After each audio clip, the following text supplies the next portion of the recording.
Hello everybody, welcome to Super Old Game Saturday. We are not live tonight, so you're watching our show on the YouTube site on September 6th of 2025, but I'm glad you stopped by the site tonight because we do still have a show even though we're off. I always do want to give you some content while we're not around because as much as I love doing the show live over on our Twitch site, it's also the case where as I've been looking back on the 5 years I've been doing the show for this year, I kind of get a sense I just kind of like doing this anyway and just giving you content all around, even if it comes just creating it on my off time for when I'm not here, but also just because I just kind of want to share some stuff with you that maybe would be easier to kind of put together via an edit off screen. And that's what kind of turned out with what has become a pretty interesting project of ours for this year. One I didn't necessarily expect to be doing if you did ask me back on June 5th of this year when the Nintendo Switch 2 launched. And that is the Super Old Game Saturday Switch 2 Chronicles. I said, eventually I'm going to get one of these things. I put myself onto the My Nintendo Store listing. I have an interest in picking this up. As far as when, I don't know. I was not necessarily there on day one. There was Chasm22 and some other people I know and people who've been on the show who said, I want to get this thing. I want to be there right away. Other people said, I'll wait. Other people saying, I don't know if I'm necessarily thinking this is something that I want to spend $450 or $500 for. In my case, it was $500 because I bought the Mario Kart World bundle for this, but the console itself is $450 if you get it without a game. But I said, all right, that's actually a pretty good position to be in, I guess, for me, because I said I was going to take a wait and see. I got the email as it was from Nintendo saying, hey, it's your time to purchase this thing. Beginning of July, and I said, you know what, this is going to be an interesting opportunity. I was talking with some of the guests we've had on the show, some of my friends, and said, you know what, I want to answer some questions when it comes to Switch 2 for all of you out there, but also to myself and also to them. And last time we did this, it was on a weekend I wasn't here, and I put together a massive video about 5 or so hours going into basically my first time booting up the Switch 2 and doing the setup, and then also saying, let's have an overview of the features of what the system looks like, and of the eShop and other stuff. So take a look at some Switch 2 game subjects, which the two games I own specifically on the console at the time of this recording being Mario Kart World that came bundled with my system, and Ridge Racer, because I had to download that. But I also took a look at a couple of demos of other Switch 2 games that were around, and also looking at the Nintendo GameCube Nintendo Classics app. And I also said, I want to answer one question, which is, do those Nintendo Classics apps of Switch 1, are they powered by the emulation of the app themselves or by the Switch 1, or in this case, Switch 2? And I realized it was emulated within as far as the collection, or the app, I should say. So the Switch 2 wasn't doing anything to it, but I also used that as an excuse to say, just the one game I was asking about that with, seeing maybe we'd change which version we used to play it, that being Yoshi's Store. But I said, let's look at how all of the Nintendo Switch Online, as they formerly were known, Nintendo Classics Now, apps, I'll pick a game out. I'll pick out some games that I said, we haven't shown on the show yet, ones I would like to show, as far as we will eventually, I promise that. But the other big perspective of this was going to say, the Nintendo Switch 2 is backwards compatible with games from Nintendo Switch 1. It's most games that are. And it was a question how this is going to work. Because I always have mentioned, how does backwards compatibility work on a console? And the idea of, because I guess we're a retro gaming show, the case of holding on to your older games and seeing, can they have new life breathed into them within a new system? That certainly was the case with the Xbox Series X, where you have cases where it takes games from Xbox One, 360, and Xbox Original where they're compatible, and they will sometimes make the game run better. Maybe make it a better case to take a game that maybe had a lot of problems with on previous generations and say, you know what, we can make this game run really well, and it actually might be the definitive way to play an older game on that newer hardware. As far as that case of itself, you had stuff on Xbox One that, well, they're a bit pokey, stuff like Anthem as one example, but then going back to 360, stuff like Sonic Unleashed, where it's kind of a revelation running on Series X. Or even on the original Xbox, stuff like Advent Rising, where, God, that game had a horrible frame rate, but when you run it on that system, it does a pretty good job. Like, yeah, you can kind of maybe appreciate it more. Maybe being a savior to games like that. So I said, with Switch, we could do that as well. Maybe we can get a sense of games that had issues, games where companies actually said, we're going to update it for the purpose of running for Switch 2 to make it run better. Or cases, let's see, what does it do natively? Now, it's worth pointing out before we start this, I'm going to have two videos of this. The first one's going up tonight. The second one that has the next set of subjects, which also include demos, because they do apply aspects of how the games are set within their demos, and they even patch the demos for the purpose of that as well. I will be showing those off in a second video on November 8th, which is a weekend we're not going to be here, at 7 p.m. Eastern Standard Time, right here on our YouTube site for Super Bowl Game Saturday.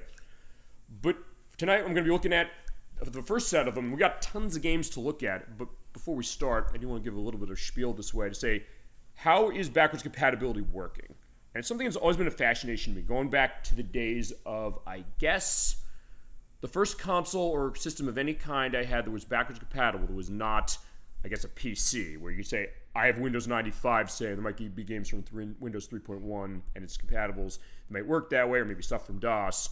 But I guess as far as a gaming system, the first cases of a console I had that way was Game Boy Color, where it played the new Game Boy Color games that were available for it, but also you could play old Game Boy games on it. So in that case, you basically put any cartridge you had for it, put it in your Game Boy Color, and it worked fine. And I think usually that was because of a hardware means. They basically said, we're going to set up the way that the Game Boy's cartridge slot was for working both with those old games from yesteryear and then the new ones that were coming out at the launch and then later while the system was still around.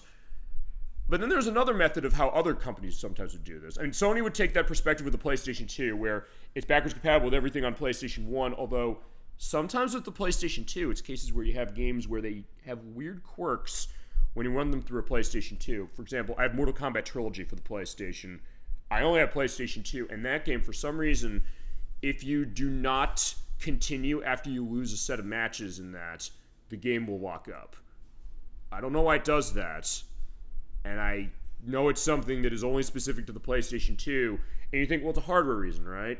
But sometimes it's a case where maybe that's not always a guarantee, and maybe certain companies might say, if we're going to be replicating backwards compatibility on our system, if we want to do it, they might choose multiple different methods. And going back to Sony briefly, when the PlayStation 3 came out, it initially had hardware material for the Emotion Engine, which ran the PlayStation 2, so very earlier models of the PlayStation 3 could play PlayStation 2 games natively.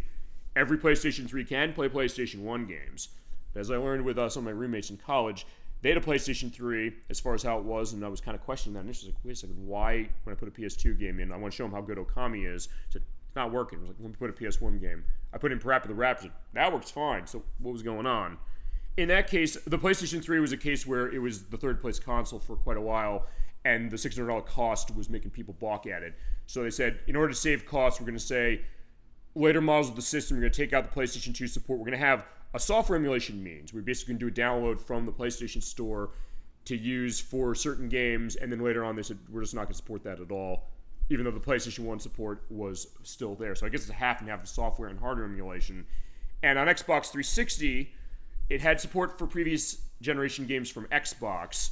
They did use software emulation means, and they basically did have to do testing, from what I understand on that, to say that get them to run in as acceptable form of how they set up the way that original Xbox games would be recognized by the Xbox 360's architecture.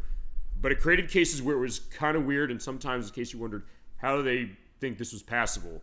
We showed Marvel vs. Capcom 2 on the show before, on the original Xbox. It is backwards compatible with Xbox 360. It should not have been. That was when we did the fighting game showcase. I'll link to that below for reference to that. So that was a question as far as what that was. And then with Xbox One, they said, we're going to kind of do a software emulation method again, but they basically then, from what I've read, they rebuilt the setup of the Xbox 360 and the original Xbox. So it's running in an environment that is similar to how it was originally for original hardware, but it is much more reliable than how the way the Xbox 360 did it. And Xbox Series X also went that way, which is also why then they said with Xbox Series X, we can tap into the power of the old systems and say for stuff from Xbox One, 360, and original Xbox, they will run better because they'll be looking at the architecture of what our current system has. Switch 2 kind of does it the same way, in that it is a software emulation means. But initially when they announced the system, said, okay, here it is, it's coming out in a few months. They put a list saying, hey, we got to get a lot of games that are backwards compatible. There's some that are not going to be based upon how the system works when it comes to controllers and things. Where it's like, hey, they were set up for specific things like those Nintendo Labo games. They were set up with like the cardboard box things that fit your Joy-Cons. So it's something you think, well, okay, how's that going to work? Because they said you can link Joy-Cons to the Switch. Like I just turned my one on as far as that. But they said, for some of these, the way it's set up, you can't replicate that with the Joy-Con 2s that come with the Switch 2. And though you can link the Nintendo Switch 1 Joy-Cons to the system, as I just did when I was showing the one I turned on, it's something that for games that were specific for that set of Joy-Cons, you need to use them. For example, Ring Fit Adventure. which I should show off as far as that. And I think that's going to be probably its own video at some point, because the way that that Ring-Con controller works is that you have to have, they're specifically sized for the Switch 1 Joy-Cons. The Switch 2 ones are too large to fit into it, and also to fit in that leg strap putting a leg to indicate you're doing an exercise. So to make that game run on this system, basically said, okay, you got to use the old controllers for that. And WarioWare Move It is a case of that, based upon how the Joy-Cons for Switch originally worked, and how they are actually having tech that the Switch 2 ones don't have, which is interesting to think about that. But there are also cases of other games that said, well, the architecture where this is doing maybe was causing problems in the initial testing.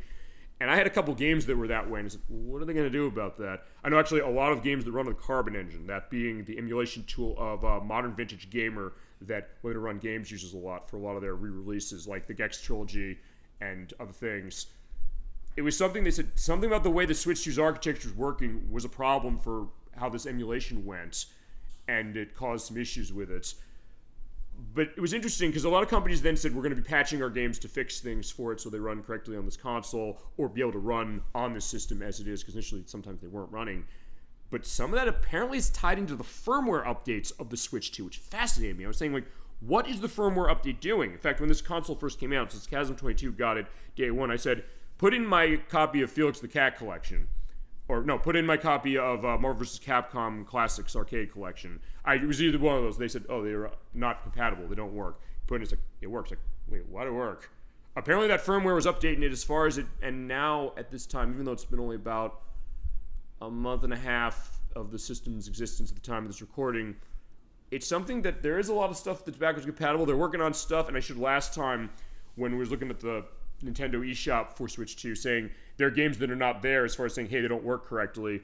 That's something they basically put a marking in the eShop for games like that. We showed Ninja 5.0, which is actually a game that is a Carbon Engine game. So actually that's one they couldn't crack that with yet. And some other ones like Chrono Cross that have an issue like that. And they're kind of working on stuff to get that going, but they will indicate it. But I guess then what's going on is that they can patch games for fixing stuff like that, but also the hardware's kind of in it too. So again, going back to the Xbox Series X case of itself, it's like an in-between really of software and hardware emulation, and that fascinated me to no end. So I said, you know what, let's take a look at this. Let's go through a bunch of games for this. Let's take a look at some demos, because it's stuff I don't have as well. And we're just going to have a nice run through, and also it's a case where I got a couple donations as far as this case. Or more accurately, I said to Edwack, who has about 400 plus games on Switch. He was a big one as far as Switch original, and is a big one on Switch too, in the sense he bought it day one, is enjoying it as is. It's something that we said, there's certain games that we got to test on this. We have our histories with it, and we're going to see how they go, and we're also going to look at them in a bit of a unique way. Because there's some big subjects that we're going to have for tonight's show, but some other ones where you're thinking, well, these are kind of off kilter, but even stuff where they're big games, we're going to show them a little differently than you might expect. And I think for that, I'm going to start with the games that I got as donations from Edwack. I basically said, I think we need to test some of these. And also stuff that others had wanted to have me show off. And I think where we're going to start, I'm going to go into my backwards compatible subject 1. This is the group. So these are going to be all the games I have. A lot of these are digital, but a lot of these are also on physical cards. Actually, most of these I think are on cards. Or I need the card in order to run for it. But there are a couple on this list I don't have because I have not put them into my Switch 2 yet. Well, okay, one of them we did, it's sort of. And this goes back to something I said last time, saying, one of the games we're going to look at is Pokemon Violet. We played Pokemon Violet in its entirety, and I'll also have links, by the way, of any of the games we show here where we played them on the show already. That'll be down below. I don't think I'm even going to put the edits down saying, oh, those are all below. Except now I'll say, they're all below. But anytime I'll mention a game we've played, it'll be like that, which I guess of all the ones, let's cut out the middleman. I'll say right now, what are the ones we've done this with so far, which have been, well, we did show Lunar's Silver Star Story Complete from PlayStation, so that counts, although it was on the PlayStation. We showed off Pokemon Violet. We showed off Strange Horticulture. We're going to also come back to this at some point, Dolly Finn and myself, because we do want to identify the rest of the plants. And I guess I probably will identify one of them, and I guess I'll stitch that in for that. We played Super Mario Sunshine through the Super Mario 3D All-Stars collection. We played the Teenage Mutant Ninja Turtles Cowabunga collection for Teenage Mutant Ninja Turtles from 1989, the arcade game, and the NES port of itself. Although some of these, it's worth pointing out, and that's one of them, I'm putting that in for another reason. I'm not going to be putting that in for the purpose of checking tech on it. I mentioned that a bit. We looked at Tetris Effect Connected for a preview. We need to do this for a show. We will do this for a show. We'll be scoping this for a show next year. I'll have a show to kind of play around with it a bit and also ask to chat, what do we want to do with this? How do we cover this wonderful, wonderful game? We also have the House of the Dead remake. We played that one as far as we played on the Switch. And I also do have the Nintendo Classics Collection apps as far as this. We showed them off last time. I just put them in here because I assumed when I initially started recording that video, or this whole series of videos, that it was going to be all encompassed into one. I said, I got too much. So these are going to not be factors. If you want to see them, you can look at part 1 of our Nintendo Switch 2 Chronicles, link below in our playlist for it. But for the case of this one, we're going to look at these subjects. We're also going to look at games I got demos of, which are right here. I split them across. They're 12 in this one and 12 in the next one. These are games of interest, some that do have updates to them, like ARMS, some that will have updates to them at the time this goes live, like Kirby and the Forgotten Land, which is also getting a downloadable content package to itself. And I'm trying to remember if Pikmin 4 had a enhancement to itself as well. We're also going to see how these things kind of maybe do running on the system natively. And I got some big cases for that. And the other ones here, I'll leave these a little bit of surprise, but you get a little bit of preview of what you're going to see on November 8th. And some of these, I'm definitely going to do these off screen because I got to get a sense of how am I going to figure license questions on some of these. There's a game in the back compat thing. I'm basically going to test that, seeing, can I show this? I'm not going to copyright strike on it. And Epic Mickey Rebrush, as far as the demo, I know there's parts of that Disney gets really persnickety about, so I'm going to have to check that. But those will come in a couple months. But for tonight, we're going to start with this, and we're going to start with some of the games that are not on this list, and going back to Pokemon Violet, as far as what that is. I'll show this briefly. We're not going to start the game yet, because I do have it patched to version 4.0, which is what they did to make it so that it runs at 60 FPS on Switch 2. So yeah, I was right about that game, saying, hey, you know, they were lazy and they could have made it run better. You just had to pay $450 for the privilege, as far as it. Although even on Switch 1, it's like, yeah, they could have done better. We definitely showed that, which is why I initially played through it at 1.0. And we're going to show it as far as the patch with this working, but I asked Edwack for a copy of Pokemon Scarlet. Now, last time I had that on my system when I did the transfer over of everything from a Switch 1, I saw that it automatically patched it. Because what happened was that on an earlier show, when Nocturne was on, I said, we're doing something on Switch. You want to have on the main screen of the system like this. What do you want the first couple things to show? Because we usually start here as far as how that is. She said, hey, I can have this in. Let me put it in the console. I said, sure, go ahead. But we didn't play it as far as it, or I didn't start it, which is a good thing because this is 1.0 on this card. At first I said, it updated 4.0. I'm screwed. I can't show Pokemon Scarlet in 1.0 running on Switch 2. So seeing what does this do natively to the game as it originally came out. But if you delete the icon as far as this, and you have it physically, and I think it is also you have to have not played it. Or if you did play it, I think you have to delete the save file you have. You can revert back as far as deleting the patch off. But if you bought it digitally, it's going to be patched for whatever it is when you downloaded it, and you can't revert that. At least not an illegal means, but you didn't hear that from me. So I said, all right, great. That's fantastic because I did want to show this game running 1.0. We were going to start there. Okay, so I got my Switch 2 over here. You also might be hearing running water. I am doing chores as far as while I'm running this thing. I got my dishwasher running it. That's coming off on mic, and also stuff as far as cleaning my laundry. That's the reason why. So I said, okay, perfect. We got it. So put the card in the console. There it is. As far as Pokemon Scarlet. I do have to be careful on this because I think it is going to do a patch on this if I start it. So let's go. No, I don't need to update the software. Unless they're telling me, or unless they're not going to take no for an answer. You know what? I'll tell you what I'm going to do. I'm going to do something drastic. Also going to be, the reason I'm doing this off screen, because at this point I will have all this stuff censored out. Or I might just say I'll do something else with this. Okay, let me turn my internet off. Because maybe the console's saying, you know what, we're not going to take no for an answer. You can't play this game at 1.0 no matter what you do. I want to turn my internet off. If I can. Alright, let's see. I'll tell you what I'm going to do. I'm going to then, I'll have this completely muted across as far as on screen. I want to mute, not muted, I guess covered, I should say. I'm going to do a restart of this. Actually, I'm offline. Just want to make sure. Again, think of a game that's online. Yeah, I'm going to improvise as far as this. Let me boot up a game I know I need to be online for, which we're going to show next time. That is... where is it? Pokemon Unite. It should not let me boot this. At least it... fantastic. Good. Okay, I just want to know that. That's fine. Let me go back. I don't care. Because now I'm offline. Do I have to? Are you really telling me I have to update this?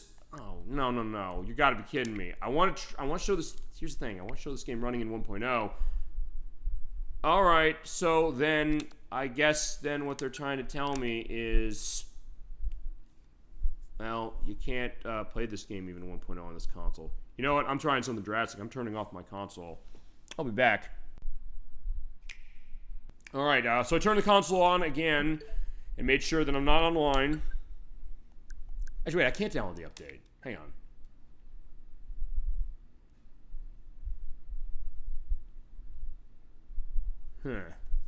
Alright, this is an interesting start.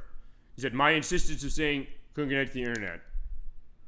Okay, so then what you're telling me is that you can't run Pokemon Scarlet at all on the system unpatched. Okay, so consider that a good warning if in, I don't know, say 20 or so years, the servers turn off of stuff and you have Pokemon Scarlet and it's the 1.0 version. The Nintendo Switch 2 will not allow you to play it as far as it at all. So you have to patch it, you have to go online for it. So, alright, there you go. So, in that case, we are not going to be running this. And also, I will edit past what I'm going to do because I got to turn my internet back on. Okay, so my brilliant plan to say, let me show Pokemon Scarlet 1.0 on Switch 2 has been stymied. I can't show it at 1.0 at all. The game is completely non-functional. So yeah, keep that in mind as far as that. If you're saying years later from now, you won't play this on Switch 2 and the servers are off. Yeah, okay. Game's totally unplayable. So in that case, you have to play it the shitty way on Switch 1. Okay. So, fine. We'll segue that way. I guess I'll show the other way as far as it with Violet. So that's going to be interesting. Okay, so Pokemon Violet. We played through the game, as I mentioned. Let's take a look and boot up. Couldn't find some necessary data. What are you talking about?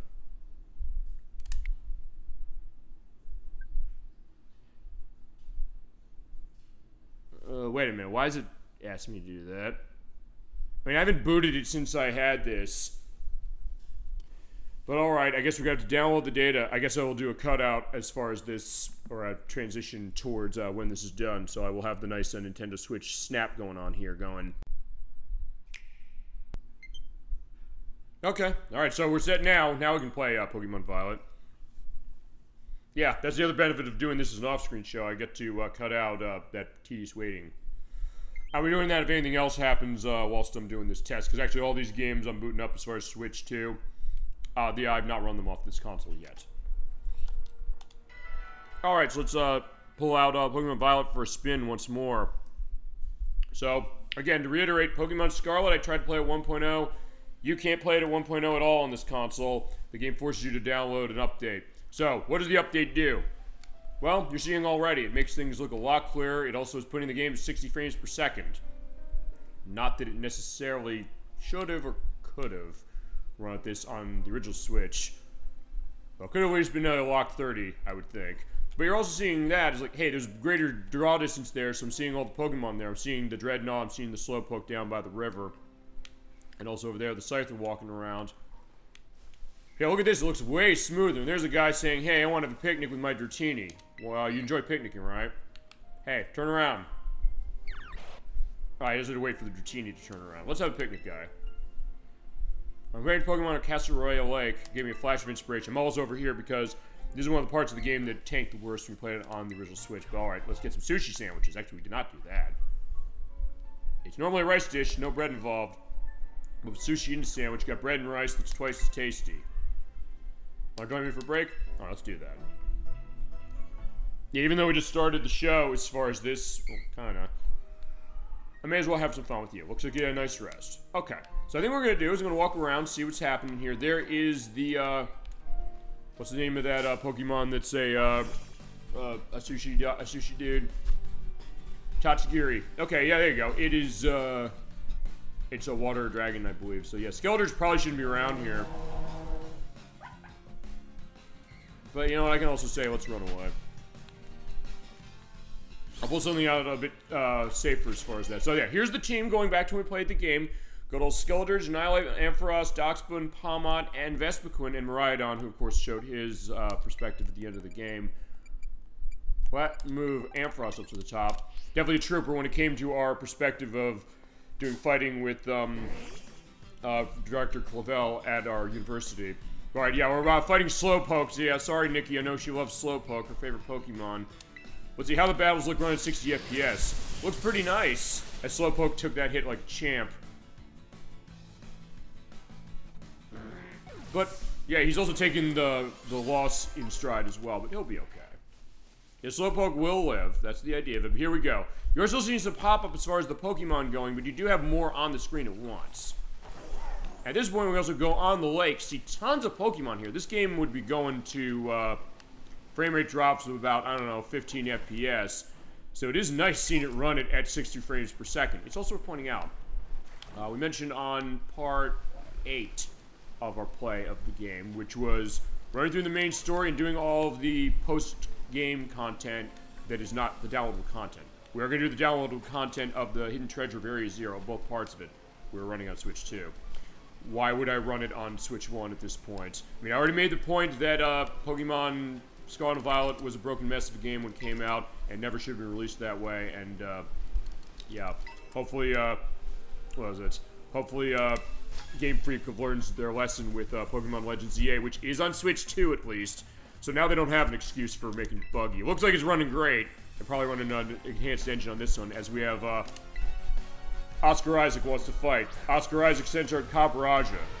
We steal, so I gotta be careful as far as this, but electricity is not gonna be necessarily a case of anything, but it does have a case of ground, and it is pretty strong. But Ampharos is stronger. Also seeing here, a lot of the issues with the technical problems when you run around are fixed by this game. And even though you do have the N64's grass, it does look a bit better. Alright, sorry, Oscar. Those little eggs holds some great skills. You know it, my friend. Are you okay? Yeah, there aren't towns or Pokemon centers around here. You gotta try or call a flying taxi. Yeah, I got a point about that. Alright, so what we're gonna do in particular is I just want to show a couple of cases of that. I mean, one thing I do want to show, you're seeing over there, there is a shining light.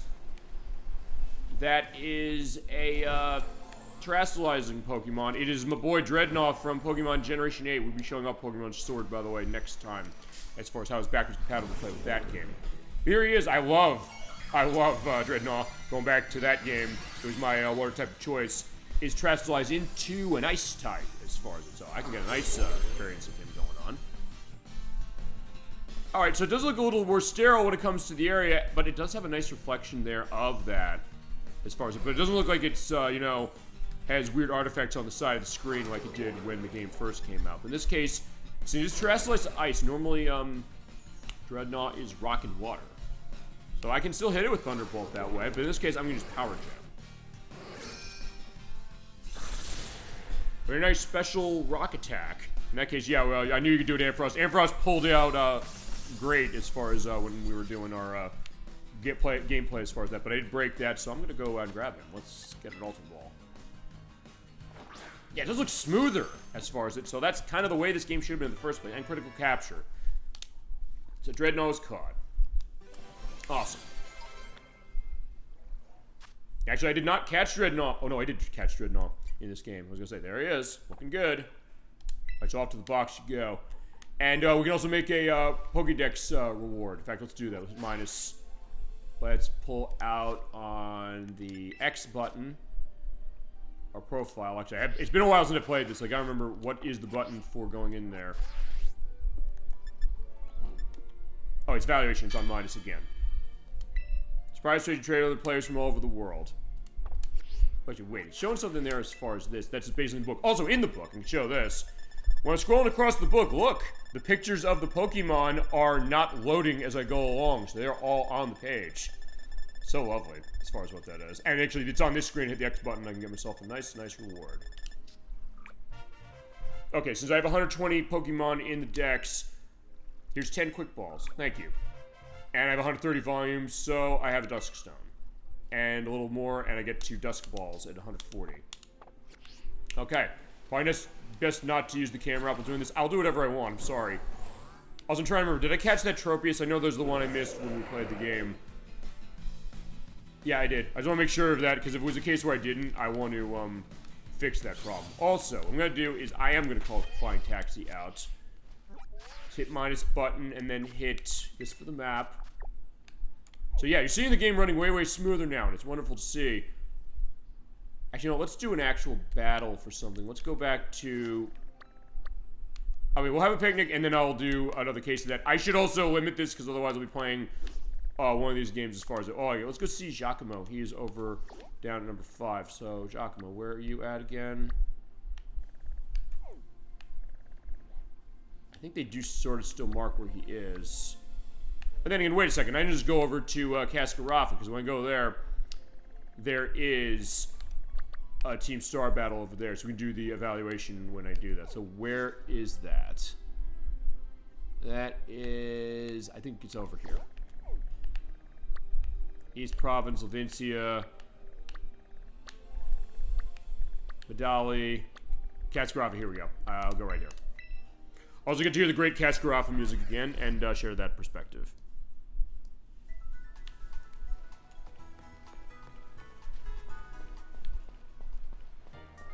Also go through here and see that the sand looks way better too.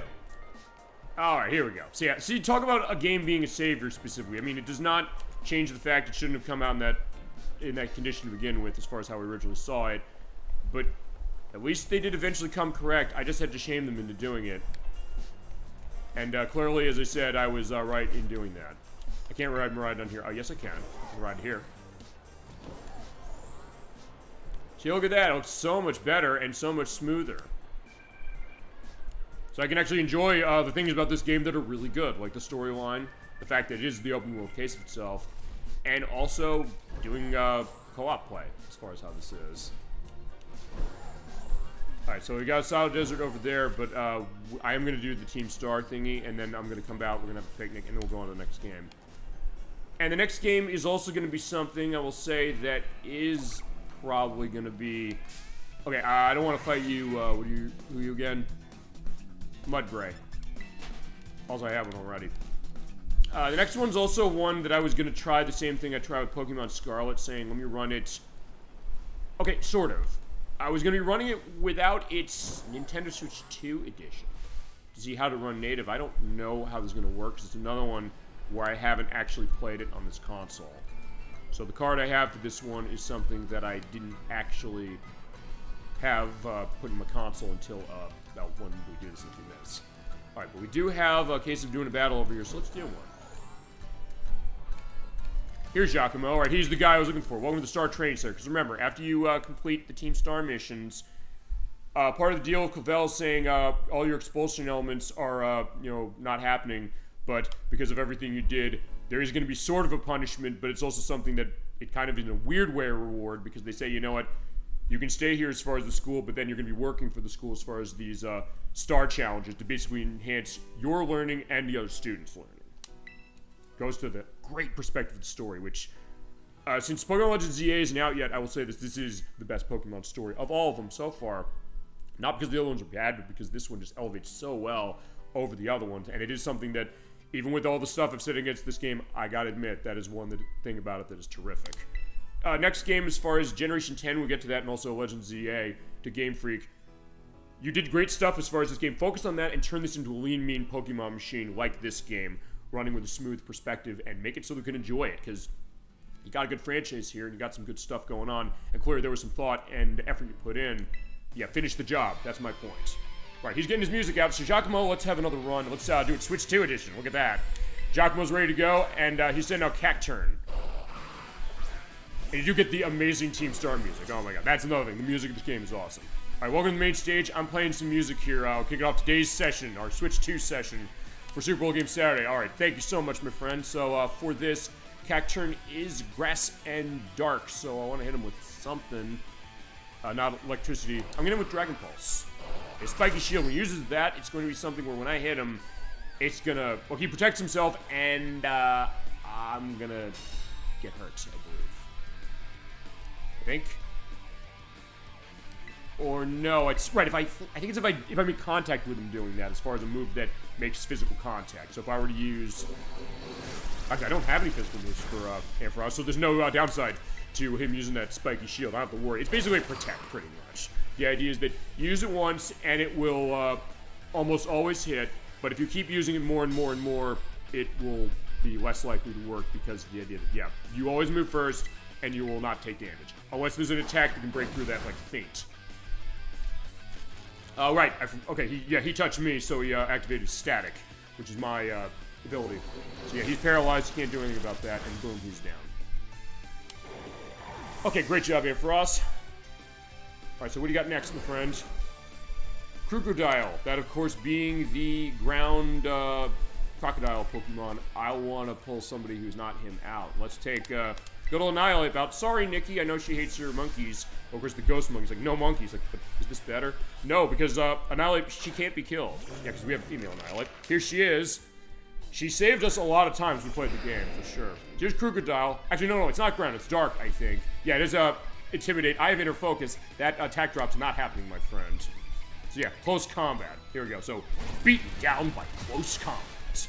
Yeah, it hurts very much. You're getting praised for that critical hit. Thank you. But it is worth pointing out when I do that, both of my defenses fall. So it is a little bit of a risk, but close combat is one where I am willing to take that risk.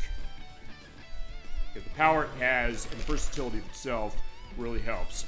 Next up, Honchkrow. This is one I'm going to pull out Palmot for this one.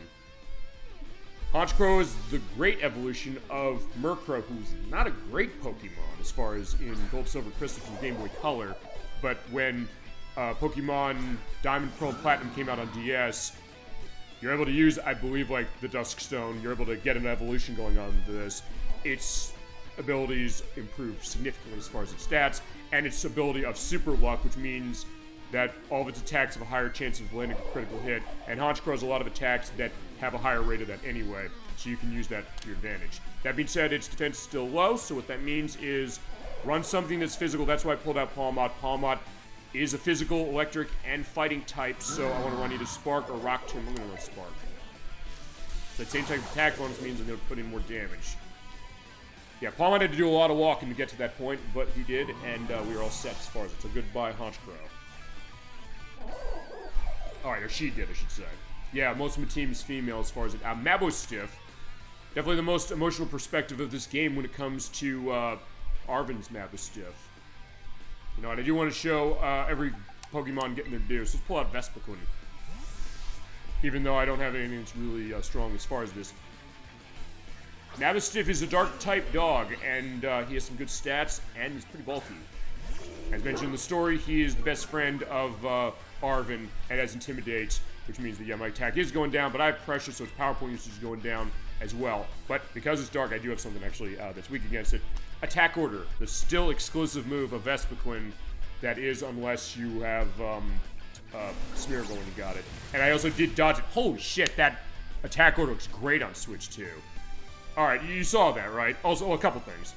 You saw that I avoided his Ice Fang because the love that Vespiquen has for us, but also just the way Attack Order went.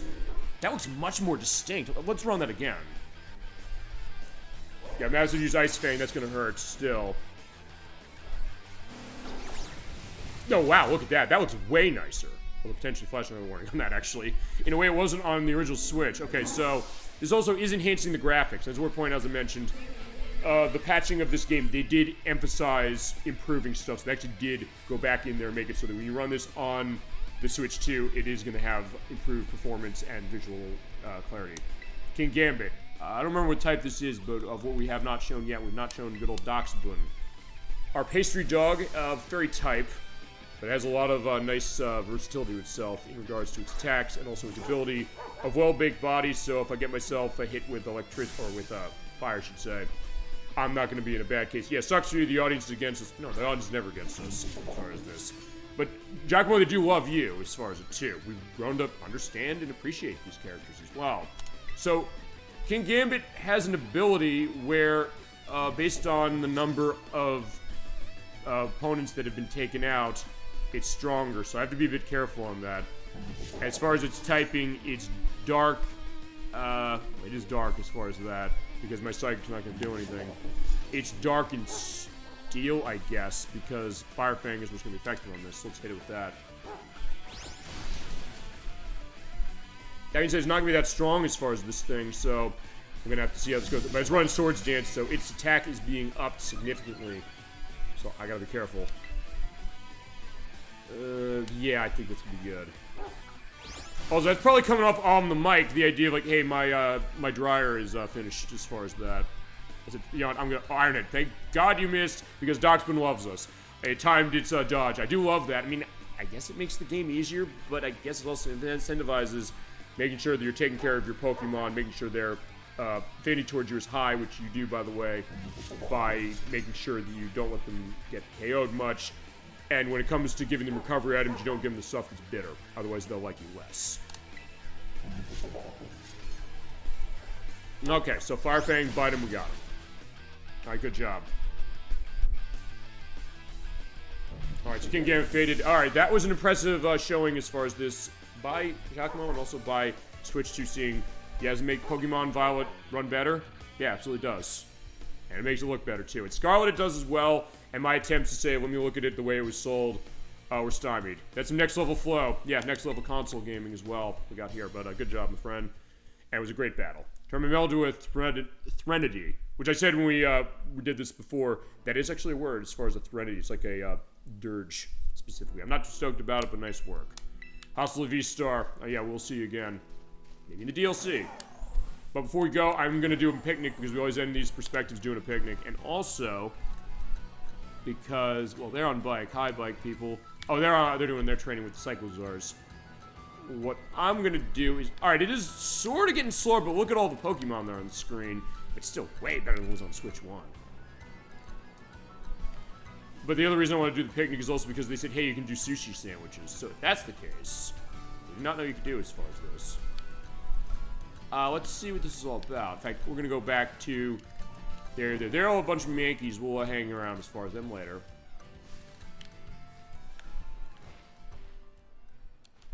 Alright, so let's get off, and we'll bring everybody out. Okay, so now, to do this, let's hit this. Let's have picnic. Alright, I guess I gotta be sort of over in the other area, so... Alright, everybody come on out. So there's the team. Of course, that's the set. I don't know if when we come to this for the DLC, if I'll run the same team. I'll have to talk to Edwack and Nikki about that, because they wanted to see the DLC. As far as their involvement with the DLC, question mark, because remember, they usually do not want to be involved with multi-part games. But there are exceptions they will make. Maybe this is one of them. Maybe they'll want on one part. We'll figure that eventually. But having said that, let's do... I mean, we can do the wash again, but I want to do the picnic above anything else. So, let's talk the table. Heat inside the basket, but there's nothing there as far as, you know, Pokemon eggs. Alright, let's have a picnic. We did love doing the picnics before, even though it's buggy as hell how the graphics were. That is surprisingly one of the most enjoyable things to do in this game. Let's see how it works now. So let's make the sandwich. You can do recipe mode and you can go creative. Actually, I don't know. Do I have the stuff to do a what is it? A sushi sandwich? I mean, maybe that's in recipe mode. Look at that.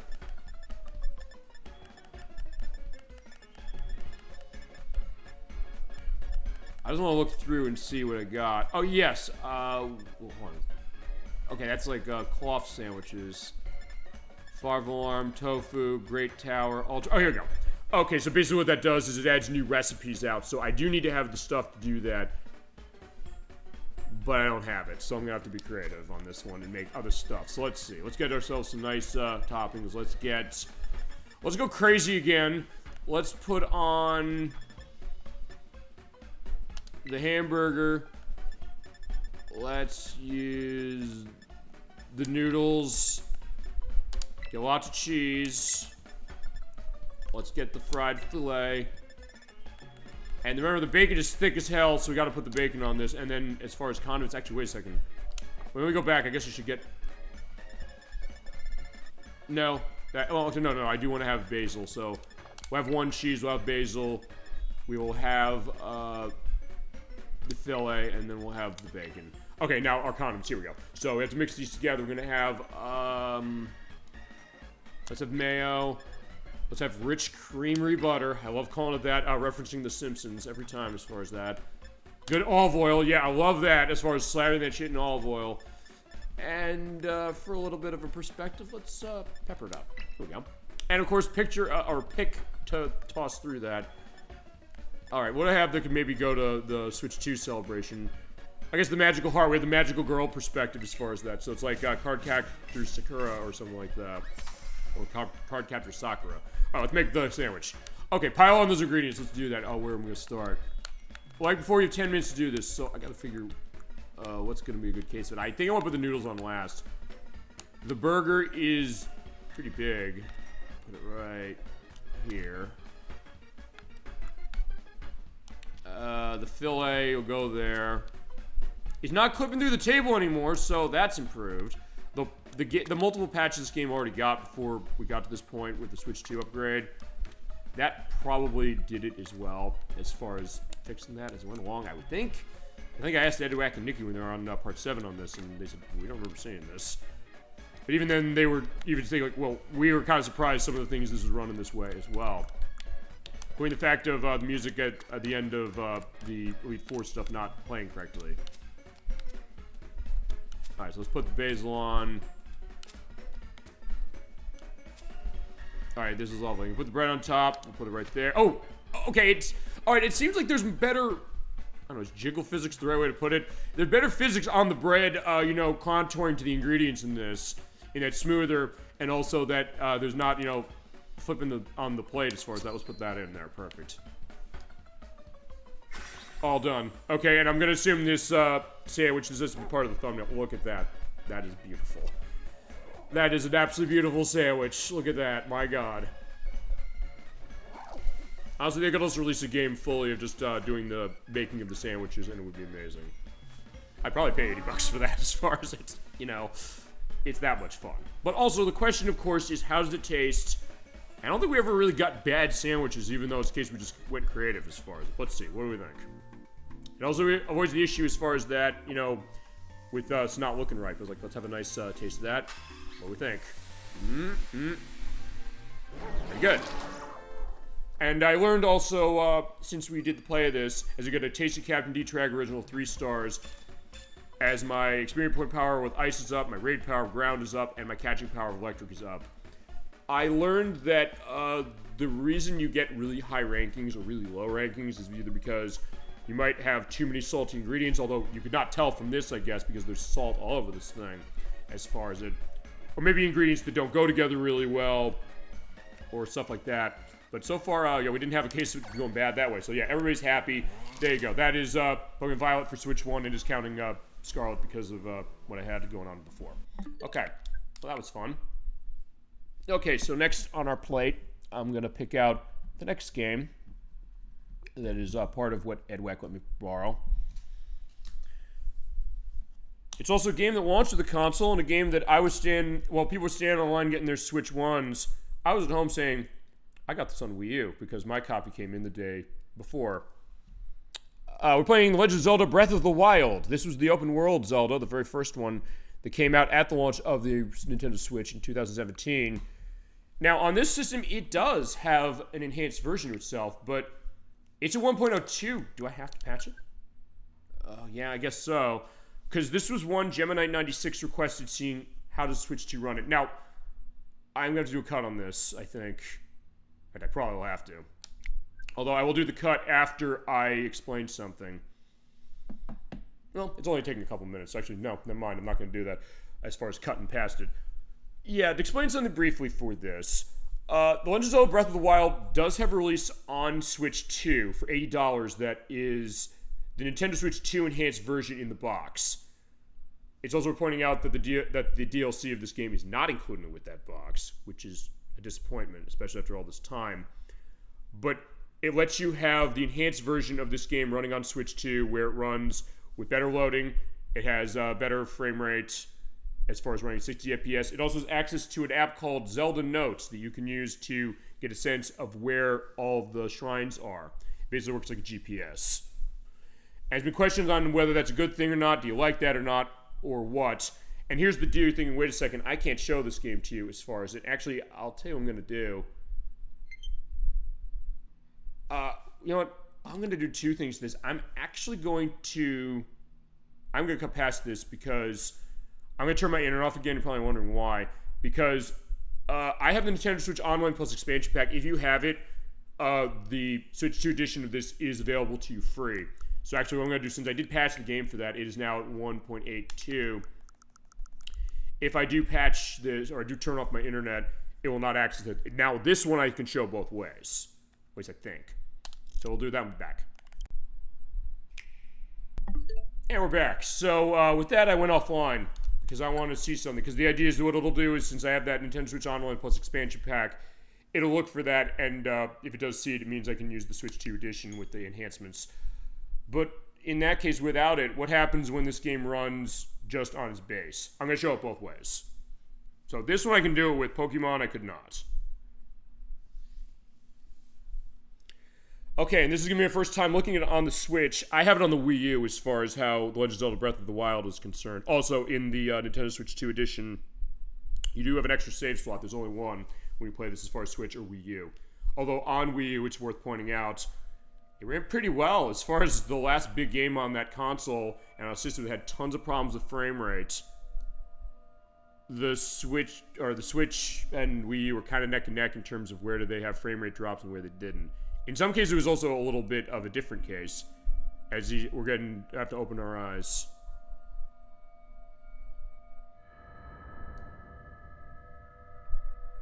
So yeah, we're also going to probably do the intro as far as this game, which I have not done in years, and again, never on this console. Because while people are buying the Nintendo Switch, it's still saying to open your eyes there. I got it on Wii U, and Best Buy gave me my copy the day before the Switch came out, and I was saying to people, like, I'm online getting my Switch as far as this one game. I went to play Breath of the Wild. It's like, I played it already. I got it on Wii U. It's like, fuck you. You're bastards. Like, yeah, you're right. I am. As far as that, sorry. I did deserve that. But that being said, nobody lost when it came to that. And actually running as far as Switch 2, yeah, you're not going to lose either as far as this as well. Because this is a great game, although it is one you do have to kind of adjust yourself for, because it is going open world with Zelda. It is like Zelda 1 on NES in that you really don't have much of an idea on where you gotta go to start. You're basically kind of tossed out. They say, go nuts. And because of that, that means, depending on what you do, you can beat this game in under an hour as far as going to the Hyrule Castle and taking Ganon out, if you know what you're doing. And people played around with this game for years to make that happen as far as it. As one, as I mentioned, Crusader64, he's one, he's like, I don't know about open world games, certain things, like, how would Zelda do this? It's kind of a question.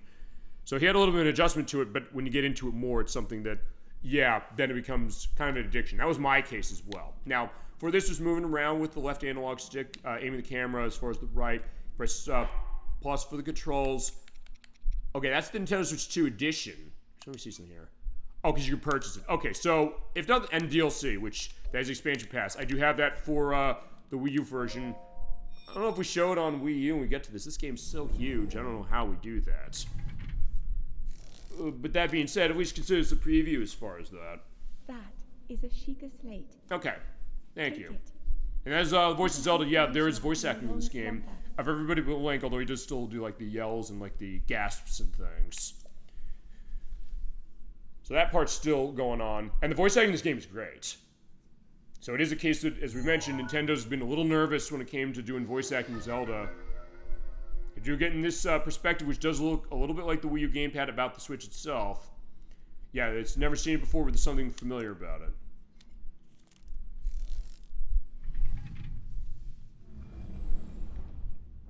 And it's going to let us go out. Yeah, so we're seeing it's running at 30 frames per second, which would have ran on the Wii U and the Switch as is. So Y is using your weapons. I can't use that. X is jump. That seems weird. For this game, it makes some sense. B is your run. You have the stamina wheel that is on the green. It's what Legend of Zelda Skyward Sword introduced. We open the boxes and see what's inside. Clothes. Yeah, because you have an inventory. That is on the plus button. Press this and you can put on clothes as far as Link, and it will change his character sprite, saying, let's put that on. It increases some stats. Also do that to get weapons and other things as well. We also got a shirt. Now we can go to the game, you know, have them look like this, but also you're seeing up there in the middle, below the stamina wheel, that temperature meter. Yeah, you can go areas that are really, really hot or really, really cold, and if you go somewhere that's really too hot or cold, you can lose health as far as that, so you have to be careful. And you can also pick up stuff in the environment, hit the A button to drop it, or hit the R button to toss it. And there's that run. You keep running as long as that bar goes, but in that case, what gets that way is like, yeah, God, I'm tired. Alright, so we gotta wait till that fills up again. And you can enhance that as you go, and you're gonna want to do that as far as playing this game.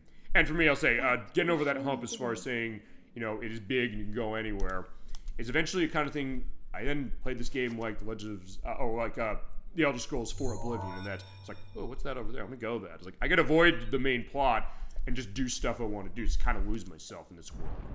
Though, unlike Oblivion, I did actually finish this game.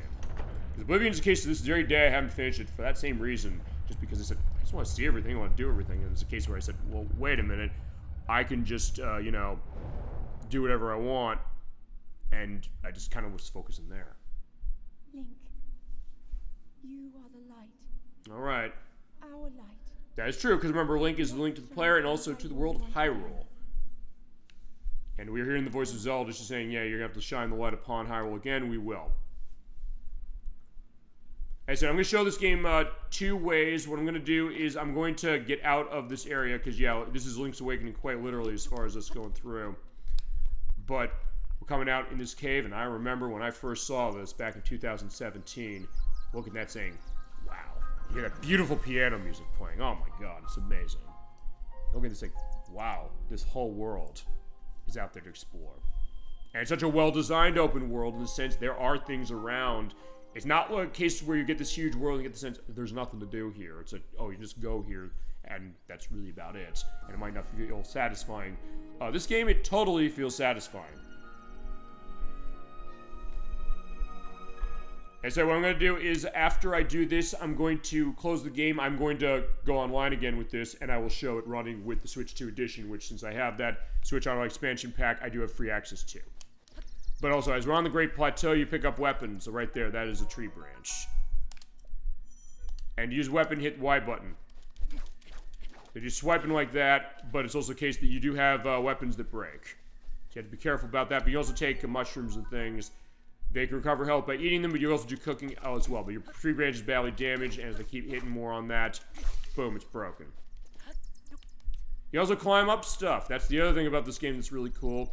If you can climb up, you do have the stamina wheel going, and if you're jumping, well, Link can climb a tree, but yeah, in that case, I'm going to probably fall down and get myself killed or something.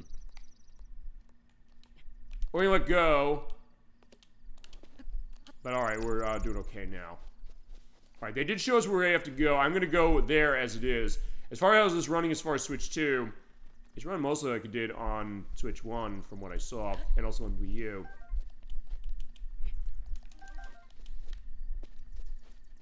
But it seems like maybe it's a little more stable. A little more. I mean, it's still capped at 30 as far as this, until we do that Switch 2 upgrade, which we'll do that in a little bit. Alright, so here's this guy. The old man. Well met. Who are you? Well, spare the life story. I'm just an old fool who's lived here for a while. But why are you here? It's like, well, I've been here all the whole way. Alright, welcome to the Great Plateau. It's the birthplace of Hyrule.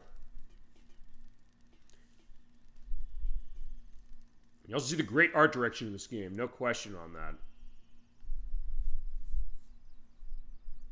It does look a little wavy, but again, that makes sense based on how it was. But even when this came out, God, 8 years ago, it still is a great looking game. And a very stylish game that's still appealing to watch, even if it's a case where there's a better way to see it as far as how it runs. We'll see in a little bit. So yeah, go over there, that temple, which we'll do that. But first, let's go for a swim. But you have to be careful because Link cannot swim in the water forever, and it's also something that he does have stamina going here. And I might drown. I'm going to try to go out here for another reason. I don't know if they let you get this right now. I'm gonna give it a try. You also dash, but it also uses stamina. So just climb up here, be careful. Alright, there you go. We're set. There we go. Let's take the broadsword. Okay. And you switch weapons by moving left and right on the D-pad or using the right analog stick as far as that. Oh, no, you use that and then you move. Okay, you hold the D-pad to the right and then you move the right analog stick over there. Got the broadsword. Boom. There you go. I gotta make sure I can get my ass to the shore before that runs out. Because it does, I drown, although you do not die instantly if you drown. Also, not much music to start. Actually, the music in this game is very sparse. When it comes up, it is very effective. And it includes a lot of motifs of classic Zelda, but also some original stuff as well. Head for the point marked on the map in your Sheikah slate. Yep. Yeah, when I get dried off, I will do that. I hit the minus button to pull the Sheikah slate out. There's your map. There's a Shrine of Resurrection. We need to go over where that's saying. And you have your adventure log and quests, and it says, okay, go this way, but you also do have a mini-map that will point you in the right direction. And I'm probably going to go to that area, then I'm going to stop this, I'm going to boot it up running with the Switch 2 enhanced version. Above anything, I just want to see running both ways. I wish I could have done this with Pokemon Scarlett. I could have shown what happens when you run this at 1.0, but we are going to have an enemy to fight, so actually we can show an enemy's fighting. So there's a Bob calendar, specifically as far as how it is, or I always say it wrong. Yeah, the Bokoblin, I should say. There you go. The Bokoblin is the guy I just killed. I picked his club up. He's dead. Also, it seems like it is a little smoother when they die. And you pick up the horns because you can do crafting as well to make elixirs and things. Or I love how when you're doing cooking, it says mix certain things up with critters. So you can like pick up bugs and animals and things like that. Or like take the meat off of animals you kill. Or I remember when this game was around, Nikki was in a big case as far as that because like she loves her animals. I mean, we all do. But saying, you know, hey, what about in a case where, you know, the animals could be killed? It was like, well, we're hunting them for food. It's like, no, I don't want you to hunt them for food. It was like, don't worry. It was just the case where, you know, the meat came out of nowhere. Or I always think of the TV show Drawn Together when Clara is one who's like a Disney princess where she's doing singing with animals, and then Spanky Ham says, you know what, we can get food as far as our challenge this week because we're starving to death. We're literally forced to starve because we couldn't cure cancer before the other team put like a coin into a cup. And is it, what are we gonna do? Is like every time you do singing, you're gonna be getting these animals there. So they trick her into singing as far as to get them there. They kill all the animals. And it's like, this meat is great. Where'd you get it? It's like, the meat blimp crashed out back. And they look outside, it's like, wait, the meat blimp's still up. What's going on here? But I can also roll that down and blow them apart. Look at that. There you go. So you can kind of play this as a stealth game a little bit. I was kind of a little biding my time there because I'm saying, hey, look at that. We can look in here and get a seared steak. Look at that. Okay, that one they were making. So it's not a case of that, of saying, you know, we killed the animal for that. Because that's the idea. It's like sometimes it's a case where they're going to try to kill us. So you have to kind of be in that mindset as well for it. But it was also the case I was playing that trick as far as Nikki saying, like, hey, you know what? No, don't worry. They were just there when we got here. Like, they just came out like, we didn't kill them. Don't worry. It's like, I know you did. You're totally full of shit. All right, here's the Bokoblins. Let's get them. But yeah, my rusty sword is going to be busted. Boom. All right, yeah, any attack that causes your weapon to break becomes a critical hit, dealing double damage. So yeah, at least when it breaks, you do have a case where it's going to cause more damage. You also have bow. Use the R button to aim out to it. So you do have your options as far as what you want to aim with and what you want to use as far as weapons. And if you can shoot out, well, I don't have any ammo, so it goes boom. So I can't really do shooting, but I have arrows now, so aim out, aim for the head, and boom, there it goes. And a headshot is double damage, so take advantage of that. There's another sword. So for a while, you're going to have to be going across and saying, well, you got to scrounge for what you got. And you use shield and you pick it up as on ZL, like that. Alright, so let's go to what this area is, and then I will put in the Switch 2 edition of this. Or boot it up, I should say. Yes, so we have to go here for the Sheikah slate. They say, yeah, you got to put it in the pedestal. Because when you're going through this world, what you got to do a lot of the times, you have to kind of look around for towers, because they'll tell you what certain things in the area are. And I love doing that, trying to search around, saying, hey, here's something that they would go around here. But when you put that in, it's going to activate the tower. Watch out for falling rocks. Like, uh-oh.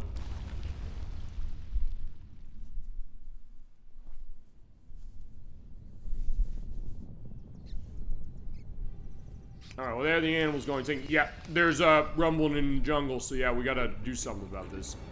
Even the Bacawans don't know what this is all about. Right, because, yeah, the tower's coming up from the ground.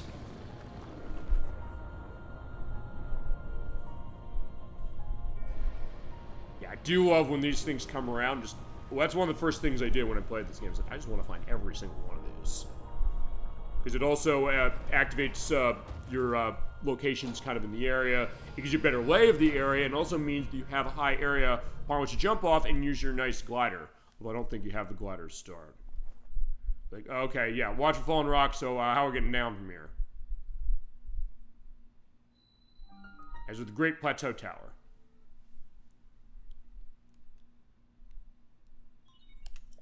So it takes the local information, and it transmits it into your Sheikah slate, and then you're all set to go.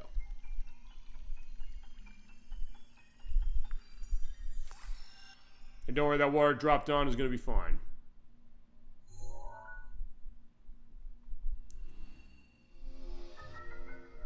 Yeah, you hear that nice nod there. So you get a sense of, like, what's the lay of the land looking like. So it's basically a map enhancement as far as that for the location you're around. Okay.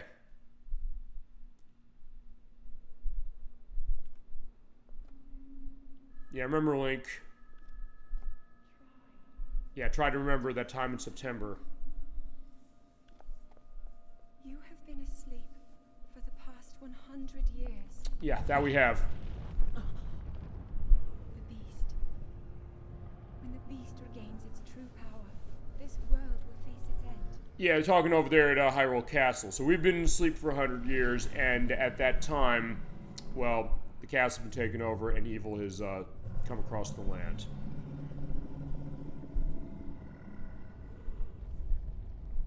Now then, you must hurry, Link. Before it's too late. Yeah, I agree. So we will hurry, and we will show off the Switch 2 version next. Or basically, I'm gonna just go online again with the stuff with the system. So follow the Sheikah slate. So it is doing an autosave just to make sure that I'm also going to do a regular save. So let's do that. Boom. Okay. So with that, I'm going to do a cut here. I'm going to turn my internet back on, and we'll be right back. The expansion pack means you can play Nintendo 64 games on this of mature rated and not. It means you play Game Boy Advance games on this. It means you're entitled to the DLCs for Animal Crossing New Horizons, Mario Kart 8, and Splatoon 2. You have the Sega Genesis app. You have GameCube if you're running for Switch 2. Here you go. You have the, you have the Switch 2 upgrades for the Zelda games, improving load times and visuals.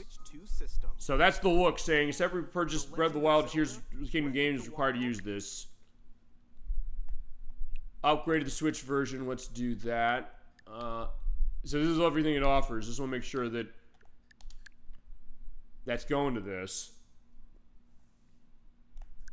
So hold on, let me see something here. Okay, here you go. Yeah, if you just go in the store, you download it. Perfect. Okay, so I got downloaded. So we'll be back. Oh, never mind. This is gonna take too long, or a bit longer. So I'll tell you what we're gonna do. We're gonna move ahead to something else because already I get the sense that I'm lagging behind. All right, I'm gonna test the games I want to see just running quicker for specific things. Going down the list. First, I'm looking at ActRaiser Renaissance, and the reason I'm looking at this one is I want to see the loading. The loading is really, really long when you boot this up on Switch 1. It seems like it got worse when they patched it. So I just want to see if it's running any better as far as doing that. Yeah, it's running way better. Because that's the other thing, it can enhance load times as well. Yeah, this is the remake, by the way, of ActRaiser from Super Nintendo. It is a very good remake.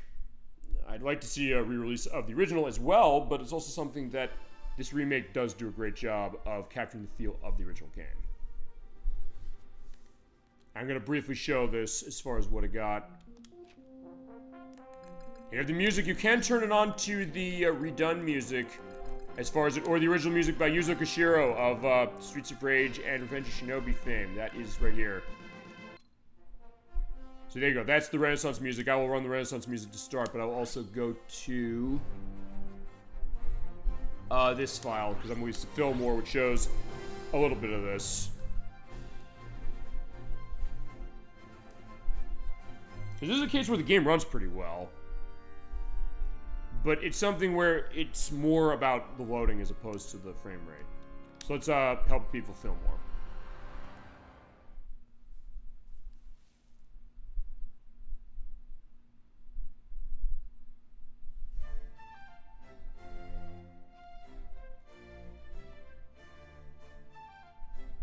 Oh, you have the music here, which is amazing. Oh my god. Now for this, it is kind of a town game, almost like a SimCity case. But what you gotta do is you have to make sure that your little angel guy can defeat the enemies there, but the idea is that the people in the town are gonna be building out, so what you gotta do is you have to offer guidance to say, hey, you know what, we gotta build our way over to this enemy trap and build our way through. Ouch.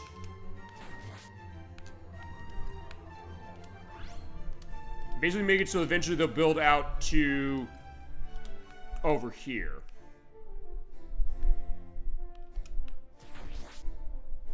And every so often they'll say, hey, we have an update. Oh lord. You found a way, we chance to find a stranger lying around the monster lair. Here's back to health and he named himself Philotas. As he ruled this land centuries ago. Yeah, the Lord of Light, that is us, by the way. Yeah, these are the angels as far as who's helping us. Don't speak such blasphemy in the presence of Master Super Bowl Game Saturday. So manifest reprimand and what's... hold on, we're okay. Do well to hold your tongue, okay? Where'd this child come from? I'm no child, you but fool. I'm an angel of the Lord of Light. Now we're fine as far as that. Yeah, I'm a stranger to the Fillmorians, but I came to my aid without hesitation. Alright, so he does want to help.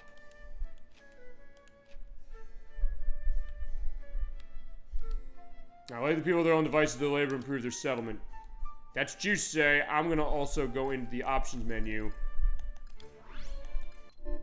I'm also gonna play the Super Nintendo music because I love it so much. And I want to play this game for the show. I do have this on Super Nintendo, which we're pointing out. I downloaded this on Wii, as far as it, which is one of its only re-releases. And nowadays, yeah, they've not re-released it much. But there's this remake. It is on Switch. It is also on the PlayStation 4. And it's on the PC, I believe, as well. I hear the wonderful music. I love how they remade the music, but also the fact you can listen to the original Super Nintendo tracks on top of that. Also, you can wield miracles as far as what this is. So like, hey, they need to build as far as that land, but they can't get through. I can pull the lightning out and drop it. Except I didn't hit it right. Alright, but that did answer my question, I think, about how Switch 2 run this game. It does look like it is running a little smoother. Although, one thing I do want to check. I do want to out. The fear's gotten the better of me. Forgive me, but to rest. I can't aid you and your children with bows and arrows. Okay, so off he goes. So he gets the recovery. One thing I'm gonna do, I'm gonna boot the game up. I'm gonna show off the platforming section. I just want to see about that because that's the thing about this game. In this case, I will put in the Renaissance music for the purpose of showing off the opening stage. I'm not gonna show much of it. I'm just gonna show a little. Fine, we're player. Lord of Light, let's go. Okay, you're saying this, you're saying, yeah, don't worry, you're a part of this now. I'm gonna skip this because basically the idea is that you're taking over as far as the Lord of Light, but you can also get yourself in for going through as far as side-scrolling.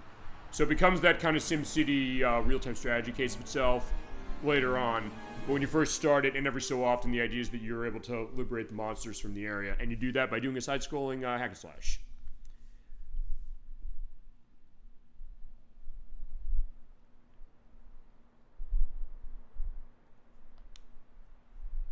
I'm not really expecting much different as far as how this is running. X is your, or Y is your attack, and you do slashes as far as that. Is you go along and do slicing. It still looks a little pixely as far as how the graphics are, but it does seem like it ran pretty well as far as the Switch is concerned, and Switch 2 is no exception.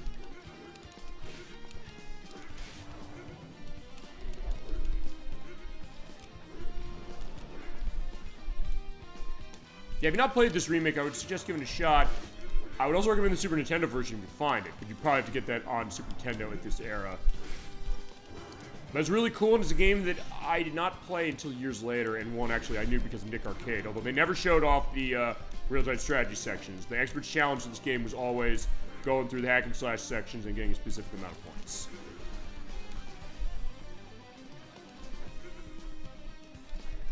But it is a cool one, and this is a remake that does it justice, I would say. Maybe not the best remake you'd ever play, but still one where I don't think it besmirches the original. And that's something that you don't take for granted nowadays when it comes to cases where they might remake a game like, I don't know if I like what they did with it. I do want to get rid of that tree at least. Alright, so yeah, bye-bye to the tree. And it does open the gate over there. And you have a back step that's on the L button, like that, which I think was in the original as well. Alright, but that's that idea as far as that. I just want to briefly show that idea whilst that's still going. And pull something else out just to, I guess, bide time. Let's see. Also, I have digitally that I can do quick. Well, I have that physically I can do it quick. Actually, you know what? I can do that quick because I just want to test this for the loading. And since I don't have Breath of the Wild open, I can just do it this way.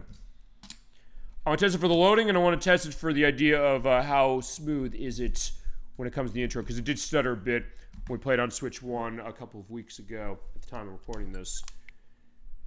So let's boot up Teenage Mutant Ninja Turtles, the Cowabunga collection from Konami. The Switch 1 logo case of itself, it actually took a little bit of time to boot.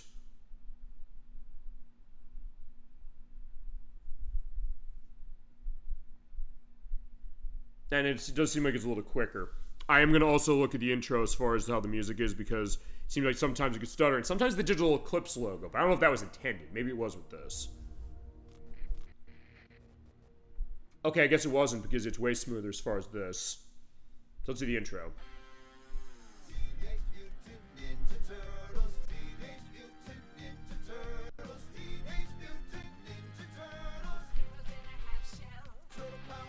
Okay, it does still do a stutter a little bit in that intro, and I don't know, I still haven't actually edited the show that we did for Teenage Mutant Ninja Turtles Arcade and the NES port of that, but it still stuttered a little bit as far as during the song. So yeah, Switch 2 doesn't completely fix that, so that might be just a bug as far as Switch 1 is concerned. Okay, so that's off. Was one of those cases where I said, I just want to check one specific aspect of that one.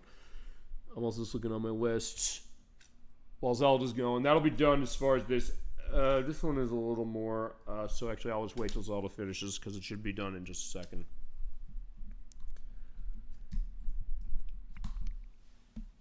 Yeah, so I was able to squeeze some stuff in as far as that. And other things as far as what I got as well. Let's just see. Okay.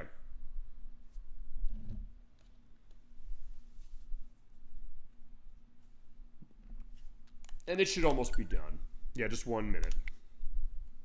So in that case, I was able to squeeze looking into two other cases. No. Not without the upgrade pack, it won't. As I said, if you have that Switch Online expansion pack, you do not have to buy this as far as the Nintendo Switch 2 edition. You can just download this for free. But if you lose the subscription, you cancel the subscription, it's gone. Normally it's $10 as far as what that cost is. So it's something worth pointing out as far as upgrading this one or Tears of the Kingdom as well. And if you do buy this thing on card on Switch 2, it is actually a dual case of Switch 1 and 2. So it'll work on both consoles. Okay, so I did show as far as what that was. There's the DLC. You can get that setting of Zelda notes. Let's take a look at what that is. Not that I'm going to show it, but in this case you have to do, and you have to link your phone as far as that, and use that to look at voice memories, which gives some story content from what I understand. Navigation as far as the global play data. Where all the Koroks you've picked up as well. So if you want to get the Korok shit, I'm not joking, by the way, as far as what that is, when you get all those Korok seeds, you can do that. But I also have this. This is the save I had a few minutes ago, so let's load it again. Let's look at the loading.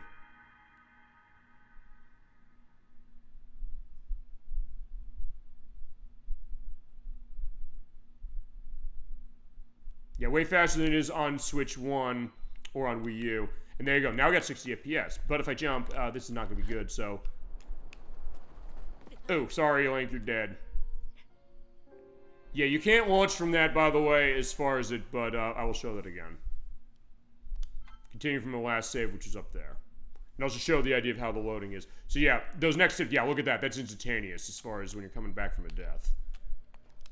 Now, for climbing down, we can climb down this way.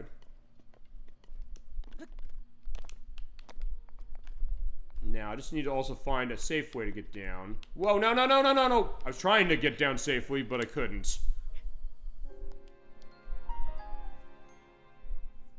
But already you're seeing that this game is running way smoother and it's loading way quicker.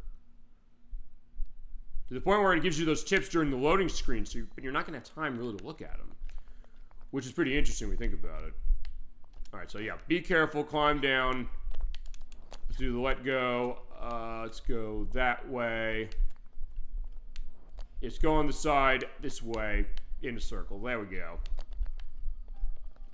But yeah, it is interesting to see that, and also you get the draw distance a little further, although it's not like it was bad as far as on Wii U or Switch. Okay, so now at this point we're going to go where the Sheikah Slate told us to go next. And now we're going to get what I wish I could have used a second ago, the glider. Yeah, quite an enigma.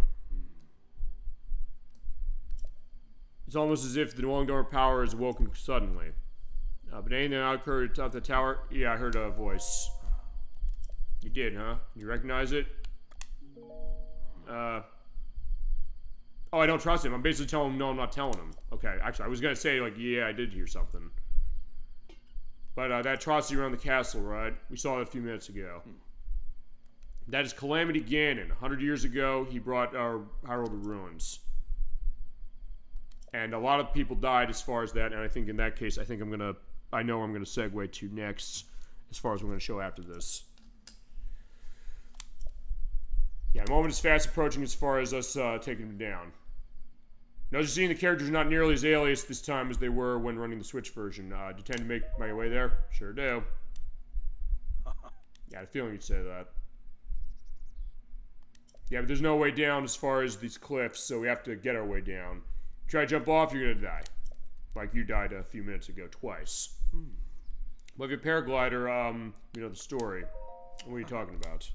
I could tell him give it to me, but I'm not gonna have him do that. Oh, you can get it, but you have to get some treasure for me, okay? Yep, that is our main quest, and we're gonna do that. Alright, so start button is your isolated plateau perspective as far as the main quests and as far as log, and memories when you get cutscenes going on. Let me show you something. You mean those orange things over there, right? Let's make our run. Alright, look at this. It does look really, really nice. Not that it didn't look nice before, but now at this point, running 60 FPS, if you can do it, yeah, you may as well. And if you never bought Breath of the Wild before, I would suggest giving it a shot as far as this. Although it would be nicer, as I said, they're asking $80 for this thing on Switch too, which they are. I would say they should be letting you have the DLC for this game for the same price. I'm sorry. After a game, considering this game is 8 years old, I think it's only fair. But alas, it isn't, so you're going to have to pay more for that. So actually, technically, you're spending $100 for this game as far as getting all the stuff. You don't have the DLC, and you're getting this new. So yeah, people are saying that Grand Theft Auto 6 is going to cost $100 when it comes out next May. But Breath of the Wild already does that, and it's a game that came out 8 years ago. Alright, but killing everybody, you also get the case of getting that chest. That's what's part of the reason it came over here. I also came over here because, let me get the horn. If I gotta hit the A button, take the horn. And I used the pot there as far as doing cooking, but I don't know if they let me do that yet. Alright, I got another sword. I can sit by the fire to pass time, but I can't do cooking yet, so I'll have to do that another time.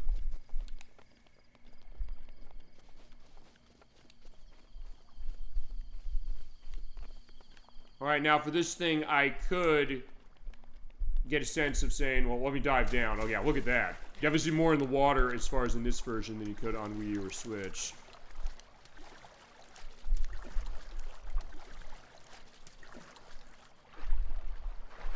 There you go, I'm just gonna barely make it over here. Because I want to go in here. Well, I just have to go talk to that dude, and he says, like, no, you have to talk to me first. But no, you don't. As long as you swipe your Sheikah Slate on that, we can go in. Oh, I skipped the cutscene as far as that. Sorry about that. But basically, these are tinier dungeons a little bit, or they're mini dungeons, but there are actually real dungeons as far as this for, I guess, the 4 heroes that are going to go to this game. That comes way, way later. And I guess the 5th one would be the castle, but I mean, it's not exactly in the traditional sense as far as what this is. Yeah, you're doing the trials. And every one of these shrines you find has a trial to it. It tells you, hey, here's something you gotta do in order to get through.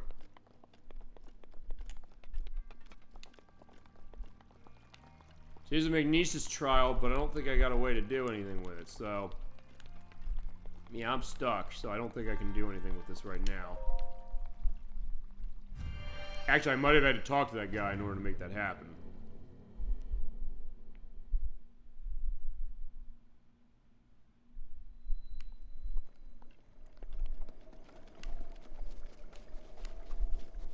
Yeah, we do see the game looking really, really nice. And I do think also it looks like the lighting effects have been enhanced a little bit as far as how Switch 2 is running this. As we're pointing out, they are doing this to Tears of the Kingdom as well. I do not have Tears of the Kingdom as it is.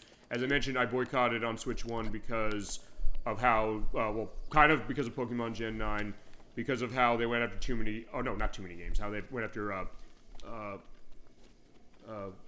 Did You Know Gaming, I should say. He put out a documentary in regards to Zelda, or Zelda games that Nintendo canceled, and they basically did a cease and desist on his channel. They basically said, we're going to try and end your channel and your livelihood as far as that.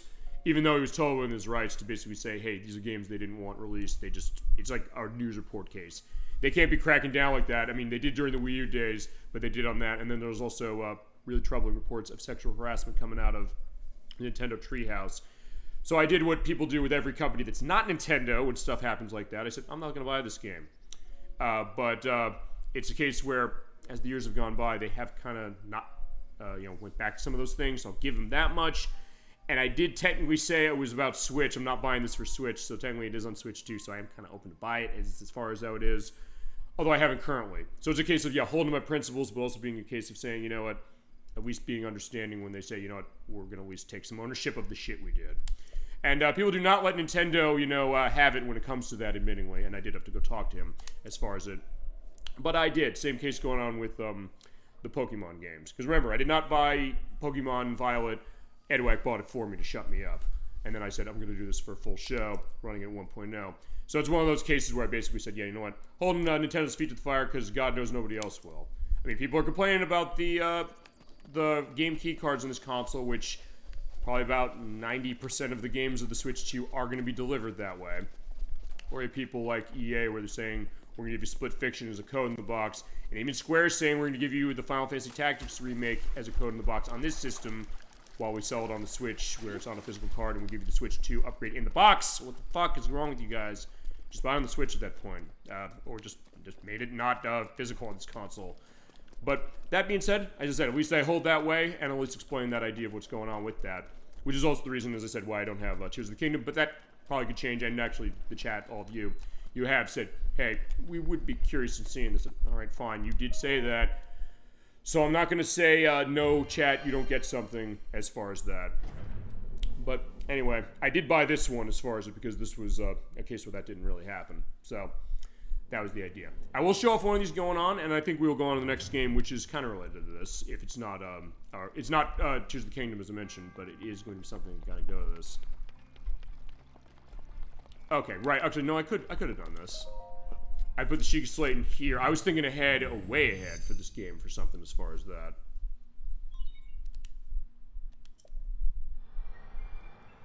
Alright, but I do need my Sheikah Slate power up a little bit.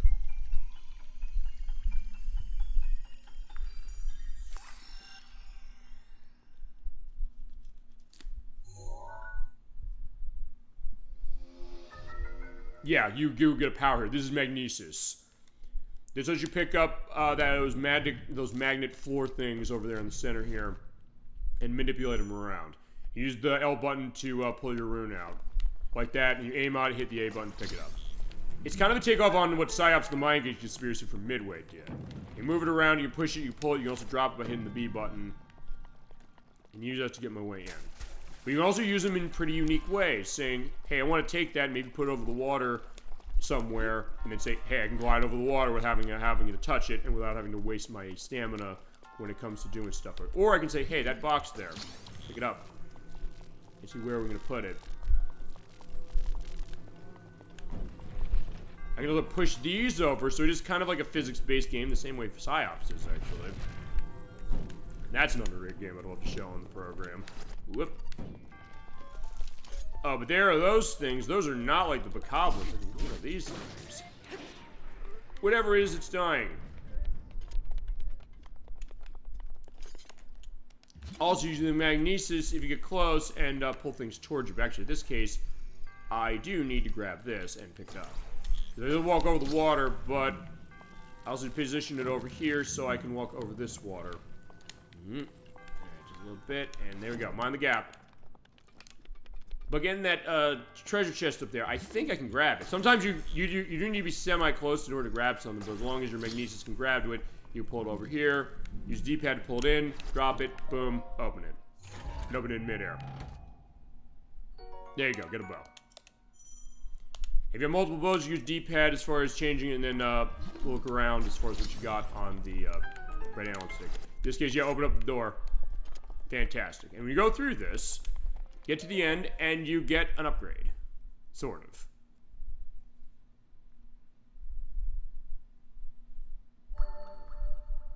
There you go. We drop the drop of water, and we get the drop of water. For everyone to possess the resolve of a true hero.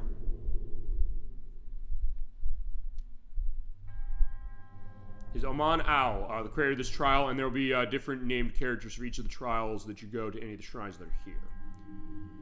A monk blessed with the sight of goddess Hylia and dedicated to helping those who seek defeat Ganon. That's us. And yeah, my duty's been fulfilled now that you're here.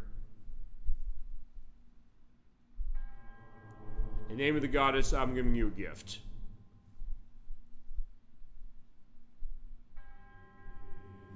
Yeah, it's a spirit orb. Anytime you beat one of these things, you get a spirit orb, and you can use them later for upgrades to your person. You want to get as many of these as you can, just to get an indication of that.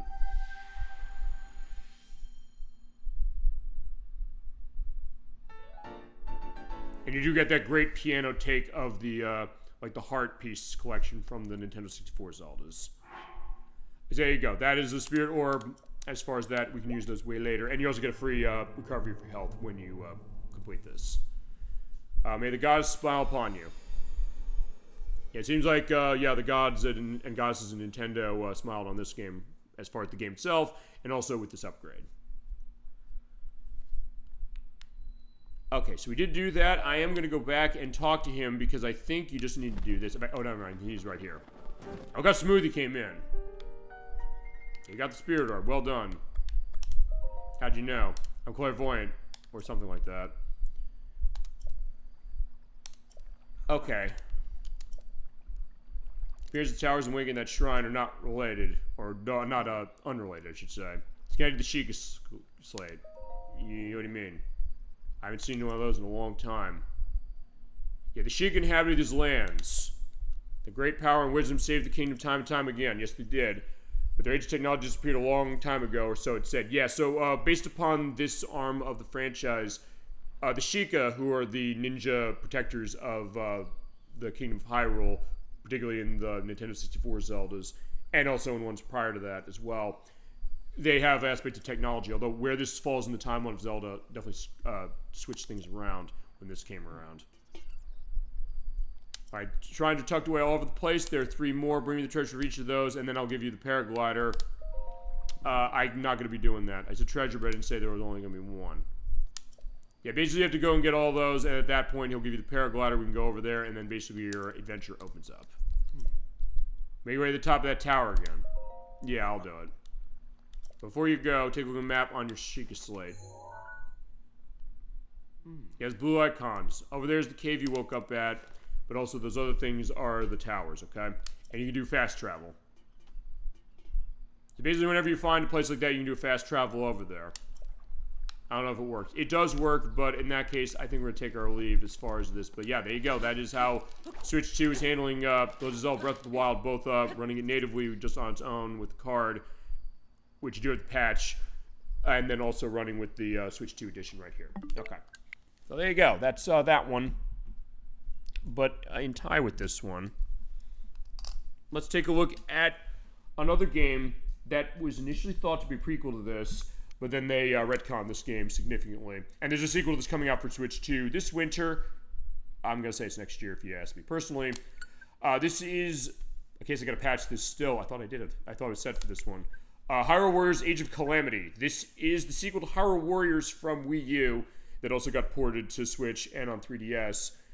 It is a Musou game. It is from Omega Force. That would be the people who made the Dynasty Warriors games. And Musou games, if you're not aware, they're hack and slash games with a lot of characters on screen. So basically just kind of going through and tearing things apart.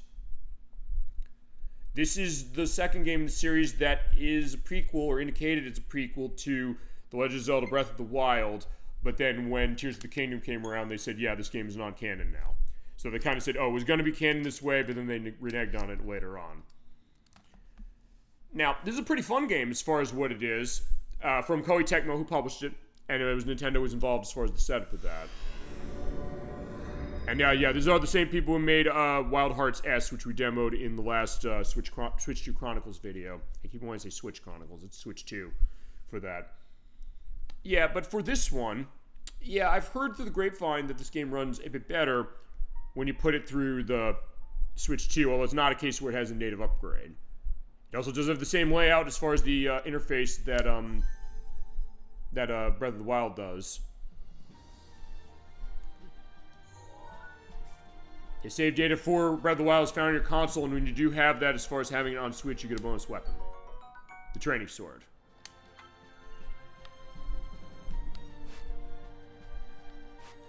Okay, now what I'm going to do is I'm going to go somewhere where there is a battle. You have Imp, you have Link, you have Zelda. Let's toss Zelda out. Or you can have each of your characters running. It will be my honor.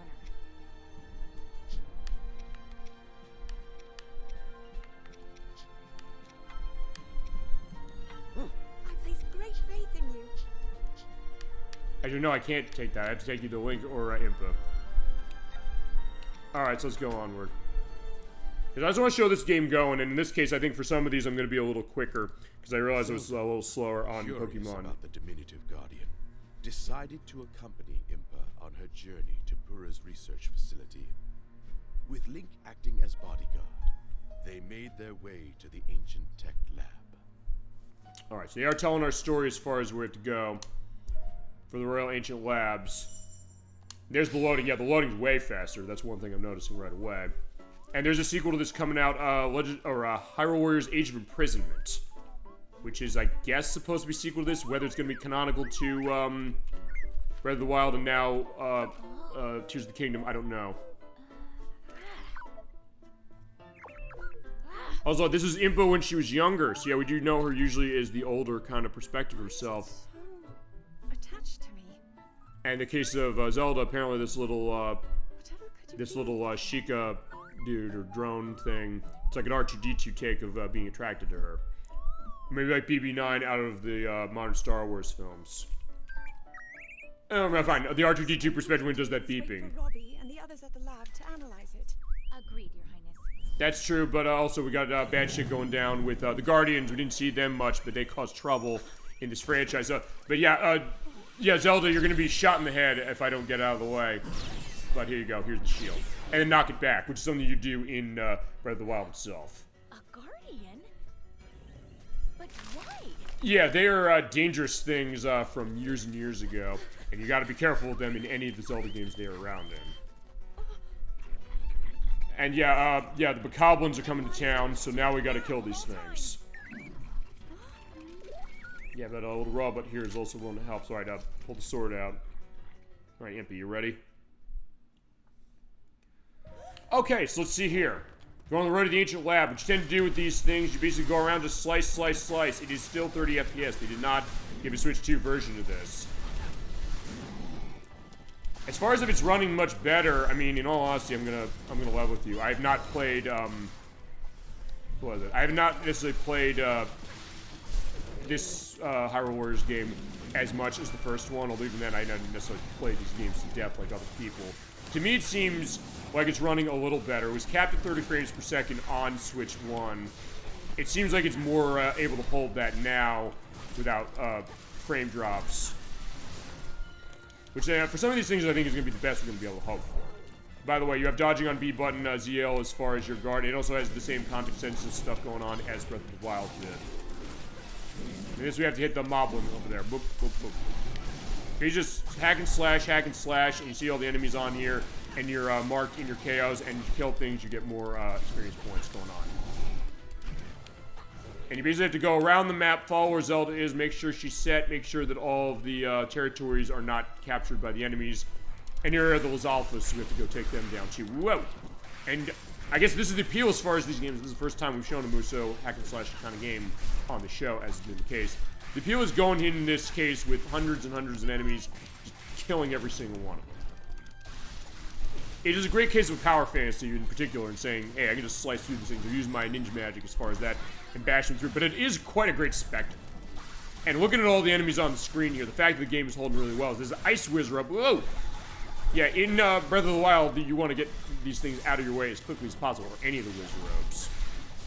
They kind of have like the, I don't know, I'm trying to remember what the legend of, like the hopping witch things that are in the final level of Super Mario Land. I think it's that, as far as the idea of what the Wizard is supposed to be based on, which gives it a nice cultural perspective and, I guess, kind of permanence as far as it, but also like, whoa, it's scary. It kind of works as like a, I guess, realistic horror case a little bit, in the sense of, yeah, you can get the sense that they're coming from something real, but also they have that kind of danger that goes that way, but also with the fantasy aspect of what Zelda has. Because remember, in Zelda, the Wizarobes, they disappear, shoot stuff at you, and then go away, and then come back. That's usually got to be careful of. Ow. But if you have A button set when you do, you know, enough hacking and slash, and get a special weapon, boom, blow that up. And you can get yourself going on into three forms yourself to cause more havoc. And blow up the exploding barrel.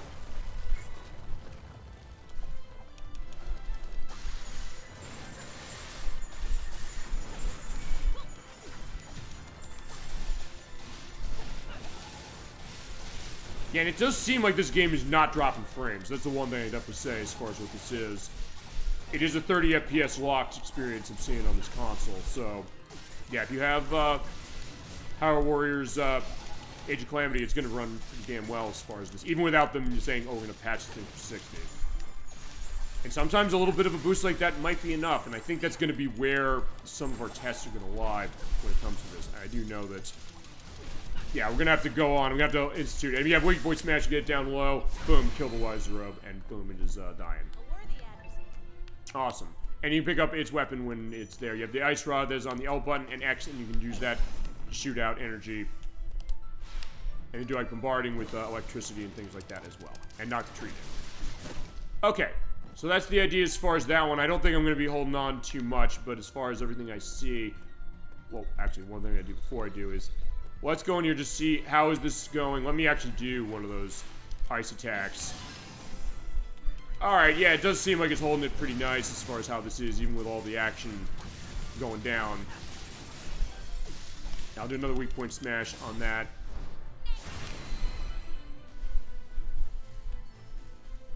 And no exploding barrels necessarily, but I'll set things on fire. Basically doing anything I can to try and see, can I get this game's frame rate to go down. So like putting a lot of environmental effects on the screen. Yeah, we should be safe now, I think. But yeah, let's leave these cases of them dead. Okay. Alright, with that, I think that's the end as far as that has got some nice rupees. Okay. So that is Power Warriors Age of Calamity. It does seem like it's running really nice, and I'm going to have fun, I think, running it on this system. Okay. I think I'm going to probably go through the stuff that's on card. And actually, I'm also going to go through the stuff on card that I was asked about specifically. So now for something completely different. Let me open this box up. This is a game that I think we've joked on the show.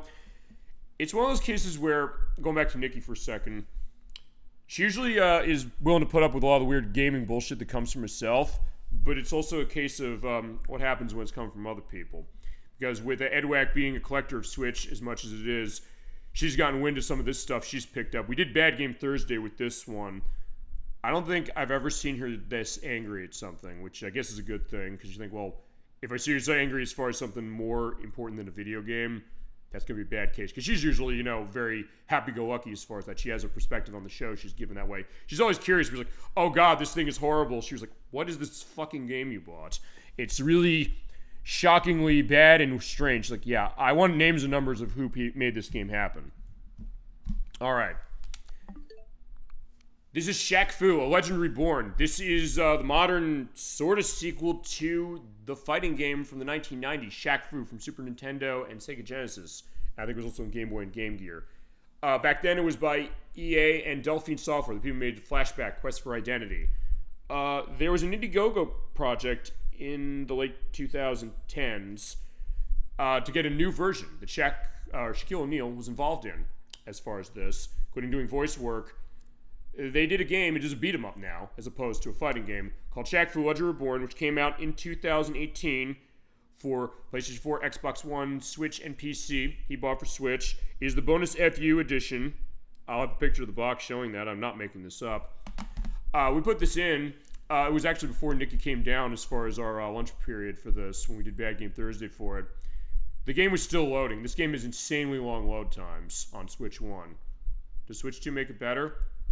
And we're going to see. So we're pointing out the load times on this were like a minute. Or actually more than a minute. And I've got to patch it. All right, so... No, we're not patching it because I don't have to. So let's run it without it patched.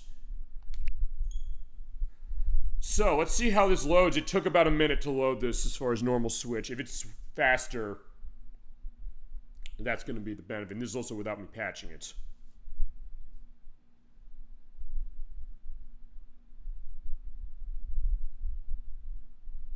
I mean, mainly that's going to be probably most of the test here.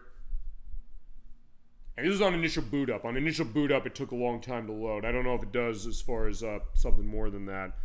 I guess I'm going to have to probably check that as far as it. But alright, yeah, it is still taking a long time to load this. Yeah, so that's the idea as far as this. And going back to what Nikki was saying I want names and numbers of who made this. I said, all you need to do is look at the credits, because remember, this is crowdfunded. It's like, who would ever want to make a game like this? I mean, then I explained to her what the old game was. Like, oh, okay. I guess that sort of makes sense. But I said, even back then, this was not seen as a good game. It was seen as a weird case of saying, let's take one of the biggest basketball stars at the time and, I guess, turn him into other things. Because we had the movie Kazam. We had movies he was in, like Steel. Cases where he did play a basketball player in films like Blue Chips from Ron Shelton. And, of course, his basketball stuff. But then saying, well, what about this fighting case? It's weird. So he's like a rapping genie in Shazam. He's a metal superhero of Marvel's and Steel. And that's like, yeah, it's a weird case. And yeah, the loading is still long, so even on Switch 1 is not, or Switch 2 I should say, it's not necessarily helping that. I will also have a timer when this loading goes down to get a sense of how long is this.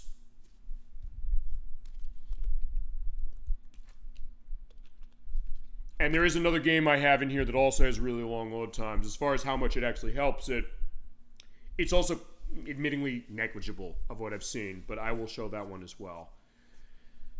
But good lord, yeah, this is, I guess that's the FU case as far as it, although the FU edition, it basically gives you extra content as far as it. Alright, there you go. From Mad Dog Studios and Big D's Productions. Also, I guess flashlight warnings as far as this, but I don't know. Yeah, everything is set, we swear, except for Shaq.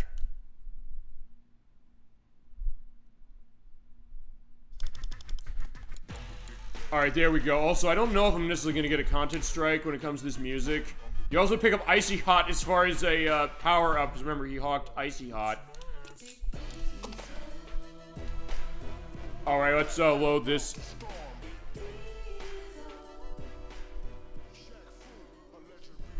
So yeah, Shaq is rapping again as far as it. I don't know if this is licensed content. If it is, I'm going to have to do something about that, but I'll see this, and you have to pick up blue balls. My story is convoluted and full of holes, so pay attention. Yeah, that is Shaquille O'Neal voicing this one. He did not voice in the original because there really isn't much voice going on. It also is kind of an Asian flared beat 'em up. Also, if you're offended by this, I'm sorry, but yeah, there is a case of that when it comes to some of the depictions in here.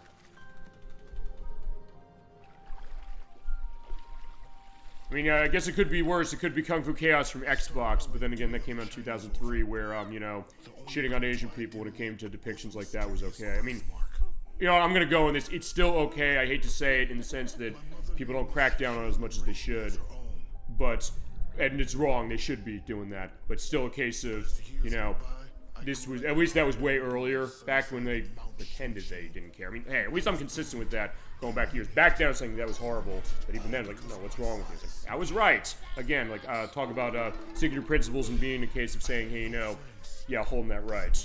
But okay, Shaq didn't have friends, but Ye came around, and he said he took an interest in my upbringing.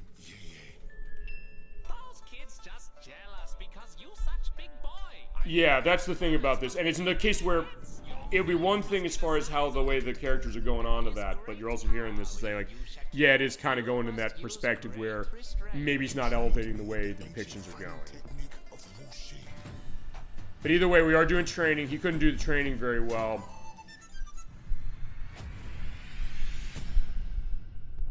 But eventually, after a lot of blood, sweat, and tears, he did become a master. He was able to dodge everything.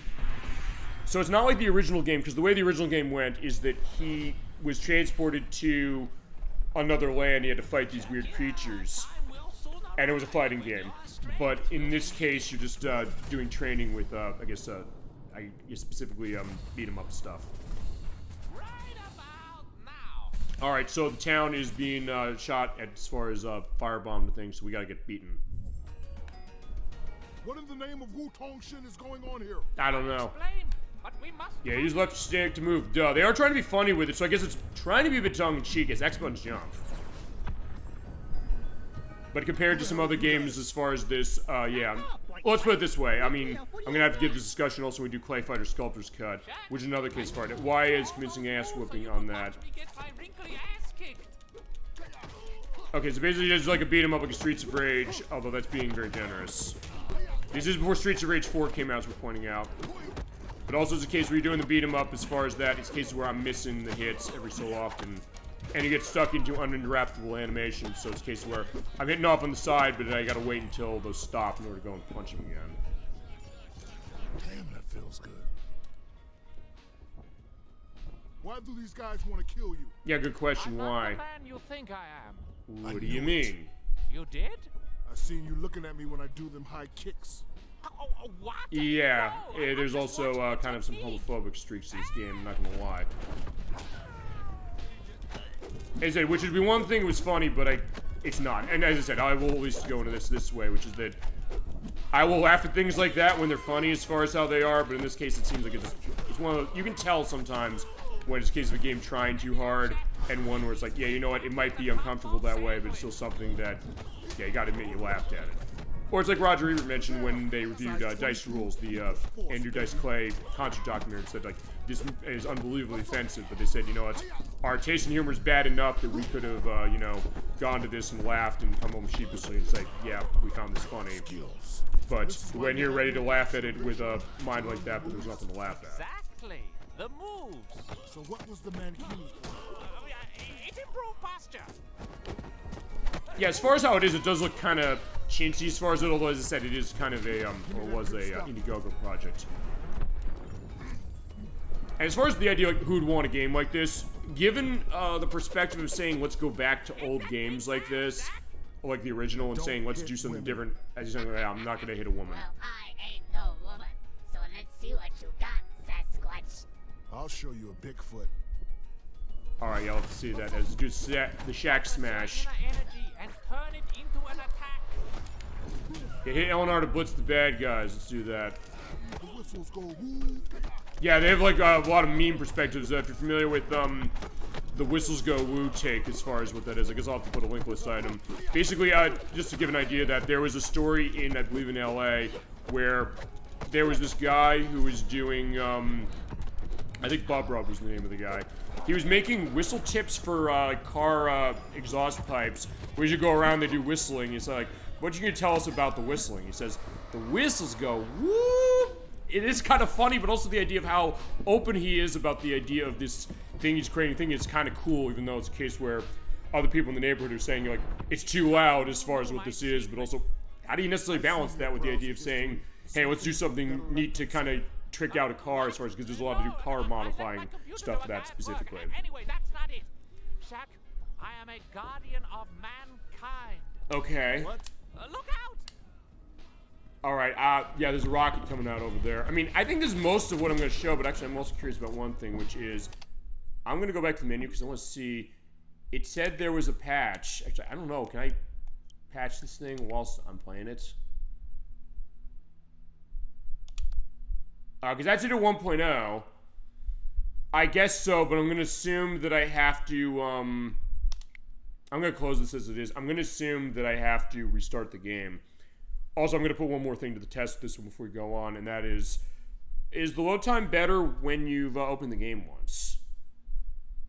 I think that's going to be the last thing I check. Okay, that patched it to version 1.30. Let's see how this is. Yeah, so surprise, surprise, is not that great a game as far as how it is. It is also something, depending on who you are, you might find this offensive. As far as beat-em-ups go, it is pretty basic. It's not awful, totally. But it is something that I think it's more just a game that's kind of trying to be, I guess, this kind of funny, I guess, meme-like take on itself of saying, hey, remember this old game as far as it, let's play that idea, but if we were in on the joke, because Shaq-Fu itself was something where it kind of took itself sort of seriously as far as the way the game made and also how it presented itself. But this one, they said, let's at least maybe lean into what that is, which makes sense as far as a return to that, saying, hey, you know, we're aware of what that is. Or it's like something like The Room, the movie by Tommy Wiseau, or we showed Plumbers Don't Wear Ties Definitive Edition this year on Switch.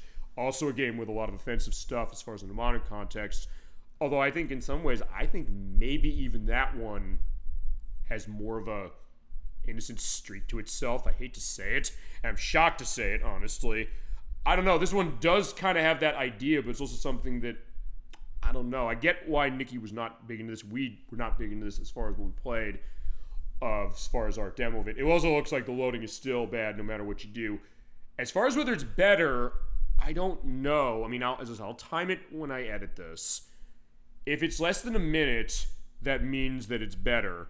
And I did say when we did one of the Pokemon Violet parts, the one Edwack and Nikki were on, I did ask, she said there's no helping this game when it comes to its loading. Because I said the loading in Pokemon Violet was as bad as this is. And to an extent, that's correct. But I also said in the show, I said, if you put the PS4 version into a PS5, or the Xbox One version into an Xbox Series X, maybe that makes it better. I mean, we're doing it with the Switch version, putting it in that way.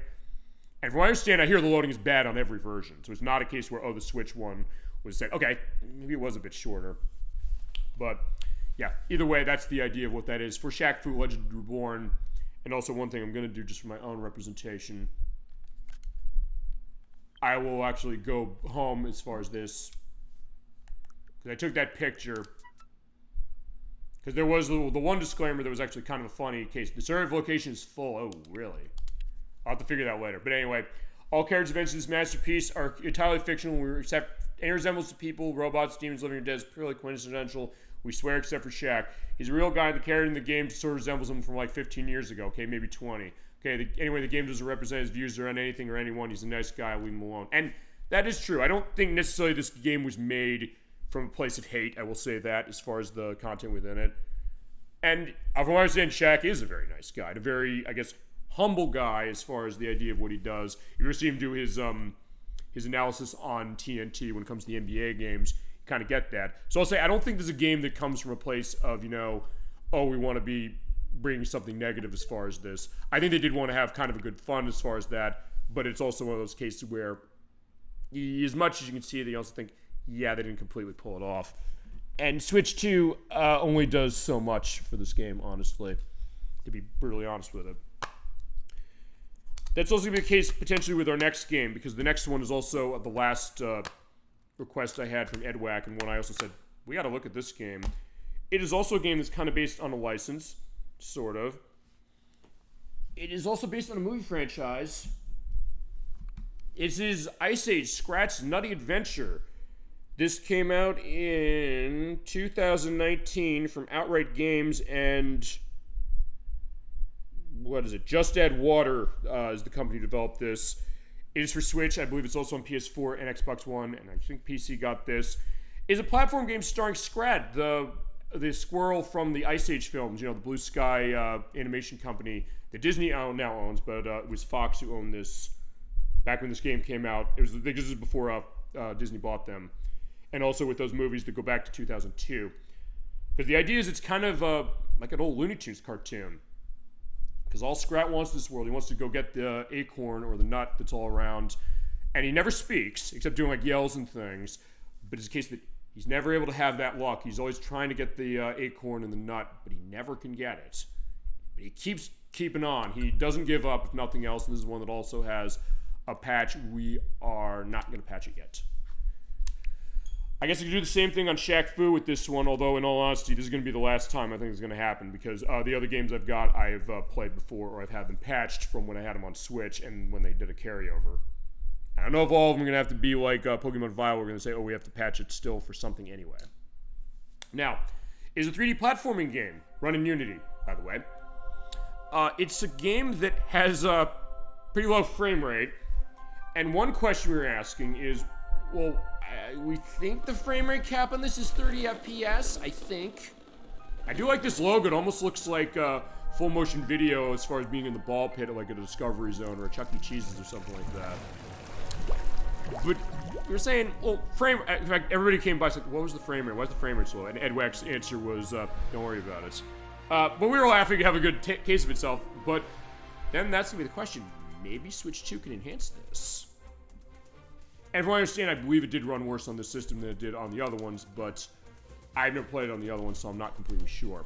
And your extras that go with icons you get later on, let's see. Controls are aiming on ZL, sneaking, throwing on ZR, diving, attack, jump. Pretty basic stuff as far as how that is. Audio set, graphics, language of what you want to have the game in. We're going to go in English. It's a bit slow how these menus are going, and your credits will start game. Pretty basic, so this is kind of like a... Yeah, when you're talking about a game representing a license, this is kind of a quick and dirty one. It's not like, hey, they animated new sequences for the movies or took movie footage that I'm aware of as far as running this. Though if they did, this is going to be a question on copyrighted material. I don't know if it's going to factor for that. Also, I don't know how the loading is, although I guess it is kind of long as far as how it is right now. We just did idea of a picture here of saying, I guess we're going to go here. I mean, I guess we'll also see if there's like a story as far as what's going on. Based on what the back of the box is saying, it's saying that Scrat's prized acorn is locked inside an ancient temple, and we have to go find the legendary crystal nuts. Alright, so there he is. As far as graphically speaking, this almost looks like something that would be on the PS2 or GameCube or Xbox era of itself.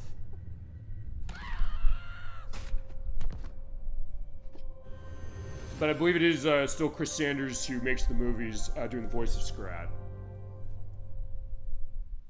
Okay, so here we go. So, no voice acting. So say this on Shaq-Fu, at least. Shaq-Fu did have a case of more presentation going on to itself. That way, because we have today the challenge of the Scratazons, I guess. Yeah, you have to harness the crystal nuts. And to find the mightiest warrior, they're scattered across the land, and according to legend, someone's going to lead us into a golden age by getting all of these. I expect someone a bit taller than you. And you can go to new areas with this and get new abilities. So, kind of a Crash Bandicoot-like, kind of a, I don't know, like a Super Mario 64-like. Right now, it looks like he's on camera, but I'm just adjusting it this way as he's kind of hopping around. So I gotta see where we're going, because I've never played this game. I saw him playing it. Alright, we didn't fall far. We'll fly on out here.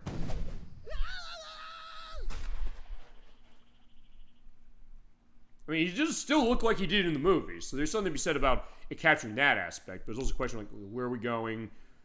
And, is what the presentation is going to be. It does seem kind of like they put this out quick.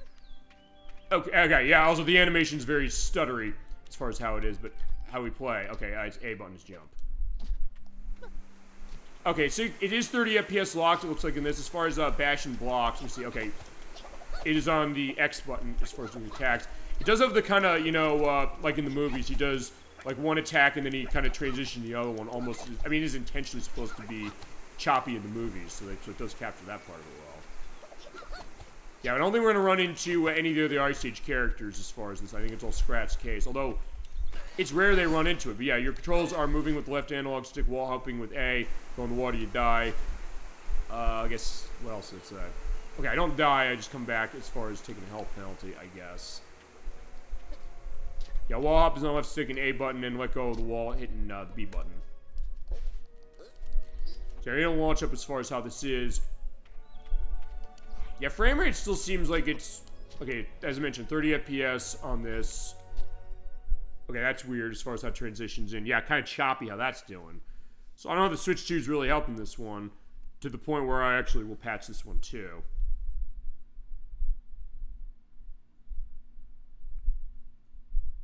Yeah, another one where, damn, the loading is long, and...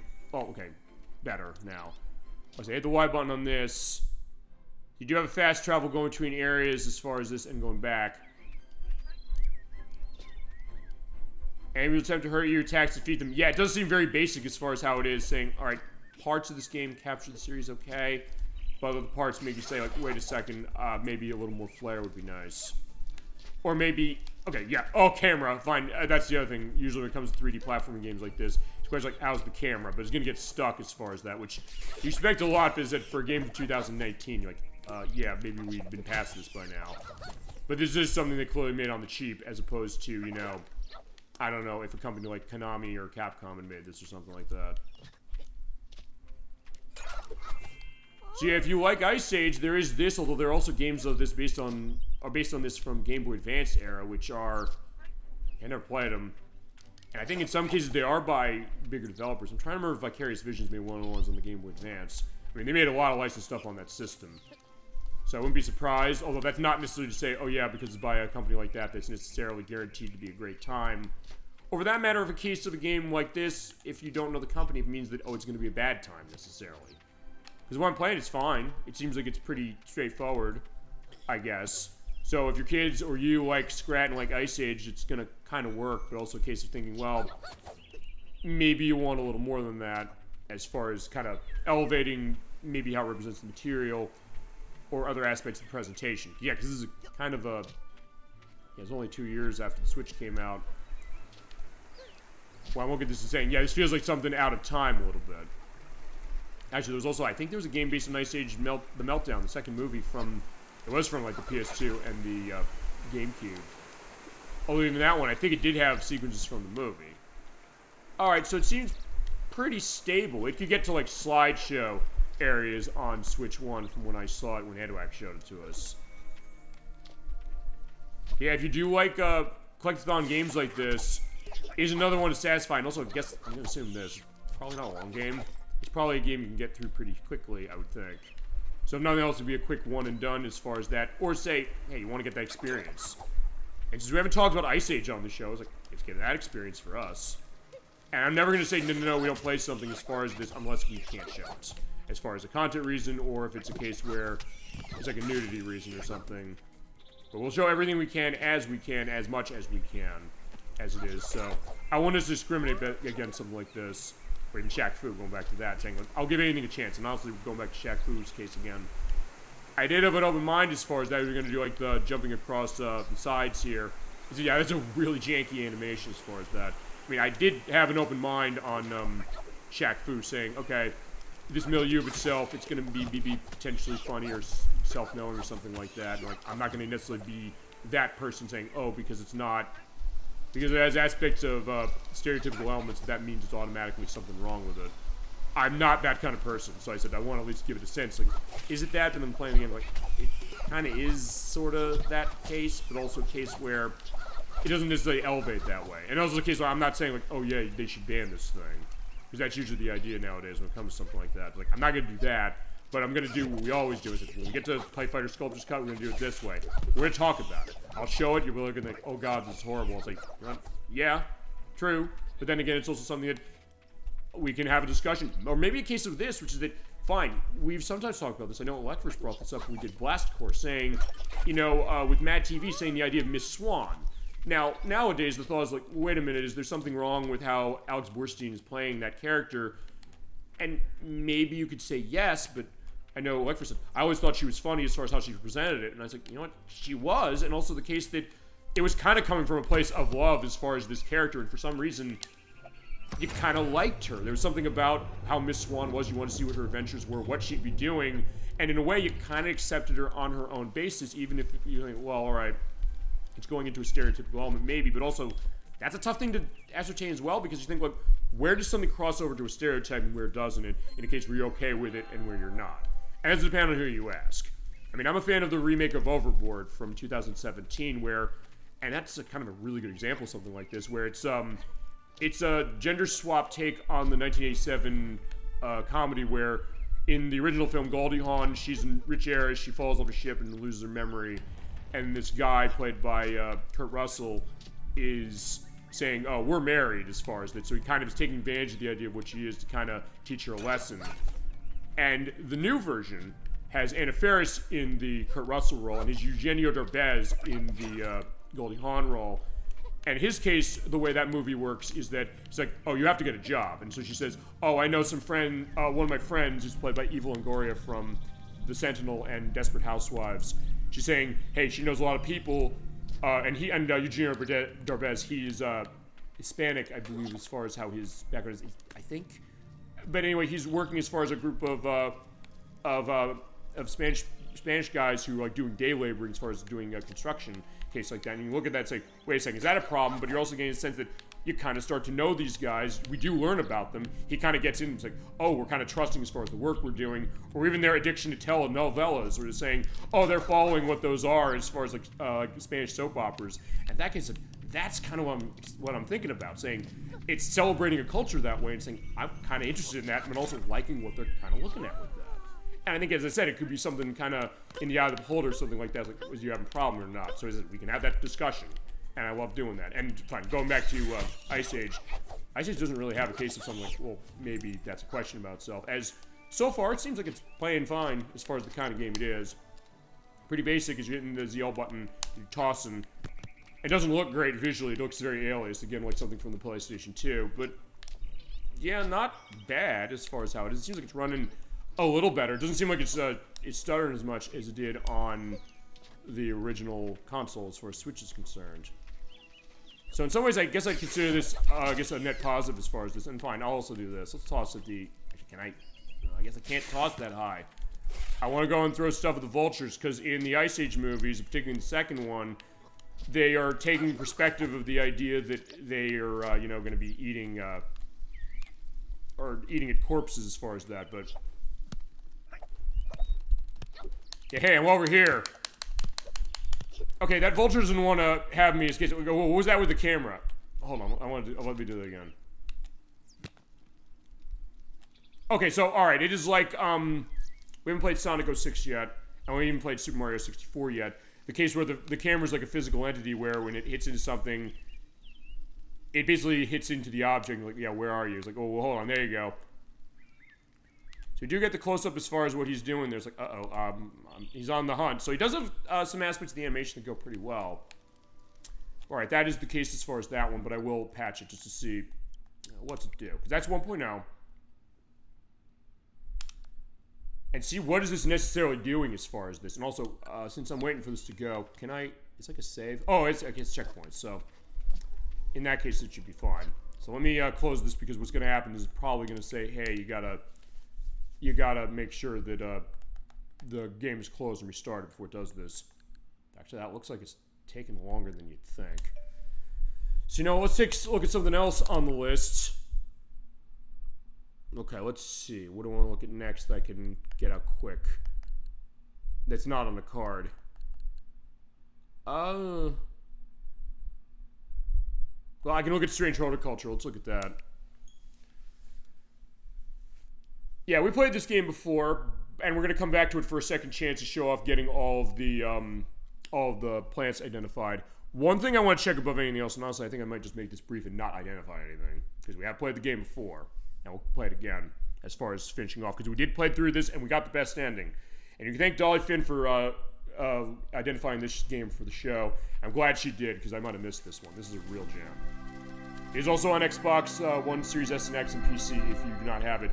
PlayStation 4 and 5 never got this, and I'm shocked they never got this. And there's no physical version of this, so you're gonna have to go digital on this one. But that being said, it's totally worth your money. Yeah, because remember, the concept of this game is that you go into the shop and you have the plants that are identified here. And when you go through, the idea is that since we had so many plants here, it was kind of slowing the game down a little. Not bad, though. This game actually does run on Switch pretty damn well, honestly. And there's Hellbore. She is our cat. You can pet hers, because we're running the store of Strange Horticulture. We went through the story mode. We did get the best ending. There are 8 endings in this game. Do the ring of the bell and say, hey, now when you beat the game, Simone Green will come back. It's been a long time. Yes, it has. Seem relaxed as nothing happened as far as that when we played this a couple of years ago. Does everything ever phase you? Yeah, because remember, Simone Green, she's the librarian. She's saying, hey, I was missing all the excitement. But yeah, the plants had a role to play as far as solving the mystery. Yeah, if you love your point-and-click puzzle games, this is a fantastic game. And as I mentioned, it's a game that, thanks to our best chat on Twitch and also best guests, we found this, and I'm glad we did.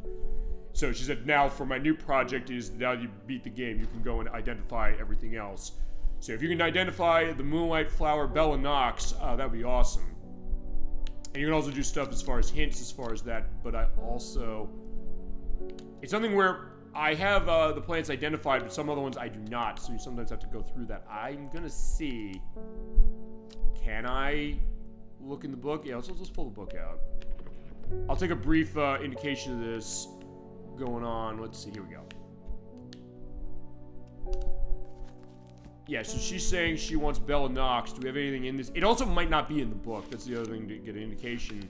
Or it might be under a different name, or it might be something else. We have to try and get a sense of what is this thing. And the game is insanely clever on how it does that, and also a case where the game does randomize what some of these plants are going to be identified as. So actually, when we played through the game, there were plants that we identified that I did not identify when we did our playthrough, as far as how it was, or as far as my off-screen practice. Saying the Moonlight Flower, I don't think there is a case on the Moonlight Flower. As I said, I'm not even going to necessarily give a sense of that, because all I really need to check out, because it's not a game that's necessarily graphically intensive, but something that when you have tons of plants on the screen, it will what is it? It'll slow the game down. Yeah, but it seems like it's going well so far. So in that case, I'm just going to give a little bit of a brief indication on that. Yeah, Switch 2 is enhancing a little bit. I said, not that there was really too much for it to enhance, mind you. But still a case where, yeah, I'm appreciating that they did that. Actually, I want to go home again. I want to see how's that patch. Oh, it's done. So let's look at Ice Age once more. Actually running at, what was the patch number on this? 1.01. It took that long to update it for just that, huh? Alright, let's see what it runs like, and then we'll go on to something else. I probably am going to go to the game I highlighted, that being Riptide GP Renegade. I'm curious to see how that game runs on this. Alright, and we can't skip that, but there you go. I do like the Outright Games look as far as that. And I'll just go back to this game briefly as far as it. As I said, sometimes games like this, the point of Bad Game Thursday, as I mentioned, was Edwack saying, I got a bunch of games, let's have a fun time for this before we get to the weekend, as far as the look over on this, and say, hey, here's something interesting, at least to kind of have a fun time with. But sometimes we play some of these games and realize, yeah, they had stuff to them, you know? In fact, I think, I'm trying to remember if it was Outright Games who published a game called, we mentioned this before, as I got extras unlocked somewhere here for something, which is, I guess, concept art for the game. Crayola Scoot. Because first thing, it's a game based on the Crayola Crayon line. And it was like, I looked at it, it looks like Razor Freestyle Scooter from PlayStation, Nintendo 64, and Dreamcast. Yeah, that's what it is, basically. So it is like a Tony Hawk's Pro Skater, like, stunt game. It's also kind of like Splatoon in the sense it's kind of paint-based, that you're, like, doing painting with a lot of the Crayola colors on the skate parks you're going to, and you played it. I said, you know what? For a kind of thing that it was made on the cheap, clearly, I guess, it has some value to it. It has some interesting things. And at the time when we really didn't have much going on with extreme sports anymore, and even nowadays, I mean, we still have some. And we did get the release of Tony Hawk's Pro Skater 3 and 4 the other day at the time when I was recording this. Which years ago I said, actually no, a year ago or so, when it Metal Gear Solid 2, we looked at the skateboarding mode, I said, ActRaiser was going to make this, but then they canceled it. But then they said later, alright, we're going to make it. They had Iron Galaxy do it. But yeah, went through a period where we didn't have a whole lot of games like this anymore. It kind of seemed like they just kind of went out of style. But then with that one, it's like, oh wait, that was kind of around that time. That was when Tony Hawk's Pro Skater 1 and 2 HD came out. Questions on maybe we'll see other stuff of other franchises still. I know I've been asking that for a while. Saying maybe with EA we can see a new SSX perhaps. Maybe Sega could take the fact that they're running Atlas and say, maybe bring the Snowboard Kids franchise back. Because that was on the DS last, as far as that. That was 2005-06 about. Which you'd have ties to Shin Megami Tensei because you could play as Jack Frost in it. But cases where you'd think maybe there would be either a revitalization of that, but even something like Crayola Scoot saying, you know what, it's kind of a good return to something like this in case that it does have some interesting things going on, but I fell and I am getting myself set. Oh, actually, I want to see something before I do that. Actually, I think falling doesn't necessarily do much damage, but alright, let me see something else here, because I didn't notice this. Oh, yeah, look at that. Holy shit, look at that. Look at that pop-up. Yeah, tree, no tree. Tree, no tree. Jesus. So, the Switch 2 can't do complete miracles as far as taking aspects of, like, pop-up. I mean, technology speaking, I'll level with you this way. It's gonna be one of two things. Yeah, one of two things, really, when it comes to what does Switch 2 do to Switch 1 games? And that is load times and frame rate. And from what I'm understanding, I get the sense that the load times are better on certain things. Maybe it fixes some stuttering things, but sometimes it doesn't. Even in the case of a great game like Teenage Mutant Ninja Turtles Cowabunga Collection. And other cases where, if nothing else with this game, I think it is at least holding more at the 30 FPS target. I think above anything else, the things where it's stuttering the most really are just where it's doing a transition out of gameplay and into, I guess, into an area. And I think I'm going backwards. Wait, am I going backwards? No, that's a checkpoint over there. Okay, that's the other thing I'm noticing in this case. It seems like a lot of the areas look similar. But I guess since I'm following where all the gems and icons are, there you go. Okay, look at that over there. I don't know if there's anything over there as far as seeing that, but alright. In that case, I think that's really the point being made as far as Scratch Nutty Adventure. Alright, so we'll take our leave of you, although, yeah, it is starting a bit running the movement of the platform. So that's very weird. And I think I moved wrong, so I turned on a Joy-Con. But that's okay. Yeah, I just turned on one of them, so let me just put that on the side so I get that set. Okay, so I think from here I can just go through the list as we have. So let's take a look at what we got. And also do the demo stuff. I'll do that probably last. So next on the list, we'll go down the list. This is one that Edwack was curious, how's it run? Nikki's sister, who might actually be part of the show, coming up soon. I think she might be involved when we do our play of Crash Bandicoot Wrath of Cortex. I think that's going to be a next year thing, probably. But she's like, oh, I used to grow up with Nikki playing that game. I said, you want to be in on this one? I was like, she kind of seemed maybe interested. But we'll get a sense of that in a sec. Well, okay, I did say I was going to look at Riptide GP Renegade. Let me do that, and then we'll look at Animal Crossing, because this is going to be quicker. This is from Vector Unit. These are the people who made Hydro Thunder Hurricane for Xbox 360. And like that one, it is a jet ski racing game. Or a water-based racing game, I should say. It is on jet skis, though. I bought this one when it was on sale because I said, I love Hydro Thunder Hurricane. I should show that off. I'm just going to do a race. Let's do a quick race. Down to Rush Fountain Park. Or, yeah, Fountain Park. Unicorn Base, Sky Mines. Grindhouse. Let's go to Tropico. That looks nice. We're on a Pro. Elite. You know what? I think we got to go fast as hell. So let's do that. Switchblade. Let's run that one. That looks pretty nice as far as how I have it set. Because I think you also do custom skins and things like that. Yeah, the loading's way faster. Yeah, this is, I think, was uncapped as far as on the system, but I don't think it always held 60. So actually, so far, I think I'm seeing this one gets enhanced a bit. And as far as accelerating, it is on ZR. Okay, yeah, this seems like it's run way better. Damn. And looks way better, too. You're tricking off things. Use the, I'm trying to remember what button you hit, but alright, there you have, like, the police case in itself. It does, as I mentioned, play like Hydro Thunder Hurricane for Xbox 360.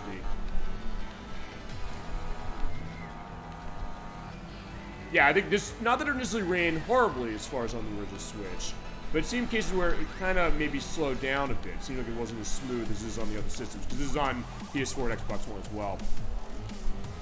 Yeah, but even stuff with the way the environments are going, actually, yeah, this looks really, really nice. And look at everything going on in this nighttime environment. That's the other thing also, just to go into this, when it comes to what I'm picking to show for these demos. I'm saying, what can I get for a game of any kind that's going to show it at its most intense? Right, yeah, you can use the right analog stick, but if you miss, you fall off, and like, yeah, press A press the A button to recover. See, I guess in a little bit of a way, I'm thinking the Hydro Thunder Hurricane thing because it's about the same developers, but also a little bit of a wave race case, because you're like on these jet skis or jet bikes.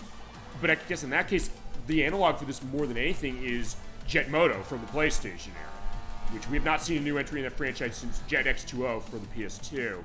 That was in 2002. So in some ways, even though I'm way behind, which I don't really care as far as this, but yeah, you got the nice effect that Hydro Thunder Hurricane had as well. When you splash in the water, it splashes onto the camera lens, and as you go faster, it will actually be coming off the screen faster. Whoa! Yeah, I did the can. Yeah, this looks good. Okay, and honestly, it looked a little muddy as far as the way the game looked on Switch. And I guess maybe with some of the things for it, but you get a level like this, where it's as, you know, flashy and colorful as this. It almost reminds me a little bit of Twilight City from Wave Race 64, but with effects and accoutrements in the background there, like the moving roller coaster, Ferris wheel, and fireworks, that I'd like to see in a new case of something like Wave Race. And that's another franchise. Like with Jet Moto, we've not seen Wave Race in forever, aside from sort of maybe with the power cruising thing that Wii Sports Resort had, but even then it was not saying, oh, we're going after Wave Race with this.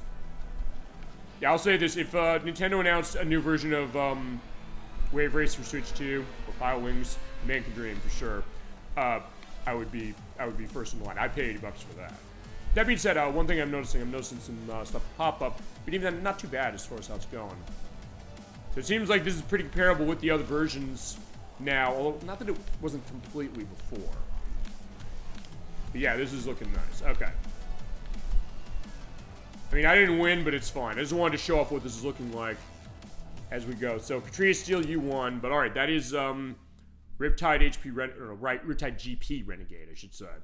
That's an underrated one. If you like your water-based racing games, and if you miss Wave Race and Jet Moto like I do, definitely pick this one up. They put this on sale every so often, so you might be able to get it for cheap. Alright, but next we're taking a look at Animal Crossing New Horizons. So, doing a check of whether it can be played because I have the Switch Online case. Where you have access to the DLC for the Happy Home Designer. Now, as we're pointing out, since the first time I've been played on this system, I played it on Switch Original. You might be ready to scream about saying Resident Data, but I already have Resident Data. And so we're pointing out this. Remember, on Switch, when you played the game, you had to set up your island, and you couldn't actually transition that over as far as it easily. I think unless maybe you got like a new Switch or something, but as far as like switching the save around to other accounts on your console, not easy to do that, and sometimes you can't. As far as Switch 2 is concerned, when it does the transfer over, it does transfer over the island you had. And actually, I've not been back to this in a while. And I came to this one a bit late. Everybody played this because of COVID. I didn't, actually, but I played it later. I played it a year after when everybody else played it. So let me take a look at this, because I haven't played an Animal Crossing game since the GameCube days. So I said, let me see how this is.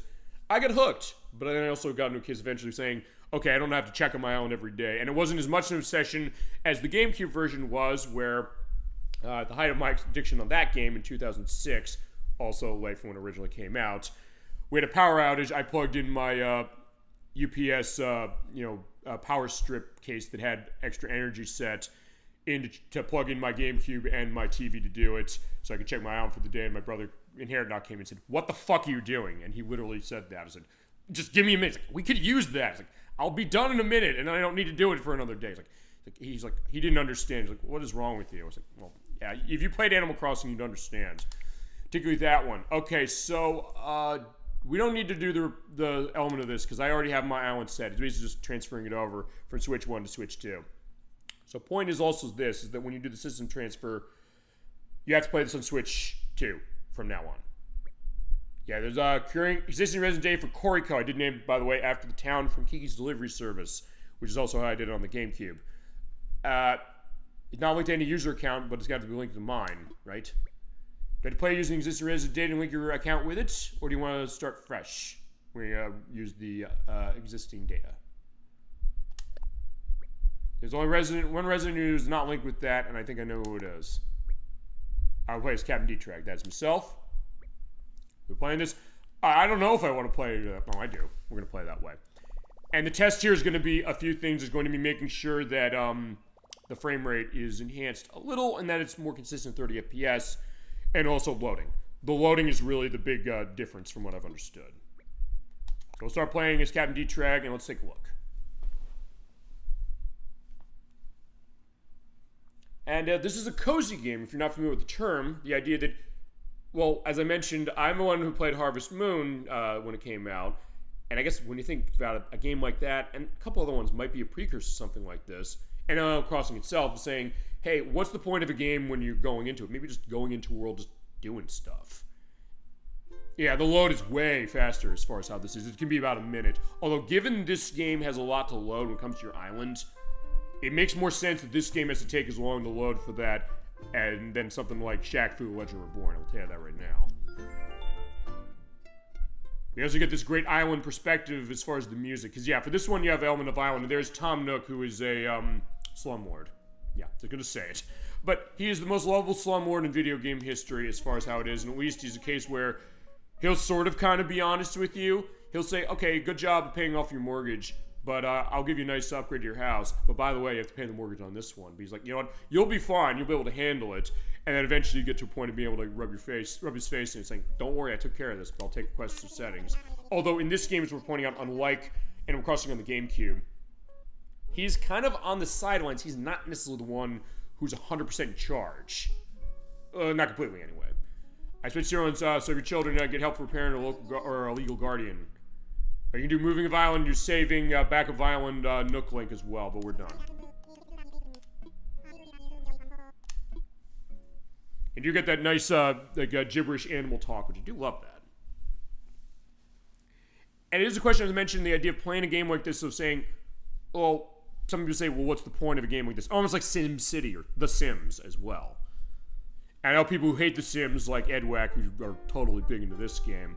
But they're kind of similar, both of them, in the sense of saying you're kind of going around. It's almost like a virtual dollhouse, or in this case, like a virtual island of saying, hey, I can walk around, I can just do things, I can chop down trees, I can go fishing, I can make money and buy things, I can build my house up, I can catch bugs or things like that, or bring them to the local museum. So in that case, it's a game that in a way maybe doesn't really have much of an end to itself, although there are end points for certain things. It comes to paying off mortgages and things like that. But other cases of saying, well, you can kind of find a lot of different things and also invite people to come to your town in some of the earlier games, or Iowa in the case of this one. And that's a lot of fun. And seeing what they came up with. And sometimes that can be a case where it makes the frame rate go a bit more as far as being more intense. So an interesting test as far as my island here. And this is Isabel. She's the dog. She was introduced in, not the first Animal Crossing game, I believe it was, I think it was City Folk, which is the Wii game. I didn't play Wild World, which is the one on DS. And then there was New Leaf, which was huge on 3DS. To the point where I did a new version of it, and it had a version of Tetris Attack in it, which I did not know for years. Like, wait, what? It does have a version of Tetris Attack in it? That's technically the most recent version of that, or Pound Upon. She has a nice tea blazing on a Sunday afternoon as far as the case of it when I'm recording this, and also just in general. So here we go. So I'm recording this on July 13th, 2025 at 4:30 p.m. I don't have big news to share with you today, and every time you boot the game up, she'll give you like the news of the day, what's going on. But if you're in summer, we got a topic. Walking on the beach this morning, spotted summer shells.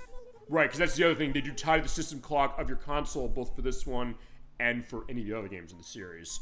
And based on when you come and play the game, certain things might be happening, certain people might be around. They might say, oh, I want to move somewhere else. New people might come to the island.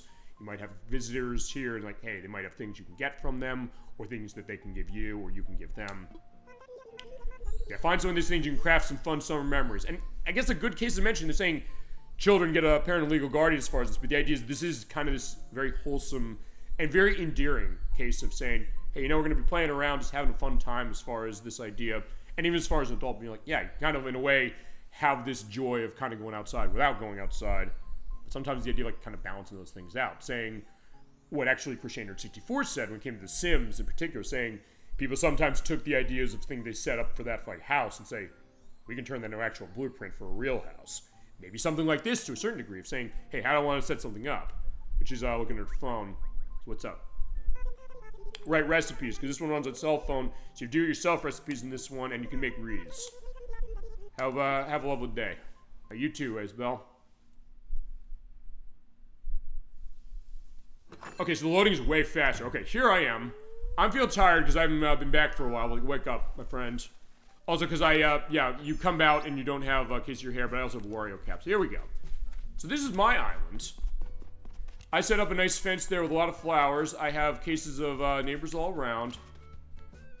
There's a tree going on there, and I'll show some stuff going on. Also, like Harvest Moon, you have a garden back there. I'll go get that in a second. I've also got mail. Mom, she sent me something. Hey, Mom, what's up? Okay, your 1-year-old, as far as it, maybe it's time to give broccoli another go. I've gotten over that, Mom. I actually do love broccoli nowadays, especially when you season it right, and also if you cook it just right. And especially if it goes with nice potato and meat or fish in some cases. Mwah, delicious. But you'll always be my baby. Happy birthday, says Mom. And you get an item. And you have stuff from the bank. Actually, does anything else come from the bank? Okay, the only thing I've got new is that one. So hit X button, that is your inventory, so I can look at my gift, see what's in here. So let's open the box. Okay, I got a knapsack, and also this, which is... Oh, I got a cake. So you also wear that, so like, hey, you know what, I want to wear something else. Let me do that, or cases where I want to see. I can probably go in and get my stuff set as far as my custom designs for characters and things like that, or from my phone. In this case, I took Rainbow Cross saying, hey, let me make my own patterns. You can make your own patterns in this game. Or I have self-ports as far as that. Stuff for flags. You can put it on your cell phone case. You can have stuff as far as items on your person. You express feelings here. It's like, hey, I'm feeling joyful today. I feel joyful whenever I do stuff for Super Bowl Game Saturday, even when I'm just doing a recording. I can do chat with people. It's like, hello, everybody, or hello, good evening, ladies and gentlemen, or something like that. You also have trees you can shake up if you walk in and hit the A button. Sometimes bells will fall out of them. Sometimes branches will fall out of them. You pick them up and you can do cycling of them. Sometimes beehives will pop out and you have to run away, otherwise you get your face stung. Alright, so we have the spinning teacups ride in front of the square. There's KK Slider. He's the doggy. What's buzzing? I'm putting on the show before I hit the road. Are you now, huh? But no requests. I'm just going to do my thing. So I'm going to let the music take me where I want to be. At 6 p.m. I will give song requests. So just go around, hang around. Here are my friends as far as my neighbors. Hi, Hamlet. Yeah, it's been a while. Yeah, it is you. Next year I was at Super Secret Fitness Camp. Don't forget about me. So they get angry or questioning the idea of, you know, we haven't been here for a while, but I'm working out in the time, but we can compare muscles later. Welcome back.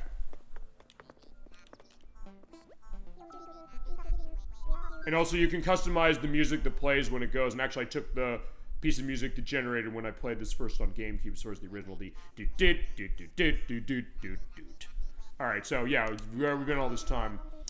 A year and 3 months is the last time I played this game, but yeah, I've been doing Super Bowl Game Saturday. I've been doing game streaming as far as this, but in between, actually, when I've been doing it, I've been playing this game every so often. Especially back when it came out about a year afterwards. Playing it quite a bit. Saying, hey, having a good time as far as it, but now I get to show it as far as the show. It's wild. Yo, what's new with you? Yeah, I'm doing well, having a good case of summer. I have a home as far as how it is over there, and in real life as far as that. He wants to do fusion cuisine.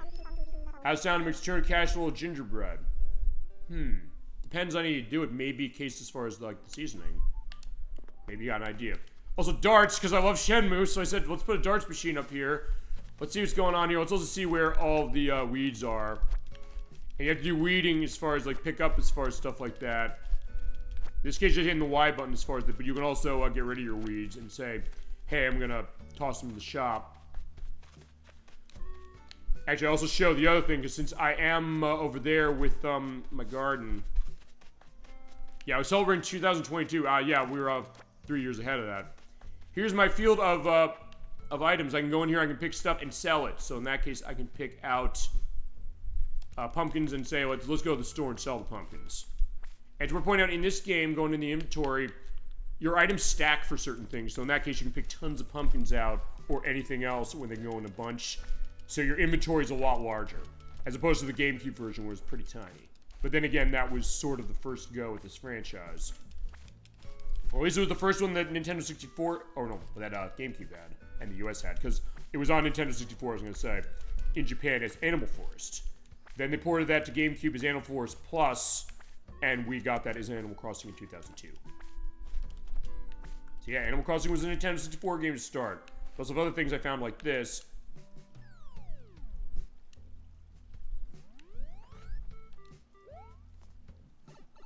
Also, you can jump in the Mario pipe, so you can find a lot of Nintendo accoutrement mods saying, I have a shortcut over here to Nook's Cranny. This is the drop-off box. You want to sell something in the box, you can do that as far as after hours. You also go to the store, because that's the idea of what this game is all about. You want to go to the store, you want to sell and make a bunch of money, so you can come and buy something. Hi, Timmy and Tommy. They are the sort of... I think they're the grandchildren of Tom Nook, if I remember correctly. They're around the place. Can we sell? Yeah, what do you need today? Also turnip prices, because you can also get a case of saying how are prices of turnips going, and if you were able to do that and get in the market, you can make profit as far as selling them. But we won't buy turnips on Sundays, okay? So you want to sell. I'm not going to sell that. I'm going to sell my pumpkins. I'm also going to offload my other stuff that's not of use, like the weeds. Let's see. I have other stuff in my person. You also do crafting as far as how that is. I'm not going to do too much as far as this. But all these things are, crunch the numbers, please. 12,010 bells. You got it. We were running on bells, by the way, on our currency in this franchise. Okay. Also, what's this? What? Nook Miles. Also, by doing certain things in the game, you get Nook Miles that you can use to claim for bonuses. In fact, in this case, I can. By selling items, you get Nook Miles as far as that, and you use those in exchange for special items. Or you want to talk to your neighbors. Basically give you an incentive to play the game every day. Alright, let's see also what you got, because you can also get stuff for your house. Let's see. Oh, hey, I'm interested in your study desk. Don't let the supplies act fast, you're serious. They will be 700 bells. Let's take it, why not? Alright, wrap it up, please. What's this? Oh, circuit breaker. Oh my god, you bet I want a circuit breaker for my house. And that's the other mentality this game gives you. 820 bells. God damn, that is a steal. You can't get a circuit breaker for 820 bells nowadays unless it's like $820. You know, I don't even think even then you can probably get one that cheap. And you have to get it installed by an electrician and all that stuff. Not happening. Ooh, flower display. Yeah, I came on a good day saying, hey, they got some stuff. 13,000. I'm taking it now. Boom. Thank you. And what about this? Ooh, surfboard. Hell yeah. We're definitely taking this. That's the other mentality this game put you in. You get really excited about things. You think, like, would I necessarily... Wait, hold on. Oh, right. I forgot. The ones that are limited supplier cases is just the one, but the other ones, they're on special case like that. They're things where you do, you can buy multiples. And you also do, you can also do orders as far as those out of the catalog, as far as how that is as well.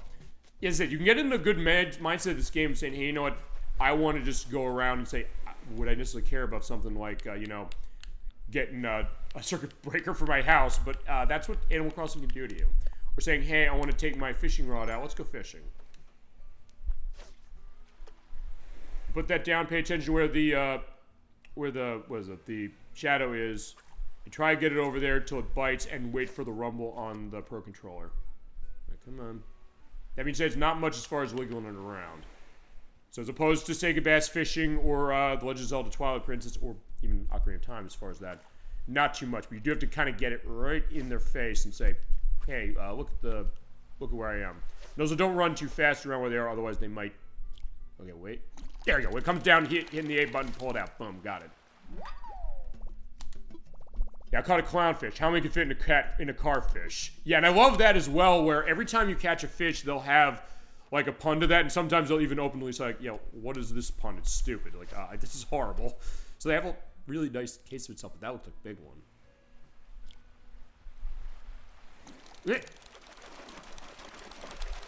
Ooh. Oh, big one. Red snapper. Looks pretty dapper. Awesome. Okay. Also, you can get a shovel. So the idea of the shovel is, hey, see that thing in the ground? Dig it out, find a gyroid. It is a laseroid. Yeah, you can put these in your house. They sometimes will do weird things and have them set. You can also dig up fossils and have them identified to see what they might be. See, there's a lot of different things you can do, and also one other thing I do want to show doing is, do I have my deep sea diving thing out here? There's a message bottle. Let's see what this is all about. Chief, I found this do-yourself recipe. Dark bamboo bat map, but I already know it. Okay, what I want to see is, I want to do some deep sea diving, and then we're going to go on. I don't want to necessarily get myself stuck as far as this, but before we go on for this game, what I'm going to do is I am going to actually save my game, because they do have the perspective of, on the GameCube version and also on the Nintendo 64 version, some of the other ones, you have resetting. If you reset the game without saving, he'll say, hey, don't do that, but also if you keep doing it, he actually will be in a case of saying, hey, you know what, I'm going to be, you know, actually doing stuff to your town, like evicting your townsfolk. Oh, there's bugs there. You can take the bug catching net and get that. But what I'm going to do is I'm going to go back home. I'm going to put down the laser rod. I'm going to see what this is about as far as digging this out. Yeah, there we go. This fossil. And you get the fossils identified as far as that to see, like, maybe they're things, because you go to the museum. I will go briefly here. And then I'll go home. We'll do the diving, and then we're going on. I don't want to necessarily hold on to this one. But I know it's a dangerous thing when it comes to some of these games. Wake up, yeah, Blathers is the proprietor of this place. He is awake at night, as we're pointing out, if you come in here at night. But hi. Welcome to the museum. How many MB service? Now, unlike the older games, you have to send off the fossils in order to get assessed. He will actually assess them if you have them. So in this case, I can give this to him, like, hey, what is this thing? Can you tell me what this is? Let's see.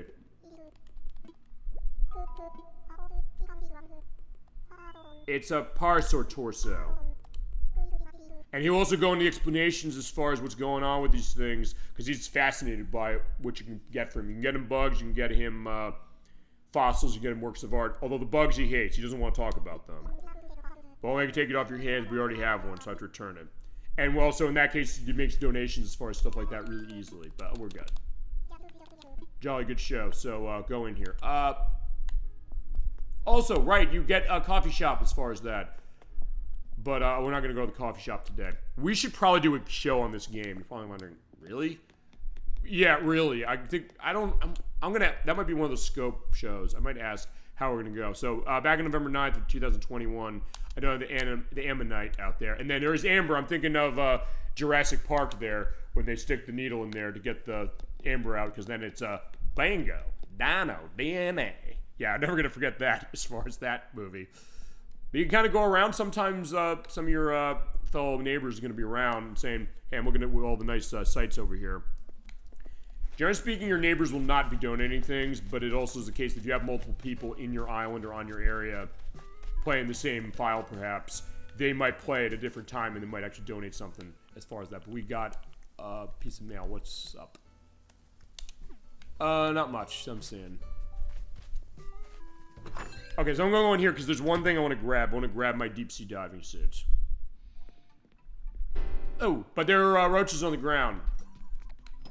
Yeah, you run over them and yeah, they come out. They come out with like the spirit. All right, there's the flippin' doggy as far as like the toy. So yeah, this is my house. I have the not Astro City machine of Segas. Piano as far as over there. I can go in this room. You know, maybe I won't do deep sea diving. You can do that as far as stuff. Here's this room. I have the wallpaper of Super Mario Brothers, which in this version is animated. Do love that. I have a nice glass of champagne. I have the stock car case as far as that, so I have the stock car race going on. I have not Slim Good Body over here. Here's my kitchen with like a stone case. You can also use the gas range to actually do cooking. So let's see. Can I make anything? Sea bass? Oh yeah, I'm missing ingredients. Okay. I don't know if I have enough as far as the stuff to make ingredients, but yeah, there's the toaster. What's up? Yo, Captain D-Trag, Fuchsia. Oh, someone's at the door. Yeah, I'm coming. Just give me a second. Okay, I will show this. Somebody came to visit, so I'm going to show them visiting, and then we're going to go on.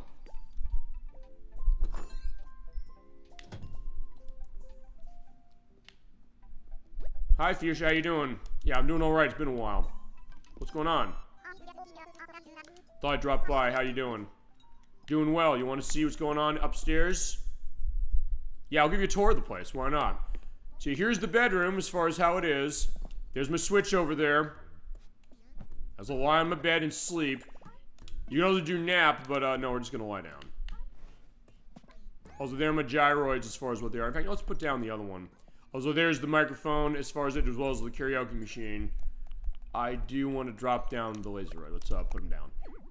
Rudy redecorating, we have company. I'm putting it out. I'm showing them I got this nice thing. But you also hang things on the walls. I do love they did that. Also, you get the star as far as that, and it plays the invincibility theme from New Super Mario Brothers. In the Nintendo 64 version, it plays the invincibility from Mario Kart 64. Yeah, look at this place. Yeah, I'm gonna show everybody the place, and then we're going on. And in that case, Fuchsia will send you on your way. Here's the bathroom as far as how I have like the scale going on. You also pull the camera in and out and look and say, hey, there's the nice fan. I have like the standing shower as far as that. Turn that on. It's like, hey, let's take a shower with the Wario cap as far as that. I have plungers and, you know, what is it? Like the toilet cleaning stuff. Also, you can go in between the sides. I do love that they let you do that as opposed to in Animal Crossing on GameCube. And that, as I mentioned, since that was the only other Animal Crossing game I played, I jumped into this like, oh my god, it's like, I wish this was the GameCube version. I wish this was the GameCube version, but they have this great. Also forgot what's up. I picked up a peach. Enjoy. Thank you. So yeah, definitely a good case as far as your neighbors, you know? Up for a game? Game. Hard card, low card. Okay. So we're playing Card Sharks. I don't know if anybody out there knows what Card Sharks is. You win, you take home a flashy hairpin. If you ever played Card Sharks or have seen that show, it was a game show on television where basically you're going through doing trivia questions, but you also get to a case where you have to guess if a card is higher than another one. So let's see. I'll grab a card. So you guys are a deck of cards doing shuffling in the air. 2. Now you have to say for another card, is what she pulled higher than a 2? Higher. Because remember, the idea is that in card cases, the idea is remember your ace, 2, 3, 4, 5, 6, 7, 8, 9, 10, jack, queen, king, and you're all set. So yeah, likelihood is going to be higher. So higher than a 2. And that's always what they said as far as Card Sharks. I'll see if I have something in the link list as far as indication of Card Sharks. It goes to my love of game shows as far as that. I don't think Card Sharks got a video game. All right, I got to give him my flashy hairpin. Okay, so we won. Thank you. Got me revved up. We definitely got to play again sometime. We definitely will. We'll definitely play this game again, because already I'm thinking, I know we got other stuff we got to get to. But yeah, this game is fun. And it reminded me why I fell in love with this. Even though it's a case of, yeah, it isn't necessarily something that's, you know, something you get into, but honestly kind of is. Yeah, I also have darts in here, like with Shenmue. Also have a fax machine. Yeah, just the fax. Yeah, we just call it just the fax to take off on Dragnet. And then she comes by and says, we think television is evil. But there you go. That is my room. As far as that, there's a nice boomerang on the side. And the reel, and the guitar, as far as that. So yeah, there you go. That is my room. And that's the house. So, probably lost track of the time. I guess I gotta take off. Alright, see you later. Pleasure seeing you, Future. Thank you for showing a little slice of your life. Had a great time. See you around. Alright, yeah, I definitely had a good time as far as that. See you later. Now, for the saving. Hit the minus button. Wrap things up. Yes, we're gonna save and end. And for this one, I want to do that lest anything goes on. We'll also do a check on how it goes. As far as frame rate, honestly, this game ran not bad on Switch Original, but it does seem like it's more consistent with its 30 frames per second, and it definitely loads faster. So yeah, good case on Animal Crossing New Horizons. I'm saying City Folk. That's the Wii game. I don't know if I feel heavily on that one based on what I saw. Especially because Nintendo said, yeah, that's a better case of Wii that year. That and Wii Music instead of Wario Land Shake It. Spoiler warning, it wasn't. But anyway, that's new Animal Crossing New Horizons. That is a good one. We definitely should come back to that. And I could definitely ask Nikki's sister because I know she loves this game. Oh shit, I forgot. I should have done that. I thought I closed the game already. Yeah, the don't take the card out when it's on and stuff like that. But yeah, she's a big one on that, and she's like, I don't know if I'm a big gamer. I was like, you know what? I don't think it necessarily matters, but if you like something like that, it's a great case of itself. Okay, next, this is going to be more of a curiosity for my case, and I'm not going to go long on this one. This is another code, Recollection. This is the modern take of Trace Memory, which was on DS. It was called Another Code in Japan, and there was a sequel that Japan got that we didn't get, which is on the Wii. This release, which is now actually one of the rare games on Switch, does have both games in it, remade. It was developed by Ching, or I guess C-I-N-G, on DS. They're kind of involved in this, but this remake was made by Arc System Works, that being the people who made the BlazBlue games, the Sonic Drift games on the Game Gear, and trying to think of other stuff of theirs. But that being said, it's about this girl, Ashley Robbins, and she gets this perspective from her father. He's over at Blood Edward Island. He's like, wait a second, I haven't seen my father in decades. I thought he was dead. It's like a point-and-click adventure game. I really like this game, and it's one where Edwack bought this. I then bought it because I was really impressed. We actually were playing this as far as on our lunch break for a while through both games. We actually are near the end of the second game, but we never actually beat it. And it's something that it's been so long since we came back to it. He's like, you got to beat this game for me. Not that he doesn't like it, but it's also something that question on whether each of us like it a whole lot. I'm going to show very briefly aspects of this game. I'm not going to go long. I just want to see how loading is, because it seems like loading is...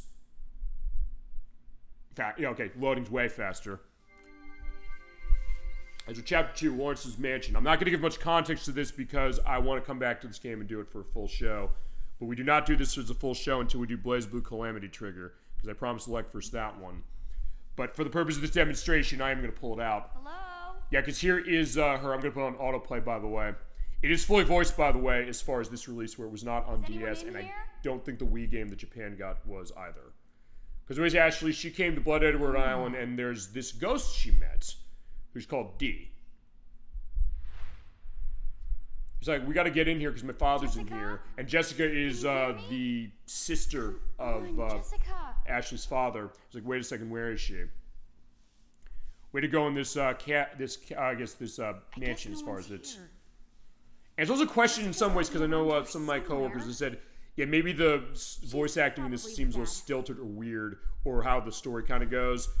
But to me, it's like Shenmue in the sense that I am so big into the story. I want to follow Ashley in particular and put the puzzles together. And it's kind of a good mix of something like a Shenmue and actually a little bit of like something like Strange Horticulture, in the sense that you're looking around, you have to put puzzles together. Even as far as specific details, where actually Ack, who I work with, who was mentioned he'll be on when we do Splatoon 3. And spoiler warning, I do not have Splatoon in the show we're going to be looking at today.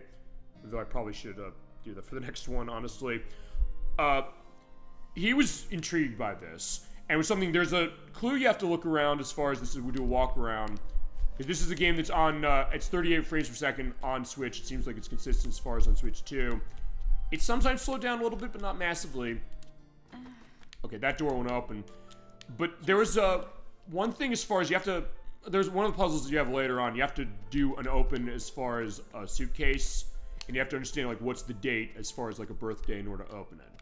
Actually, I mentioned, said, like, a mixture of something like Shenmue and Strange Horticulture. But also, Siberia or Myst is a very good analog to this one.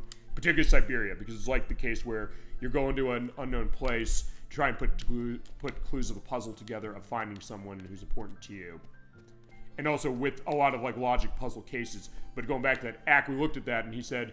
You look at another, like, let's look at the clues. Can you look through hitting the Y button, looking through your items? Here's the dash, your not Nintendo Switch, that has a lot of neat things you can use as far as doing analyzing.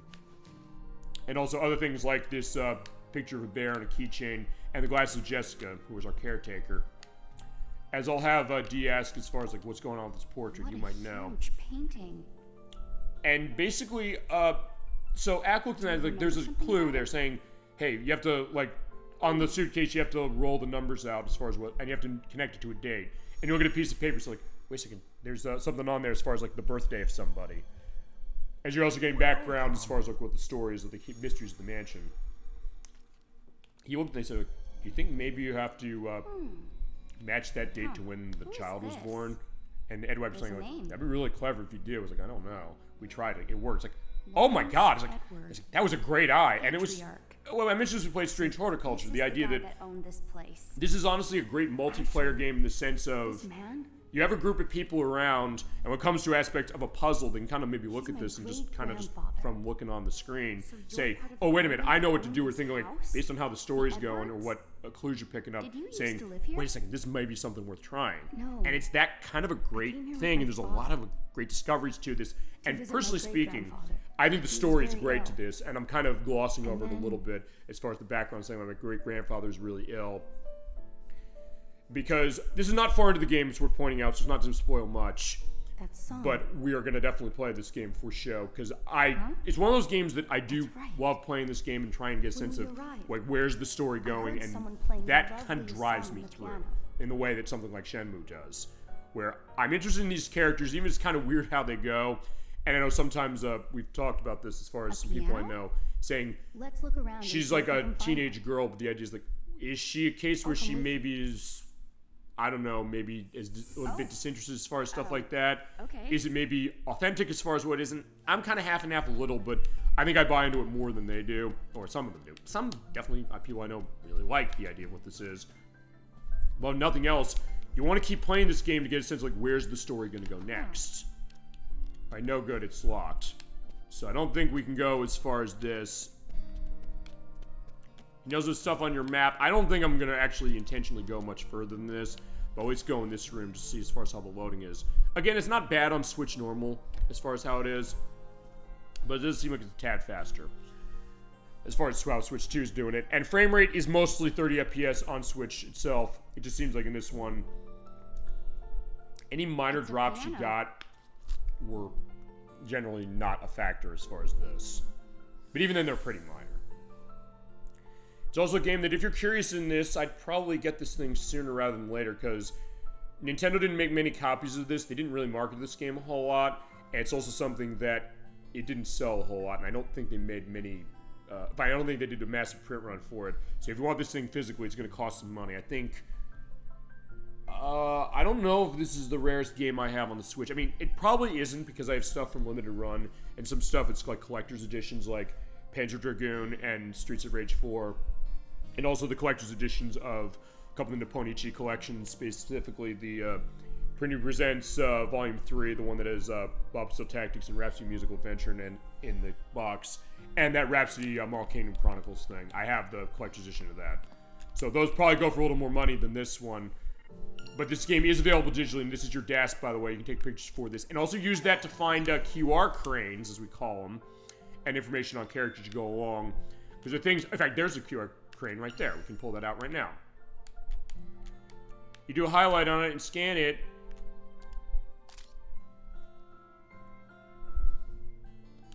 Actually, wait, can I do a scan on this? I think I can. Actually, wait, no, I don't. Maybe we don't have the case of doing scanning yet. Because, yeah, you can scan these cranes that have QR codes on them, as far as was. And there are things you want to find around, so it does give you incentive to kind of search around the mansion. All right, brief thing I'm going to do before we go on is I'm just going to let D talk about the thing with the piano. And at that point, then we'll go on to something else. Is this the piano you were talking about? Sure is. I think... Honestly, I think this would be a great game to show on our program, just because of what I mentioned, the case that even if you've never seen this game before, and even if it's a case of, as we always say, what's the flaw of this program that's always unavoidable of any program, really, with gaming when it comes to must be the putting on guest Twitch or Papa told me YouTube or about. anything like that. And that is, if someone's watching, we want to, as I mentioned, this show wants to bring all of you into our world and be on the couch with us as much as we can.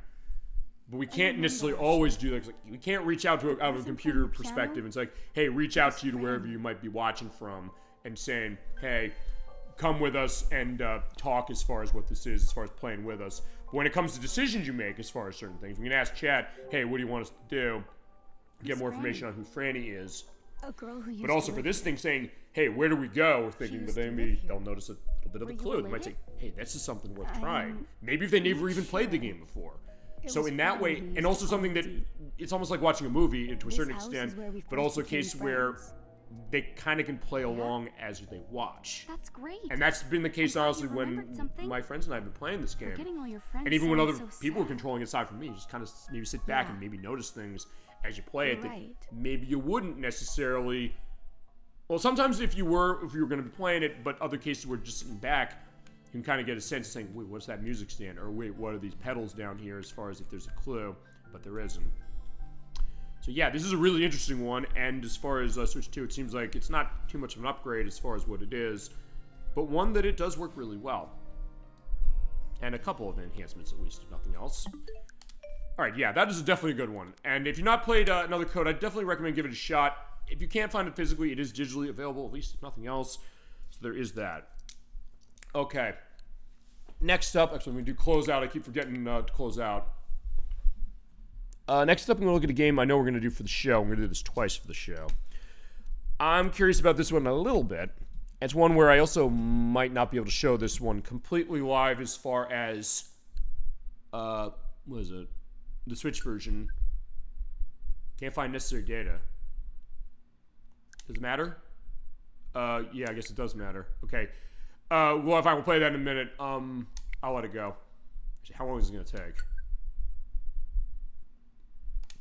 Okay, not too long.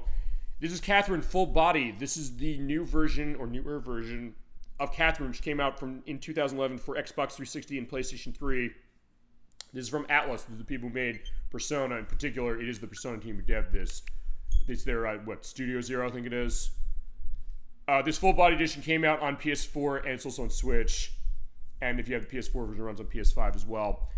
It is a mixture of a puzzle game, but also has kind of a story aspect going on with, well, it's almost like watching a soap opera, the way they do the setup of this. Yeah, it's Studio Zero who did the development on this one. And it has an aspect of a fine wine when it came out in 2019.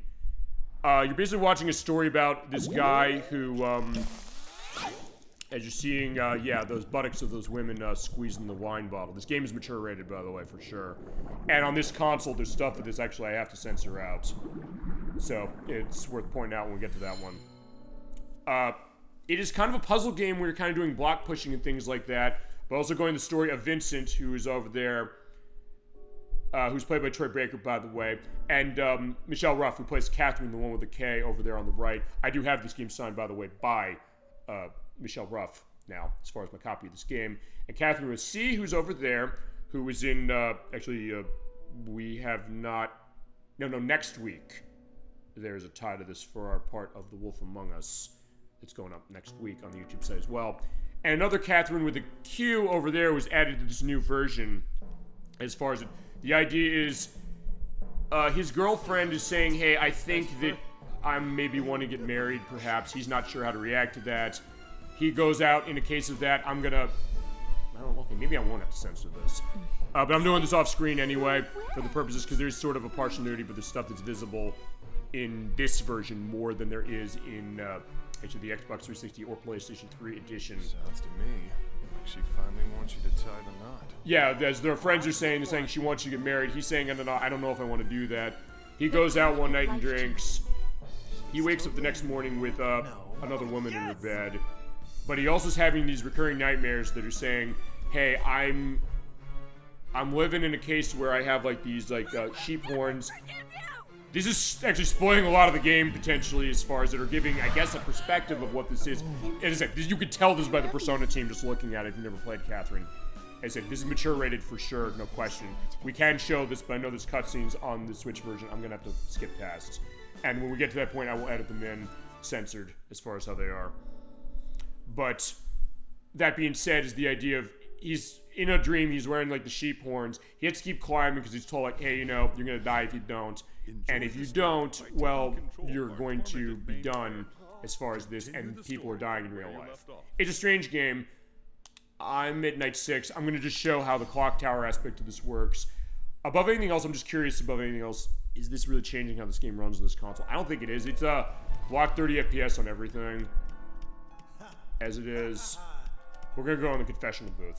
And again, I'm gonna present this probably without context a little bit till we get to later. Clock tower. The 6th floor. Okay. And we have this voice here. We go in the confessional booth, so your days of Catholicism are going to be coming in handy for the purpose of this. So, bless me, Father, for I have sinned. And that's not just for show. They're going to go into that specifically. But he's saying, hey, I have a question to ask. You have to answer it. We have to go through this, get to the top in order to basically be able to live. Someone you know cheating on their partner. Yeah, they ask these questions here, and they do randomize these out. And on all the versions of this game, you have it uses a online leaderboard case to get a sense of how people answer this thing. They even ask you a question of saying, what would you do if your girlfriend has an infantilism fetish? Yeah, this game is mature rated, definitely. But now they're asking, if you saw someone cheating on their partner and you knew, what would you say, if anything? Would you warn them or not? That is a tough thing, because remember the idea of, do you necessarily want to be the one to break their heart of what's going on, of finding something so horrific out that way or not? Or would it hurt you to hold that in and say, I'm hurting them more, saying they seem happy now, but if they're finding out, or they might find out themselves, they'll think, and then they say something, what if you accidentally come out of them and say, oh, I knew that. Why did you not tell me, perhaps, or saying something like that. Or have you ever seen the movie Shop Girl, which is not exactly analogous to this aspect of itself. There's a part in that movie, a wonderful movie from 2005, if you're not familiar with it, where Claire Danes, who is terrific in that film, she says, I have a choice, I can choose to hurt now, or I can choose to hurt later. And I'm going to choose to hurt now. And it's kind of like this a little bit, although in that case it's not an infidelity thing, but I'm going to say I'd warn them. And also you have that bar going on there. Based on what your answers are, it does determine if you're going to be getting a better ending or not. There are multiple endings to this game, it's worth pointing out. And with the Switch version, this does have unique story content that will justify us playing both the 360 version that I have and then this one. No, you must continue to worry, both here and in the real world. And it's kind of a puzzle game, really, in terms of how it plays. And what path shall you take? And that voice is saying back and forth a bunch of things as far as what's happening, and we're going to get ourselves sent up to our next stage. I'm just going to show this briefly, and then we'll go on to something else. As I said, we're going to play this game for the full show, or for a full show, I should say, twice. And I love this game. This game is amazing. And I'll tell you, when this game came out in 2011, well, I played it in 2012 as far as when I bought it, and as far as everybody else, most people said they'd warn them. I played this before I started one of my final semesters in college, and I was massively into it as far as what it was. And also when it came out in 2011, this game also came out at just the right time, as Edward was over there playing Final Fantasy IV, which we're also going to show on the show, by the way. So stay tuned for that. Not gonna die. This was about a month or so, or a few weeks after Duke Nukem Forever came out, which is going the idea of adult aspects in gaming, and it felt really tawdry, and it was a horrible game on top of that. And I was like, yeah, this game about being smartly adult in just the right time as you're going and doing climbing. Basically what you're doing here is you're basically pushing blocks, but you have to be careful because when you jump on some other ones, they'll bust like that, and you walk on other ones, they'll be collapsing. And you're going edge. But they also have physics themselves, so you have to be careful as you do the push around, and also say, hey, you know what? Can I do this?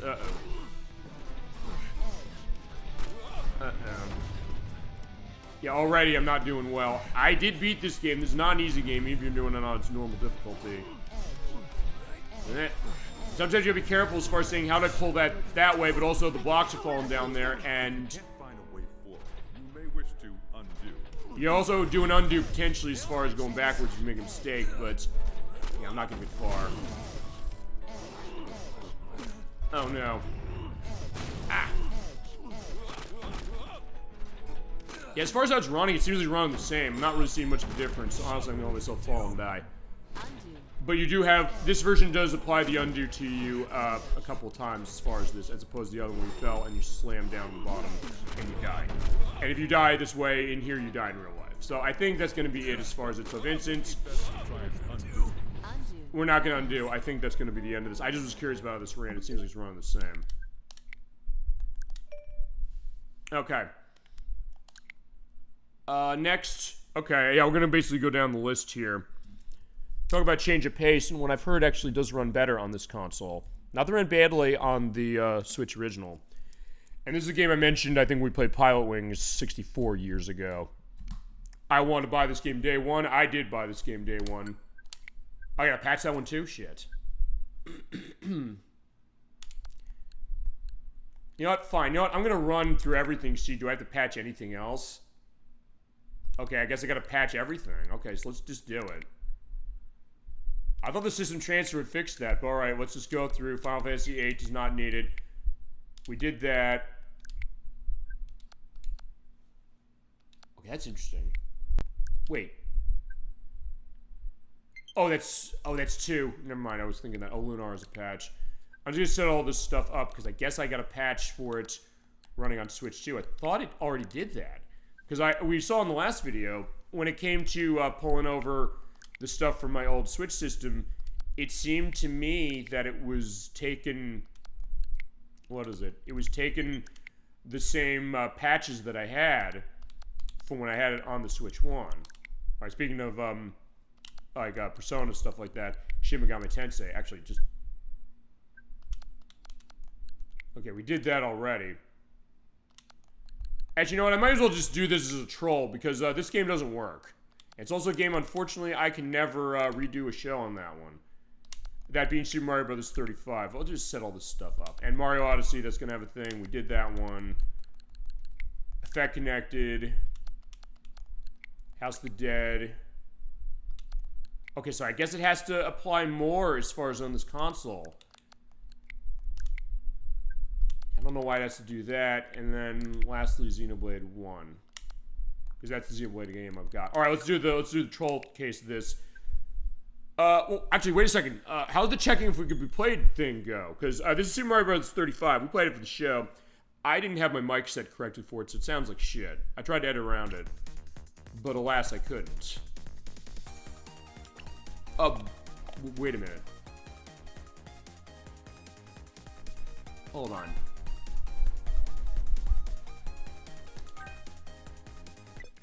I was gonna say, wait a second. This game was turned off years ago.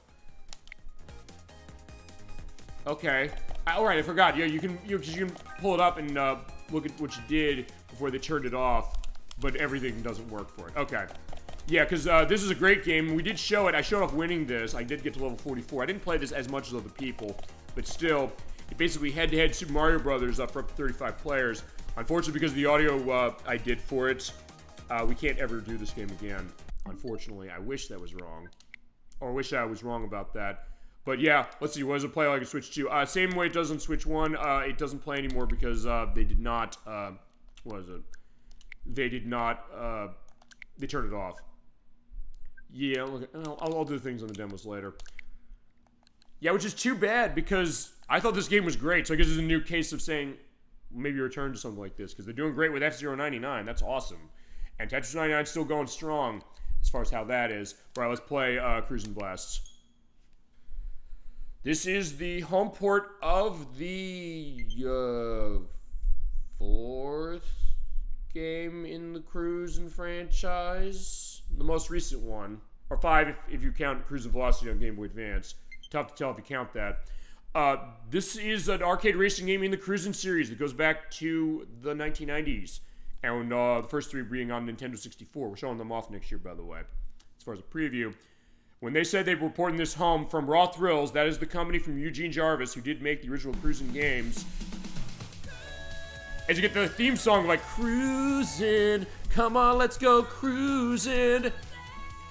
I bought this game day one. I was so happy when they released this. Now, on this system, it started to run a bit better. In fact, this is the arcade machine, what it looked like.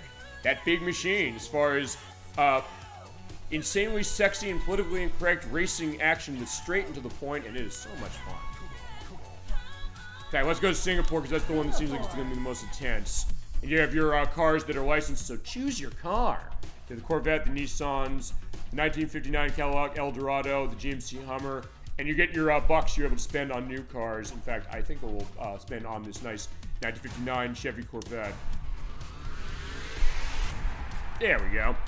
And this game runs at 60 FPS as far as how it is on the Switch 1, but it did have cases where it did slow down a little bit. Not bad. And you get blasts as far as that you can do stuff with paint. Let's get a nice orange there. Let's get stuff for that as everything is getting set. upgrades you can get nitrous boosts as far as buying them for money. Let's start our race.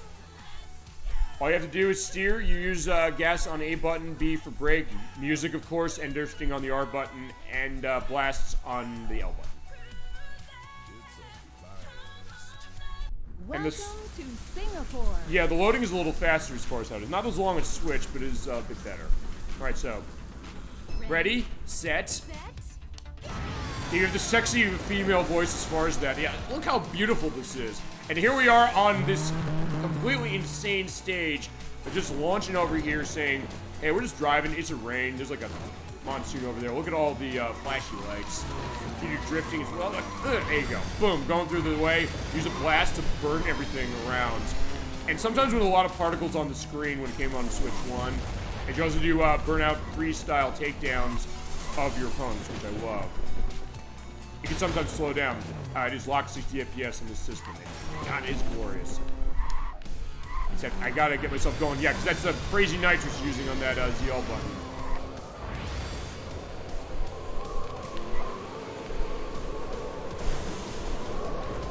Yeah, this game is just insanity. I fucking love it. We'll definitely show this as a show because, yeah, if you're like, I don't like modern racing games in the sense that they seem like it's all about realism, or I just want to let my hair down, jump in, and have a racing game. This is the game for you. Not that I'm necessarily like that when it comes to racing games, but there's something to be said about a game like this that, we mentioned this a bit, as you see the gas button twice, and go up on two wheels like in Cruis'n World and Cruis'n Exotica. You do that off a ramp, you go, baby, and crash through that. Oh my god, look at this.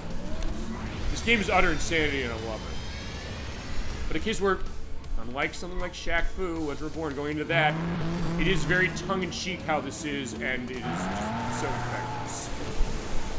Yeah. I don't know if this is going to be too loud as far as how this is. I'm just like taking down all my opponents, boom. Because I want to win. Yeah, we're almost at the end, so yeah, close to finish. There we go. Made it. First place. Awesome. That being said, you do not have the bikini girls like in the earlier ones, but having said that, it's still implied as far as how that stuff is. But there you go. And when you go through the race, you earn money. And we're getting stunts and pickups and getting air time and drift time and takedowns. So actually, it's a really great evolution of the other Cruis'n games, which we'll definitely show as far as how they are. You just have tilt controls on if you want, and also rumble, of course, going on. Yeah, this is going to be a pretty brief thing as far as how Cruis'n Blast is. But yeah, if you've not gotten this game, it is not an expensive one. And it is a lot of fun. And as an arcade port like this, as far as it's like, yeah, you bet I wanted to get this. Because my thought was saying, hey, you know, maybe they'll port other Raw Thrills arcade games home. And actually they have. They ported the modern Teenage Mutant Ninja Turtles arcade game they made. So in that case, it was a good case of it, and it is a fun, straightforward racing game, and yeah, very flashy, very colorful, runs like a charm on this system. Okay, next up is, okay, I do have the card here for this. This is one for Chasm22. I don't think we actually tested this as far as in person with him. This is Dragon Quest XI S, or Dragon Quest XI S Echoes of an Elusive Age Definitive Edition. Long name. But it is definitely the definitive edition of Dragon Quest XI, which came out initially on the PlayStation 4. It had MIDI chip music. People are like, what are you doing with this one? Is it just a stylist choice you're making? You could make an argument to that. But then they gave us this new version that has that, and a beautiful orchestrated soundtrack as well. On Switch 1, this game ran pretty well and looks really good too. And it has the great art design, of course, by the late, great Akira Toriyama. And you're definitely going to see that as far as how it is. And the great visual design and style as you get the slimes going down in the forest. Yeah, there you go. Those eyes. You're definitely not going to mistake those for anybody else but the late, great Akira Toriyama. May he rest in peace, for sure. Yeah, this music. By the Tokyo Metropolitan Symphony Orchestra. Hear that, like, wow. Yeah, you're going on a big adventure with your hero, going up towards that tree. As far as it mainly have not played through this game completely. Actually, I haven't played through one of these yet. I have a couple. I have Dragon Warrior, which was known as in the US for a long time because of licensing reasons. Then with Dragon Quest VIII on the PlayStation 2, that's when they changed it to Dragon Quest. I have only the first one from NES. I have 9 for the DS, although I have it actually, the PAL version. So actually, I don't have a working DS, so I actually can't play that one much. And I have this one. Chasm22 loves this franchise. I get why he does. These games are great, of the ones I played. And recently they remade the 3rd one, and they're remaking 1 and 2 again, which are coming out on all the systems. There's Koichi Sugiyama did the music, which is fantastic. And I do love this theme in particular. It's so majestic and beautiful. And some great stuff going on as far as the way the combat goes in the battles, the aspects of going through town, seeing these great and crazy creatures, getting these big adventures. Yeah, it is quite a sprawling game, and it's going to be lasting you a long time. And one of those cases, you're probably not going to regret going through it. And a lot of these have been re-released as far as the earlier entries in the series. The only one that really hasn't has been 10, which is a massively multiplayer online RPG, which was on Wii, but I don't think they've ever done a version of it outside the US, or if they haven't, people have been begging, like, where is it? And where's the 12th one of these? We'll see what that goes to as well. And some of the earlier ones do cost some money, in particular, Dragon Warrior 7 on the PlayStation, that's an expensive one. And also the ones they ported to the DS and 3DS, some of those go for a lot. But it goes to the idea of how big a franchise this is, how much people love it, and especially in Japan, this is like a national holiday when one of these comes out. And rightly so. Done by Enix, but back in the day, but now it's Square Enix, so it's all their case of itself. I'm going to briefly show this.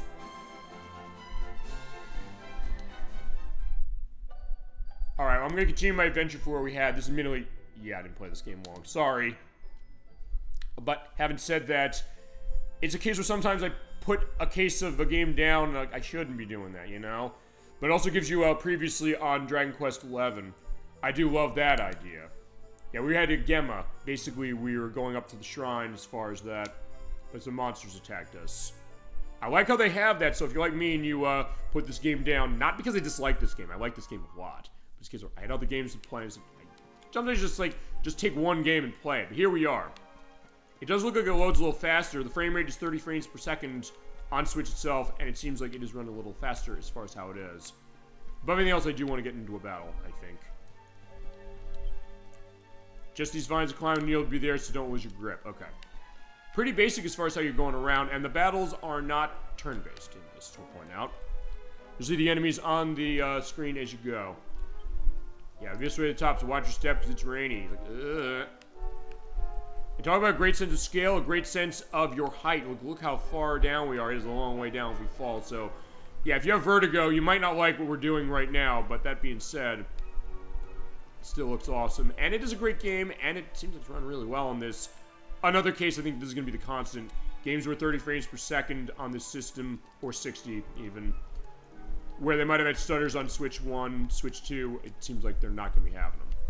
Although from what I've understood, because I've done a bit of research into this before we did the show, seeing, are there any games that this system doesn't really help? I mean, I guess we showed Shaq-Fu, Legend Reborn, I guess that's a case of it. But actually, Dragon Quest Builders was one of them. Here we are at last. Because it was a case where it's using a lot of stuff with CPU. I've understood that if there's games that are taxing the Switch's CPU processor, the Switch 2 maybe doesn't know how to handle that. Sometimes it does it better. I know I've seen like 10 FPS cases of Dragon Quest Builders, I believe it was, Builders 2 on Switch 1, where runs maybe at 20, 25. But yeah, so far I don't think we got any games like that where it's going to be impacted as far as saying, no, it's going to be pushing that way. And that bird's here. Yeah, Gemma's our best friend from childhood. Oh no! Yeah, we want to help her, and we're definitely going to spring right into action. Ah, gotcha.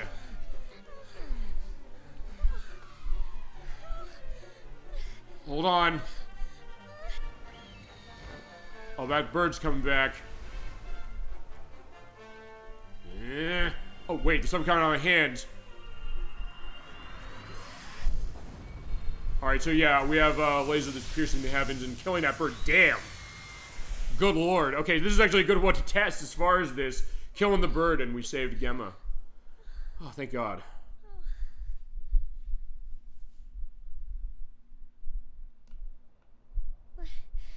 We're alive. And this game is fully voice acted, and it is really good voice acting as well. That great big flash of lightning. It was almost like you made it happen. Yeah, I think so.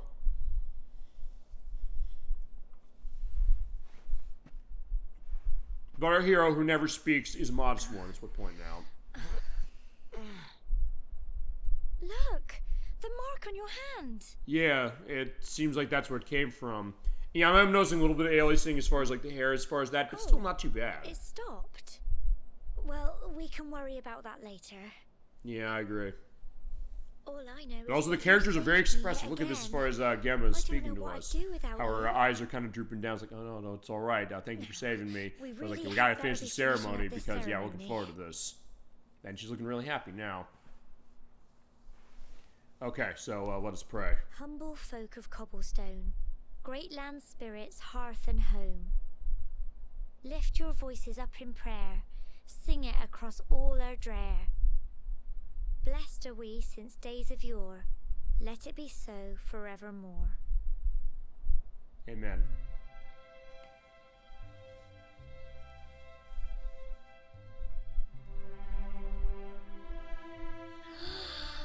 Wow! Look!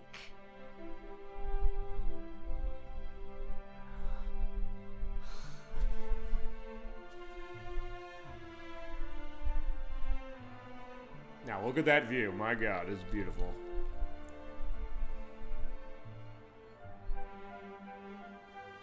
It just goes on and on and on. Whoever dreamed up this ceremony must have had this in mind. They wanted to show us how huge our world really is. It's worth pointing this out. I don't know necessarily if or how a lot of games in the series are connected in terms of characters. I think it might be like Final Fantasy where they might all be off on their own, but there might be some consistencies to go across some of them. But that would be a Kazakh 22 thing. And he probably would be the one to be running any game in this franchise. I don't know which one we play, because these games are long. But if nothing else, it means you're definitely getting your money's worth, as far as what they are. And actually, I want to go back. I should go back. We made the bottom of the tour.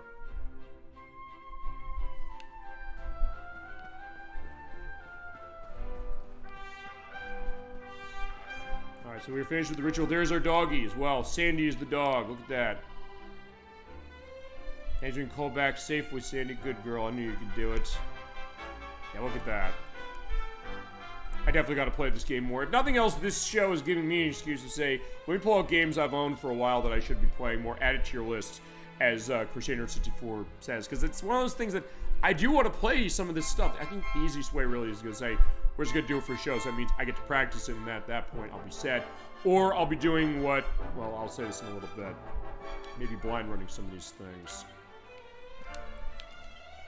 In that case, then I can knock it off and also be in a case of saying, enjoy this great game. I know people love the games that they tell me, you gotta play these. But then again, it's also the same case with me, for other people who've played the stuff, or haven't played the stuff I've had. So this idea that you have this great case of a discovery of a game that means so much to you, and even looking at something like this, I can tell that Kazutoichi was one example, why he adores this franchise, and why so many people do. It's not just him.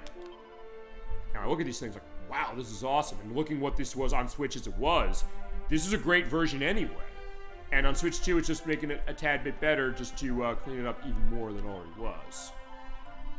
Now, Lightning was terrifying. Sorry you had to go through that ordeal. We got to the top, so let's let the mayor know. At that point, I think we're going to go on. If nothing else, you're taking in this vast world and also aspects of the story. Oh dear. And of course, thank you. I don't have done without you. Yeah, when lightning struck, I must confess I fear for your safety, but you're unharmed. Thanks to the spirit of the land. So yeah, there is kind of, as I mentioned, kind of a faith aspect to this, at least for this game. Which I guess is a consistency with the other ones. But also, it's like something like Xenoblade, which we'll see in a little bit, which is kind of like a Irish or an English perspective as far as stuff in the dialogue and things like that. But I do like that, you know? Well done, you two. So glad to see you safe. Yep. We're back safe and sound, Grandad. And also, this game does do well as far as going through areas where you don't have voices, but also having tons of voices still. Thank the spirits for that. And this is Dunstan, by the way. He is the mayor of the town. Striking up there, we got a little worried, I have to tell you. And the voice acting is great. I'll definitely say that. I just explain what happened at the top of the tour, and they can just understand me speaking in hands. Well, I never.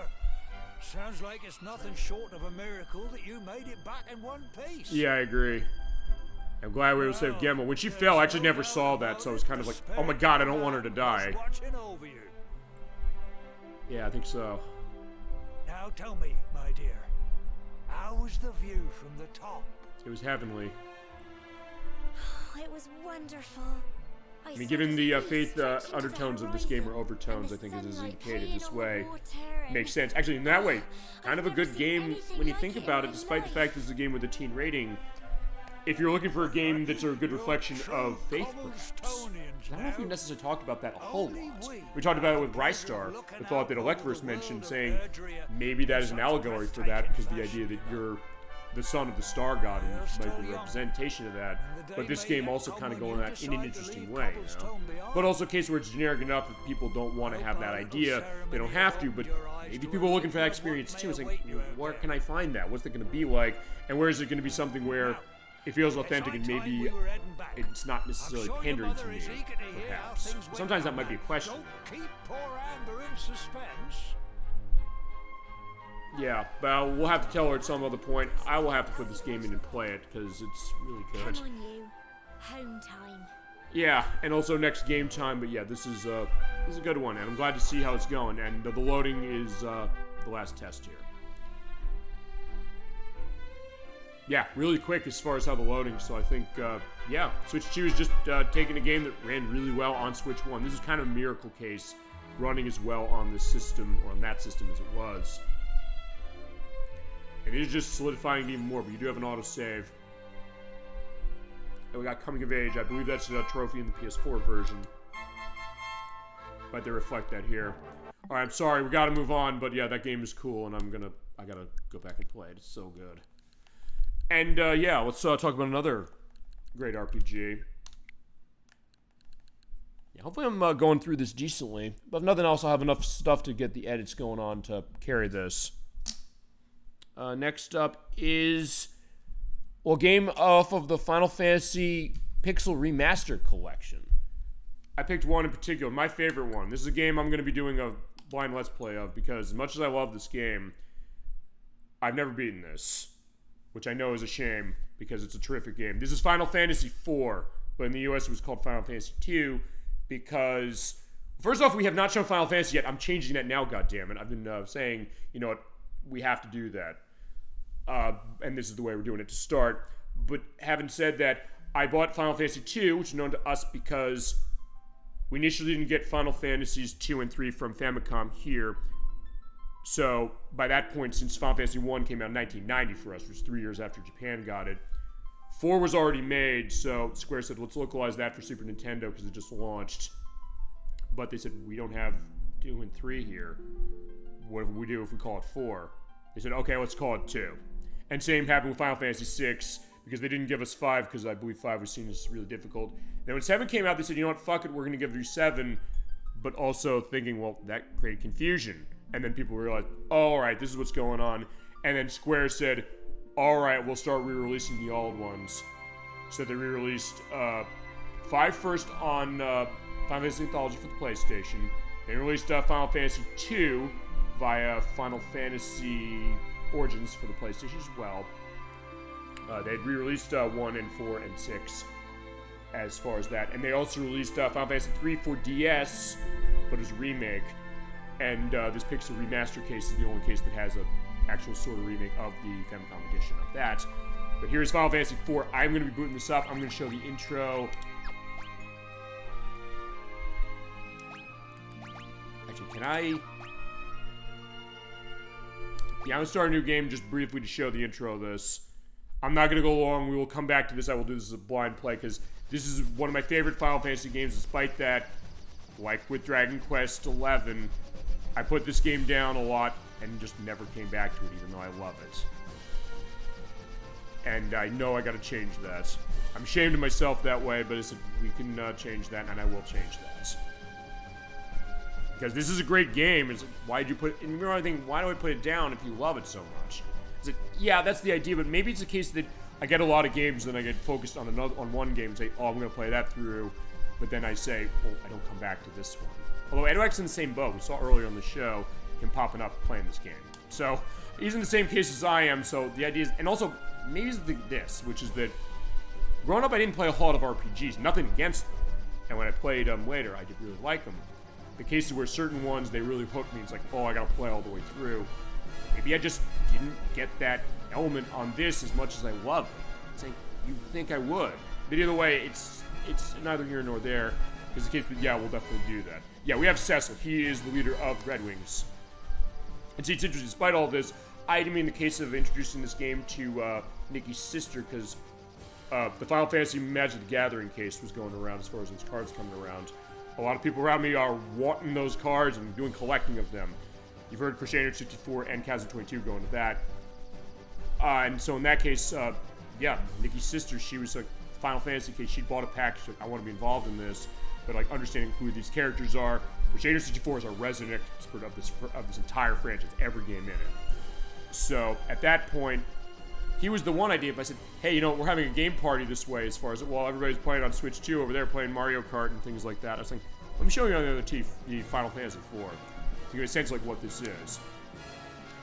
Yeah, but basically the idea is that Cecil is having second thoughts of the idea we murdered innocent people to get the crystals. You have to bring this back to the king. And you're hearing this unbelievable music, which is by Nobuo Uematsu, who did a lot of the games in this franchise until I believe 10 on the PS2. They kind of stepped back, but there's cases where he did do stuff for it. And this is remixed from that music as far as what it is. But what happened is we came in here, we killed the mages over there in order to get the crystals, which are giving us power.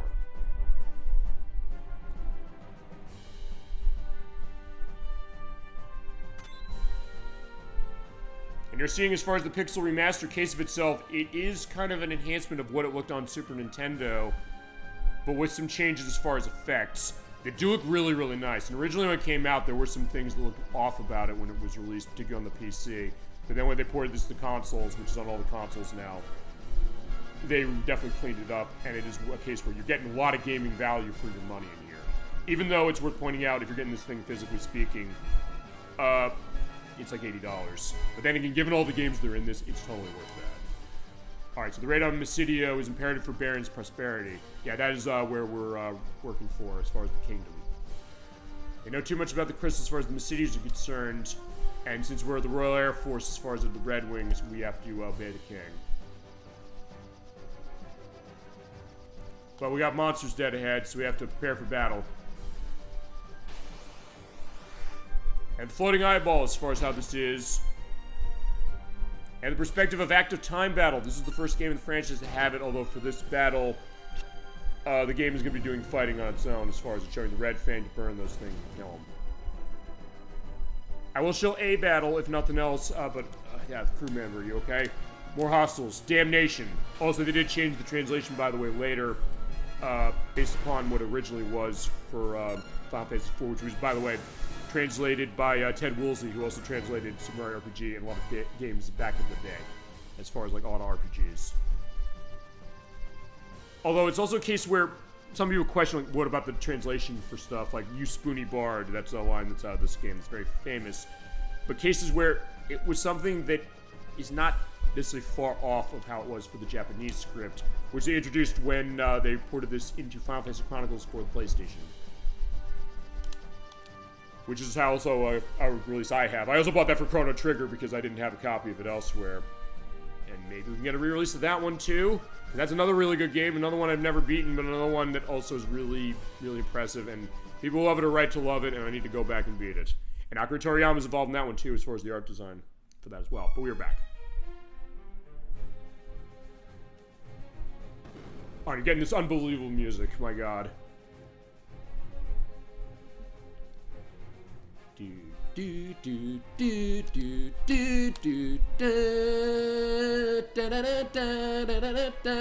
If nothing else, it shows this, which is that even though I didn't beat this game did leave a strong mark on me.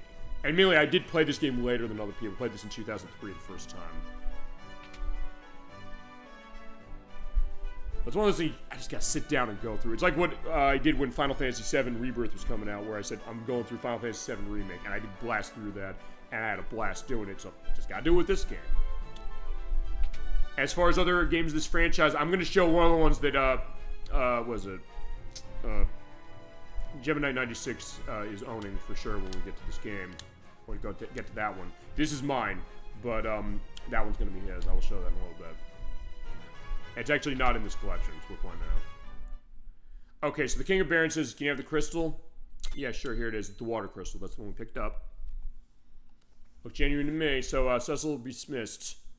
We are, remember, on the ship. He's having second thoughts. Yeah? What's up? Forgive me, your majesty, but what are your intentions? So he's openly coming out and asking, what are you going to do with this? My men are confused and displeased with their orders. Uh-oh. And he's saying, what are you doing, questioning my command? I'm not doing that, though. But he said, yeah, I know you're a treacherous dog. So now, at this point, we are being relieved of command of the Red Wings. So yeah, the king, as soon as we asked a question about that, is like, yeah, no, you're off the case. Now you have to go to Mist Valley and destroy a Phantom Beast and deliver this bomb ring to the Village of Mists. And this is Kane. He is our assistant. I believe he might be his... I'm trying to remember if he's actually his brother. I think he is. Or if he is his brother, he's his brother in particular as far as brother-in-arms. You're so concerned, friend. Okay, so fine, not his brother. His friend as far as it. You can accompany him on this journey if you're so concerned. Take the ring and be gone. Sorry, Kane. Was a win mission. The king's bound to forgive us. He says, yeah, we'll be okay as far as running the Red Wings.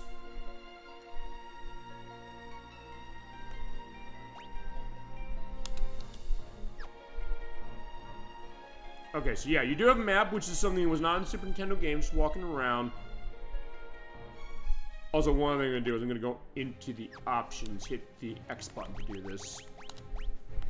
I'm going to configuration. I'm changing the audio now to the Super Nintendo music. Not that I dislike the old music, I love it. Or no, the enhanced music, I should say. I adore it, but glad you hear the Super Nintendo music. Also, this version adds a run button is on the B button. So use that to dash around and look as far as where we're at Castle Baron. But Rosa, who is the love of her life, she's saying you left on short notice last time. He's saying, well, the Obsidians we slaughtered are not as okay as I am. So I'm being shaken up. I clearly took this bad, you know. So maybe it's a good thing that we were relieved of the Red Wings commands.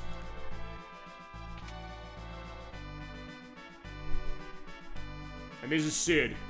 Yeah, there's a Sid in every Final Fantasy game, and if you're going for those Magic the Gathering Final Fantasy cards, good luck getting one of those in any game. Anyway, Rose was worried about you as far as that. Yeah, it was. She was. Don't you ever do that again, okay? Out of the airships. He did create the airships as far as this. Well, yeah, the king demoted me. But what is gonna happen with the Red Wings? They're gonna be messed without yous. And he's saying, like, wait a second, we're worried about the king, because he said, buy all the airship to kill everybody. My daughter will kill me if I'm not home soon, so alright, I gotta go. Alright, so I gotta go to sleep. Change your sheets, sir, and it's probably early morning, so feel free to go to bed. Take a rest.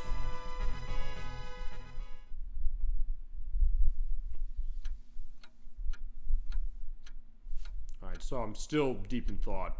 It also shows how deep this story really is, especially for a game that came out in 1991. Yeah, he raised me and Kane like his very own since we're a child. I can't betray him. Although the question is, did he really betray him? He's saying, what is your intention here? It's like he doesn't want to, but he's saying, what's going on here? And Rosa sees our distraught perspective. He's like, no, I can't talk about it.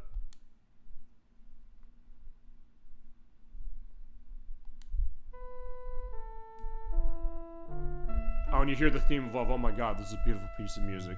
Then again, this whole soundtrack is amazing. Then again, I'll tell you this. I don't think it's one of those cases like the Sonic the Hedgehog franchise. I don't think there's a bad soundtrack of any game in this series. And it's amazing stuff. Yeah, we killed innocent people to steal their crystal. It was horrible. But as a Dark Knight, that's my fate. And we're going to eventually get to a case where I'm going to be okay with it. So he's worried about losing himself. Rosa's saying that's never going to happen. We both know that. And I'm a coward because I can't defy the king. And else I won't. But the Cecil I know would never whimper like this. The one I love. You're waiting for Mist, right? Yeah, but Kane's coming with me.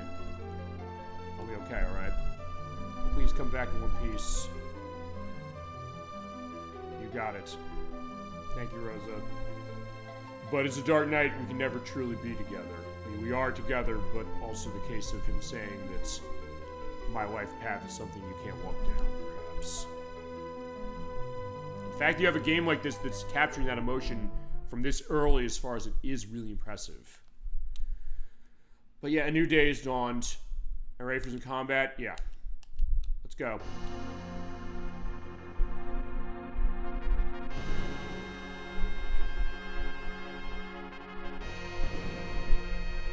Now, one an opening, but I will show a battle going on. And again, this great intertext crawl.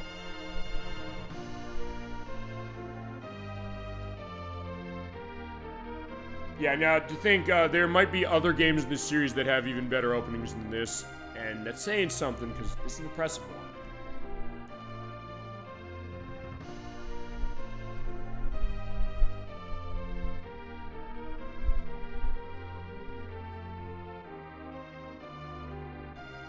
Yeah, and this is also the advent of airships, which is a case where I don't think the other ones had them as much as far as the earlier ones. Or if they did, they weren't around as much, I don't think. That's going to be a Crusader 64 thing. Because, as I mentioned, he's the big one in this franchise. Actually, I don't know if I ever asked him what his first game in the series was. For me, it was this one. But I know a lot of people have said Final Fantasy IX was one, Final Fantasy VII on PlayStation. I get the sense of this. The people who played this franchise growing up with people around me. They either started on Super Nintendo or they started on the PlayStation. But I also know people started on the PlayStation 2, which I think was the case with Gemini 96. I'm trying to remember if Final Fantasy X was the first one he played. But yeah, I don't know if that's the case. I know that's one of his favorite ones. It's that one, Final Fantasy VIII, which is showing next, and Final Fantasy VI. Which we're showing Final Fantasy VI, by the way, and the one we're doing in November as far as these Switch to Chronicles videos. So far, having a great time, even just a case of, getting stuff said as far as previewing games like this. But also, I guess our answer of how do we show off Final Fantasy to start. Here's how we're starting. And the great perspective going down the field, I'm going to go into one battle and show that, and show the great music going through the battle.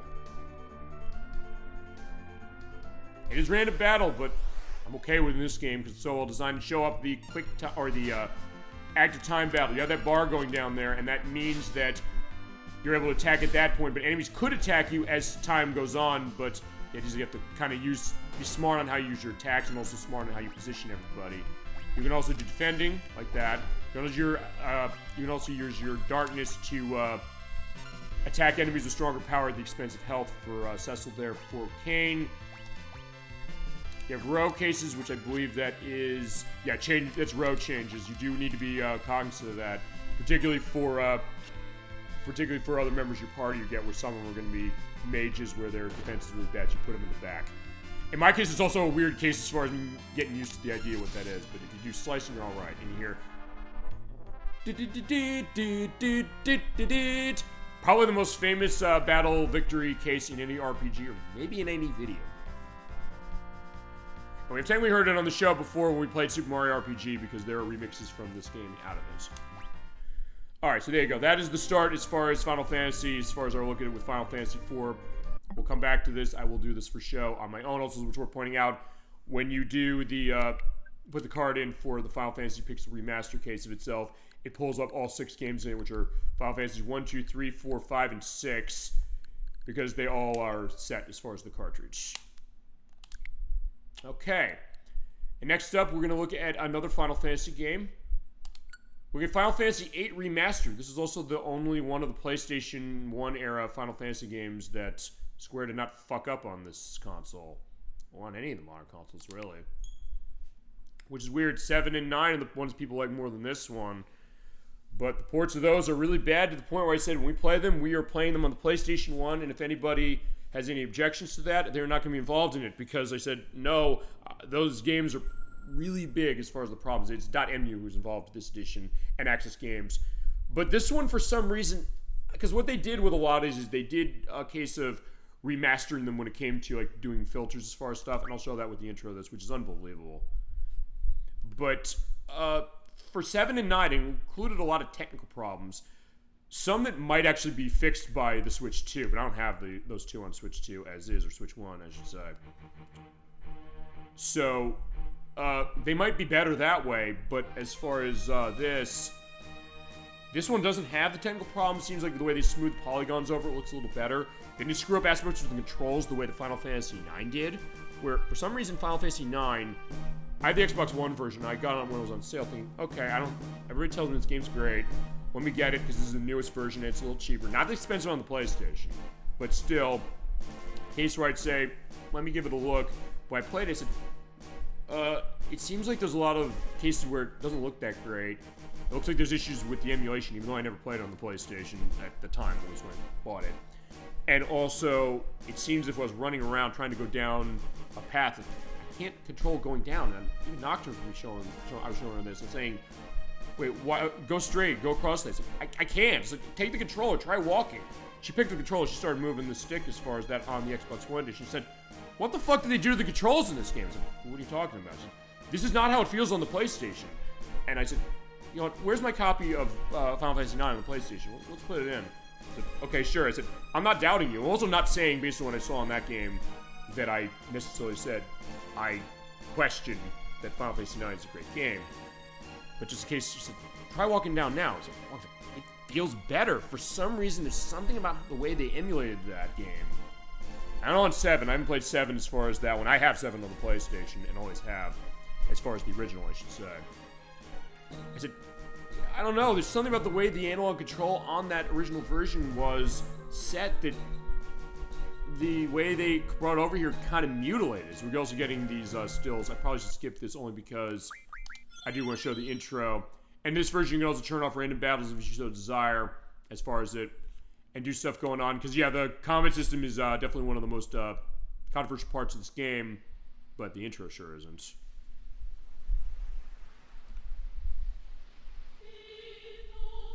And it goes back to when Square was putting these games out on PlayStation. They ran away from Nintendo to say we can make these on this system with CDs. And they went all out on these. And it was like a media event every time one of these came out here, which you think, well, Japan, that's the case. But in the US, after Final Fantasy VII, you bet it was. To the point where this came out on September 9th, 1999. Yeah, Square and Sony said, we're putting this game smack dab against the launch of the Sega Dreamcast in the US. And it sold better. Not that the Dreamcast sold horrifically in this country, or that people weren't paying attention to that, but they said, what are we going to do to counter that? They said, let's put this game out against that console and show that, yeah, the PlayStation 1, you don't want to get a Dreamcast, or you don't want to get one yet, you're getting this. And you have Renoa here, as far as the girl with the nice sweater, with this terrific music. It's again, Nobuo Uematsu did the music for this one, with the pre-rendered cinematic. It is a lot of the tech that was running in Parasite Eve in particular, and also Final Fantasy VII, and they're enhancing it as they went along as far as PlayStation. It's like the Square Golden Age, or a Golden Age of Squares, along with the Super Nintendo in particular on that one. And this was Square really at the top of their game, but also the case with this one where it came to aspects of the gameplay, particularly with its junction system. That was a little bit of a contentious one, and we also have Squall here, or as he said in Kingdom Hearts, that's Leon. Yeah, he doesn't like being called Squall, but that is his name, Squall Leonhardt. He's kind of a brooding guy here as far as what it is where he's doing the sword fighting. But even looking at this, remember, this was PlayStation 1. So I guess they had a point saying we're putting this against the Dreamcast, saying this is a lot of stuff on that console looks like, but we're doing this on a 32-bit system as opposed to 128-bit. Because at this point, Square knew exactly what they're doing on this console. They talk about making another great first impression, and a lot of the games in this franchise do that. You're wondering if this looks like it's running slow. This is the same frame rate it ran on the PlayStation as far as how it's set up, so the emulation on this one is way better. And also the way they up-resed it is better too. And it didn't have the control quirks that Final Fantasy IX's edition did. Although, from my understanding, apparently the Switch version of that one doesn't have those problems. But the Switch version of 7 does have issues with frame rate in certain areas, especially when you're doing chocobo racing, which I guess the Switch 2 would fix, I would think. I mean, if I had it, I'd show it, but I said, no, I'm not going to buy it as far as that case of it. I'm sorry. I bought this one because I'd heard this was the one that they did right, and they were right. And talking to Gemini 96, even he said, yeah, they definitely did this one right. There's no, like, issues going on, but I got my face sliced.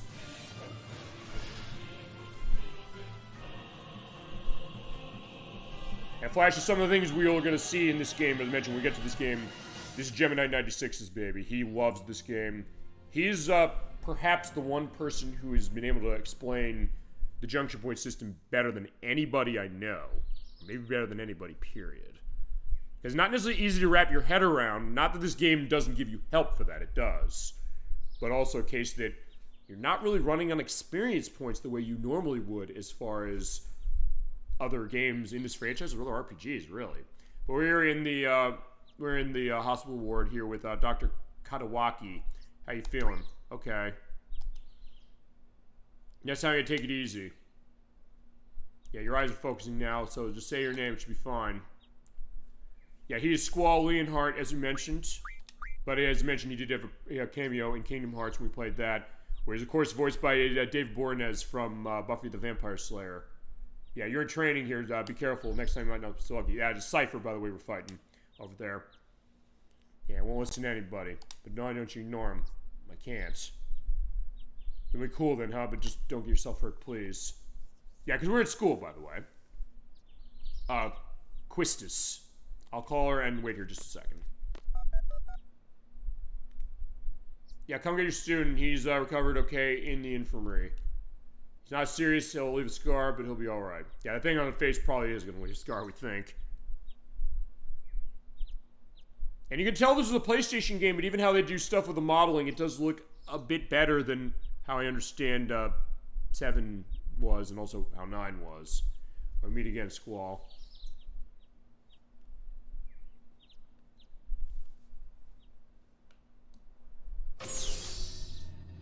Yeah, look at that. Yeah, so it is like Parasite Eve, honestly, where it's going between the in-game stuff and the CG cutscenes. And it's pretty seamless, honestly, how it goes between both of them.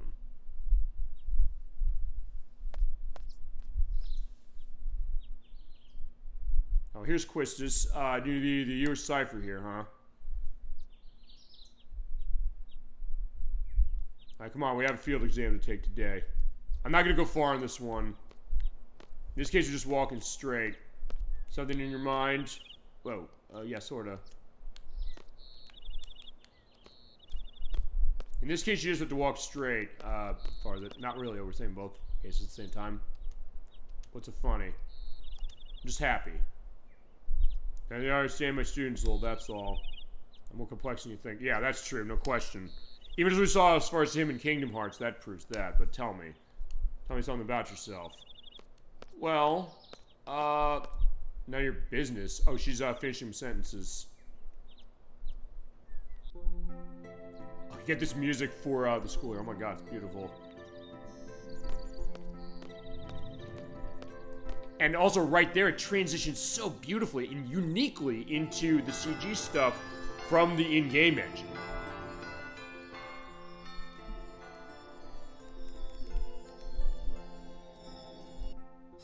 Honestly, as far as this game, there's not going to be too much to show as far as what Switch 2's doing in this.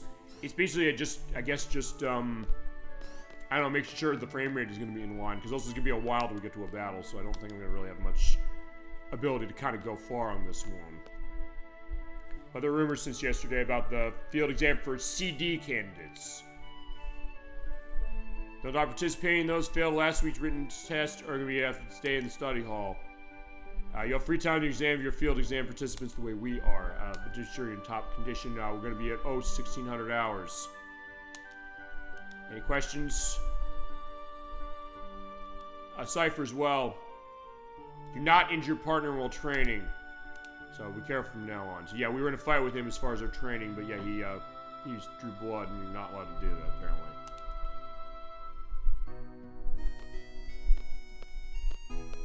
Squall, need to talk to you. Okay, sure, what's up? Oh, there we go. So yeah, I have that going on there as well. I also want to point out this game was designed around digital controls, sort of, kind of on PlayStation. Actually, I think that's the thing. Fine, I said that it was better in this game than it was on 7 and 9 on this console. But I think what's going on is that, I'll tell you what was really happening, and this goes to the 9 thing as well, is that on the PlayStation 1 for Final Fantasies 8 and 9, since they used the analog controller, Final Fantasy 7 did not, they were designed around, as opposed to this one where it's sort of an 8-way system as far as how it's going. On PlayStation 1, they were designed around 360-degree movements. The ports of this and also of Final Fantasy 7 and 9 were designed around the 8-way. And 7 makes sense because we're on D-pad, but for this one's kind of a weird case. You haven't been in the fire cabinet, have you? You have to go there for that because it's a prerequisite. Have an excuse for me, huh? No. Alright, let's go. And he's thinking my excuse was no. If you're not too confident, review studies and study panel. That's over the computer I was at. That does explain the junction system. We'll probably have some perspective going on to that when we get to this game and when Gemini 96 does it. I'm basically going to let him give you the Harvard lecture of that game and of the junction point system, because he'll be able to do it. It's another one of those he knows that game and he knows that game games. It's like with Earthbound and also with the other stuff he has. Alright, who's late? Somebody is. Oh, she is. Oh. Okay. You can also do the ellipses, because that's also the joke about Squall Leonhardt, saying he just always is saying nothing, but I'm fine. I was in a hurry. You just come for class? Yes, it did. Is homeroom over now? So much bigger than the last garden. Chancellor, give me a quick tour? Sure. Yeah, I'll give the audience a tour as well. Let's go. Take the elevator to the first floor lobby. I'll show you the directory. Should I take this girl with us? I believe this is Selfie. Maybe I'm wrong. I don't know. I like to have these. They're cards. How do you play a card game? Yeah, there's a card game, which you can also use to bust this game in half, by the way, when it comes to that. By talking to people, saying, hey, let's play cards. I don't play, so don't challenge me with these. Sorry, we got our first set of that.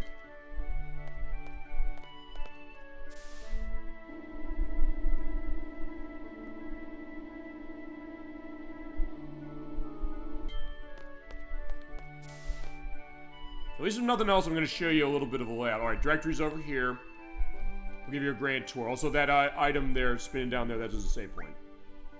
Alright, here we go. So we have the dormitories, the parking lot, the train center, the library, the front gate, the infirmary, where we came from. This is Blam Garden, by the way, as far as where we are. Okay, to check where you want to go, and also the quads over on the left. Question, how to use this?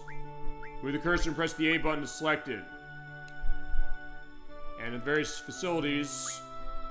Dorms are in the north, that's where most of the students live. Not many commute into the college.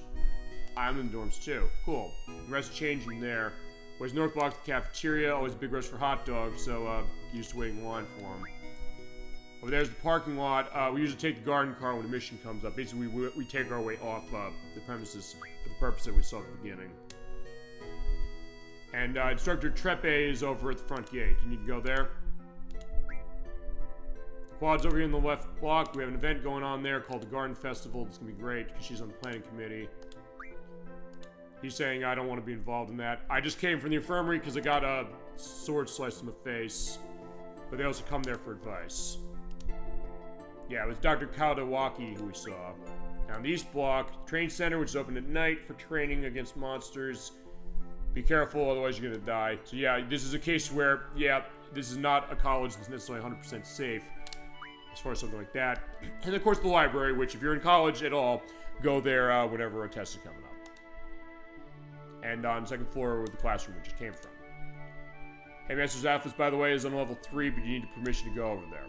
And the headmaster's name is Headmaster Sid. There's Sid again, going back to what we had on Final Fantasy IV, and Final Fantasy VII, of course, and Kingdom Hearts, since we saw him in Kingdom Hearts. He's the one who makes the airships in that game.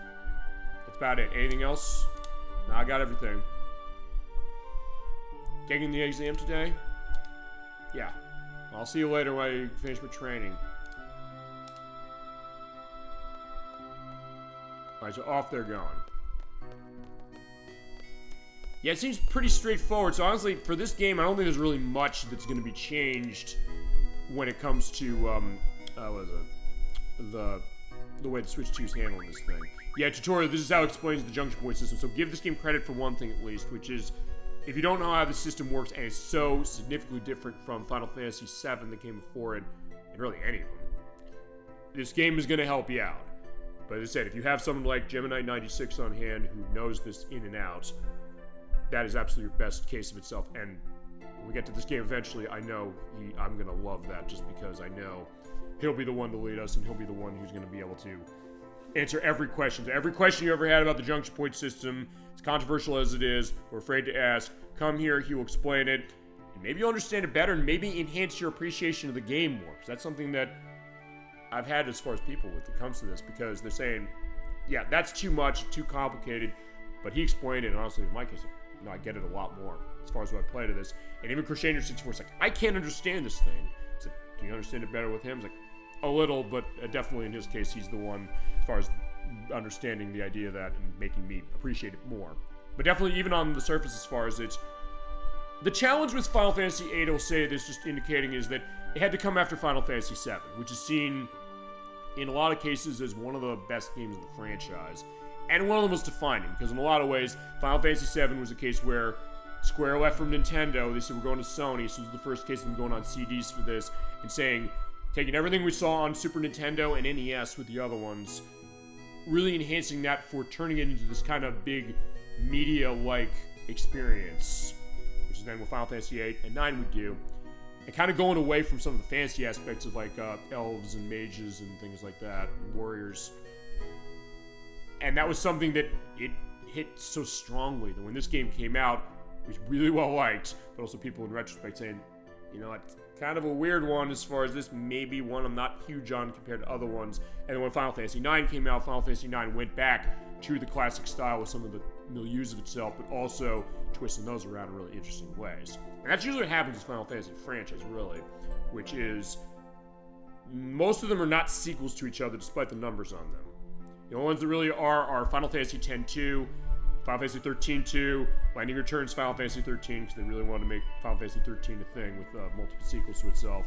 Final Fantasy 4 The After Years, that's another one as far as a direct sequel case. The DLC episodes of Final Fantasy 15 would count to that. And I guess Final Fantasy 12 Revenant Wings on the DS would be a case of that too. So a lot of them are freestanding, so if nothing else, that gave Square the impetus and the justification really to kind of play around with it, which I do appreciate kind of thinking about that, saying in a lot of ways there are some similarities across all of these when it comes to certain things with items and things. You'll see stuff like Phoenix Downs and potions, and the Phoenix Downs, by the way, are revivals in this franchise, in case you're not aware. And since we haven't played Final Fantasy on the show, worth bringing that up. But also something that they kind of twist around. With this one, they use the junction system. It's Evan's case, they said, let's set this in a kind of, I guess, sort of steampunkish way, but also in a modern case, the question of, is Avalanche, the group that Cloud is working with, are they a terrorist organization, or eco-terrorists in particular? Is that going to something else? What we saw in Final Fantasy IV, the idea of the king potentially being corrupted, what's going on here with us being in class and things like that. And it really creates a lot of interesting cases of itself that, yeah, I mean, maybe people like other games in the series more than others, but also a case that even looking at Final Fantasy VIII as someone who's played a lot of these but hasn't beaten a lot, but also a case of seeing, maybe appreciating them more on that basis, even if it's a case where sometimes thought like, oh, it's 7 we love, oh, it's 6 we love on the Super Nintendo, or 9 on the PlayStation, as far as that.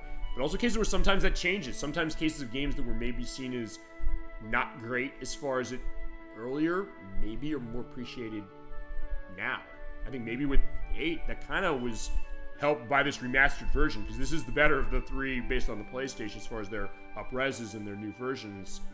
And even one like Final Fantasy Mystic Quest for the Super Nintendo, which people said, this isn't really a Final Fantasy game as far as it seems like it's really dumbed down compared to the other ones. But maybe that also helps it, because it means a case of maybe there's a thought that a game like this is too intimidating. Maybe. I never felt that, honestly, even as far as me picking up and putting down a lot of games in this franchise. But just a case of me thinking that maybe it can kind of bring people in as far as that. But sometimes maybe it is the milieux that get them. Maybe it's a case that they're surprised that they have such a pull as far as when they jump in for any of them, really. Even stuff like this as far as the music. It's one of those weird cases also with this. We sometimes talk about the idea of, be nostalgic for a game that you don't have nostalgia for. Sounds like it doesn't make sense. And I kind of like that with Final Fantasy VIII in the sense that I knew this game was around, but since I had Nintendo 64 and Dreamcast, I didn't play this for years later. In fact, not until this release. But hearing this great music here, I get this kind of sense of kind of taking me back to 1999, kind of taking me into this world that we're in as far as just this school, taking me maybe back to my own college years, thinking about it. Looking here, it's like, what's the quad? What's the cafeteria? Hey, I'm going to be doing studying over the library. Stuff like that. I didn't have cases where I was getting my face sliced during training or something like that, but still a case where it's something that kind of can tie that way to me personally, but also to a lot of other people I know. In other cases where even playing Final Fantasy X for the first time recently, I picked that up in too many games thinking, I get where people come from this. Like, wow, seeing where they're kind of going from this. And always the case with Final Fantasy, even the ones that are the most contentious, which I would say probably be this one, I would say Final Fantasy 13, that's definitely a contentious one. I would say sort of with Final Fantasy 12, those are cases where it was also not. People said maybe we're sick with stuff with this, but then saying we love this one, as far as it, and kind of were surprised as far as what that is. But cases where I'll say this, I don't think there's ever been a case where I got the sense that Squaresoft, when they're doing all of them up until 11 was the first one they did, where they're not Squaresoft, they're Square Enix. I never got the sense they've half-assed a single one of these. They always cared about what they were doing with this franchise, even on side projects, whether it's like mobile phone games like Mobius Final Fantasy, or even something like Final Fantasy Crystal Chronicles, which was on the GameCube, as an example, or Final Fantasy Tactics, which is getting a new version, actually yesterday, as it's uploading, I should say, not as I'm recording this, as it's uploading, it just came out yesterday, the remake of Final Fantasy Tactics. So, yeah, there you go. So I think with that, I think I'll go on to the next thing as far as that, and I'll do a save, because why not? You go on this, hit the X button to bring up the menu. When you're on that, you can go and save. And they do in this one, they replicate the memory card slot element of the PlayStation 1, which you think is really interesting. So in this case, you have your blocks, you go past, it is, all except in this case, it goes way past the 16 that the PlayStation 1 had. Alright, so there we go. So that's the case of Final Fantasy VIII. We're going to take our break on Final Fantasy for this show. We come back on November 8th for the other one. We'll have more on Final Fantasy and go into a little more as far as that. Okay, so next up, after that look at the Final Fantasy games, let's go to something else that's a bit different.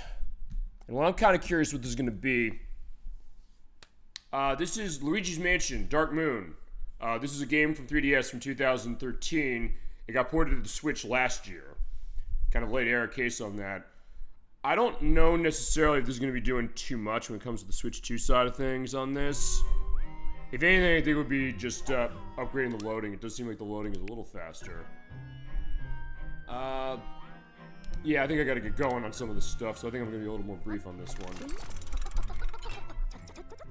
Alright, so there is Professor Egad and Luigi. This is the sequel to Luigi's Mansion for GameCube, which you played before. This is probably going to be our next stop in this franchise. As far as when we do this, I'm going to guess next year, probably. And I did buy this one specifically to show on the show because, honestly, I don't know if I'm going to be able to do the modding of my 3DS or get that done specifically in order to mod and show that version. So I may as well say, yeah, just get it on the TV as far as... I did get this on sale because a lot of people saying, hey, Nintendo, how dare you charge $60 for a game that you charged $40 for on the 3DS over 10 years ago. Fair point. But in my case, I got it on a sale, and also because I said I'm getting it for the purpose of showing it on the show, because I love Luigi's Mansion as far as I love when we played the first one on the GameCube, and in some ways I think this is a little better. But then again, there's also values that Luigi's Mansion 1 had, that this one changes because people said Luigi's Mansion 1 was not long enough. I mean, we finished in one show as far as how it was, so maybe a point to that, but also a case of this new one, they give you multiple mansions, but it's going more into mission structure. Which I guess above anything else is reminding that this was a portable game for that. Maybe that's the reason why then when Luigi's Mansion 3 came out, they then said we're going to be going to kind of a big area again, but also have, I guess, a longer quest going on. Yeah, Luigi's back. In this case, he has not the Game Boy Horror, he has the DS. is just a customized DS. We're going to Gloomy Manor. Basically, at this point, EGAD has said, hey, there's some stuff going on with paranormal activity, and take the flashlight, Luigi, and I have a new version of the Poltergust to use. I'm just gonna show off the first level. Basically, what they do is when you go into the mansions, and there's multiple mansions in this, you go through missions where they let you go through part of it, but then you have to get to an end point, and then you come back. I've heard criticism saying, hey, you know, why don't we have this as far as being able to explore the whole mansion the way the GameCube game did, although maybe it also, as I mentioned, it to do with the fact that it was a portable game, but also people saying, we wish it was longer, we wish there were more mansions to explore. You got what you wanted, but maybe not in the way you wanted, as far as when it came around. But I do think this game is quite good. By the way, it's worth pointing out, unlike Luigi's Mansion 1, this was developed by Next Level Games, the people made Super Mario Strikers, and they would then make the sequel to this as well. And they do have some cool stuff going on in this, and they definitely give you the nice thing in the map. Yeah, we have to find, though, the next version of the Poltergust. It is the 5000 in this game. Ready? So, yabu yabu. Of course, that is Kazumi Totaka voicing Professor Egad, E standing for Elvin. And Luigi is Charles Martinet. At least as far as this, that was the case on 3DS, and they just took that voice as far as this one as well. Yeah, definitely a fun case of Halloween as it is, so you have that coming in about a month now, as far as a little over. But, yeah, so at least a little something for Halloween block to kind of get a sense of, yeah, a bit of a preview on this and see what does Switch 2 do to this. Though, in all honesty, I don't think it's going to really do that much because this game ran pretty well on Switch 1 as it was, and actually ran better than the 3DS game as it was, because the 3DS game could slow down, especially if you put the 3D on, which did look really, really nice. But maybe the case of seeing, I guess this is us looking at Switch 2, or looking at Switch 2 at a Switch 1 game that is a port of a 3DS game. There we go. Just had to kind of get that right. Yeah, but this one, unlike the 3DS game, you do have dual analog controls for this one. Whereas on 3DS, there was no Circle Pad Pro support for it, at least as far as this one. And in that case, they used it with buttons, although you do have cases on buttons going on as we're going through. And you have the light bulb, that is on A button, you hold that and you can charge it up and let it go in order to attack your enemies and other things with the flashing light warning. And make money. So I have a vacuum. If you hit these cases that you get some items, I find a nice gem, which are hidden cases. And always, even though this is the sequel to it, every time I do a pickup as far as something like that in this game, I always do the Luigi's Mansion 1 sound of dick-a-dick-a-dick-a-dick. Also, this, if you have the dust clouds, you can suck it up to get points and also to clear the way. So in the house, we go ahead and X. This is not so much a let's go find Mario case. Not completely, anyway. But we can't go in the door. So what do? We look in the window. Alright, looking around here. This does, by the way, implement the gyro controls that were on the 3DS. Return the system to look around. In this case, you use the Pro Controller or the Joy-Cons for the purpose of this. Although, I guess you could play this with a GameCube controller on this system. In which case, it would not be doing anything. Or you can also use the left analog stick to look around if you want. In that case, yeah, there's ghosts there. Luigi, of course, is scared to go in, but of course, he will go in. Because that's the idea of Luigi. When someone needs help, who are you going to call? Luigi. And he will definitely do it. Even if it's a case where, yeah, you know what, I'm going to be nervous, he'll do it. In every arm of this franchise, that's always the idea of how Luigi is. He'll eventually swallow his pride, and he'll definitely do it. Although, Luigi honestly never really has pride, but there's that little mouse there. He has the key to get in. Look at that. Yeah!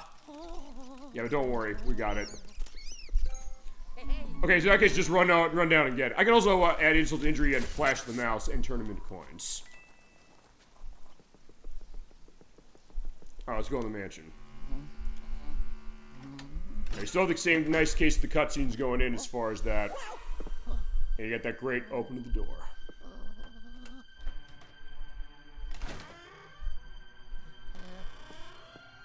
Hello? And I love that callback to the original game when he says, hello? It's like, yeah, he's there, but look at that. Whoa! And of course, just as expressive as ever. Alright, here we go. Alright, so yeah, we just have to go in the garage and get the new version of the Poltergust. We have an old vacuum as far as that. We do that. But you go in the trunk here, hit the X button on it, or... Let's see. Also, when you stick onto stuff in this version, or in this game, you have an A button prompt, you can pull it in quicker. Actually, I do really like that. It adds a little more variety when it comes to doing the ghost busting, which we will also show. Okay, there we go. Got a key. So here we go. Here is the Poltergust 5000. And as always the case, since EGAD is always working as far as this kind of thing, he came up with some new ways to use this thing. But the way it plays as far as our perspective is going to be the same in that, yeah, you still have the case you're using that to go around. And he's dancing around and having a great time. When we hit into that Model T, yeah, that crashed down. We can't get out. And we'll get a phone call. And the controller will buzz for the purpose of that, which it did not do on 3DS because there's no rumble support for it. But yeah, this is the new improved model. Use the ZR button for vacuuming, but also use it on the junk in that room. And honestly, that's how I like to play Luigi's Mansion, so this play is going to be longer when we get to Luigi's Mansion 2, and same for 3. Just on the basis of, I'm going to be using this thing all over the place to get as much money as I can. And I don't even think it's because this has an ending case the way that the original did. At least I don't think it does, because full disclosure, I've had this game on 3DS for some time, but I actually have not beaten it. But we definitely will be here for the show as they're playing nice game catch with that. Oh, they broke the window. He's like, yeah, what are you doing? Alright, so they're going over that way. Alright, we'll find them.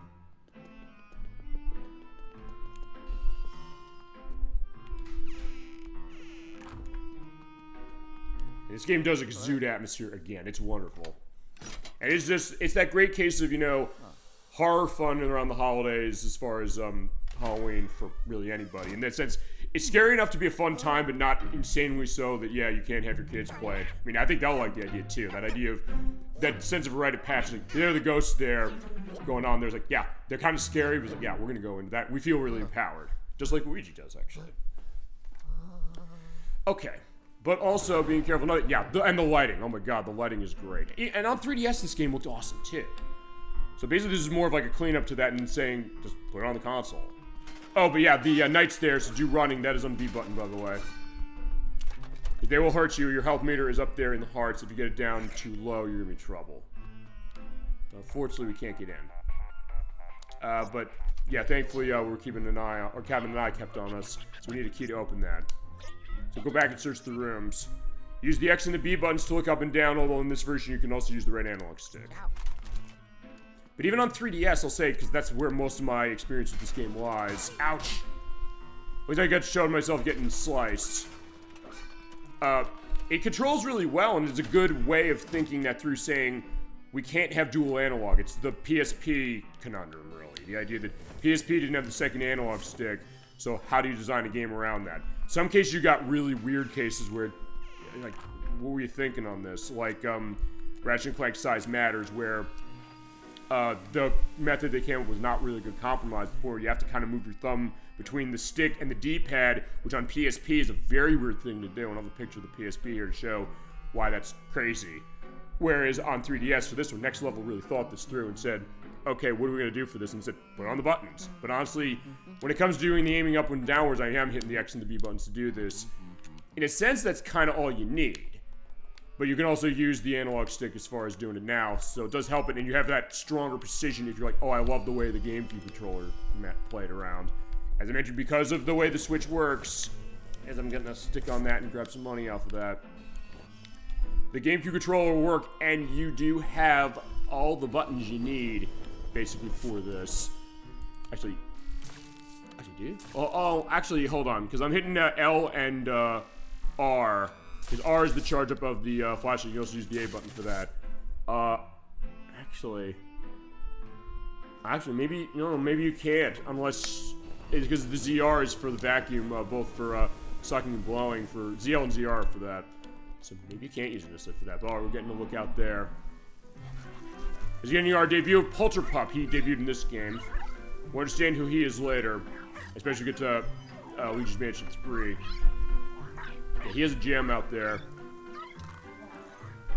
He is a great addition to the series, it's worth pointing out as far as that. Of course, he put it up in the tree, so he can't get it, but maybe we can. If you also step on this, it's pressure plate. There's money! Yeah, that's the Wario thing, the idea of I just want money at any cost, but Luigi's getting rich regardless as far as that. But I guess in his case, he's just kind of just doing it just as a, he considers it a perk, pretty much. Or as a, and I'm using the strobe ball, by the way, hold the A button and let go of that and shoot it off. to open that door. Always think of the movie Shrek, where it's the case where, yeah, Shrek saves Fiona from the tower. He says, like, I'd love to see the guy who's underneath the helmet as far as the knight. He's like, no, you don't. He says, well, how are you going to kiss me? Like, kiss you? That wasn't in the job description. And the donkey just says, maybe it's a perk. Yeah, I guess that's the idea. He sees it a perk of the idea of what he's doing. He's going to get rich at the same time. He's not necessarily going to mind, although, as we showed when we played the game, I didn't necessarily get everything as far as getting tons of stuff when it came to getting a massive house. It wasn't a normal house as far as Luigi, but it was a nice house, as Dolly Finn mentioned when we played that. And also just a case of saying that's kind of the way Luigi would go about. And canonically it fit as well, because that's usually the idea of how Luigi's handling the house in the Paper Mario games. Okay, so we got to find out where that key is, but we're not seeing it around here.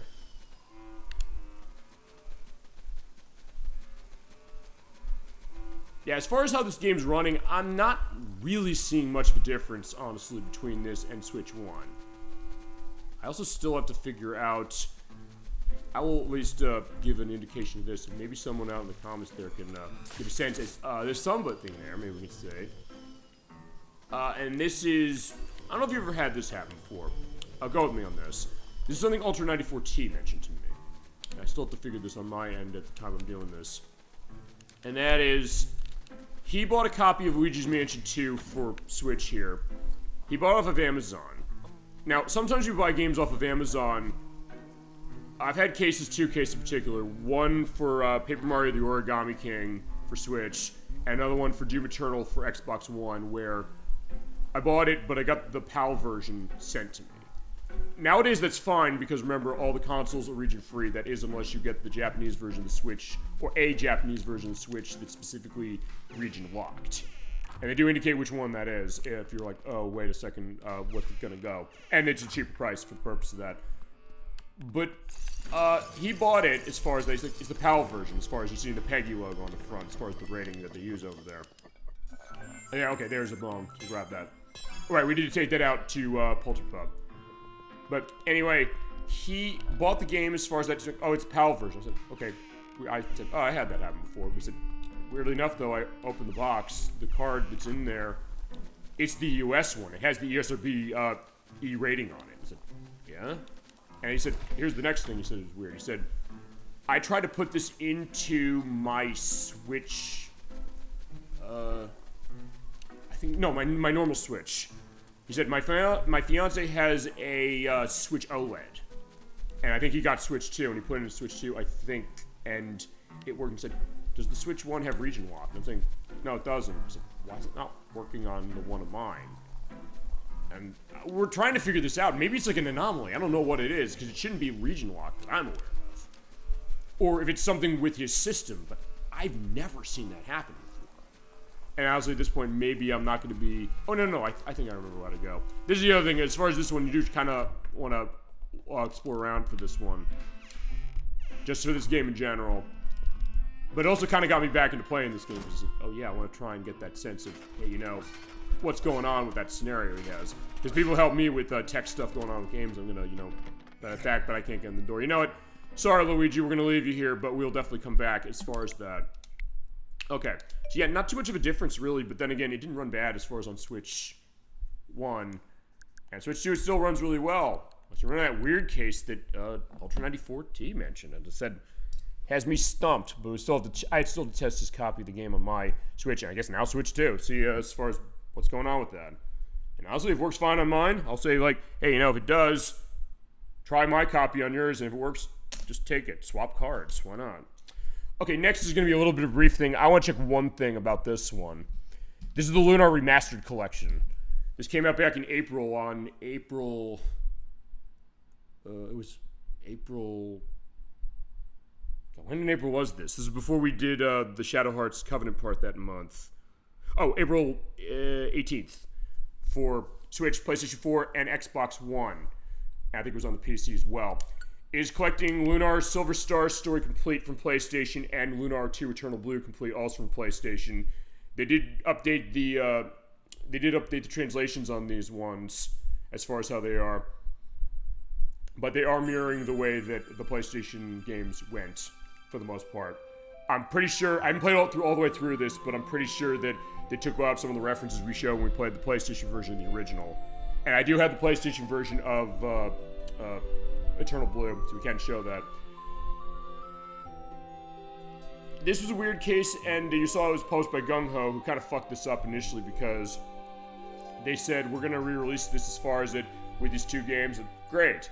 We're going to put it out in April, but we're not going to take pre-orders. Like, okay. They said, don't worry, though. We're not going to be, limiting this around and saying you can't get this. I said, okay, cool.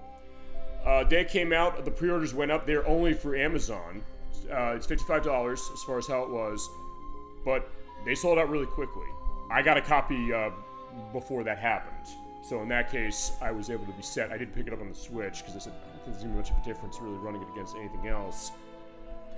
Then the case is that it was impossible to find this game.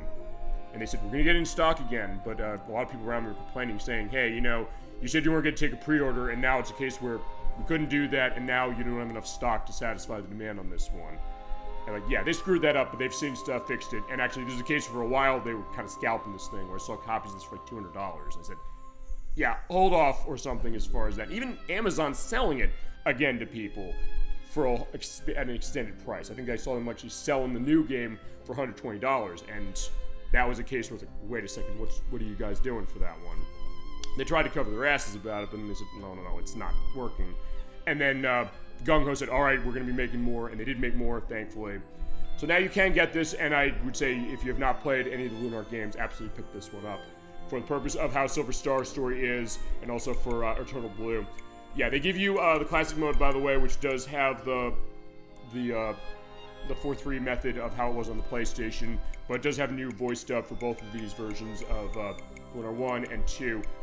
I'll look at something on Lunar 2 very briefly, because it runs fine as far as how Lunar 1 is, and Lunar 2 for the most part too.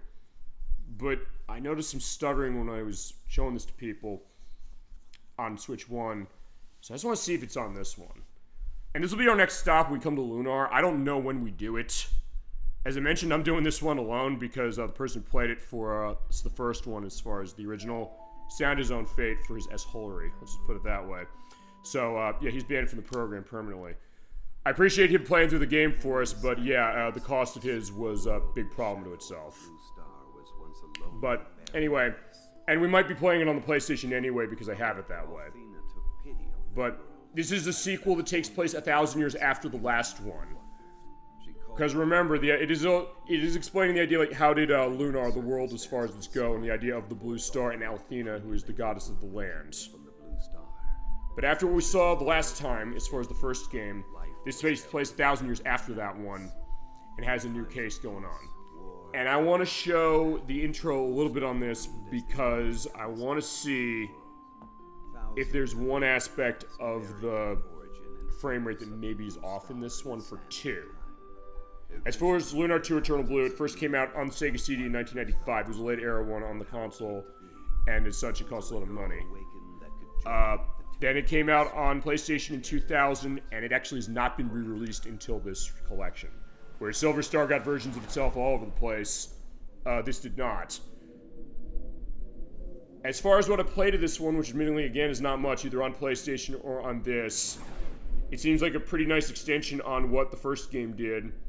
And also, this is based on the PlayStation version, which is a good thing, because on Sega CD, for some reason, Working Designs, as part of their translation, they said, we're going to make you have to pay to save, and you have to pay in experience points.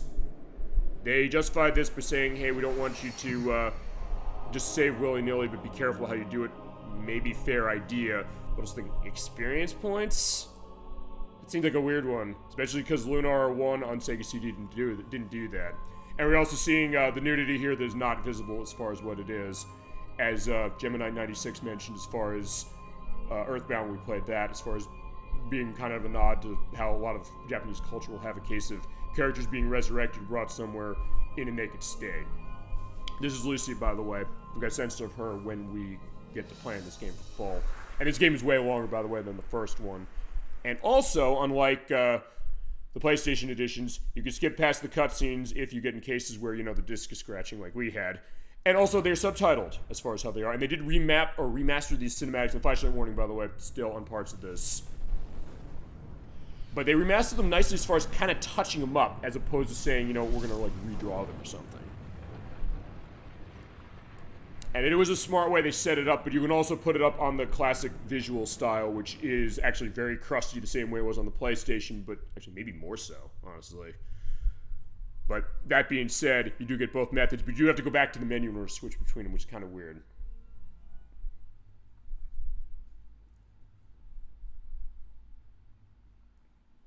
And this game does start you off the top with a pretty long cutscene as far as, yeah, you have definitely got a flashlight warning on this.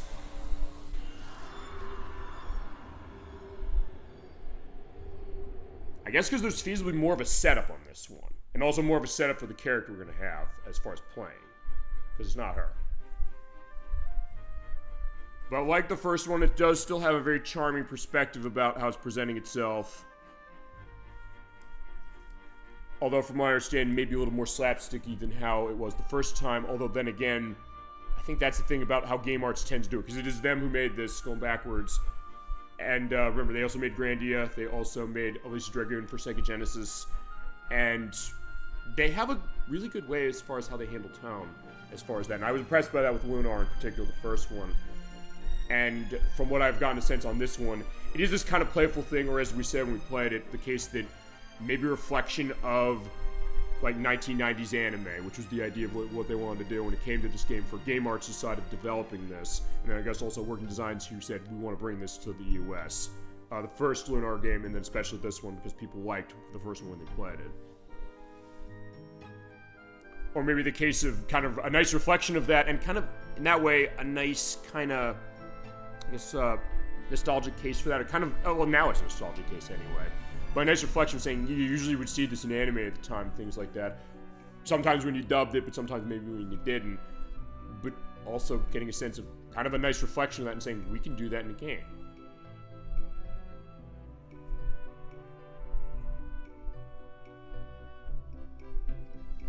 Anyway, this is a long opening, so I'm probably just going to show where I think it's going to be doing that thing, and then I'm going to pull away from it, and we'll go to something else.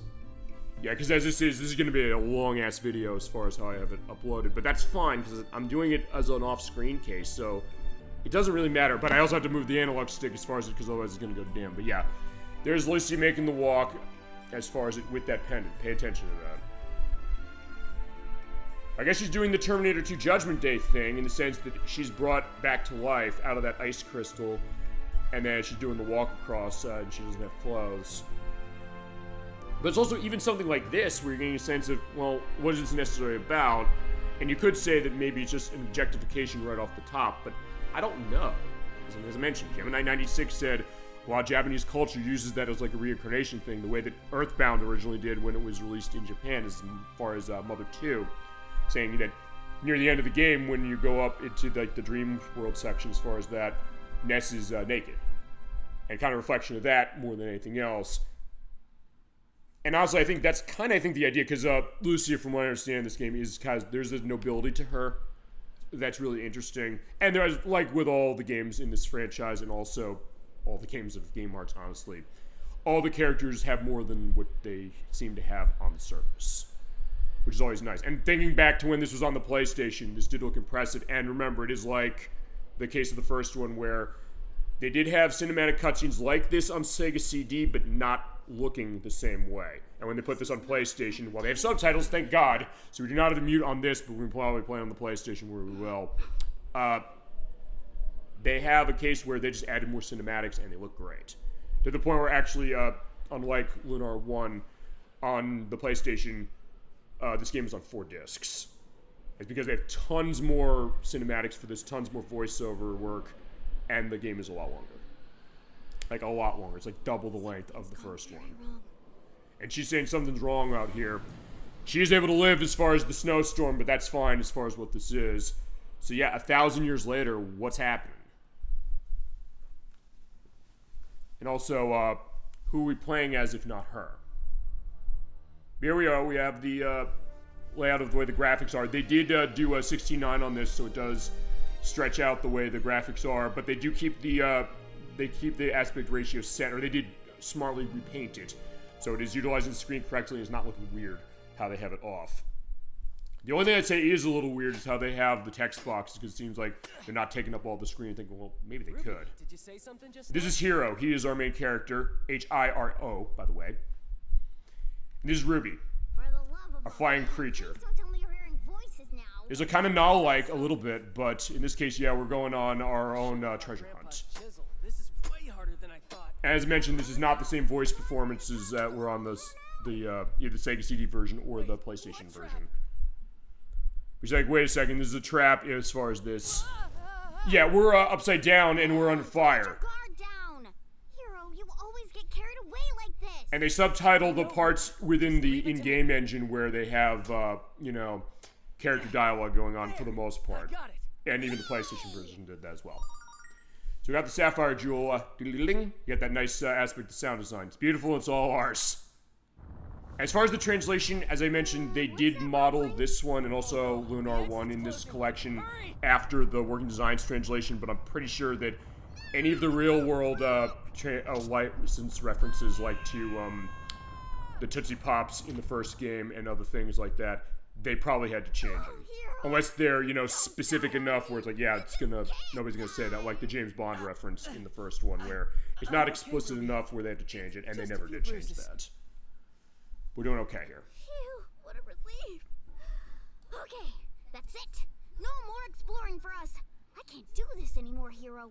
We always end up getting in some sort of trouble. Shh, Ruby, listen. Yeah, what's going on? What? Uh-oh, those fire enemies we saw in the first game, they're back. Except it's like, yeah, who are these guys? Yeah, because, yeah, Alex would know them, but we wouldn't. Well, it looks like you've caught us in another messy situation. I do like this intro very much. He's like, hey, I'm Hiro. You may be wondering how I got into this situation. It's actually pretty funny. Cat is named Ruby.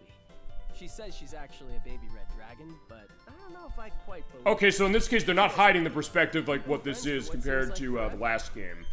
My grandfather. Okay, Gwyn is his grandfather. We might see him perhaps. It's like, yeah, he taught me how to do tomb raiding, I guess, but not running away from fire demons like this. Coronary if he saw me in this kind of danger, but you get the idea.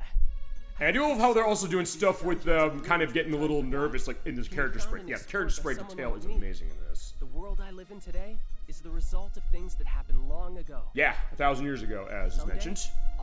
And so he kind of wants to get a sense of like what was going on as far as the history of the Blue Star. And you get that remix of Luna's theme from the first game as well. It's like, bust a move, keep going. Hero, you dummy! Alright, but we did get out, so don't worry. Alright, too close for comfort. The Inferno Ghost singed my wings, but we got that big jewel, didn't we? So let's go to Grandpa's house.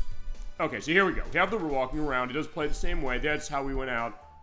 Yeah, come in. That's the rock that nearly pasted us to death, right? We can't go back in. Let's find another way, okay?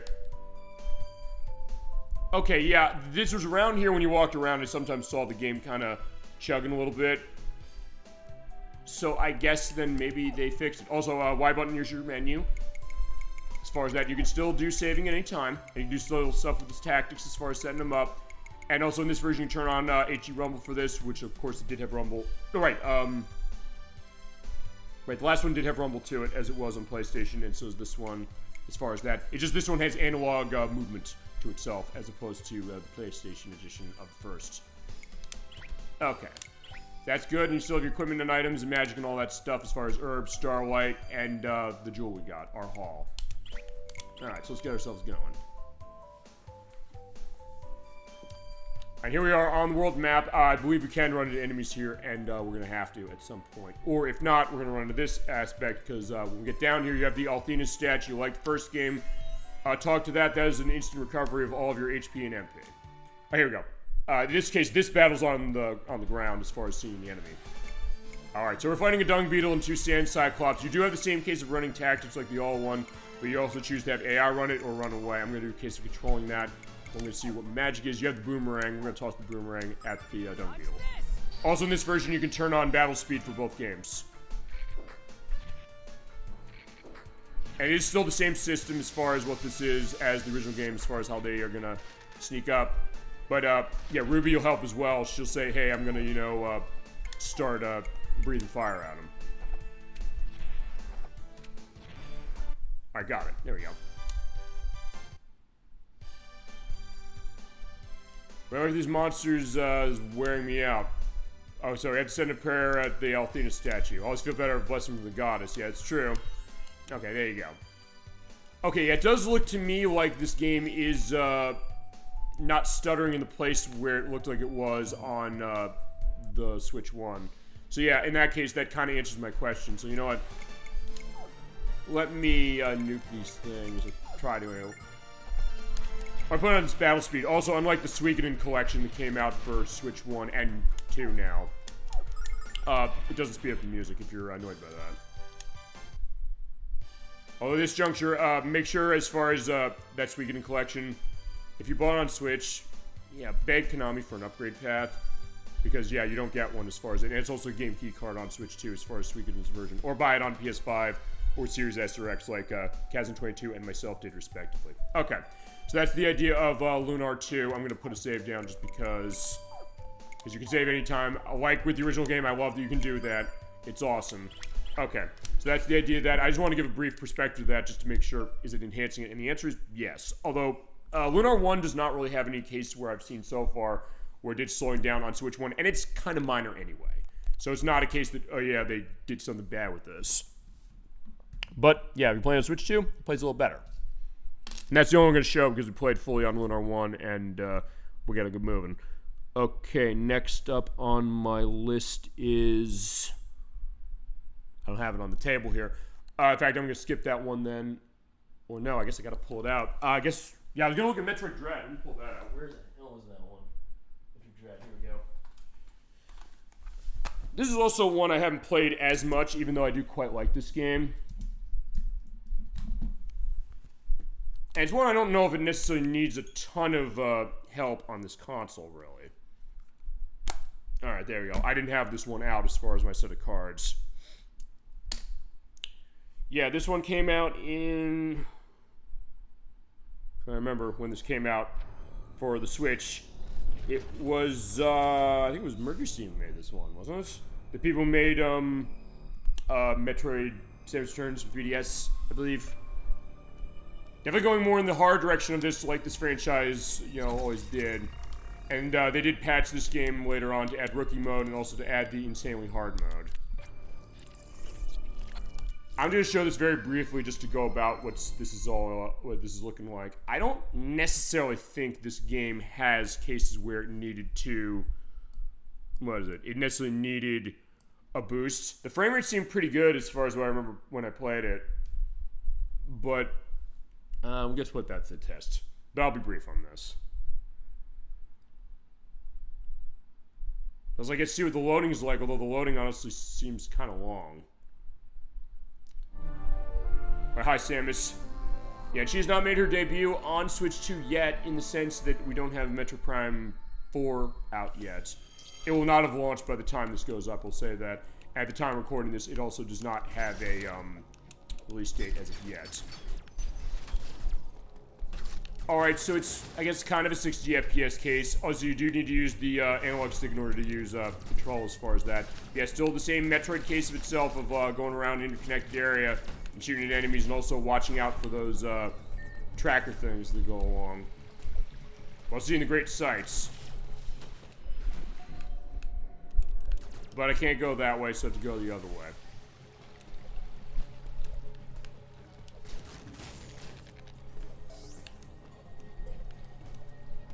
And that door, yeah, that door is locked, so I can't go in there. Yeah, as far as I remember, I don't think that, Metroid Dread really necessarily needed a frame rate boost to itself that I'm aware of. Let's go up here. So, above anything else, this is kind of more of a formality to take a look as far as this, and I guess we'll see, hey, can I get to do this? Not yet, because I don't have the Morph Ball. Yeah, I guess I haven't played this game that much, have I? Oh, wait, go, I can. I can do the slide. That's on the ZL button. And get it grainy down here to give the sense of those, what is it, the EDMs coming around? Like they say in the box, the... Oh yeah, those fucking things. Get my ass out of the way. They can hear sound, and when they see you, they will lock the area down. See, I gotta get moving. Uh-oh. Here's to get the rumbling going on in the controller as far as that thing. Like, yeah, they're coming.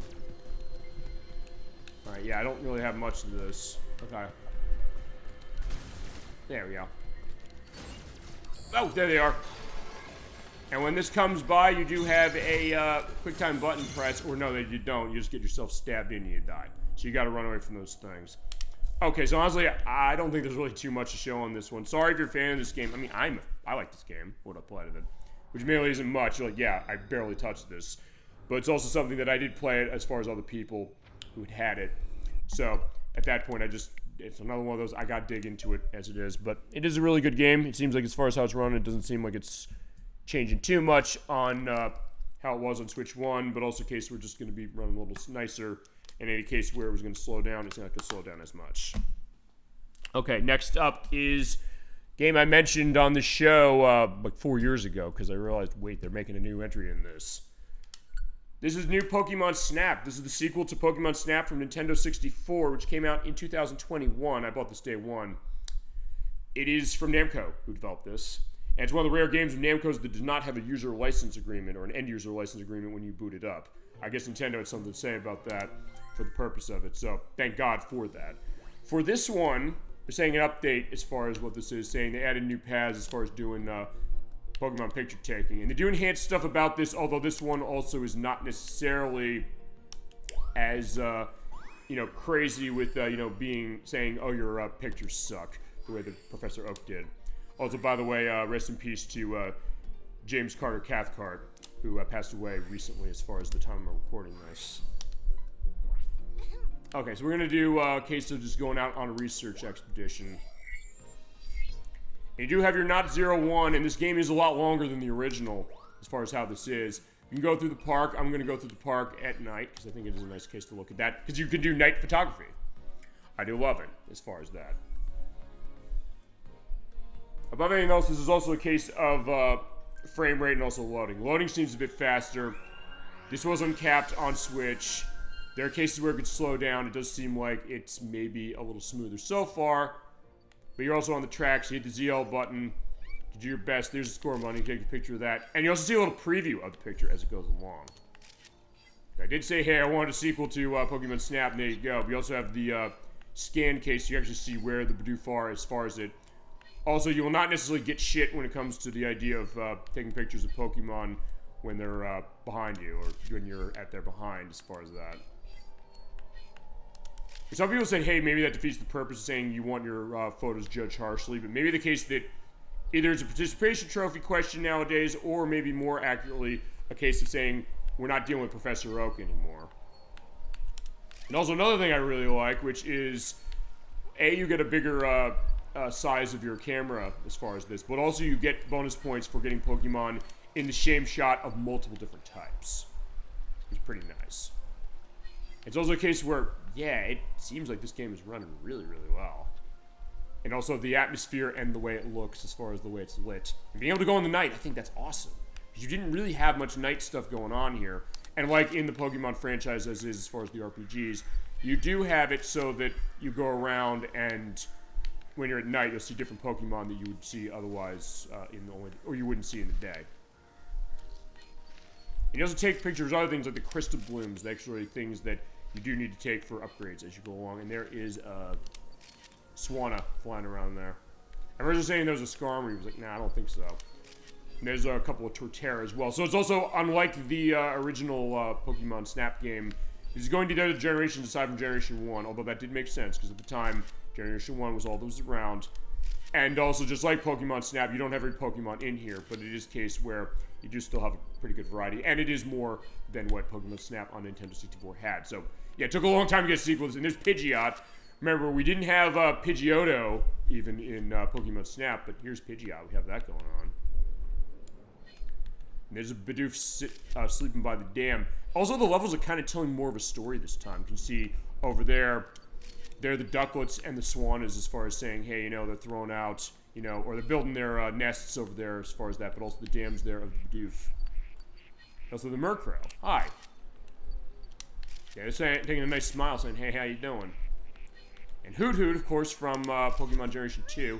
That was amazing. That's a good shot. I gotta be careful of that. I was like, hold on, as far as Hoot Hoot. I don't have much. Oh, there you go. He's doing a look at me, so I gotta be getting that set. And it is sort of similar rules as before. It is judged differently. That's what we're pointing out. But you do want to get him into a good pose, of course, because then you got more points going on. Ooh, look at that big pincer. Damn. Okay, that's a great shot.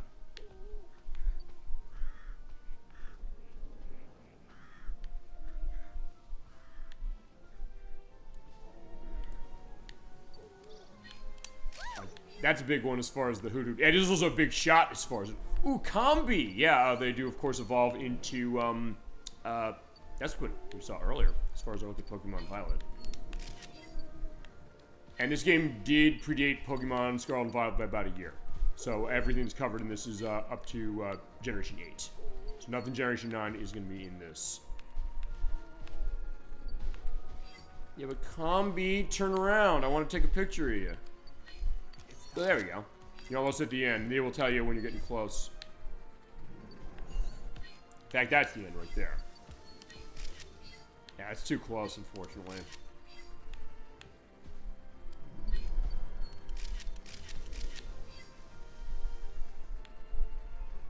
Alright, so I think in that case we can go home. We got to see a lot of Pokemon. Yes, we did. It seems like this game's running really nice. And I could see some frame rate drops when it came to running this on Switch 1. Not bad. But on Switch 2, it's pretty much a perfect 60 FPS. For the most part. Make new discoveries. I don't know if these are new discoveries, but let's take a look at what we got.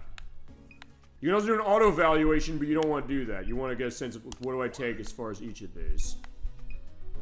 Score Bunny, that is kind of in a case of that, and they use star cases as far as judging them. Let's use that one. As far as Bidoof, yeah, that's the best Bidoof I got, and you can do instant compares. That's a way better one. The Bouffalant is, yeah, that one's cut off a bit, or the one I have there. That's definitely cut off. Let's try that though. Murkrow, I have two sitting there. Actually, wait, is that the one? That's the one I want to pull. Tangrowth, I only have the one. Okay, I have a better one as far as how the Tangrowth is. Combi, oh, I don't have any of Combi. Alright, so let's take a look at what that's about. Alright, that's behind. I don't know if they're necessarily going to say to you, oh yeah, that's awful because you took it from behind. But I do still want to see what else I can get.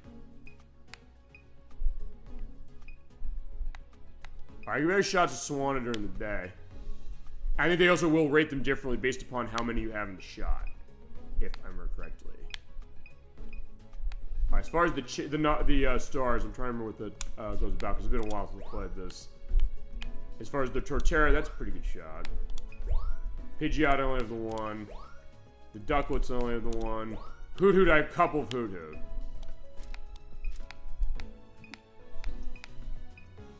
I like that one. Yeah, Pinsir, that's a really good one with Pinsir. I definitely want to take that. And the Crystal Bloom, it's kind of like the signs a little bit in the first game. Let's send the photos over here, and then at that point we will, we'll go on. Alright. Let's have a look. What do we got? Yeah, Score Bunny is adorable. So they do judge you on pose, size, direction, placement, and other Pokemon, and that is also general, so it's not a case where they're going to say, oh yeah, it's the same of the type. Nice work. Seems calm.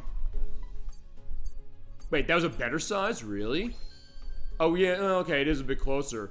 And it's not a case, yeah, try getting closer to the Pokemon's faces too. So we want this as like, hey, you were close. He'll not say that. He'll say like, hey, give you some good suggestions. So actually, that's not a bad case of itself. Actually, yeah, the placement was better than thought. As far as that was. Okay, I did not expect that to be a new record. And you get your options, say which one you want to put in your photo deck. You gotta take the new one. And you can get better star rankings based on how they are. This one is not as good as the one I took before. Nice work. It's fast asleep, but the pose is nice. Or okay, at least. Placement's better, though. But yeah, the one I got before is definitely the one to hold. Bouffalant, this one could go either way. Nice work.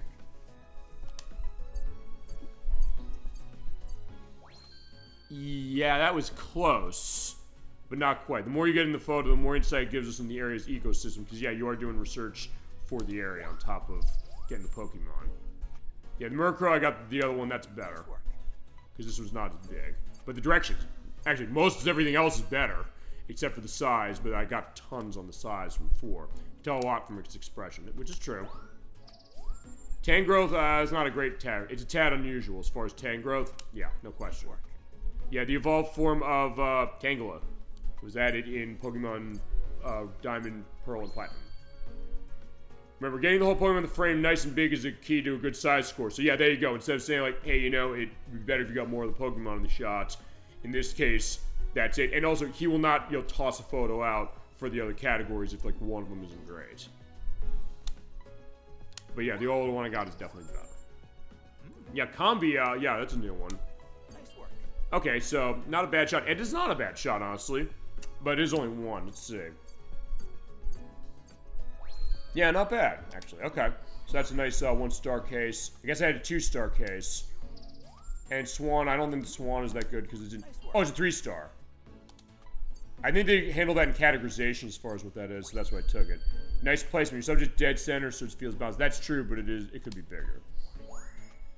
Alright, there we go. And Torterra. This is better on just one of them, but it's also something that he has cut off a little. Yeah, and the fact that the other one had more of them in the shot, that helped it. And Pidgeot, yeah, this is not dissimilar to that one, but I think nice work. The original one I had is better. Yeah, but not too far off. And Ducklet, it's far away, and honestly I couldn't get closer, but there's, I believe, other cases as you go along you can get it closer. But the placement's nice. And background. Actually, yeah, that's the other thing. They do judge you on the background, so in that case I say, hey, the dam of the Bidoof there, and also the island area. So actually, that one came closer than I would have thought. And Hoot Hoot, this is the one I think could go either way. Nice work. Yeah, it's better on most things aside from the size, and yeah, inches away, but yeah, not bad. And Pinsir. Pinsir, I think, is one. Yeah, it's a 2-star and a Pinsir. I didn't ever get this, so yeah, this is gonna be a good one. Nice work. Yeah, the size is awesome. Okay. Look at that. Yeah, he is looking straight at us, so yeah, he's saying, hi, everybody. And the Crystal Bloom is just his picture. That's definitely better than the other one. I was definitely off as far as how I took it from playing before. You're looking for the Illumina Phenomenon. And since there's a better case, there you go. Let's put that in the book.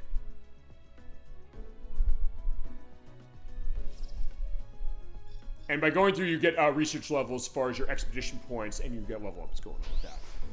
By getting a level up there,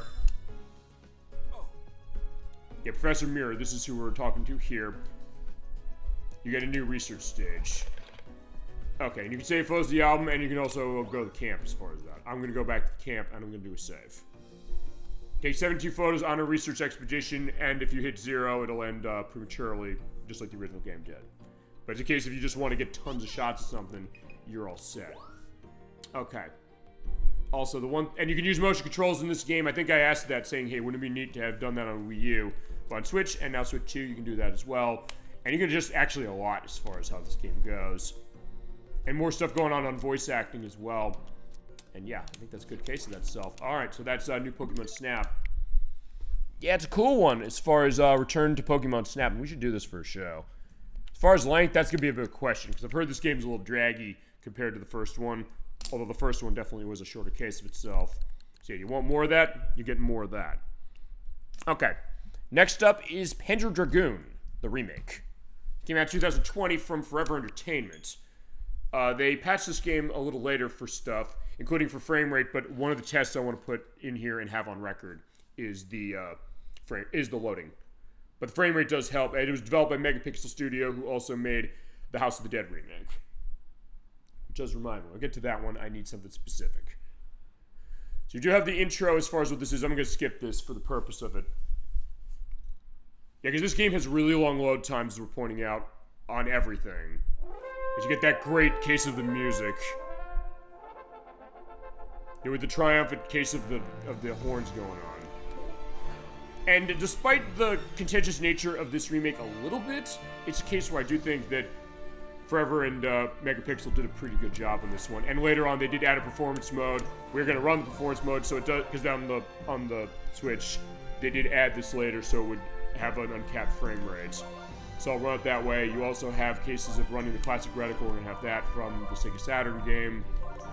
Auto zoom, aiming, rumble on. Input mapping, you have the controls go classic method or modern method. You can run gyroscope controls on this if you want using the Pro Controller. And inverting of the y-axis show the mapping as far as how the controller goes, like this. Language selection as far as that. We're going to start game.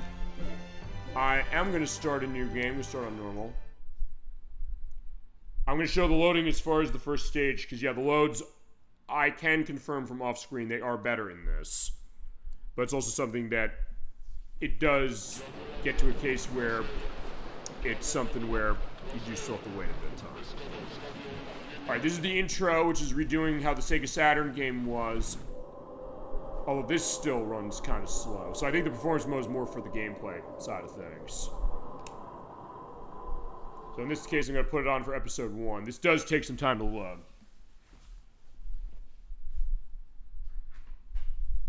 As I do that, it reminded me, since I'm playing a game from this company, let me get the Game Gun thing out for when we do House of the Dead remake. Because that's definitely how we're testing that. So yeah, like Shaq-Fu Legend Reborn, this is a game that has long load times, but unlike that one, this is, I think, worth waiting for. Actually, yeah, never mind, that was way faster.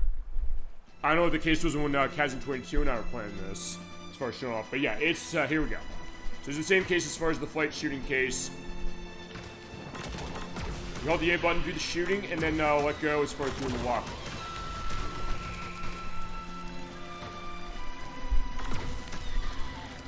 Yeah, the graphics do look a little weird as far as the way this game is. Yeah, that shimmering case, that I don't know if I like how that looks. And it's something that has become a bit of a contentious point with this remake. I mean, I bought it because I said I don't have the original on Saturn. I mean, I do have the PC port of it within Panzer Dragoon order. But still a case of having this idea and showing that support, saying, hey, you know, they were thinking they might be doing more with this as far as maybe remaking other things. My thought was that, hey, you know, if this did well, they would go and remake the other games in the franchise. I mean, they said they were going to be remaking Panzer Dragoon 2's Vi. They said that back in 2020 after this came out. At this juncture, we haven't heard anything about it. Last I'd heard from them specifically, they said, no, it's not canceled. But I did put an edit in when we did Sonic and All-Stars Racing Transformed a few months ago, where they said, from what it sounds like, not much has been started on this. The thought is that it's going to be canceled. There's not really anything much going on with it, so it might be as dead as the Perfect Dark remake. Perhaps the Final Fantasy IX remake. I hate to say that to Crusader 64, and I hope that when this uploads, I'm not proven right about that. Because remember, I was mad the Perfect Dark remake wasn't shown at the Summer Games Fest, and it was because they canceled it. They were going to cancel it. And in the case of him, he was mad they didn't show the Final Fantasy IX remake, which there's the rumors that... I questioned if they canceled it because they didn't actually announce it. So technically, that's a game where they didn't actually cancel it because they never actually came out and said, oh, it's coming. We're just part of a leak from NVIDIA years ago, and they said, oh, they're going to do a remake of this. Final Fantasy Tactics 1 was only just announced at the Summer Games Fest a couple months ago. And it just came out yesterday, as you mentioned. But, yeah, for Final Fantasy IX's remake, yeah, same case. Whereas at least with this one, as far as Panzer Dragoon 2's Vi, they did announce it. They didn't hear anything about it. Maybe, they can do it. I mean, after they released the House of the Dead 2 remake, which I've heard, from what I've seen of it, not well received, and a lot of fans of Sega are not happy about that. Even as far as the setup of it, and as the time I'm recording this, it's not even out yet. Ouch. And I think maybe the thought was this, is that with House of the Dead remake, and I'll get into that when we get on, or House of the Dead 2 remake, I'll get into that when we get to the first one we're looking at here, because I'm very curious how that runs with this console. The thought that that needed a remake because there wasn't really a readily available version, or version that doesn't cost a fortune, which is on Sega Saturn, is most as it is. And this is still a pretty fun game as far as your on-rails flight shooting case. Although if you do have Panzer Dragoon ordered on the Xbox, you do have the PC version of that game in it already. And it was good they did this, and I think I like this game maybe better as far as a remake than other people do, but maybe now at this point thinking, well, wait a minute, it didn't kind of result in the return of this franchise, and maybe it would help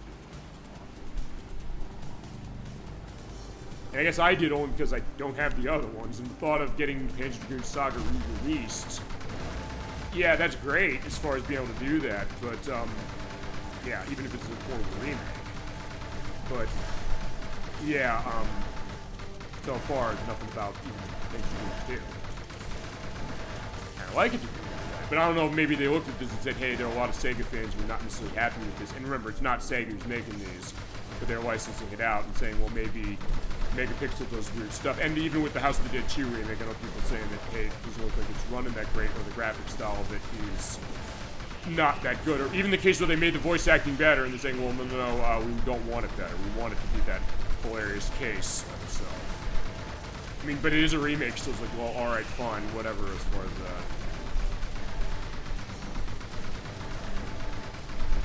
And sort of same with this one, although I do still like this game. I liked it enough, I got the collector's edition that came in that Sega Saturn long box. If you haven't played Panzer Dragoon before and you do not have an Xbox Series X to get Panzer Dragoon order, yeah, I'd say give this one a shot.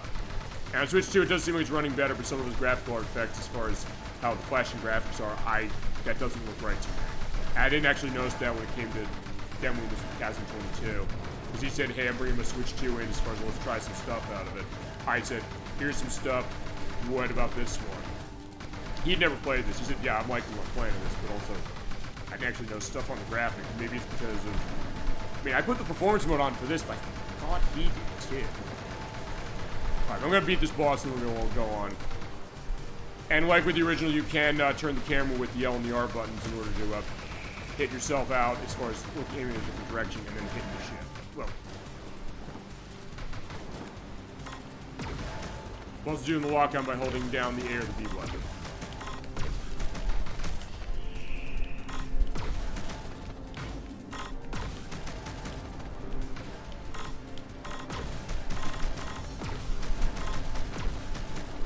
I was getting pretty far initially just by doing the tap the button, but I do want to shoot that down. Try to anyway. Yeah, this is a long way to return, I guess, to Panzer Dragoon for our show, because we showed it actually last in the Flight Shooter Showcase that was back in 2001. Actually, right after this remake had come out. Actually, I don't even think I had my copy of the remake yet, because I'd gotten it from Limited Run for the physical version. Alright, there you go. So yeah, we're flying high again as far as that. Maybe soon enough we can get Panzer Dragoon 2 remade.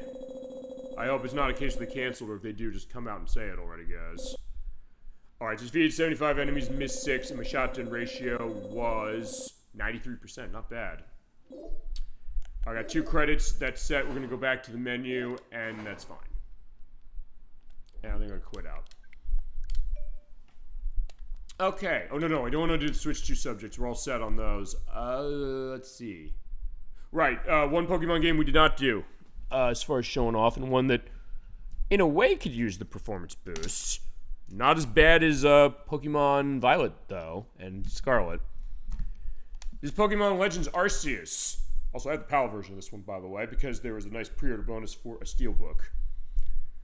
Anyway, for this came out in early 2022. This is like January, February of the year.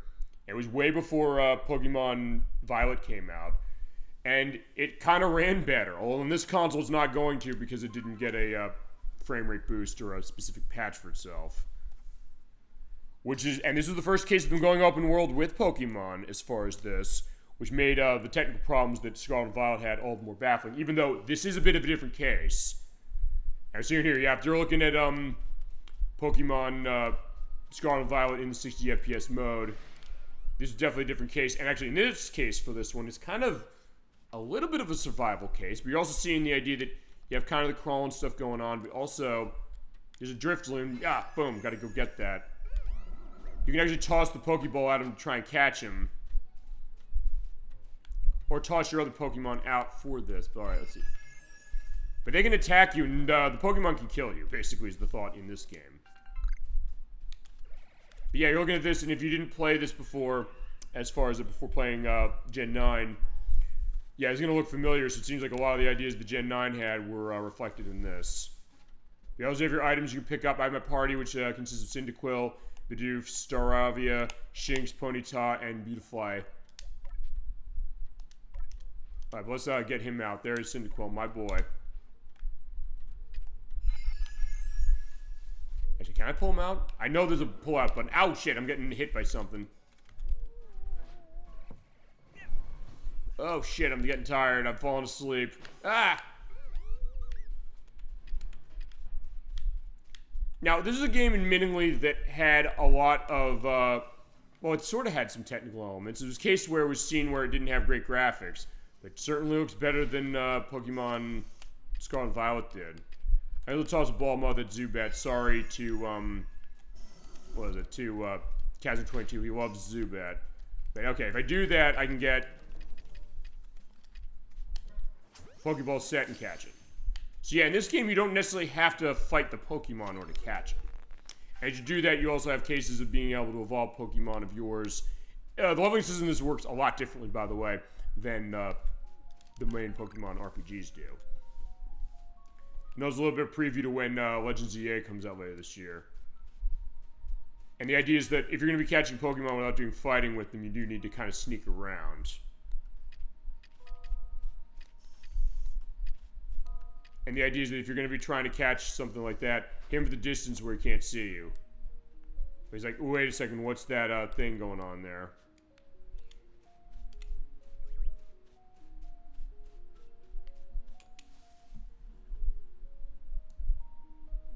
That being said, yeah, this is actually kind of a quiet game as far as where I'm at now. Now, honestly, this one, I don't think I'm really going to go into too much on this. Because, yeah, as far as frame rate's concerned, it's one where it could have a pokey frame rate, too. But, again, it was actually better than Scarlet and Violet were, believe it or not. And also a case where I think in terms of the graphics, maybe it looked better initially as far as it. Although you are still seeing stuff with the pop-up, and also apparently I was getting tired as far as doing the run-along.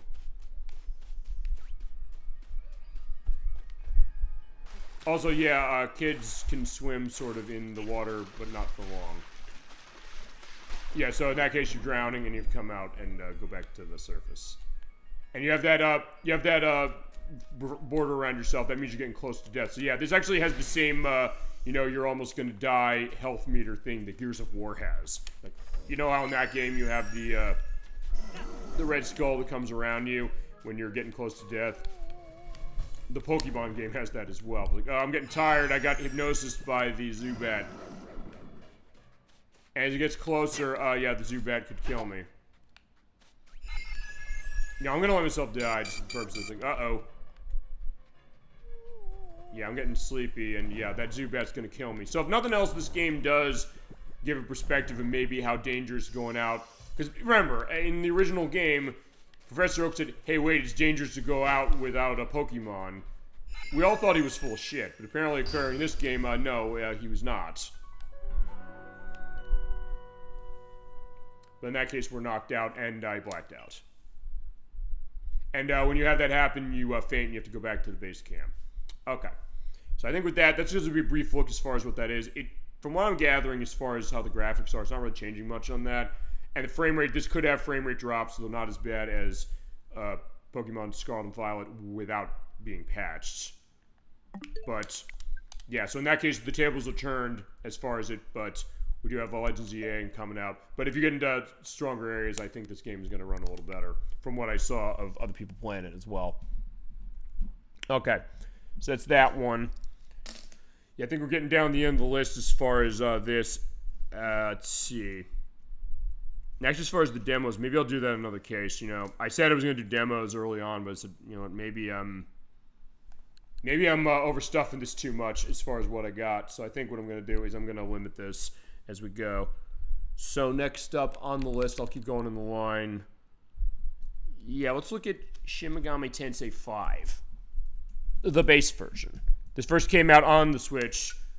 It later came out as Shin Megami Tensei 5 Vengeance on the other systems, and Switch also got as well. This is another one of those games where it ran really well as far as the Switch was concerned, but with some frame rate drops at a capped 30 frames per second. So I think that's what Switch 2 is going to do. Of course, it is by Atlas, and it is running on Unreal Engine. Yeah, weird to see that as far as an Atlas release. But yeah, there you go. This is another one I haven't really done much with, admittingly, but I'm going to show this off as a little bit of a reference. There's Kate Sith. Wait a second, that's a Final Fantasy thing. Unless it's also a Shin Megami Tensei thing. I mean, as I mentioned before, I think I mentioned this before. I'm not the expert of Shin Megami Tensei on this show. That is Kazan22's jurisdiction. I know that Crusader64 said, I would love to have played this game and enjoyed it more, except, yeah, you're stuck in a fucking desert. Which I'm okay as far as being in the desert. Not much of a problem on that. But a case where it's an Atlas game, and I just mentioned Kazan22 is a huge fan of RPGs, but also a bigger fan of Atlas RPGs. Whether it's something like this, whether it's Persona, whether it's Metaphor Fantasia, which is also really good. He's definitely going to be there basically day one for him as far as really anything.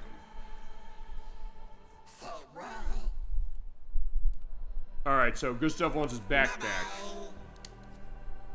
Yeah, okay, I got 5 glory points. We've located a Memon. We should report back to Cadaver's Hollow. Yeah, I guess so. I'm letting the Min-Man, or Mim-Man, I should say, see if it knows glory. You'll make use of it later, but keep moving. Okay. We've located a Memon. We should report back to Cadaver's Hollow.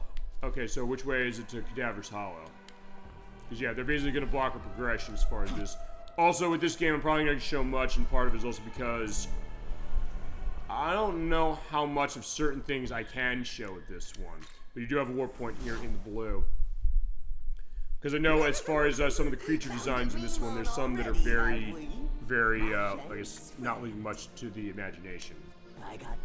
We're thinking Mara, which Mara is insanely phallic and sometimes graphic to the point where even Kazan22 was saying, I don't know if you could get away with showing any game in this entire franchise with this or Persona on the show, which I said, I think there's something we can show, but I don't know if it's a case where that would be falling under nudity elements, but I don't think we'd see Mara yet. This is an essence. It contains the power of because if you've never played Shin Megami Tensei before, the idea is that it is about a lot of demons, and it kind of goes into, I guess, weird sexual element as far as some of the designs, and I guess the same way some of the creatures in Silent Hill do, or for that matter, the aliens in the Alien pictures, honestly. You'll want to make your merry way over to the ley line fount in Mita. Someone there will be able to tell you more, I'm sure. Okay. So let's see, I got one of these Mimans, so can you help me as far as a reward? Need anything else? No, I think I'm good. I'll see you later.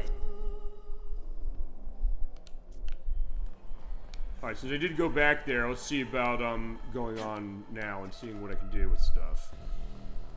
This is kind of a, I guess what is it? A real-time combat case itself as far as what Switch 2 is doing with this game.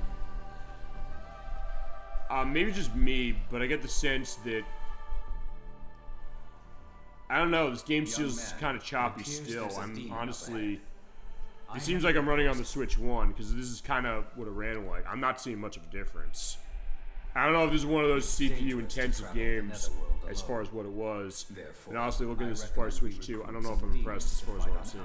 By talking to demons, you can try and persuade them to join your cause. Okay, let's do that. Lifestone you can use. Because the idea of this game, I've heard this compared to Pokemon in the sense that when you go through these games, you're basically recruiting demons to fight alongside you. Although it's not a case where the demons are going to only be the only fighters. All right, but in this case, we have you. So let's talk to you. Yeah, the Pixie. Let's see. You want to come with us? Or do you want to join me? All right, let's talk. I'll ask you a question. Make sure you answer in a way that make me happy. Do you think I'm cute? Yeah, you're cute. Let me ask one more question. Do you want me to join you? I do. Gotcha. I wouldn't mind giving that a thought, you know? but they won't join for free. Got them stuff like items or maca. So you gonna do it? I want a life stone. And since we do have a demonstration, I can give you that. So here you go, very well. Alright, I'll be happy to join you. Get them join you by negotiating, but some demons are fickle, so it might not go down as well as we. Hi, Fairy Pixie. So Fairy Pixie's coming along. I mean, I would have been hilarious if Mara was the first, like, oh shit, I can't show this. Although it is a case of put a big ass censor bar onto it. And the other thing I'd also say is, I also would, if we get a case where we can't show games in the series because of that, I'd either talk with Kaz22 say, where can we avoid it, or I'd say, let's just do it as an off-screen play. I'd have 3 other demons participate with you in a battle, and the more you have, less demanding a battle will be. X button is your menu. Okay, so as far as how this is running on Switch 2, I think a battle might be a good sense of that. There is a demon up ahead. Allow me to teach you an efficient way to engage the enemy. Yeah, because I think I do want to show this. As far as I'm seeing here, as far as the environments, and honestly as far as what the effects are going, this doesn't seem like it's really being helped at all by this. So this might be one of those CPU-intensive games. Or maybe the case of something with Unreal Engine. Because I don't know if there's any games we played of Unreal Engine on this console yet, except for, well, not yet. I got one coming up that we're going to show. But even that one runs fine as far as Switch original. Alright, so you can do surprise attacks by doing a sneak up and hitting the Y button.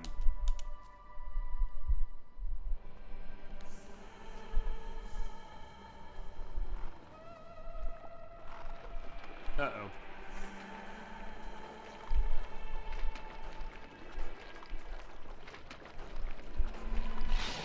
I do like the design of the demon, but I also gotta get behind. Alright, that one's seen me, but maybe the other one. There you go. Alright, so yeah, we do have a player turn running on. So I'm gonna use some skills. Let's take a look at what we got. Let's look at the Zeo attack and try that. Also, I don't know if Vengeance would run better, but I had this one as far as what it was. So at that point, this is the one we got to check. And actually, in Kaz22's case, I don't know if he bought Vengeance on Switch. I know he bought Vengeance. Because Shin Megami Tensei Vengeance, we'll point out, uses this game with extra content.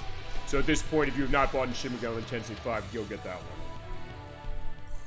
Even the way it's kind of doing the transitions into the menu, or into the results as far as that, I don't know if that's for effect. I get the sense that maybe it isn't. And even as far as how I'm seeing, like, pop-up of artifacts in here. Kaz22 is probably going to kill me for saying this, but this might be the ugliest game I've seen so far as this tests. So either there's something this game is doing in the background that is not helped by the Switch 2, or this game ran way worse and looked way worse on Switch 1 than I remember. But I don't remember it being like this. Ouch, we got critical.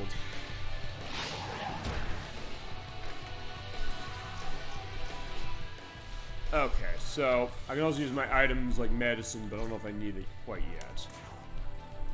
Let's use the electric attack. Maybe that helps. There's still some good artistry as far as what I'm seeing with them melting away like that. But this might be one of those cases where you might want to get Vengeance A at this juncture, and B, get it on something that's not a Nintendo console.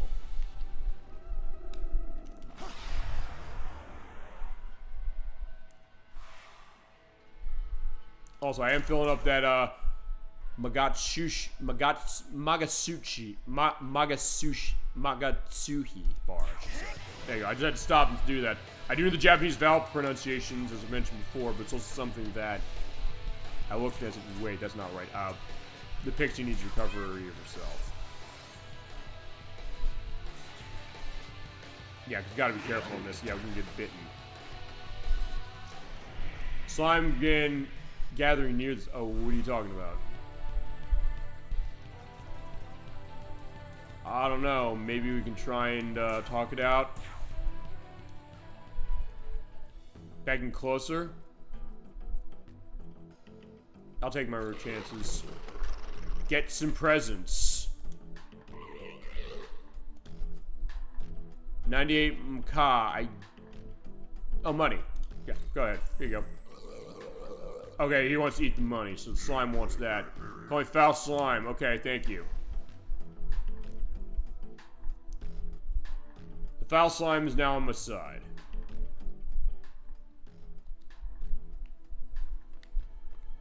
Let's do a battle on foul slime, whatever's over there. And yeah, the pop-up is also really bad. And as of shadows. Yeah, I'm not impressed as far as this one, honestly. As far as Switch 2 tests. It did come out in 2019, I think. You don't want to eat me? Not a lot of flavor, you know? Trust me. Alright, that, she looks plot important, so we have to go and get her. As far as the game itself, the game is pretty fun of what I'm playing so far. You with the long hair, you'll save me, right? Yeah, I'll save you and then we're moving on. Who are you? Your worst nightmare. You think you can snatch away our prey? No, I didn't say that. I just said, asking what's going on with that. So I guess we'll be slapping you on the menu too. Okay, yeah, we're gonna have to kill these things. Well, we have a new demon to help.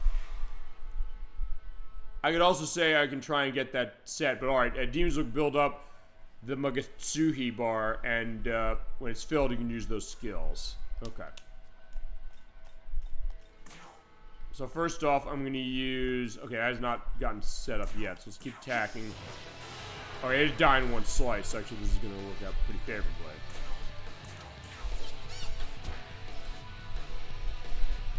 How about the slime? How's it got a 1? Just try that on this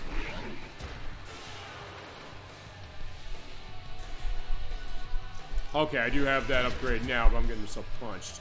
So what I'm gonna do now is I'm going to pull that attack out. And that should be a good way to end this. Watch this. Okay. All attacks are going to be magic attacks or critical.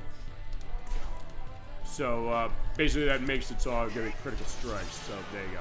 Killed.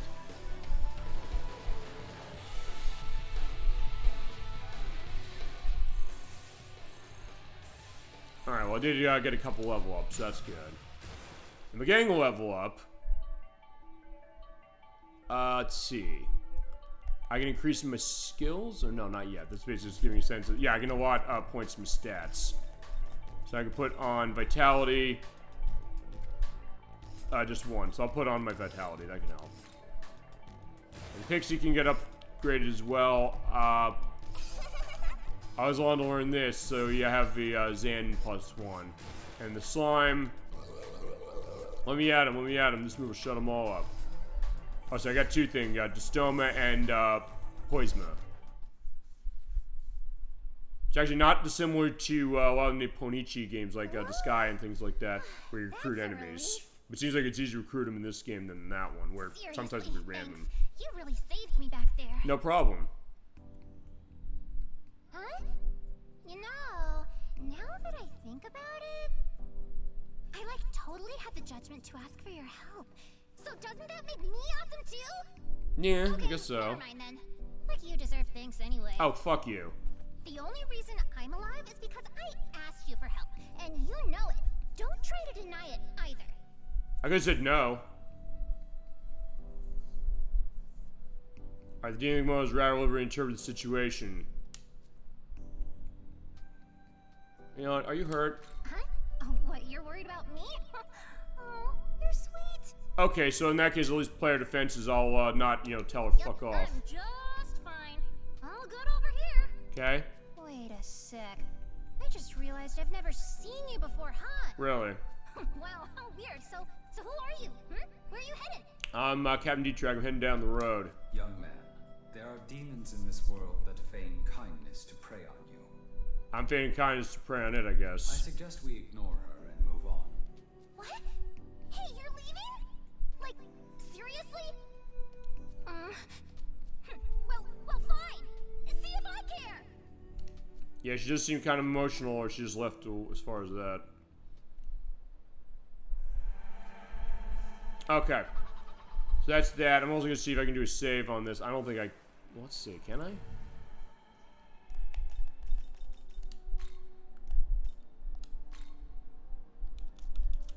Actually, I guess I got to see if I can get to a save or something like that. Maybe I can't. But I also don't want to go back as far as that either. So let's see. How about, let's look at the menu once more.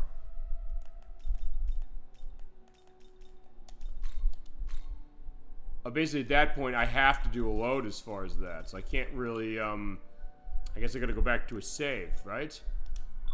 Okay, any unsaved progress will be lost. Any options here that I can use for that?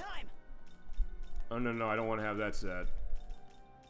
Okay, yeah, I guess I gotta go find a save. Alright, so that's Shin Megami Tensei 5.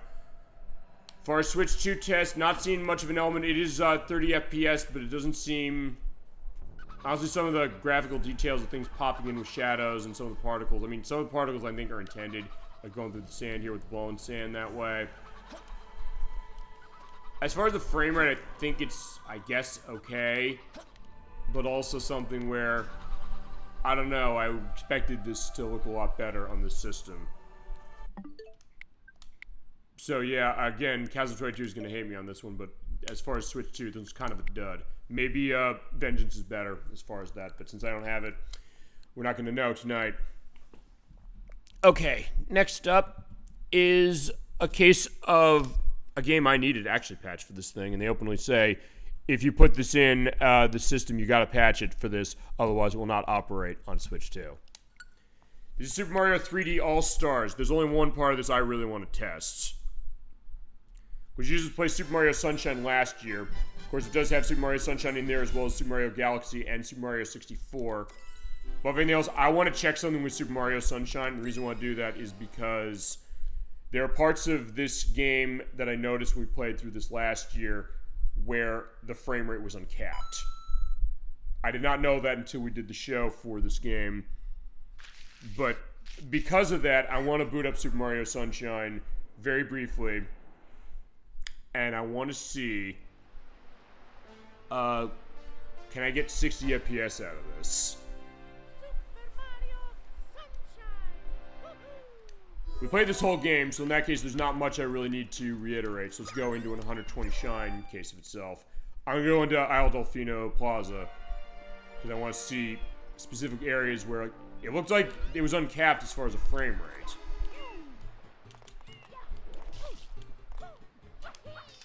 Though as far as this, it looks to me like it's still the 30 FPS, but I know that over there where the toads are, I'm going to fly over here with Flood. I want to look at this, because this part was uncapped at 60. We played this on Switch 1 at certain areas, because it looked like it was. The first I said, even when we did that play, I said, you know what, the Switch 2 is going to be backwards compatible. We knew that from the start before they even announced the console. They came out and said, we're going to do this somehow. And when I saw it, I said, hey, you know, are they going to have a frame rate target here as far as being able to hit that? But it looks like to me... it doesn't look to me like it really is doing anything to it. It does look like it's still a 30 FPS case. You know, let me do, I gotta give him a coin, I think, to do a launch, I think. Is that right? Okay, so let me go down here and see if I can't find a coin. Or, you know, in that case, maybe I'll just say never mind, because honestly, we've shown this game quite a bit anyway.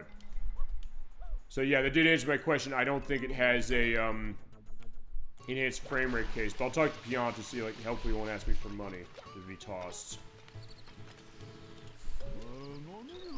Throw me a coin, I'll throw you for a loop. Yeah, sorry, I need to give it, I don't have it. Okay.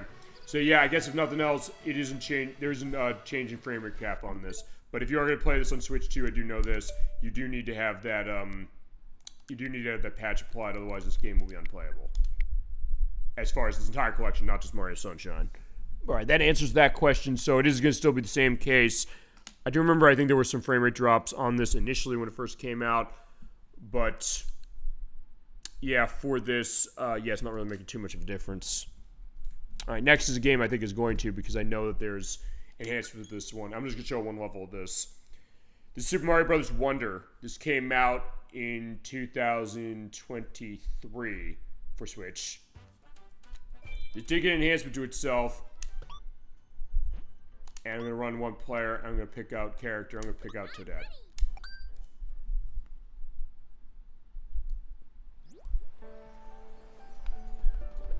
Alright, I'm just gonna pick a level of any kind. I don't care which. Lick and Smackle, let's do that one. I think this got a boost option for this console, but it was 60 FPS I think before anyway. So yeah, at least nothing else, this is a little bit of a look as far as how Super Mario Bros. Wonder is, which is probably the best thing that happened to 2D Mario in quite a while. As opposed to something like Super Mario Brothers, or New Super Mario Brothers, where that game was really good as far as on DS. It was also the case that as it kept going along, they kept saying New Super Mario Brothers, but it kept kind of, in a way, just kind of falling back on a lot of cases of what Super Mario Brothers was old ways. To the point where it seems like this seems like it's pretty blatant nostalgia pandering in a way that even fans of Nintendo didn't let them off the hook for. And given that Nintendo fans let Nintendo off the hook for almost anything, that's quite a statement to think about. Ouch. I'm getting myself turned small. Yeah, this one definitely breathed new life in and said, you know what, we're just gonna go totally nuts and totally surrealistic the way that Mario tended to before, but also be a good case of saying, they, I think, understood then later, saying, where do we go nostalgic on this one and where do we come up with something really new that seems like, yeah, we haven't seen this out of this franchise before. Some cases come with upgrades like the elephant suit, but also case of the talking flowers.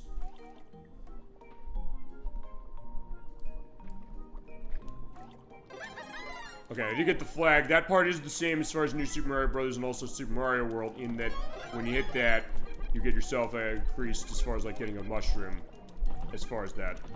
Yeah, in this case, you also see the nice attention to detail of Toadette holding a breath, although you do not have air to worry about here.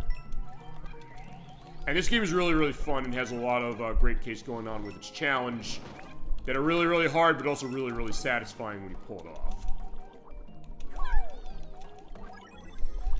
You also have the Wonder Effects. This is where the level goes crazy. You're like, whoa, look at that. It looks cool.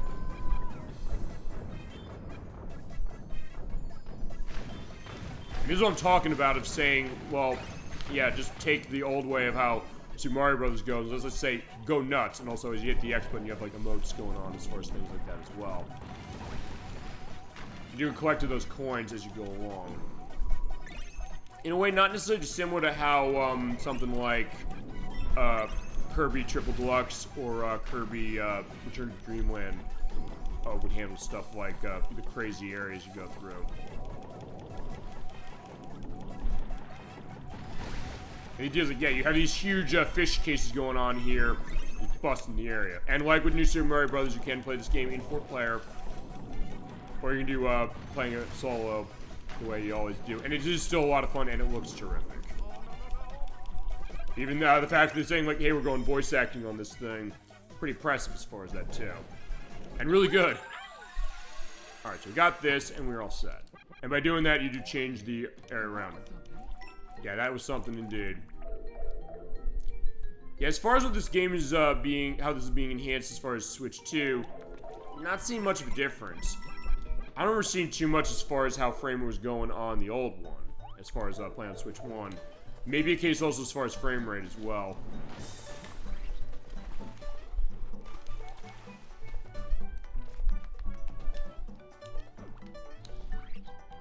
There we go.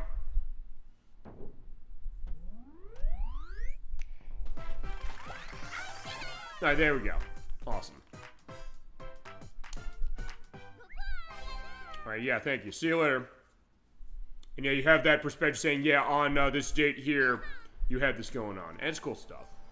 Yeah, not really too much to say more as far as that. We'll definitely do what that game is for show.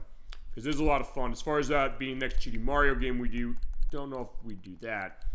But having said that, it's a good one. And as I said, as far as modern 2D Marios, yeah, this is quite something. I'll be curious to see how they top this, if they even do. Alright, next up, we're keeping the Mario train running with Super Mario Odyssey. This is another one like Wonder, honestly. I'm not sure what this is going to really do, because this game ran pretty well on Switch 1 as it was. It was a 60 FPS frame rate. You can also play with detached Joy-Cons if you so desire, like this. And this came out semi-early in the Switch's life, which is why you're seeing this around. Super This came out in 2017. Also, okay, that's the other thing. This patch for Switch 2, they gave you game share options, so you can run that as far as a wireless case. And you can also do it against Switch 1 consoles or Switch 2 consoles. Alright, now for this, I'm going to go in resume just to show the idea as far as the next kingdom.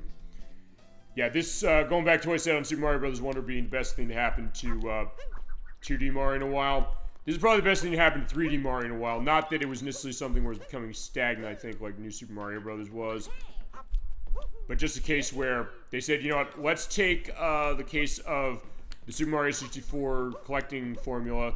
Let's finally get a case of where you can have the game not boot you out when you get a star, or the equivalent stars, the power moons in this. Let's have it so you have like a full area being able to go around. Let's have Cappy hit the Y button to use him. You walk on stuff and then use that to kind of get your way across as we're over in the city. Yeah, look at this. Want to jump rope? Yes, we do. So yeah, unlike Final Fantasy IX's jump rope challenge, yeah, you don't have to have the timing going weird on this one, just to make sure that, yeah, Mario, make sure to do my jumping going on. As far as the loading, it does seem a little faster going back to that, and the 60 FPS frame rate seems like it's basically just going to always hold now, along with the game share case. In this case, yeah, I'll just have Mario jumping rope. This is nice. Like, you keep going. And also, they did that, yeah, it's real people around here. It's kind of like the Sonic 06 method, but honestly, for some reason, it kind of seems like it fits better in this.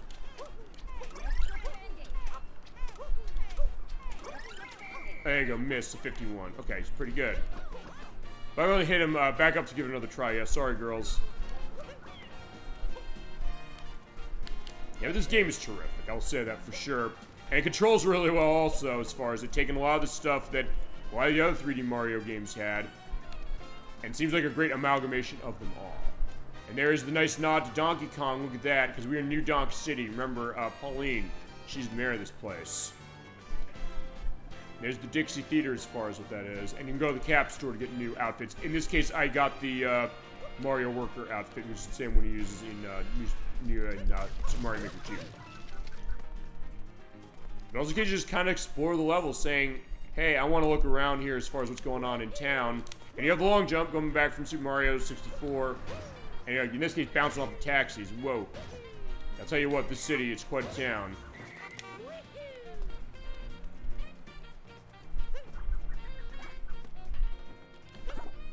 In that case, I can hit that and have a chance to get a power moon right here. In fact, let's go do that. No, no, no. Whoa! When you fall, it's a case it's not a death. In fact, this game does not have lives anymore. In this game, you basically lose coins. It's like the Lego games, basically. That being said, I am going to try and go back to do that challenge. You just kind of look around as you go down Expressa Street and Cranky Avenue. Oh, it's a reference to Donkey Kong Country and K. Rool Avenue. I guess it was a question of how does Pauline know about that? If she's the mayor of the place.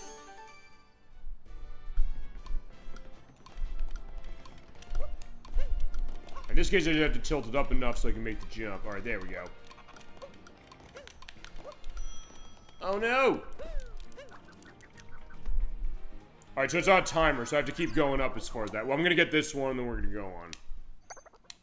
Because honestly, not too much to say about this one. It basically is ensuring that, yeah, this game is gonna run better. You also take vehicles so you can go Grand Theft Auto, but yeah, there's a pop-up as far as this area. And also, I guess, the game. Alright, there we go.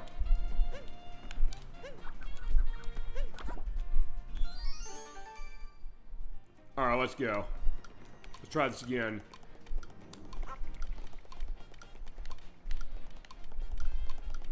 No! Got it, just in time. Perfect. There's the Metro Kingdom Timer Challenge. Yeah, in that case, yeah, you do not get booted out. I love the fact that you do not get booted out. As much as I love the other 3D Mario games, that's one thing I said. You know, Banjo-Kazooie is doing this since 1998. He said Mario could do this too, right? Yeah, he could. It just took a while. Also, you go down the way and find a bunch of things. So in that case, yeah, exploring around the levels. just the environment, saying, oh yeah, I can do that. I can also do wall jumping over the buildings. There you go. It's really, really nice. It's kind of, in a way, the open world case on Mario to a certain extent, even though you are going to a bunch of areas. But they play like open sandboxes. I guess in a way that the other 3D Mario games do, but maybe because of this, it's a case of saying, hey, you know, what's that out there? I want to go there. Or saying, I can go on the side of this building and take a shortcut to go this side of town. Maybe talk to you saying, hi. Right now, no one gets in here but the building inspector. But by your unit, yeah, you can come in.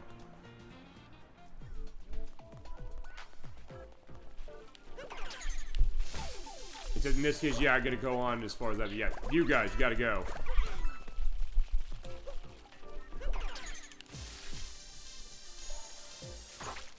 In a way, this is kind of thinking about the thing with Cappy and, you know, doing the transformations and all that. It almost is like a take on the Wisps from Sonic Colors. But also a case where Nintendo knew that, fine, one game for this was enough in the sense that, you know what, it's a great addition as far as Cappy here, but then knowing when not to push their luck. Because clearly with Sonic, they definitely pushed their luck as far as the Wisps. Basically, they got a sense of saying, well, it was great to have them Sonic Colors, made sense as far as that, but then saying, well, wait a minute, why are they in Sonic Lost World? And also, why are they in other Sonic games? Like, wait a second, maybe it doesn't make sense where they appear. Alright, but there's another move. We'll grab that, and then I think we'll move on.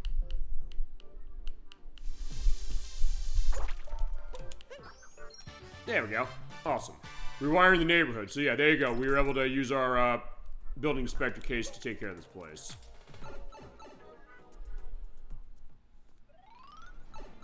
Alright, hello, hello. And you can save any time from the menu, so let's do that. I love he does the open mouth as far as like, ah! Alright, good job. Alright, thank you, Mario. That's a good one. As I mentioned, next year we're going to be playing Super Mario 64. I mentioned on the past shows, just mentioned. But we'll definitely get to this one eventually. Because it's really, really good. Next up, we have Tetris Effect Connected. We love this game on the show, even though I've only shown it once. For this one, I think the main thing I want to see is how's the loading. Because this game does have sort of a long load when you boot it up. Not bad, but still a case where it takes some time.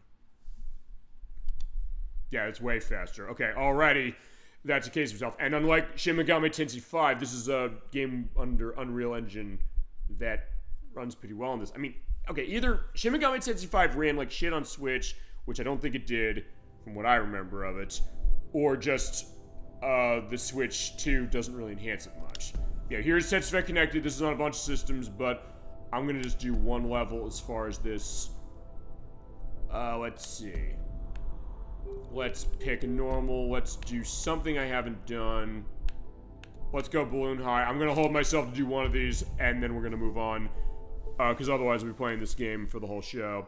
We'll do this for the show. It's going to be a, oh no, I got to do zoom in up on the left analog stick.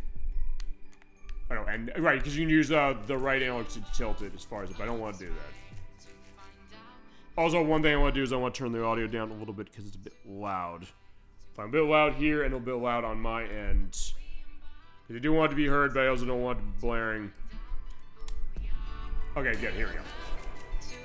Yeah, this game's a work of art. We've shown it before as far as demonstration. Everybody wanted a piece of this when it came to us showing that off. And also the case of, I'm going to turn this volume down even lower because, yeah, this does get pretty loud.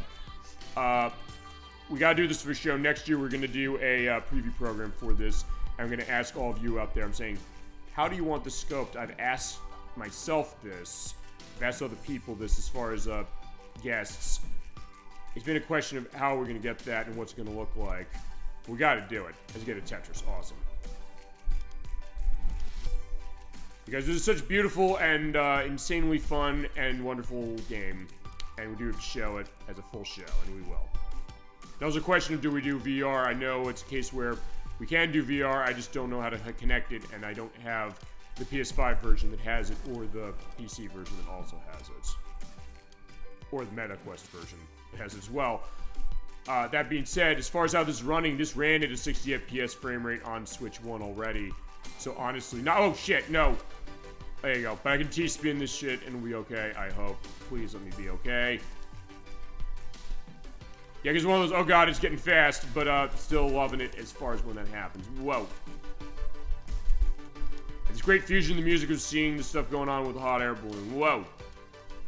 No. Admittedly, this is one of the later levels, so I guess that's why it's going this way so quickly as far as that. Whoa. You know what? Oh, right, okay. Yeah, I think there's everybody who's been on show, I think, would want a piece of this game. This game is unbelievable, and we all think it's great. And I thank Gemini96 for saying, I want to see this in the puzzle showcase, and then making it so that, oh my god, this game is incredible. Just looking at it as far as the purpose of that demonstration, we almost were saying to ourselves, we should just dedicate the rest of that puzzle showcase to this game, even though, yeah, it's not fair to the other puzzle games. Yeah, but that's how good this is. It really is, and it doesn't get old. It's also a case of, I'll reveal this story briefly.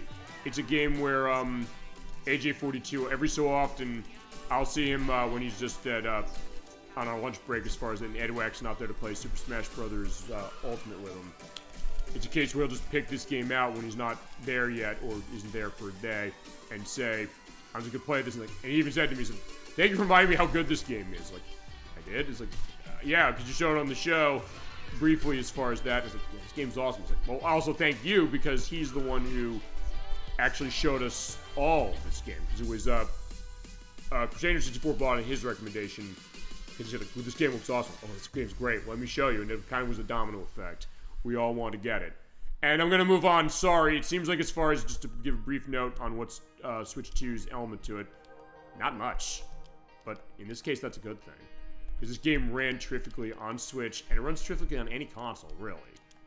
So, the fact that Switch 2 still has it going strong is a good case. The main takeaway, though, of what Switch 2 really does to this game is the loading.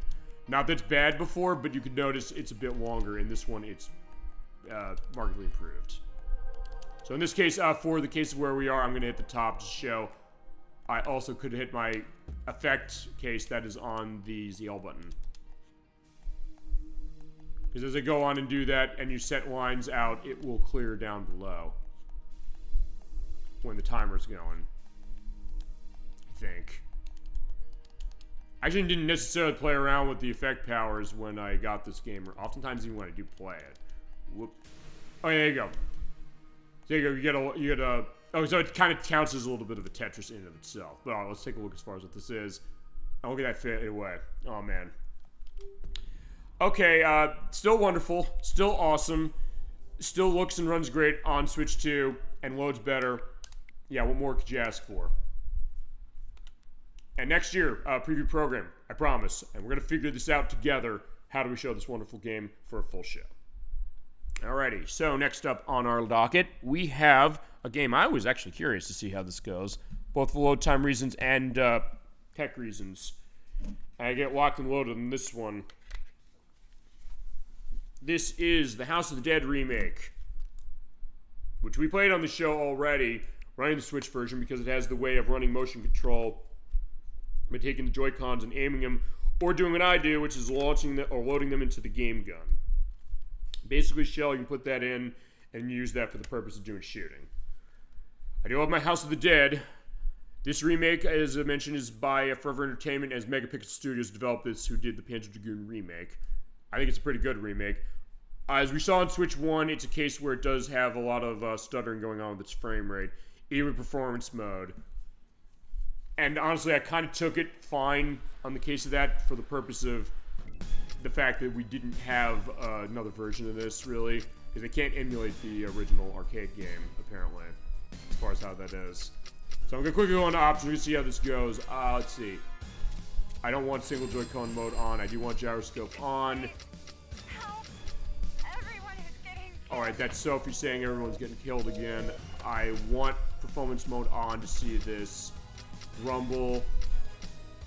It's fine. Don't need the ammo on the crosshair. Language is good. Let's go in normal mode. Start tragedy. So, the House of the Dead.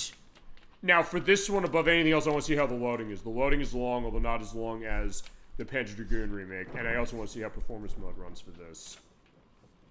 Because it wasn't really hitting 60 FPS ever, but I don't think it was on. I think it was able to potentially hit that. Not that it ever did, but still, I was curious about that. So far, it seems like loading's better, even though it's still going. But it still is better than Panzer Dragoon, so we'll say that, even on Switch normally. Okay, so Chapter 1, Tragedy.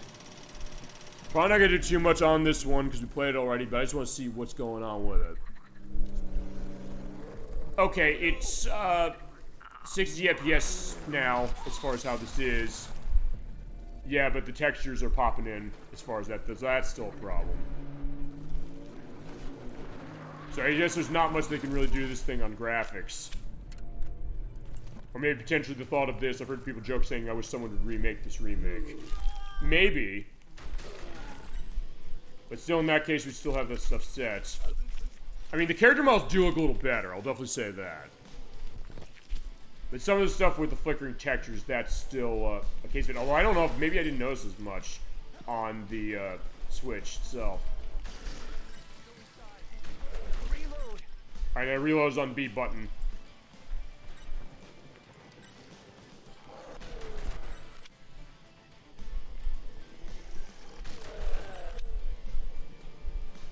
Alright, still fun, and actually, the fact that it's running at the 60 FPS does make it a lot more appealing. No, no. I got him. Alright, there's Sophie, of course. Rogan, it's you.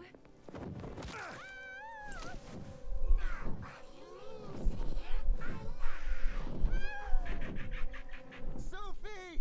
Alright, so take care, Sophie. We'll see you a little later. Ow. Oh, reload is also up on the ZL buttons. Actually, that works really well based on how you have this thing held.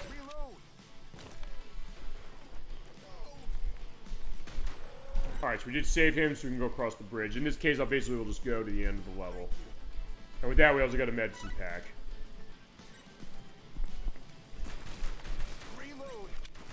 Also, just pointing out, going back to that House of the Dead 2 remake that at the time of this recording was not yet out.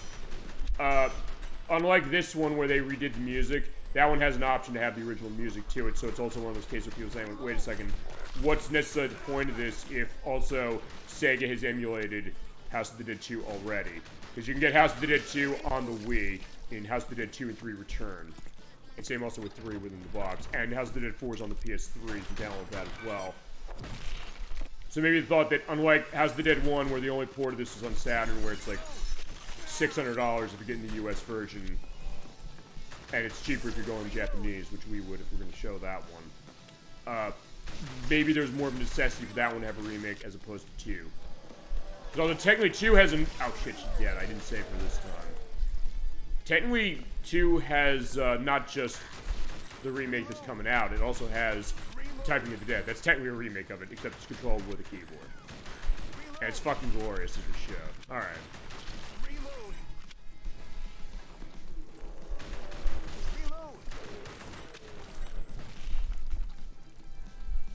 Alright, this is the way we didn't go. So if nothing else, it's that case as far as... Well, okay, we didn't go specifically that way.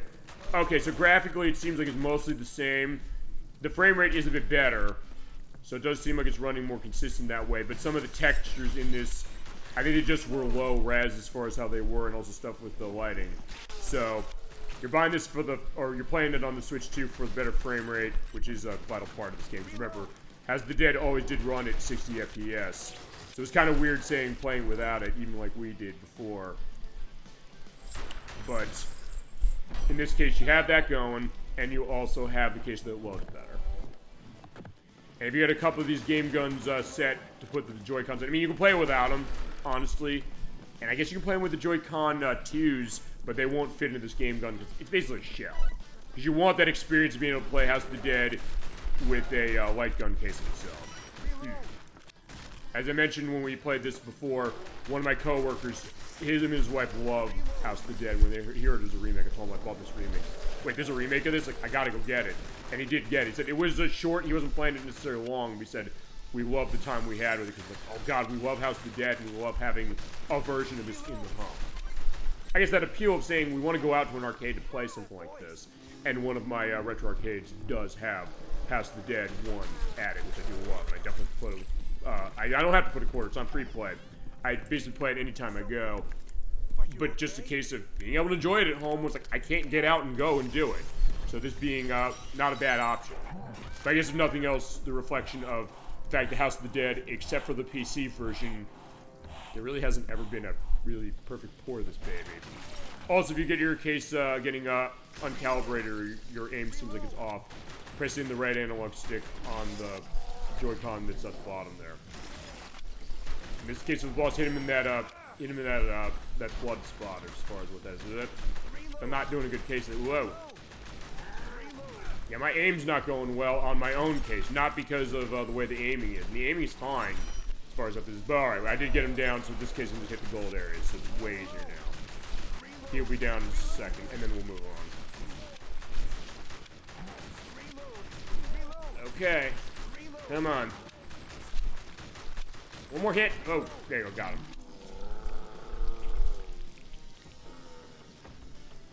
Okay, fantastic. Sophie, yeah, she's not looking so good.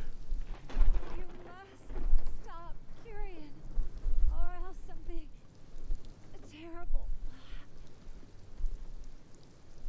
Sophie! Yeah, and Sophie's dead. So, okay,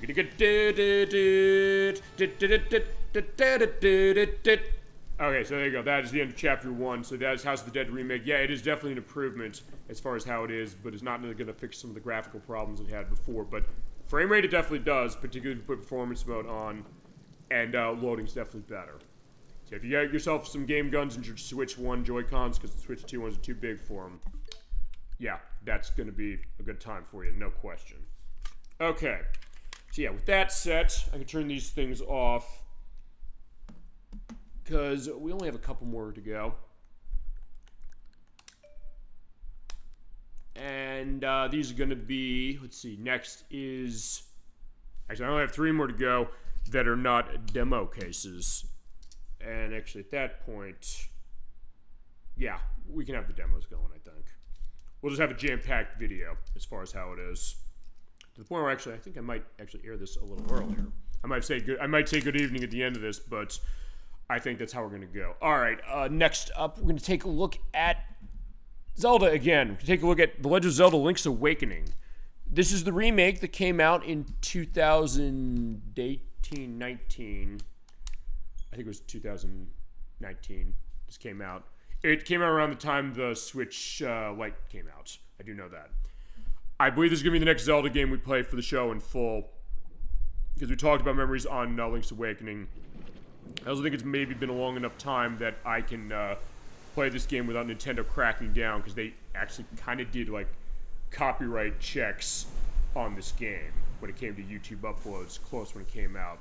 It's just as a lightning storm, flashlight warnings are given. So I think maybe we'll be good as far as this case of it, and not a case where they're going to be doing the thing like with Did You Know Gaming, where it's like, hey, it's completely out of line. Because technically we're violating the copyright of anybody who owns any of these games by the very nature of showing it. But having said that, it's something, at least if they've calmed down a little bit about it, because it's not new anymore, it's something I can show this. Either that or show the Game Boy Color version, which I can show that way. But I kind of, in some ways, want to give indications to both of them. Especially now that this remake has an enhanced version of itself on Switch 2. They did actually patch this specifically to enhance the graphics and especially the frame rate. Because the frame rate was 60 FPS, but it oftentimes was not holding that 60 FPS. There are cases where it could drop. And if you're asking about Echoes of Wisdom, I don't own it. It actually has a worse frame rate than this, but it does get enhanced from what I've seen of it. You have the great case. Okay,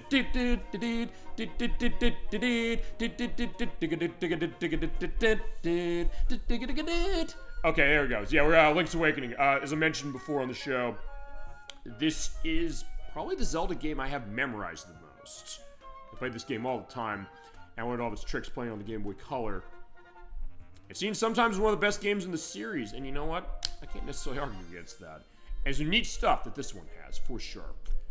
Now, for this, I'm going to start a new game. I'm going to delete this, and then I'm going to start a new game. Hit X, L, and R. Like that. I like that they give you that little fail-safe. You're like, hey, I want to make sure that I'm okay as far as running this. I'm going to run normal just because I want to show. We'll call him Link. Oh, no, we will call him Link. As far as this. I'm going to show what happens as far as this. So, and I know I'm going to stop on this. Because remember, after The Legend of Zelda Link to the Past, which we haven't played yet for the show, Link was traveling home, but he got caught in a swell, and he got shipwrecked. So now we're on Koholint Island, and this girl named Marin found us down by the beach. You were tossing and turning in your bed. What, Zelda? I'm not Zelda. My name's Marin. You're feeling a little woozy, huh? We're on Koholint Island. Yeah, she's the one who found us as far as how it is. Yeah, I found you down by the beach if you go down the lane south, okay? And there's monsters over there since that happened. And here's Terran. Yeah, he is the assistant or friend or whatever that is as far as Marin. Maybe your father? I don't know. I know Malin and Talon from Legend of Zelda Ocarina of Time were kind of modeled after them. But how did I know your name? Because it's on the back of the shield. Here we go. Yeah, you have R button. Also, as we're pointing out, the one thing that makes this game better than the Game Boy version, either one, the Game Boy or the Game Boy Color version, is the fact that you have multiple buttons to run certain things. So the shield is not an item that's specifically on one of the buttons. It's now on its own button. And this game ran at 60 FPS as mentioned on Switch, but it's also something that lets it stand for something which is unique. So that's something new for this game as far as it. You also have a context-sensitive button for your grabs. So when you run into something, it doesn't say it's heavier than anything, and you maybe can get something to do that. Thank God. And also when you go out, now it's going to be locked at 60 FPS. I mean, it held it pretty well, honestly. But in certain cases, it was something that, not always. And it's that and loading, really. Alright, and that's Bow Wow, but don't worry, it'll be fine. They're the kids here saying, hey, you know, playing ball. But I hear also when you're running out of hearts, go find a big fairy and you'll be alright. But like, why? I don't know, I'm just a kid. Yeah, the writing of this game is awesome. On the Game Boy, it was done by Dan Owsen of Earthbound fame. And that was also, they took mostly the same translation from that. You also have maps, you can do pins on that, which is new.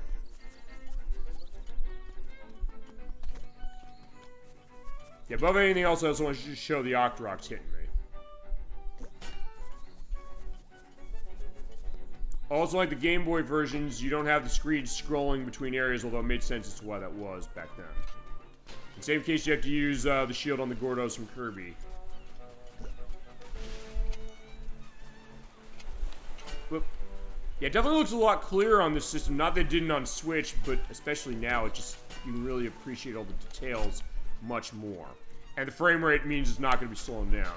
And if Echoes of Wisdom, which runs on the same engine as this, did not slow down, which it did when Chasm 22 showed me that one. Yeah, this won't either. But we have a friend here, Yell.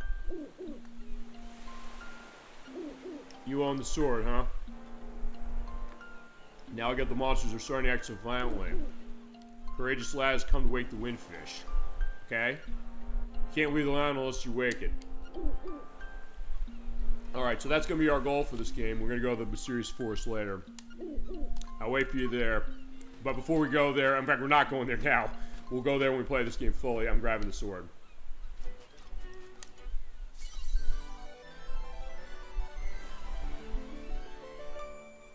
I do love that sound, especially when the field music kicks in when I hit the A button as far as the sword, which has my name engraved in it, but listen to this, it's beautiful. I hit the B button to swing it, so it is its own dedicated button. Thank the gods.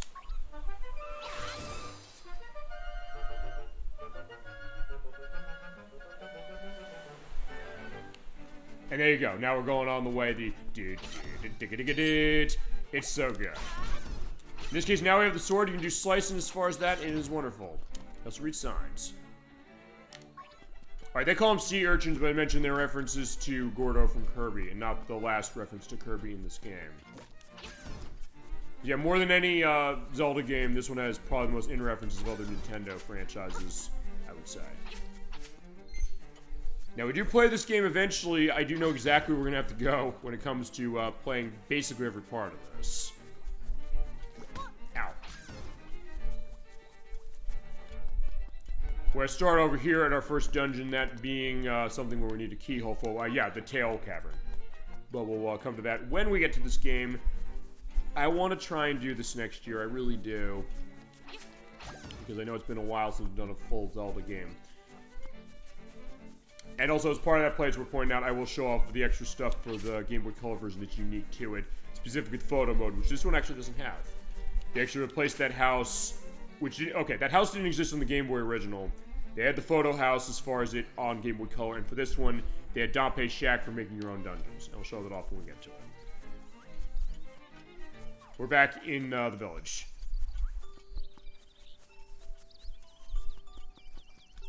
Okay, now last thing I'm going to do is I'm going to jump down here, but then I'm also going to go into the town square, and I'm going to let this beautiful music play.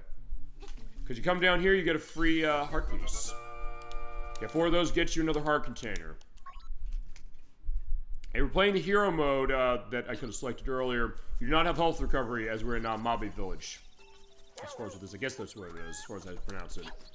But yeah, in that one you have no health recovery, so what you have to do is you actually have to pick up the heart pieces in order to make that happen.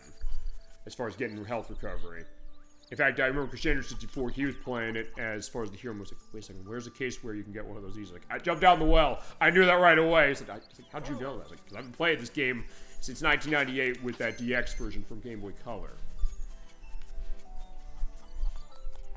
I do love the music for Mabe Village here, especially the way they remix it as far as giving it another sort of verse to itself, as far as it, as there's also a secret seashell where they kind of give like the horns going on. It's lovely. Alright, that is a secret seashell. I collect a lot of these, something good is bound to happen. That's what it says on the Game Boy games, but not in this one. Here's Marin again. Karen went to the forest looking for mushrooms, but I don't want to sing. Yeah, she's a singer. Called The Battle of the Windfish.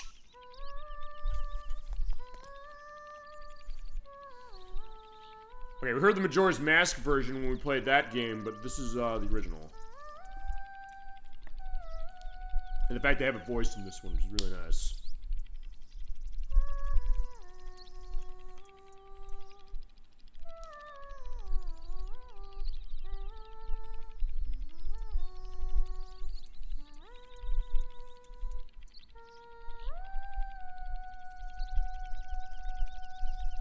That is beautiful, Marin.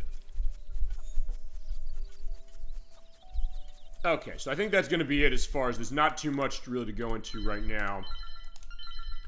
We'll definitely come back to this one for a full show. And so I think that's going to be the next Zelda game we do.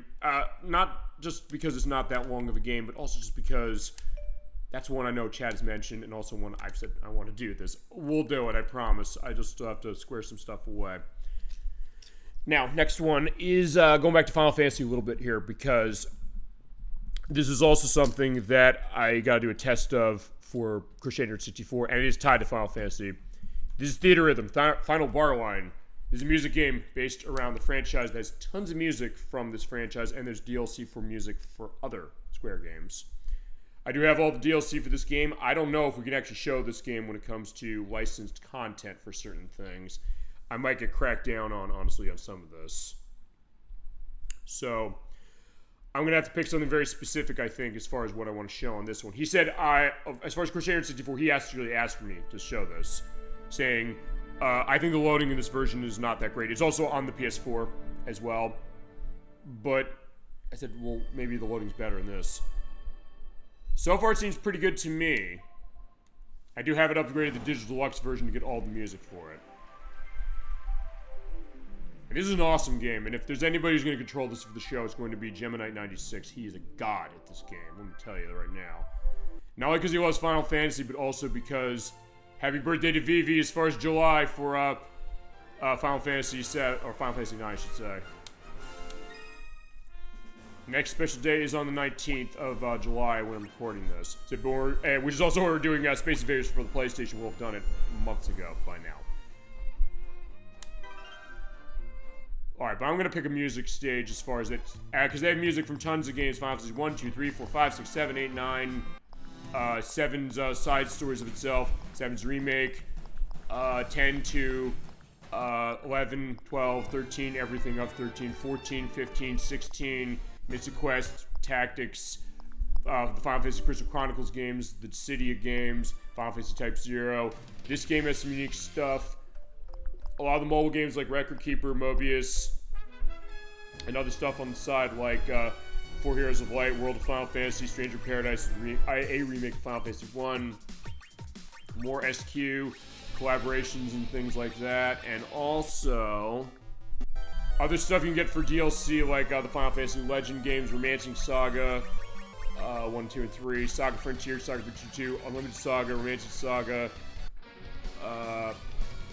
Final Fantasy Adventure, Secret of Mana, Isles of Mana, Legend of Mana, Live Alive, the remake of Live Alive, Chrono Trigger, a lot from Chrono Trigger, a couple from Chrono Cross, Xenogears, The World Ends With You, Neo, The World Ends With You, the Chocobo Dungeon games of Final Fantasy, and the Nier games, and Nier Automata as well, and Nier Replicant, and Bravely Default 1 and 2, and Octopath Traveler, and everything for Parasite Eve. I wish they had gotten stuff for Parasite Eve, but having said that, let's see, what do I want to play that I won't get content stricken on, I guess, above anything else? Let's see.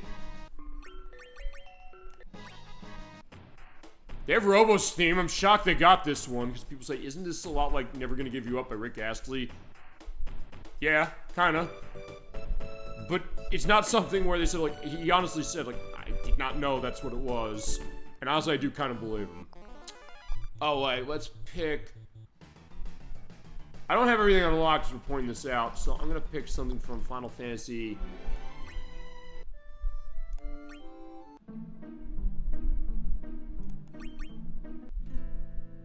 Avama LF Flamenco. I'm definitely gonna do this one. Final Fantasy 9. As far as how this works, we're pointing out you do have cases of your parties you have set up, because as you go along and get things set. I'm gonna run this not on Supreme. That's Gemini 96's jurisdiction. I'm gonna run this on... I'll run this on Expert. And there's also distinctions, by the way, in this game where you... Okay, that actually looks like it's running smoother on the loading screen, just to go into that. And it seems like it's loading a little faster. Not too much, but still a case where it's making enough of a difference. But we're going to do some fighting and some musicking. As these items come up, you basically take the control sticks in the direction as far as how they're going, and do it in time with the music for battling. And the other ones, you hit any face button in order to hit them and do it to the time of the music. Boom.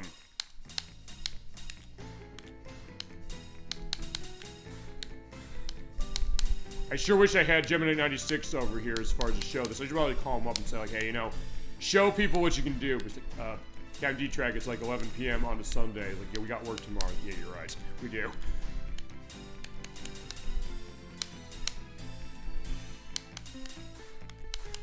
But he is a god of this game. Yeah, me just doing this is like, yeah, no, this is nothing compared to what he can do. He basically supreme, you know, set every song on this soundtrack, including the DLC.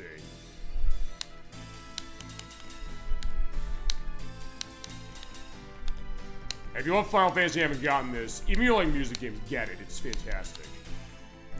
But mainly the reason I got it was actually because Crusader64 got it. He showed me, he's like, oh my god, this is awesome. And then Gemini 96 got it, and then we realized, oh my god, you're amazing at this game. And always the way Gemini 96 is, always, you know, unassuming and totally modest. He pops up and he's telling you, hey, here's what I can do. It's like, holy shit. It's always a sight to have him do this. And if I can get a case that, hey, you know, I don't get copyright stricken on this, or cases where I can get a sense of what songs are going to be okay showing, I want to show this game fully on the show, if I can. To the point where, honestly, I think I want to do one more song, and then I'll show the last game, and, yeah, then we'll do the demo stuff. Alright, S ranking. But, okay, you know what? I'll show you something going insanely fast. In fact, I will show it from... Let me think about this. Let's see. Well, there's Liberty Fatale that we heard out of Final Fantasy VIII. We looked at that earlier. Actually, let's do the bombing mission out of Final Fantasy VII, because we talked Final Fantasy VII a lot as far as this. I failed it, but you know what? Yeah, let's show it on Ultimate. Yeah, because when you play Final Fantasy VII, you first go in and actually there is Yuffie over there walking down.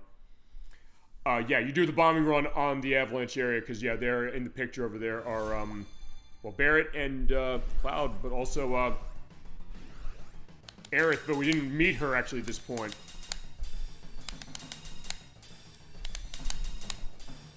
And by the way, for the green things, as we're pointing out, you have to hold that down, and when there's an arrow at the end of it, you have to hit the stick in the direction, or any of the sticks.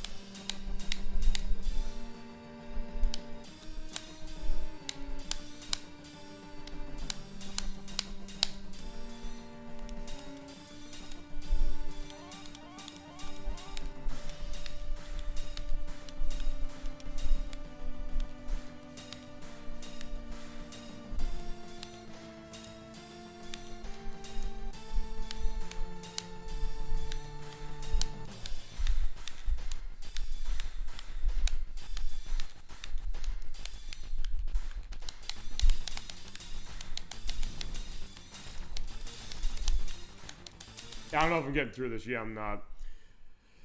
Yeah, just to show that I do not have the skills of this game. I might be good at certain music games like Rock Band, but yeah, this ain't one of them. Especially running on Supreme, but yeah, there you go. But I don't know if I want to fail this. But that being said, I did still get a reward as far as my rhythmia, I should say. Getting Sid Reigns. Oh, there you go. Sid again. You know, I can tell you what I can do this way. I'll go back to, let's see. Actually, I'm trying to remember. I think, can you do like a preview of having it just play the song itself? Because in that case, I'll let it play as far as going insane. Let me just see something here. Yeah, autoplay. Let's show it running on autoplay. So pretend this is, I'll tell you what you're going to do. Pretend this is Gemini 96. Pretend he's here in the room with us right now. He picked up the controller and he's going to start controlling this. This is what he'd be doing, although I don't know if he's ever gotten perfect on this song. Maybe he has, but there you go. Look at all those criticals there.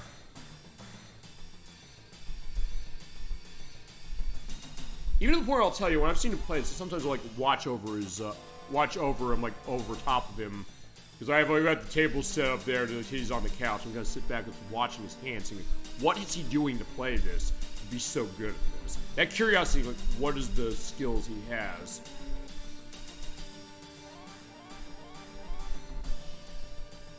Especially like cases here where you're going to have to hit all 4 of them at once. And so in my case, when I play, I use the triggers. But you also have to use the face buttons as far as that as well. Something in order to hit all of those marks. And you also have traveling songs, you only have one of those to worry about as far as one of the icons. But some of those can also be really hard. And one of my favorite pieces of music in that's available in this, which is out of Final Fantasy 15. I don't know if I could play that for a copyright reason. But in this case, I'm playing this one. I think they'll be fine with that. And this is what Gemini 96 could do without breaking a sweat. Let me tell you. It's quite a sight. In fact, I think Crusader64 and I, when this game came out, he showed me, he's like, I'm gonna have to do co-op as far as that in order to do these insanely hard songs. And then when Gemini 96 got this game, no, just play with him. That's what you gotta do.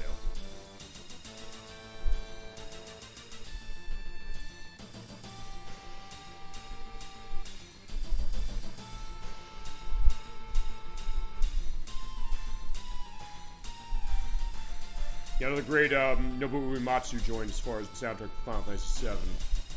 And they also have the version for Final Fantasy VII Remake in here as well. Nothing for Rebirth, though.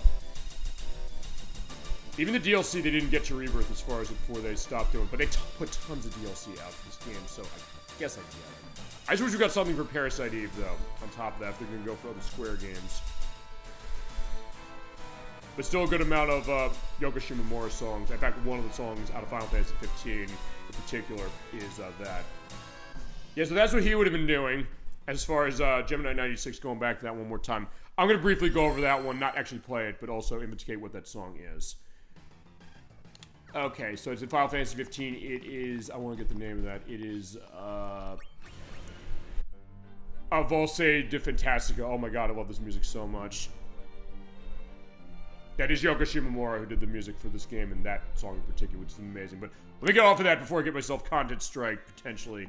Right, that's the rhythm. It's frame rate in particular, or not frame rate, it's loading above anything else than that. It's not a case really where frame rate's going to be a factor whatsoever. And lastly, for the games that are not demos, a game I know Nocturne adores.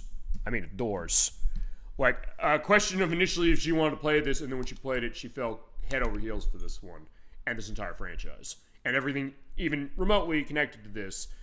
Xenoblade Chronicles, this is the Switch version. It came out on the Wii originally in 2011. Not in the US, it didn't. It was Europe and Japan only.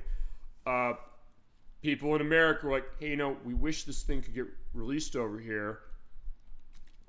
It's by Monolith Soft. People made Xenogears and Xenosaga, and it does tie to those in certain ways that I don't quite know yet. And also ways that would go in spoilers if I did know and would say. But anyway, that started the Operation Rainfall project, where a lot of fans are saying, hey, you know what, can we get this thing over here? Will Nintendo bring it over? Nintendo decided, yeah, we'll do it, but they also were not completely sure, like, hey, are people going to put their money where their mouth is as far as saying we're going to support this thing?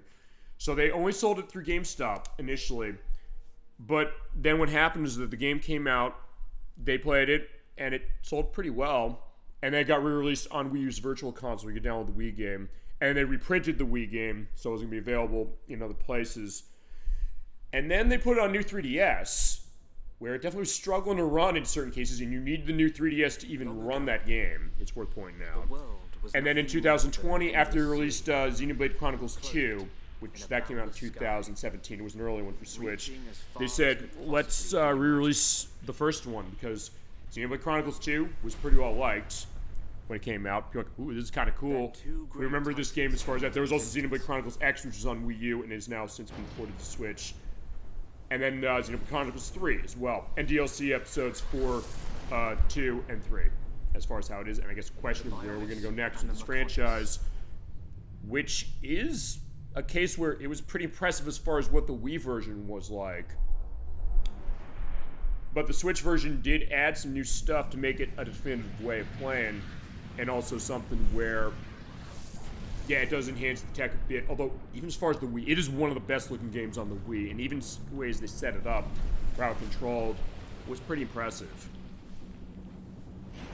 As far as Nocturne's case of it, because I asked her, she's, I guess, in a way, the big one, because I don't know if there's really any game she's been playing, maybe at all, for the past couple of years, and that's not an exaggeration. She fell head over heels to these games, and there's tons of value for these games. You're getting hundreds of hours out of these games. To the point where I'm also going to ask her, I'm going to say, we're doing that preview program thing next year. You want to dedicate one of them to a game in this series. Probably this one. Or maybe something else. I mean, Chasm22 might be the one who loved Xenogears before it was cool, or Xenosaga, or Xeno anything, really. Because he grew up with Xenogears on PlayStation, and the Xenosagas on the PS2, and then Xenoblade. He's also one of those, I'm first in line anytime there's a game as far as this. But Nocturne, this one really hit her massively. And I get it. As far as what I played at this game, because I picked this game up as well, it is really, really good. It's another one that, maybe because it's insanely long, it's one that I didn't put in as much time as far as going all the way. But one that, of what I played of it, is fantastic. And also a case where, with this franchise, it came out in Europe and they did translate it that way, as far as it. And Nintendo then said, you know what? If we're going to be releasing this in the US, because we're not sure if this is going to go off initially as far as the Wii is concerned, they said, we translate it once as far as Europe, let's just keep that translation. As far as that, let's have the voice acting kept that way. It was fantastic voice acting, and also the Japanese voices were set as well. And I think they're available in this version, if I remember correctly. And it kind of became a case that, as far as the English dub, everybody's British, Scottish, Irish in all these cases, but it also fits really well. And it kind of adds this gravitas to it that, not that it wouldn't have had if you had other cases, but also a case where it does give it this kind of nice feel that does stand out against other RPGs. Though that's not necessarily to say that, oh yeah, it's all that style, because we played Until Dawn last year as far as its remake. What's her name? Trying to remember. She's the nominated Kingdom Hearts. She's in the third game in particular, so they do have cases as far as the people that are hiring as far as the voice acting. And the voice acting in these games are unbelievable. We can stay and fight. Alright, because we're seeing Dunbar over here and his buddies. They're saying, hey, you know, we're in the middle of this battle going backwards. We have the power of the Monado. This is a sword that is perspectives of this franchise. They say, hold on, what are you doing? Don't rush into anything like that. Because your body's going to take in stuff with this thing, and it's going to be almost like a drug, perhaps. Yeah, it's Dixon, by the way. They're saying, like, no, I'll be fine. I should have known. Yeah, but I can't talk sense to you. Also, the rapport that the characters have is really, really cool. So it's a case where it takes itself seriously the way it needs to, but also a case when you have characters kind of hanging around, shooting the shit, even in a case like this where they're getting perhaps the shit blown almost out of them. It's something where it's very appealing, you know? Like, you want to follow these guys and gals, as we see, specifically, but the enemy second wave is coming. So what are we doing? Let's show them what we've got. Yeah, he's saying, yeah, Dunban does talk a good game, and we're gonna take care of everything at least. So we're gonna do this. We're doing it together. What are they trying to prove? I'm not throwing my life away. No point dying in some godforsaken field. Nothing for it. I'll have to use Dunban as a decoy. That should give me time to escape. So he's thinking like, I am gonna run away, but is he gonna run away? I'm going to show very briefly as far as what Switch 2 is going to do with this. I'm going to assume it's basically just make sure the frame rate's going to stick at 30 the whole time. I guess it hits the loading. Yeah, as far as this, you have targeting as far as how this is, and then you have a battle system that's kind of, in a way, I'll tell you, reminds me a little bit of a game that we haven't played yet. I don't know if we can. Oh, maybe we can to certain degrees. Star Wars Knights of the Republic for Xbox, which I love that game. It's a case where it's kind of a real-time battle case, but you are selecting some of your stuff from the menu. And there's also a case where you have some, I guess, some quick button reactions going on for some stuff. So when you have an enemy, you initiate a battle. You unleash the power of the Monado as far as if you have to be close to a character. You have to move yourself around as far as that, or also use that for your special attacks. But you have a cooldown, so you have to be careful as far as that. Keep yourself alive against the Metons. Yeah, they're arts you're using. If you're out of range for it, you can't use it, but if you're close to it, you can use it, and if you have a condition set, you'll be able to run it as well. What Dunbar has, he has the Monado Enchant, which powers up your party members, or the Buster, which takes the Monado and slices into an enemy for major damage. I'm gonna power up my allies.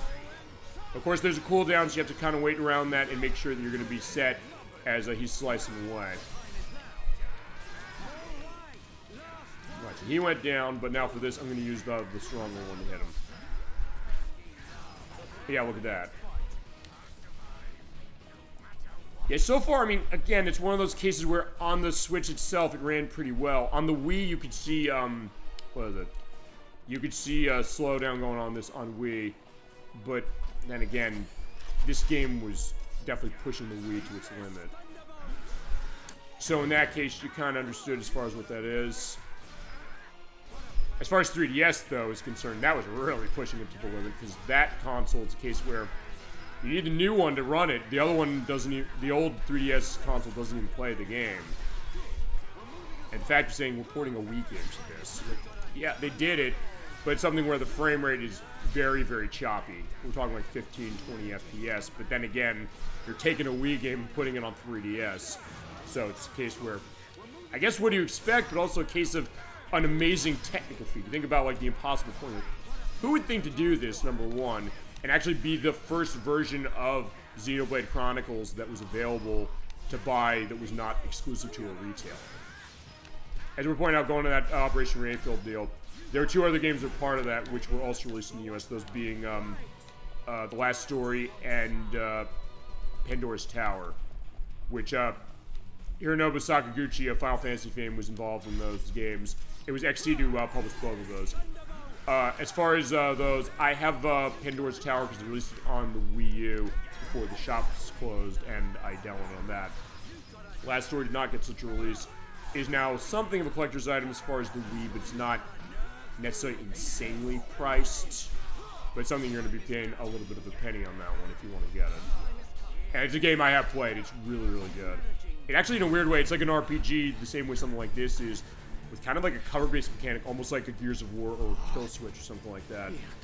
You'd think it wouldn't work really well as far as how the gameplay mechanic is, but it actually does. But the Mechon are hell-bent on taking us out. They'll have to be if they want to beat us. Now, yeah, as far as what this is doing, it seems like it's pretty damn smooth. And Chasm22 and I, we did look over Xenoblade Chronicles 3 as far as that, to see what's going on. And it seemed like it was working better in battles, though not too much of a difference. Because these games run pretty damn well on Switch, because Monosoft knows how to develop the console, no question. But just I think we switched to just making these games that ran really well with some drops here and there on Switch 1, just run all the more better and just hold fully.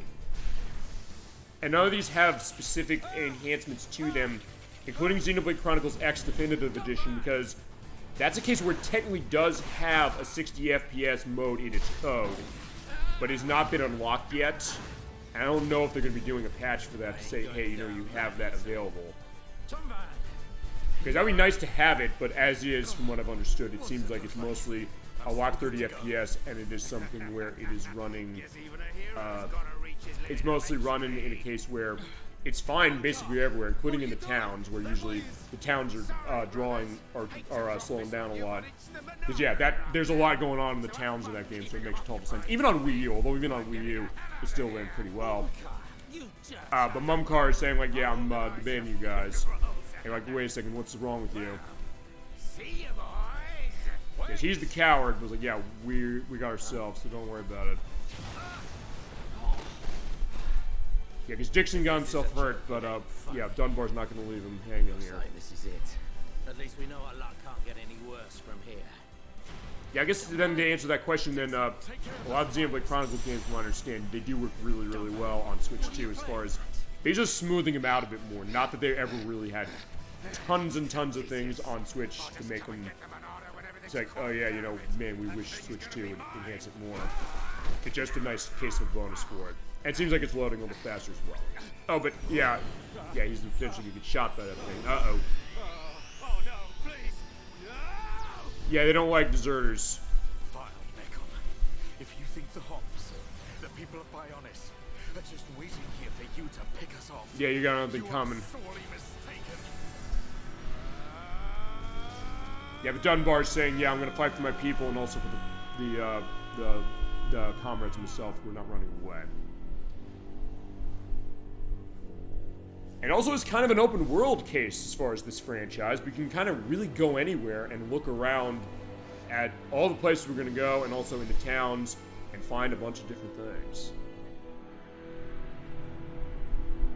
And going back to what I was saying on Theater Rhythm, Yoko Shimomura was involved in the soundtrack to this along with, why am I blanking his name, from Chrono Cross and Yasunori Mitsuda. And also Mario Party and also Shadow Hearts. Yeah, and the music in this game is awesome. And it plays really well also. But that was the prologue, so yeah, a year after that battle, we're not going to be with them as far as it, so we're moving on with someone else. I bet I can use its optical system to align one of the anti-air batteries. Oh, no good. Alright, so we got a scavenger here saying, hey, these Mechons, we're going to do something. The joint section. It's buckled. Yeah, I also love the idea that they are using like the British slang as far as that, but also it works really well and it gives these characters a great identity. This, by the way, is Shulk. Here's our character as far as this one. And actually, I have the amiibo of him as far as that. It is a nice one. And also the way that the expressiveness of him and other characters as far as how they look, it's quite nice. And just looking as far as even on Switch 2, even with all the different versions this has gotten, it is still nice to see that as far as the artistry, and it does look maybe a little better just as far as what this is going on with. I should be able to.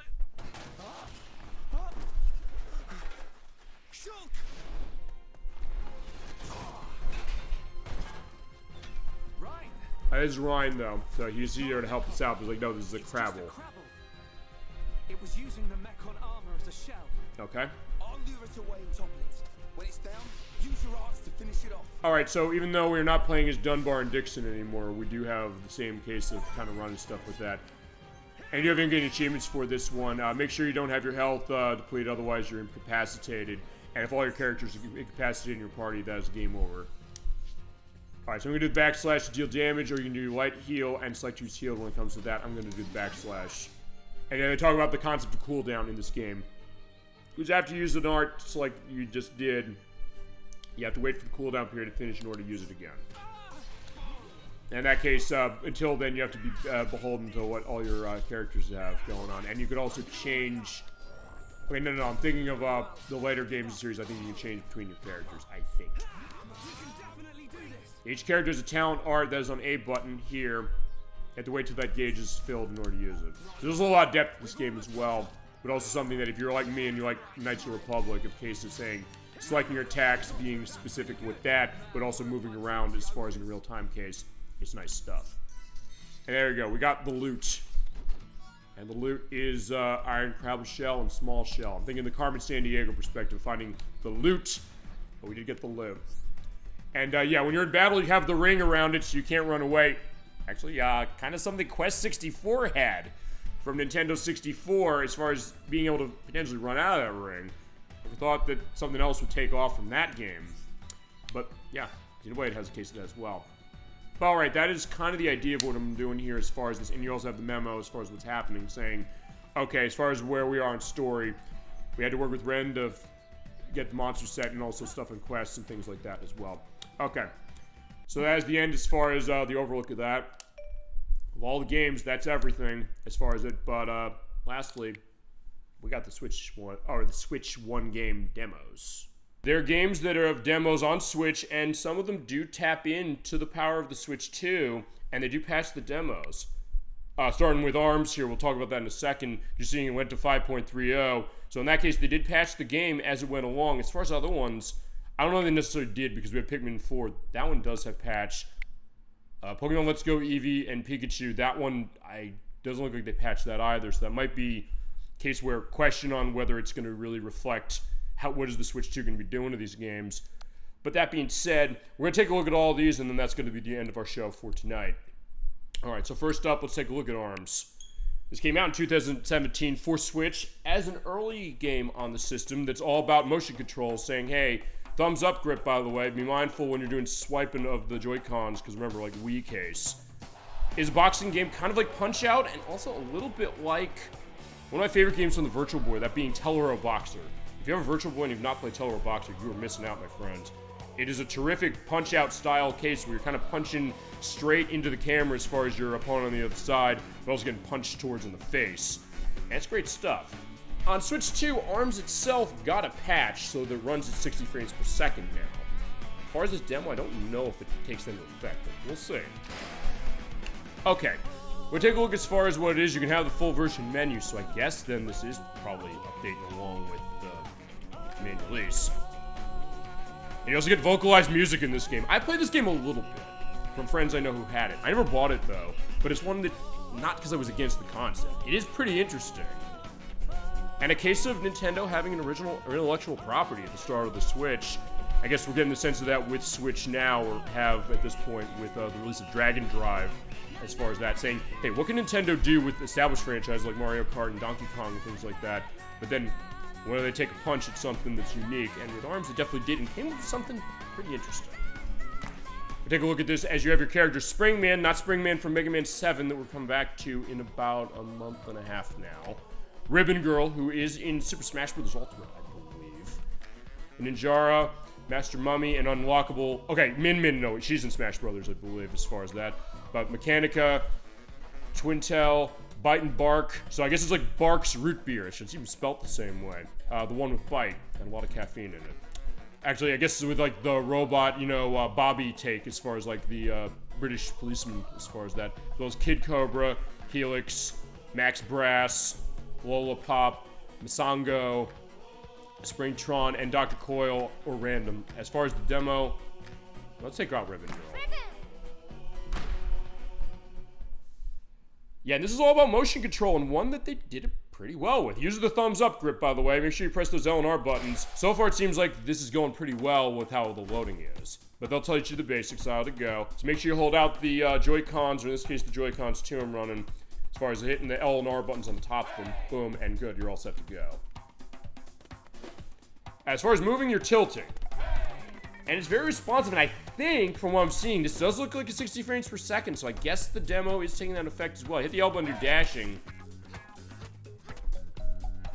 And R button for jumping. So yeah, this is a boxing game that has jumping in it. But it is, for a reason. And punching, basically swipe those arms left and right, boom, boom, boom, boom, boom. And I probably should be on camera for this, but we'll do this when we play this game eventually for the show. I don't know who called this as is. And also you do curving. And you can use both hands to grab things. Get over here! Yeah, Mortal Kombat case as far as that, but either way. And you want to do guarding, you basically pull the controls towards yourself.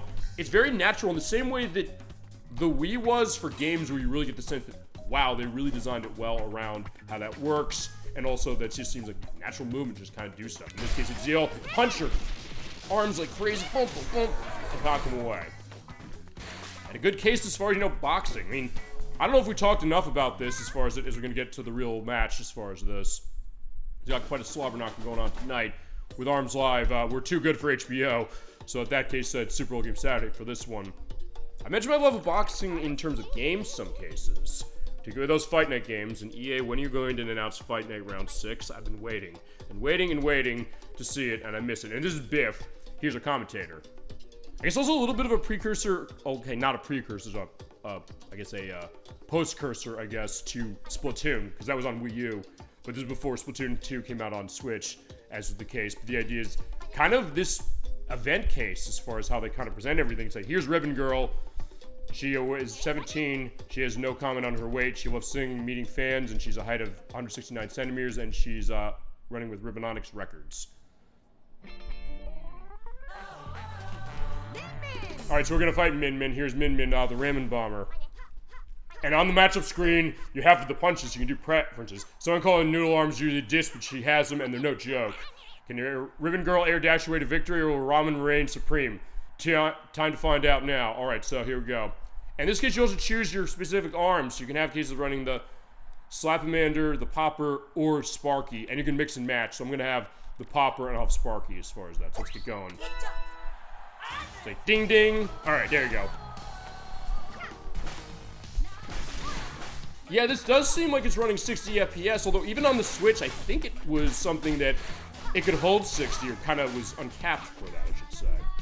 But also the case of it being more smooth on this company. Ooh.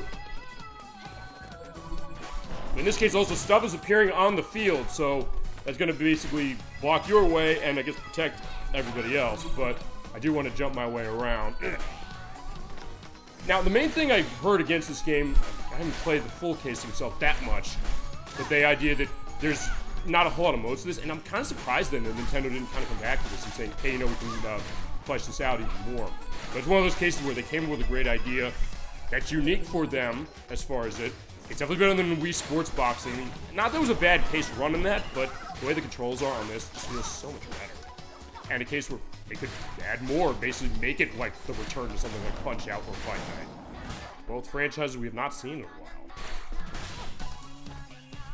And I could mention Ready to Rumble Boxing, but yeah, that's not coming back after Ready to Rumble Revolution on the Wii.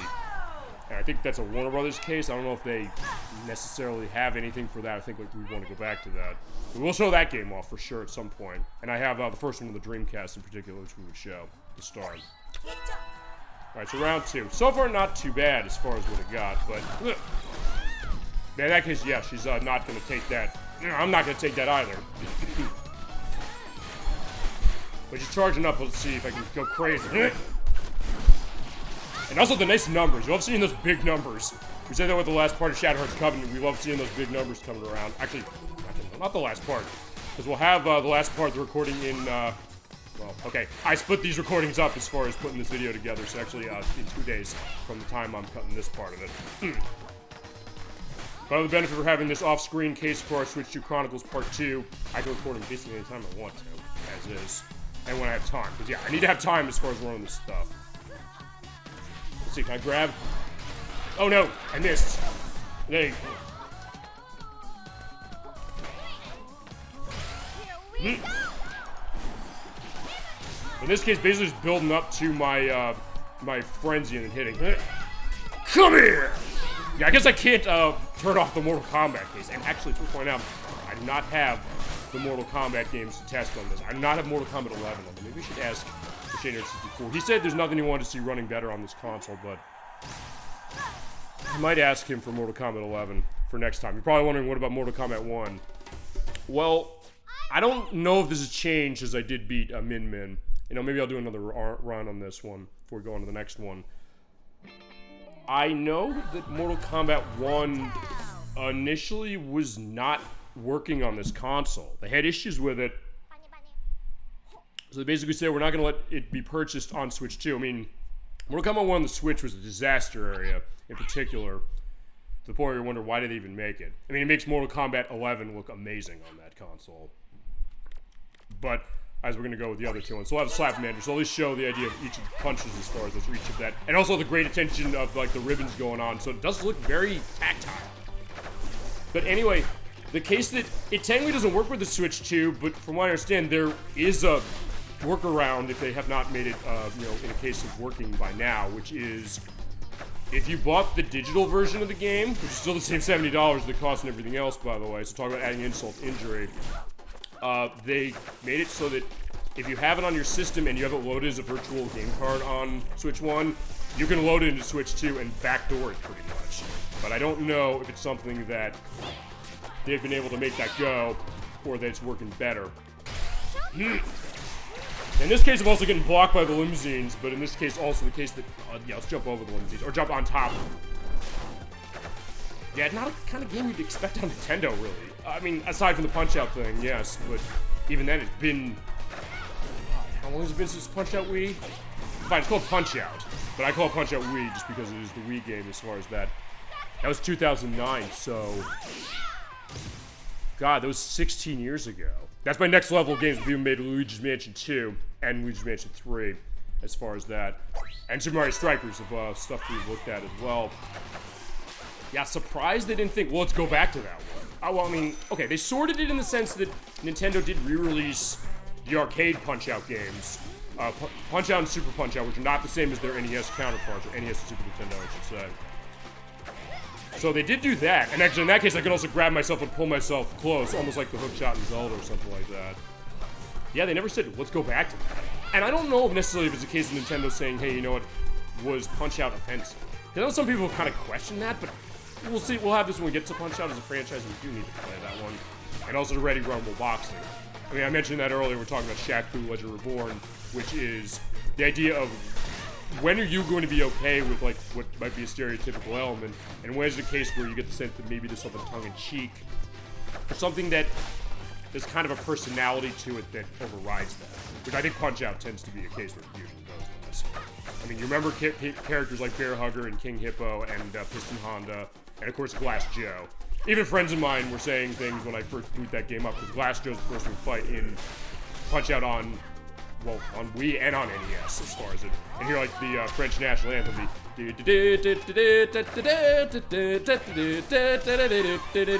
I'm getting myself knocked out. And it is best of 3, by the way, for the purpose of this. They're saying, like, why are they playing the French national anthem? Which I said, well, he's French, so I think that's the idea.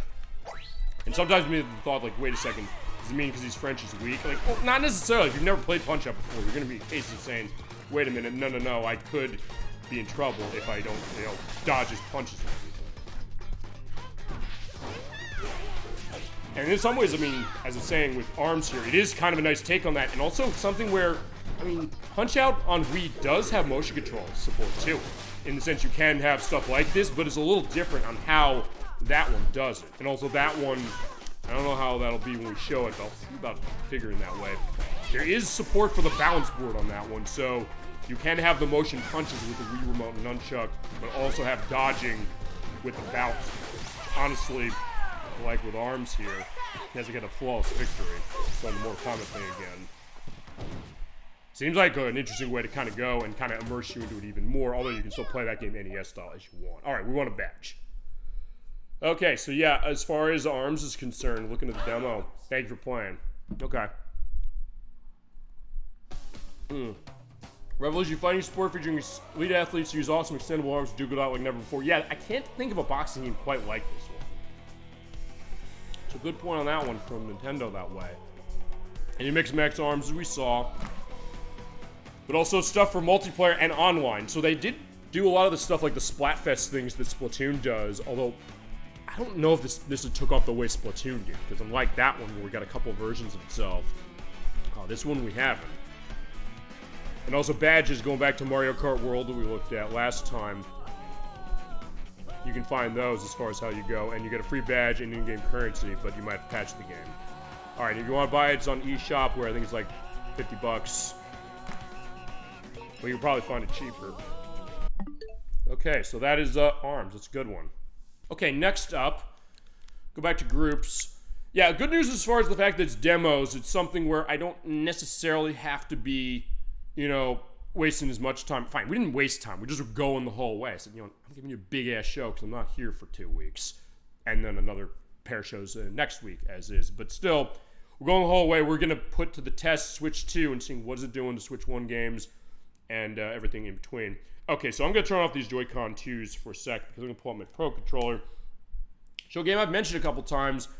One I want to get, and one that from what I understand on Switch 2 takes what it did on Switch 1 and kind of makes it even better. And this has a physical version to itself that's come out since its original release. And that would definitely be the way to go. This is Bakeru.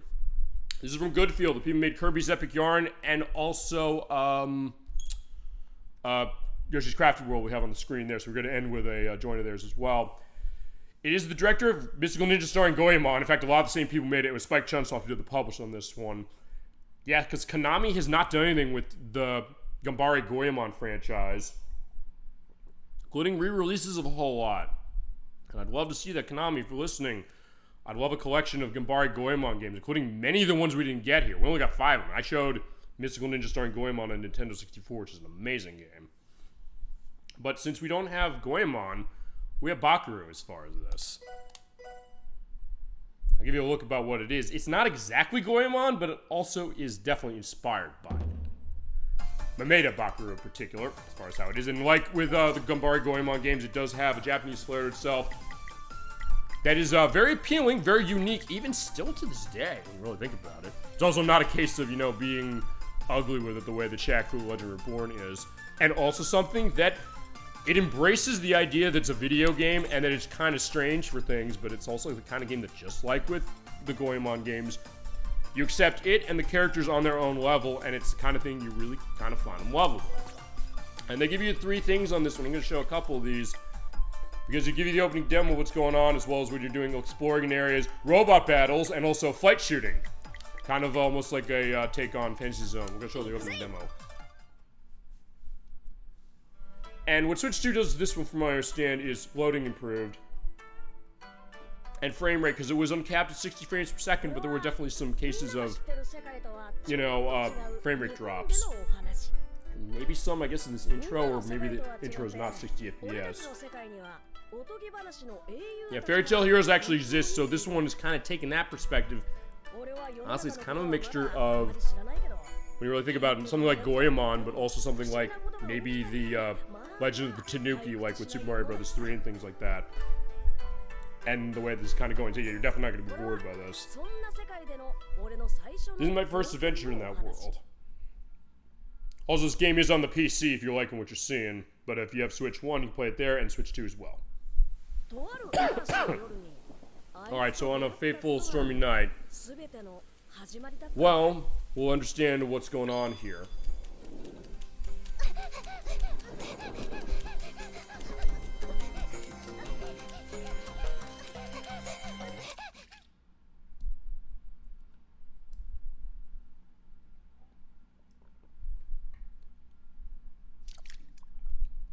Yeah, except there are some weird aspects of the graphics, but it is something that, like with a lot of the Goemon games, they're kind of stylized. And this is Bakeru, by the way.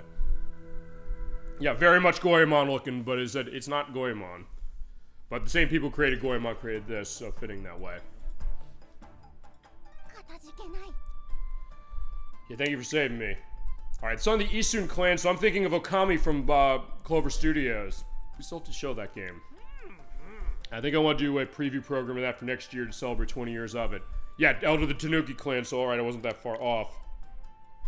And Bakeru here is the one who rescued you.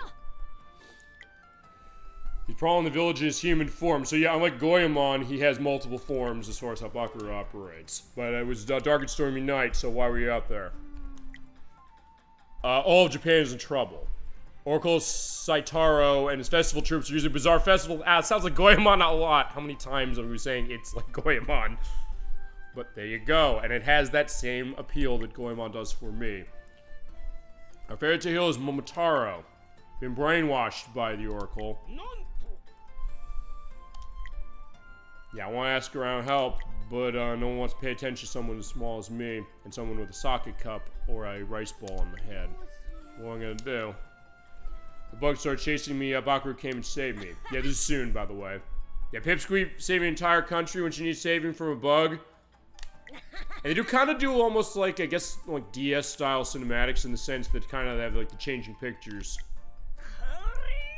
I mean, because I don't think they made this... Fine, this did not have the budget of some of the other games of Good Feels, or even a lot of the stuff from Konami.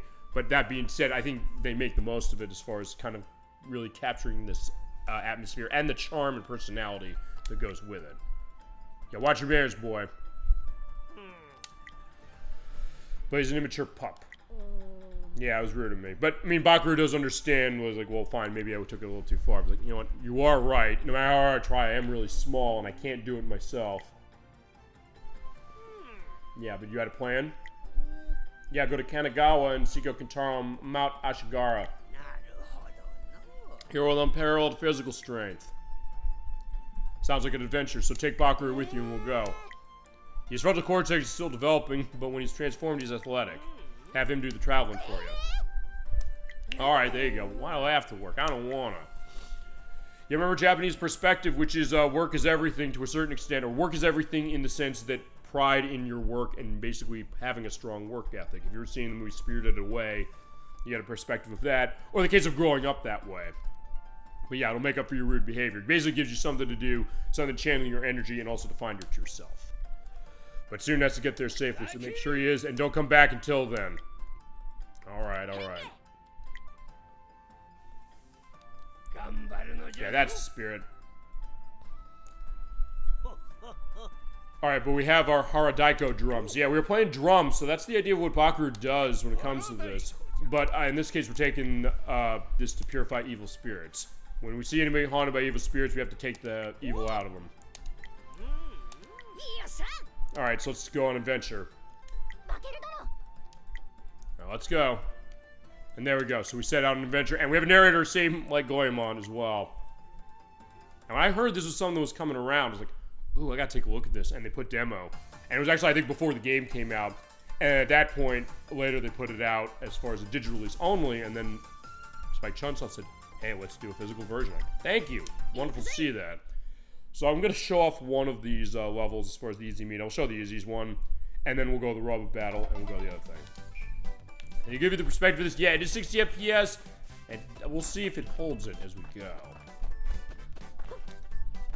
Yeah, but just like Goemon, it is a case you're kind of moving all around free-form running as far as how that is. Moving with left analog stick, using the right analog stick to do full camera control.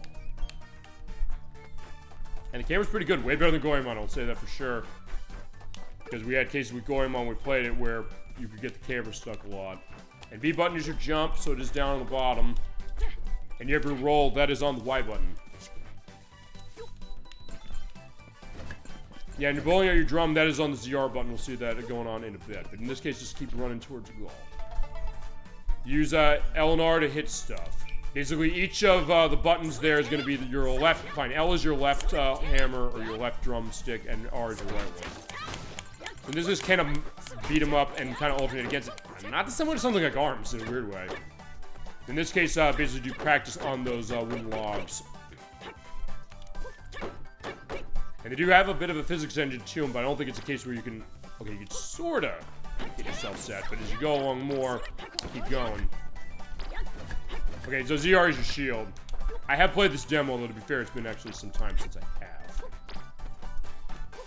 I'm really curious when we get to areas with enemies because this is a game where that's where the frame rate would go down a little bit. Although it wasn't necessarily bad. It was just a case where you did notice it when they put it on the PC. It was one of those questions saying, would you rather play it there? But maybe we switch to it's going to make it a little more even. You do have a physical version on this console, unlike PC. You do double hit baiting LNR at the same time. Here we go. I love that. You're basically beating up a water balloon. But yeah, but it does seem like it is still starting a little, but as I said, I don't know if that's because of the demo here or what. But I have seen this thing running as far as other videos online and things like that, and it is something where it seems like it's locked 60.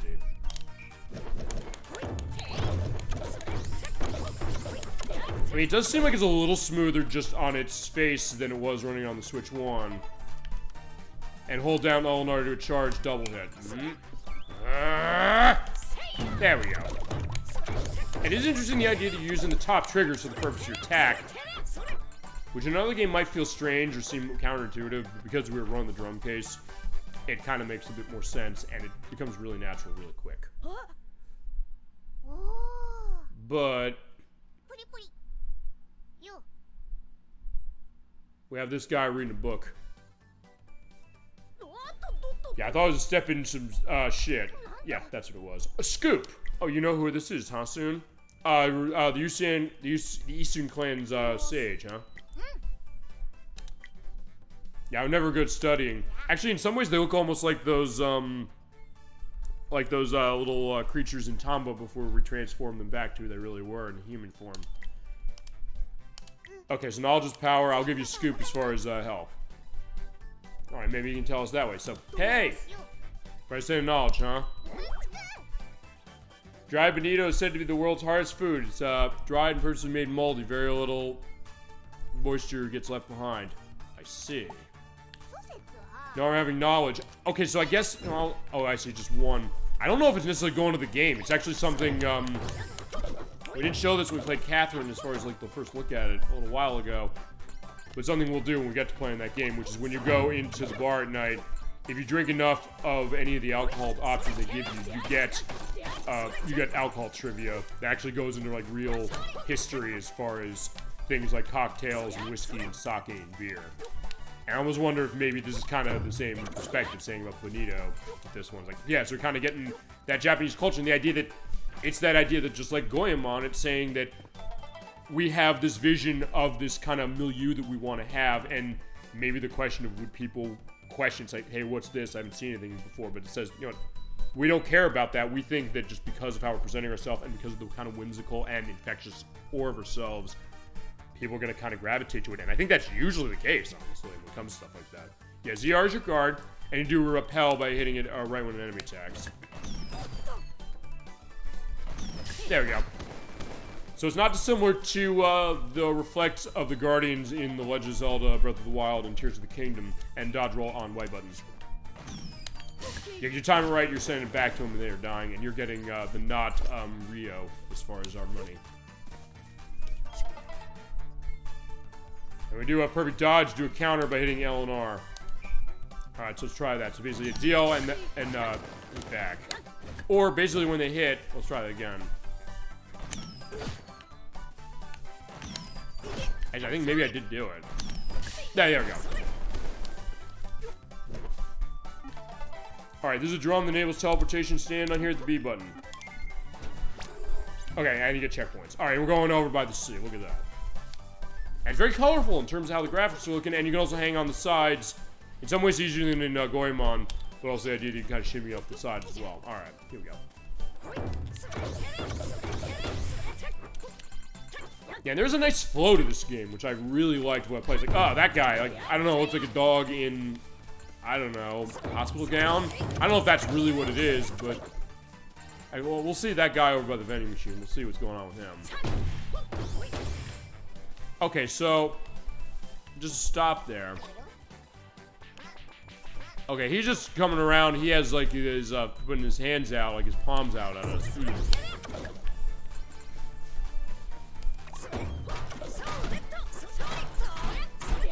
Yeah, in that case, we can't destroy the vending machines, but you can hit stuff with that, and you'll get points popping out for it.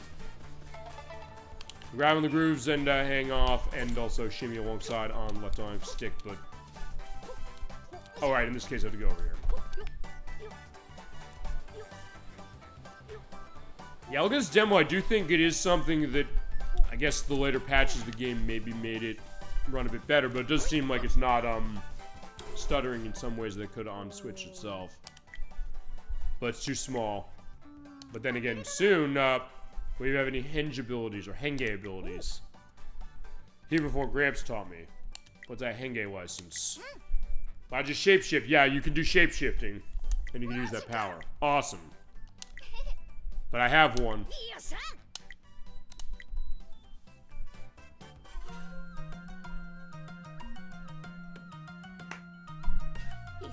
Yeah, in the name of the Isun clan. Yeah, right wrong is a triumph over evil. I guess is that the idea? Grant my shapeshifting henge power.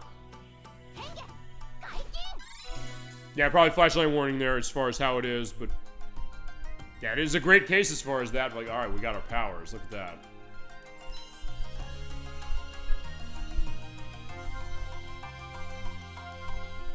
I'll show this and I'll show off the shooting section and then the robot battles, which are pretty fun.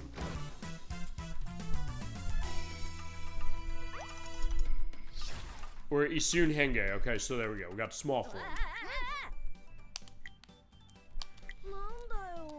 Oh, so it's kind of like the mini Ibisu power in Mystical Ninja Star and Goemon. Yeah, because we can't really fight, so in that case we use it to go through tiny spaces and hover in the air. Yeah, so it's all about how you use your powers.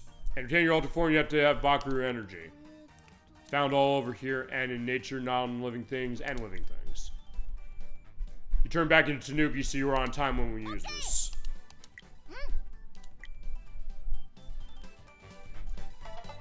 Yeah, use the ZL button to select the power you have, and then hit the, oh, here you go. Oh, right, I gotta get the energy for it. So yeah, you have to build the energy up by, I believe it's killing enemies, Jones. Right, yeah, you basically have that going, and as you build that up, it lets you run it for longer. But it's also lying around here, so I can just pick it up right now and run.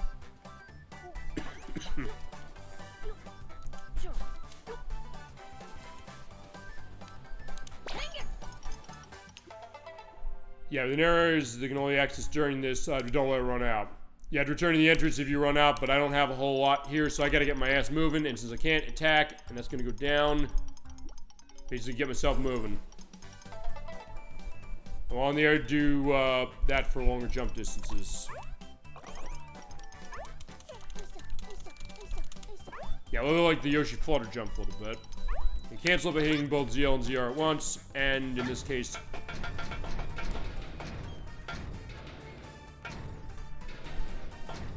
you hit that to the side, or basically hit to the right, so basically turn the crank over this way. Alright, that's good enough. I don't have to go all the way. And left, pressing, alright, you basically hit the Y button after you do a roll and you're dashing. Alright, here we are by the beach.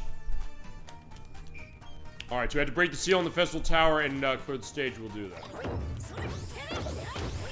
Basically, kill anything that moves and kill those things or bust those things when they go, and that'll break down the barrier.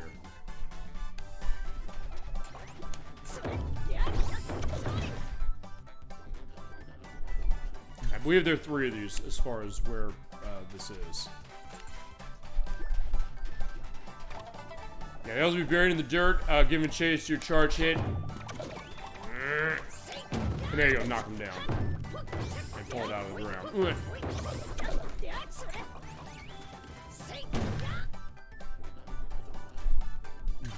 There we go. Now, I can also go look around as far as other stuff for purposes. I think we just get to the end. So beat the drum, enter the area, but if you can't, there may be some energy emitters, so give a look around. I'll try that. So, like, test your strength at Carnival. Boom. There you go. And that's the end of the level.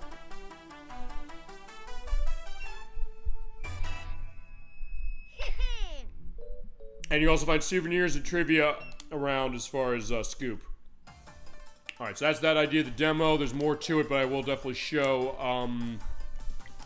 I will show the 2 other modes. Because we should definitely play this game. As far as next time we come to Goemon, I guess it would be either Legend of the Mystical Ninja for Super Nintendo or Goemon's Great Adventure for Nintendo 64. Or we could look at this. And I might ask Chasm22 if he wants to be involved in either one of those, because I know he loves these games too. But I don't know which other ones he's played aside from that Nintendo 64 one that we played. I don't know if I can justify a second chance on that one that quickly, but the game is so awesome. I'll tell you this, if they put it on Switch Online, I'll probably show it off at some point. But then again, given what Switch Online for Nintendo 64 actually does to my recordings, you probably saw last time, as I was finding Mega Takoyaki. And it's huge. Last time we looked at the Switch Online apps or the Nintendo Classics apps, and I looked at the Nintendo 64 games we looked at, you probably noticed that there was a bit of an audio delay and a bit of a video delay going on along with it. That is the fault of that app, quite frankly, and it depends on what games we play where it's most prevalent. We played Majora's Mask through that.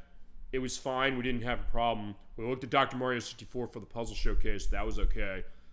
But Pokemon Puzzle League had that problem. Perfect Dark had that problem. Yoshi's Story had that problem. So I will say, in most cases, I probably will not use the Nintendo Classics Nintendo 64 app for anything from that console on the show, if I can avoid it. But, as I said, that if you're wondering like why that was, and we have those audio and visual delays, it's because of that app. And it's only that one. GameCube didn't do it, and none of the other ones that I ran through did it. And it's not necessarily something wrong with my tech equipment. But for some reason, for a good amount of those games, because of the way Nintendo emulates those things and still has problems doing them, it's something that it kind of has a bit of a negative effect for the show as far as us. Alright, so what do we do? Since we can't just beat them with our sticks this time.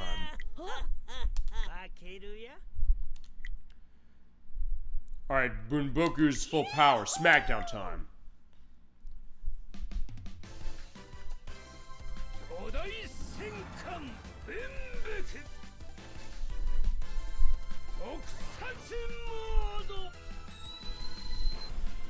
There you go, so you have the nice tea kettle, which is good because I'm drinking a lot of it, as it is recently.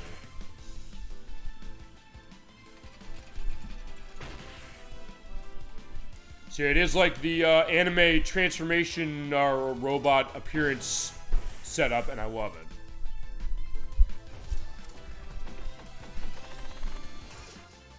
So it is this game's Goemon Impact, but it's not even necessarily that.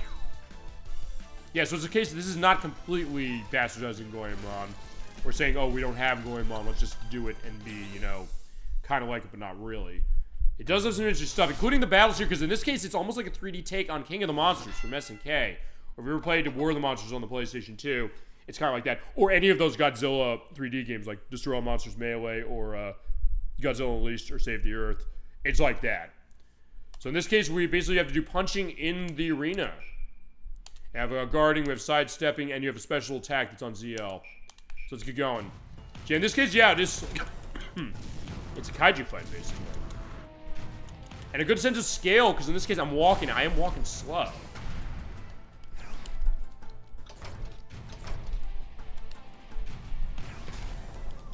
So you also do kind of dodging around. So you do get a sense of kind of the weight and the scale, which is really neat.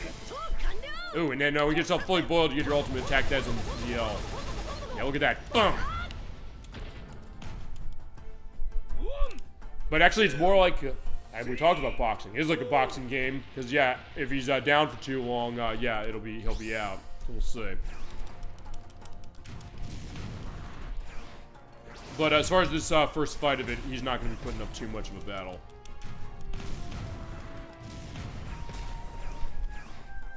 We definitely have to show some stuff as far as games like this, as far as like an open brawling case like this. And I do have to talk to Nikki's girlfriend's boyfriend. No, let me rephrase that. Nikki's sister's boyfriend, I should say. Because he loves Godzilla. He adores Godzilla. And I don't know if we do anything Godzilla without him. I think we need to have him if he wants to be involved. Although he might be, as might Nikki's sister as it is for our play of Crash Bandicoot Wrath of Cortex.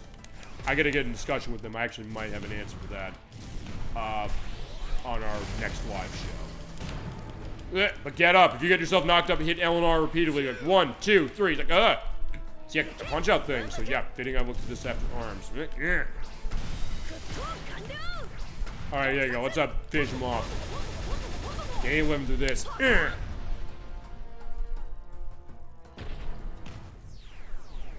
in this case, since I did do enough damage, he is not going to win.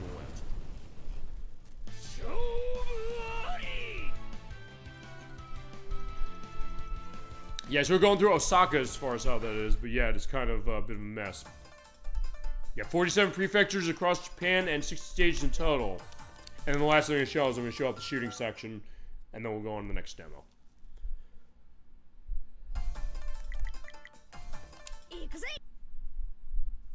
Yeah, Koichi. And we have these kind of dogs, almost looking like something out of Cube4 from GameCube. Hello, what's up, doggy? Or Browsby. Nice river. Hi. Being surrounded by nature is nice. Yeah, when you jump into that robot dog. Yeah, we're gonna go flying.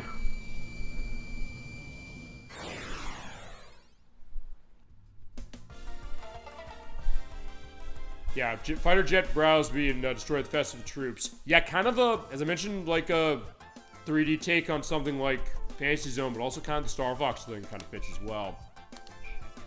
Of course, you do a barrel roll on the Y button, and then firing the laser, but also doing shooting and launch bombs. Enjoy your dogfight. All right.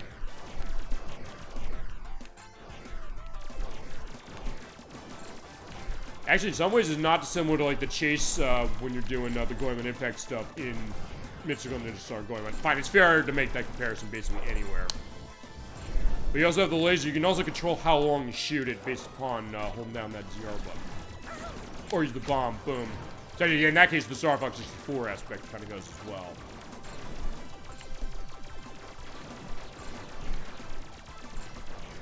The good news is that for the main shot, you do not run out of bullets, or it's not a case where you have to wait on it to cool down or something.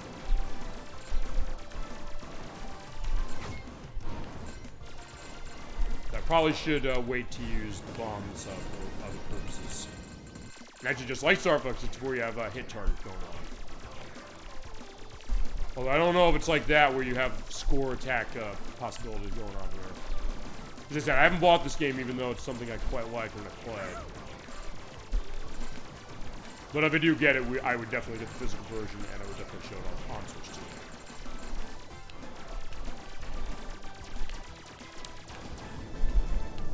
That one's getting more in the way, so in that case, using the laser is probably a good idea.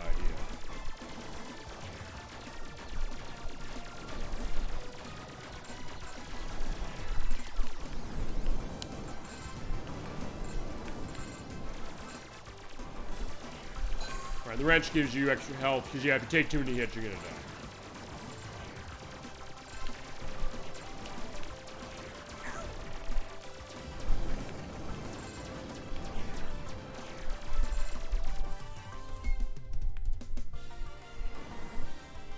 And we're far enough, we have the not, yeah, I don't know what the name of that boss in Fantasy Zone even is, but it's a lot like that. He doesn't hit that open area as far as like the flying log thingy. Although unlike that game, is not one hit and you die.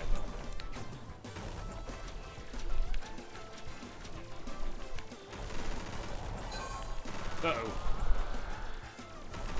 But he's telegraphing when the laser's coming off. Except he'll kind of tilt it, so you have to be careful there. Fire my laser, gonna take him down. Whoa! But I have not much health left, so I gotta get moving and be careful. Whoa! Oh, he's gonna shoot there. But it does telegraph it well, so you can know when to get out of the way. Oh. Yeah, it's gonna be close. Whoa. Okay, no, I got him. Okay, so there we go. The flying dog comes through. And we made it. Awesome. Yeah, so nothing else, you're definitely getting a lot of variety out here. And when you get to the end of the area, you're able to bust the party ball. Yeah, souvenir. Okay, so here's a bonito, so that might also be what they're talking about as well. The souvenirs at stage, you get all of them, and you can take them out. So you got that, you got the dog figurine, the Tosa dog figurine, and this. Gochi Prefecture Penance. Yeah, we won it somehow. I was like, you won it? No, but I found it. Stealing is wrong. And I guess I'm gonna assume that for that shooting section, if you get through enough hits, you probably get more of those souvenirs than you would normally. But let's hit the bell one more time. Or hit the lantern. Ah, there you go. So yeah, it's a taste of Bakeru. It is a cool one. Everyone gather, it does seem like it is running better, even in demo form, on Switch 2 than it was on Switch 1. Again, not that it ran badly on Switch 1. But seeing that, yeah, Switch 2 is doing some good stuff to it. And if you have not checked this out, this is an underrated one on the console. I don't recommend you do. Okay. So with that, let's take a look at what's next on the demo subject list. Okay, this is an interesting one. This actually goes back a little bit to when EdWack instituted Bad Game Thursday. We mainly have not had a Bad Game Thursday in quite a while. But that being said, he started with a bunch of games on Switch. Like, yeah, I don't know if this is necessarily that great. And he pulled out this. This is Brawlout. This is a Super Smash Bros. Like fighting game that came out before Super Smash Bros. Ultimate came out on Switch, to point out, from Angry Mob Games. But it does have some guest stars going on, including Yooka-Laylee over there, Yuka and Laylee, and also characters from Guacamelee as examples. Yeah, it's not going to be replacing Smash Brothers, especially now that Smash Brothers is in existence. When we played this game, it was interesting. No, we're not going with the tutorial. I think, I mean, I'll show off a little bit of Smash Bros. Anyway, as far as what they are. And as far as the demo, you only have options of Zafira. I know these are going to a couple of indie games. King Apuo available in old 23H. Paco, I think, is in Guacamelee. Chief Feathers is in something. The Drifter. Yooka-Laylee can't be unlocked, so I'm going to use, let's use Zafira. And if your skins and stuff, I'll use that one. And we're on Team Battle. Yeah, this is also the case of other games kind of going after Smash Bros. Unlike a lot of them that are on this console, and it is the same case, you basically do beat up as far as stuff, get a percentage high enough, and then knock their asses away. Except in this case, you have a dedicated jump button that's on X. And we already won. Okay, that didn't happen when we did our Bad Game Thursday look at this. They just fell off the stage. Also, you're wondering why I'm coughing a bit on this one. I am coming off with sickness, honestly, as I'm recording this. But I gotta do this now. I'm not gonna be able to have this stuff going on. Fine, this game isn't that bad. But it is pretty basic. It's something that, when Smash Bros. Came around, nobody paid attention to this. Whoa. And it's the kind of thing you do have to remember also, wait a minute, I do have a dedicated jump button. You have to use that dedicated jump button. It's not like Smash Brothers where you can hit up on the analog stick and then you go. But as far as jump, it's when you have to hit that X button. So it goes to the idea of fighting games that really tried to chase after Smash Brothers. I guess, what were they thinking when it came to them?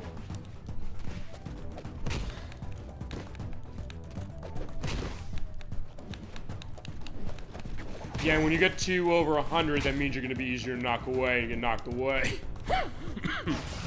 Well, it was stock. It was all your stock you've done. But I have tons of stock. He only has one. So this is not a fair fight. And honestly, as I mentioned, Smash Brothers is a case where, okay, in this case you have a charge attack on the Y button for your for one of your attacks. I guess that's your B attack, as it usually goes in Smash Brothers. Along with your physical one, which is on, in this case, the B button. And I guess A button as well. In cases of games that said, oh, we can try to be Smash Brothers, and other ones where it was kind of hilarious. Yeah, they kind of were really saying, you know what, Smash Brothers doesn't have rollback netcode. We're going to have that, we're automatically going to be better. Also going to pay off a bunch of YouTube celebrities and reviewers with free copies of the game, and they're going to give us good reviews. Hello, Nickelodeon All-Star Brawl. Yeah, a lot of people I respect, admittingly, fell into that trap, and they kind of don't talk that much anymore as far as that. Which was kind of a take of Smash Brothers with Nickelodeon characters. Initially didn't have a lot of, actually had no voice acting. Yeah, you paid all this money for these licenses and you don't have anything for this. They said, oh, we have rollback netcode, this is going to take over Smash Brothers. We played it, and we went, no it doesn't. That's are the voices. I'd like to have them. And they patched them in later. They didn't charge. Thank God. I thought they were going to pay or charge money for this. But it fell off. Oh, wait, am I... Oh, I'm done? Hold on, am I done? No, I'm not. I'm there. It looked kind of hard to see myself amidst some of this, whereas in Smash Brothers, maybe because you know the characters so well, it's not much of a problem. But yeah, it's kind of hilarious in retrospect, thinking that, oh yeah, that Nickelodeon All-Star Brawl is going to be doing it, but they did make a sequel, but it's also something that, man, it fell off quick. It proved that Smash Brothers had more going on than just, I guess, its characters, and even roll back netcode, because the idea, I don't think we've talked about the idea of what that is, which is, that you also have mini games you go along with smashing pinatas. So break the targets, except not quite the targets. They hit the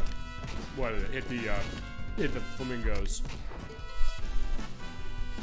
or fall off here and go fail.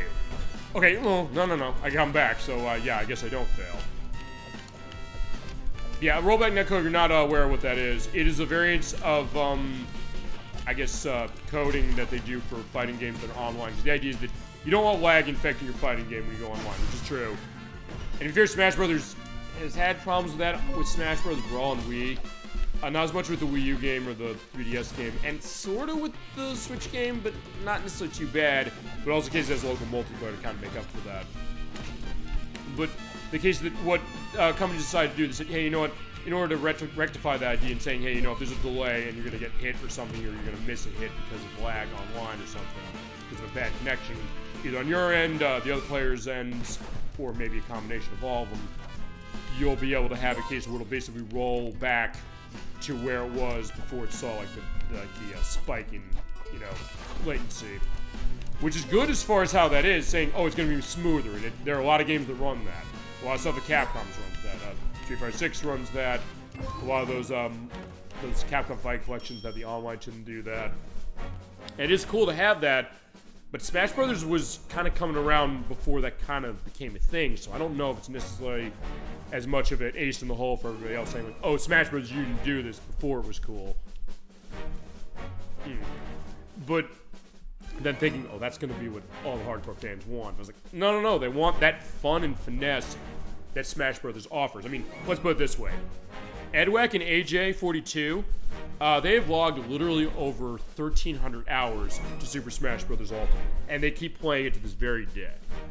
Because they love how that is. They love figuring out all the little details as far as the combat mechanics, all stuff when it comes to fights, or fights they like to do, or fighters they like to experiment with, or get really, really good with.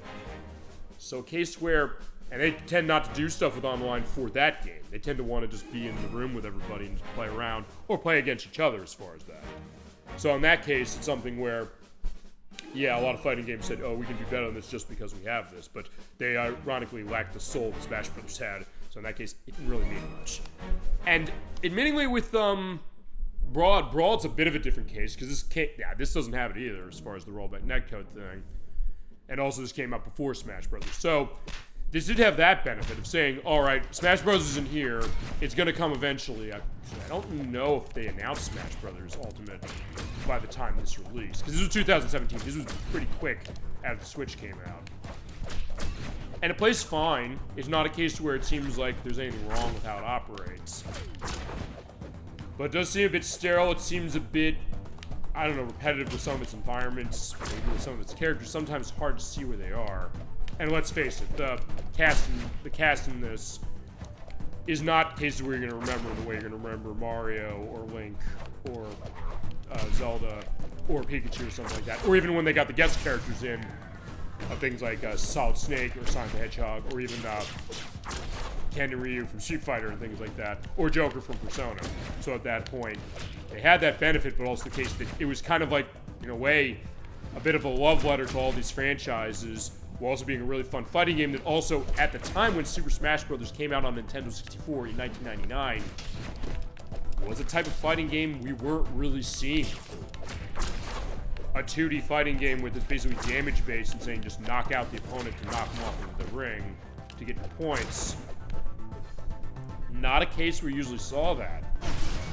You saw stuff going after Mortal Kombat or Street Fighter or Virtua Fighter or, I don't know, like Soul Blade or something like that. So So that was kind of unique. And also with Smash Brothers on Nintendo 64, that was a case where it was on a console that did not have a whole lot of great fighting games, to be brutally honest. So in that case, it may stand out more, but then over the years, it kept going up and up and up, and Nintendo just kept upping the ante with content of this game. And remember, Smash Bros. On Nintendo 64 was something that seemed like there wasn't much to this after you unlocked the 4 characters and got the 1 extra level. And then Melee came out, and like tons and tons and tons of things to unlock, and then Brawl on Wii, then Wii U and 3DS as far as all the stuff they offered, and then Smash Bros. Ultimate, and they kept giving you more stuff with DLC that also had value to the package on top of it. So in that case, it then makes something like this kind of look like weak sauce, but as I mentioned, for this, it did have a purpose as far as how Brawlout worked. And in an early case, as far as the Switch, it seems like it did its job at least, but nowadays, you won't play Smash Brothers. Although for how this runs, I'll do one more thing as far as this before we go on.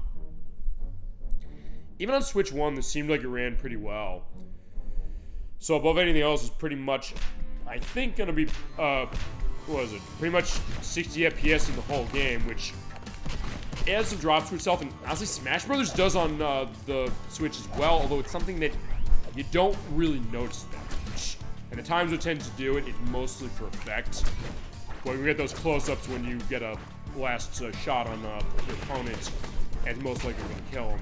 So, but sometimes it does. It's always fun to hear that thing going on, the ching, and then you realize, oh, they're dead. And then you're like, oh wait, no, they're not dead.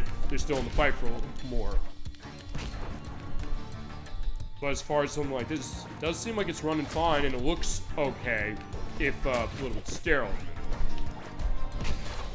I guess you want to play Smash Brothers, and it's not Smash Brothers. Guess you could do worse. But also something where, yeah, nowadays with Smash Brothers, stick with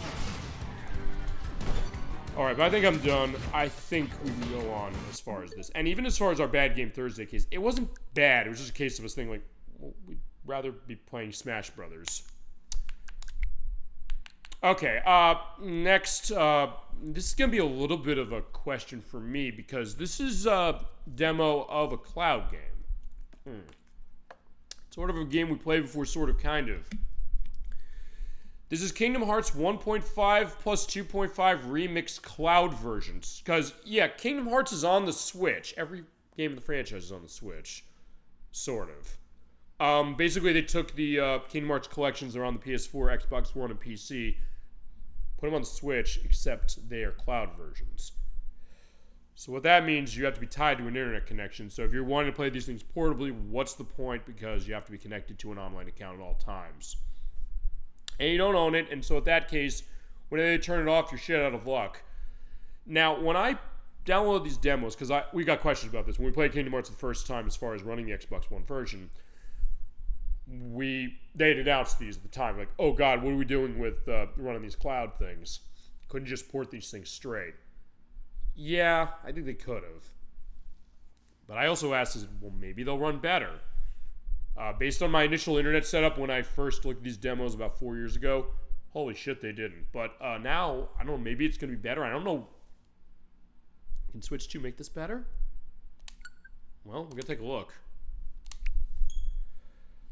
Also, for that matter, since I ran this demo years ago, I think they limit your access if you played it a couple times. So, I don't know. Can I even run anything here? Well, we'll see.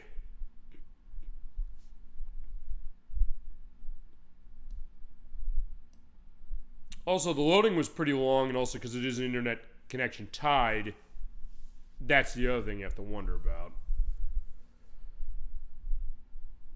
So, I'm going to see what we could show on this, if anything. Okay, you can use this application to try it out free for a limited amount of time. Progress cannot be saved. Yeah, for unlimited access, you purchase either this or you purchase a Kingdom Hearts Integral Masterpiece, which for cloud, which has everything. Alright, let's give a look at a demo. Why not? Hopefully it lets us do it. Yeah, the game will start soon. Please wait. So yeah, this is a good idea of what cloud version is, but since I have nothing else cloud-based, either it's demo or whatever, let's see. Maybe Switch 2 can make it a little more feasible. Then again, if you have something that's not Switch or Switch 2, for the love of God, what are you doing playing Kingdom Hearts on this system? Get it on one of those systems. Hell, even downloading the game on Xbox One or PC where it doesn't have a physical version, you do own it. But it is also a little cheaper getting it this way, but also, is it going to be stable? I mean, it's still Kingdom Hearts. We like our Kingdom Hearts on the show as far as that. And we're going to look at Chain of Memories as far as next time. And this is the same collection as it was on Xbox One that we showed, which has Kingdom Hearts Final Mix, Chain of Memories, the cutscenes of 358 over 2 days. So actually, that's going to be a question. You have to cloud the fact of watching the cutscenes for this and recoded. I don't know. But also Kingdom Hearts 2, Final Mix, and Birth by Sleep's Final Mix.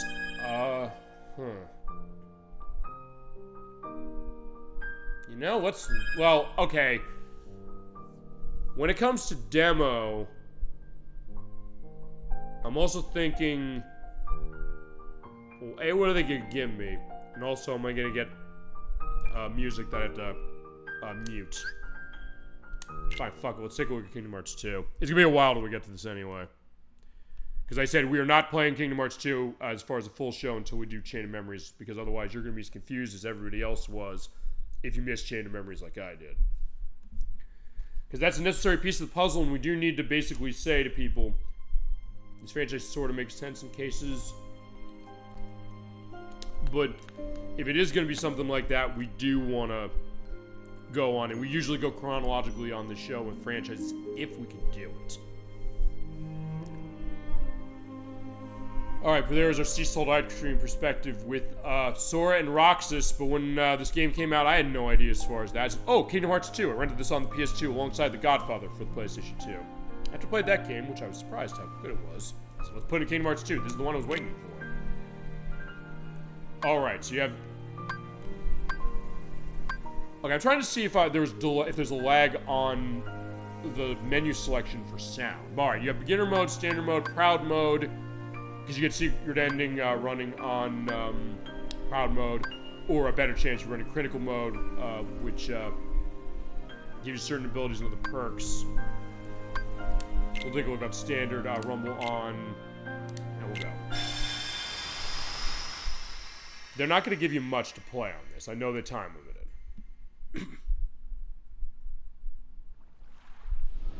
And I might have to skip past this. Because I know there's that, there's the theme song that goes with this, and I know that's a Universal Media thing.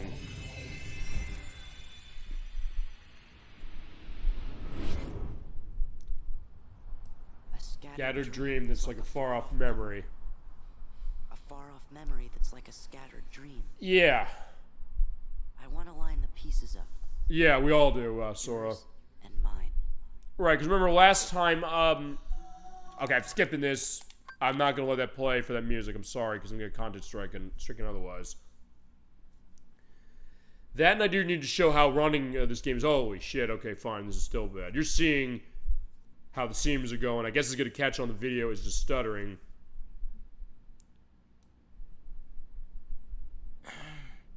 Okay. Because we saw Sora in that cutscene. At first I thought, oh, here's Sora. Another dream about him. About him who? Okay, there you go. So yeah, the cloud case is not helping this, even on Switch 2.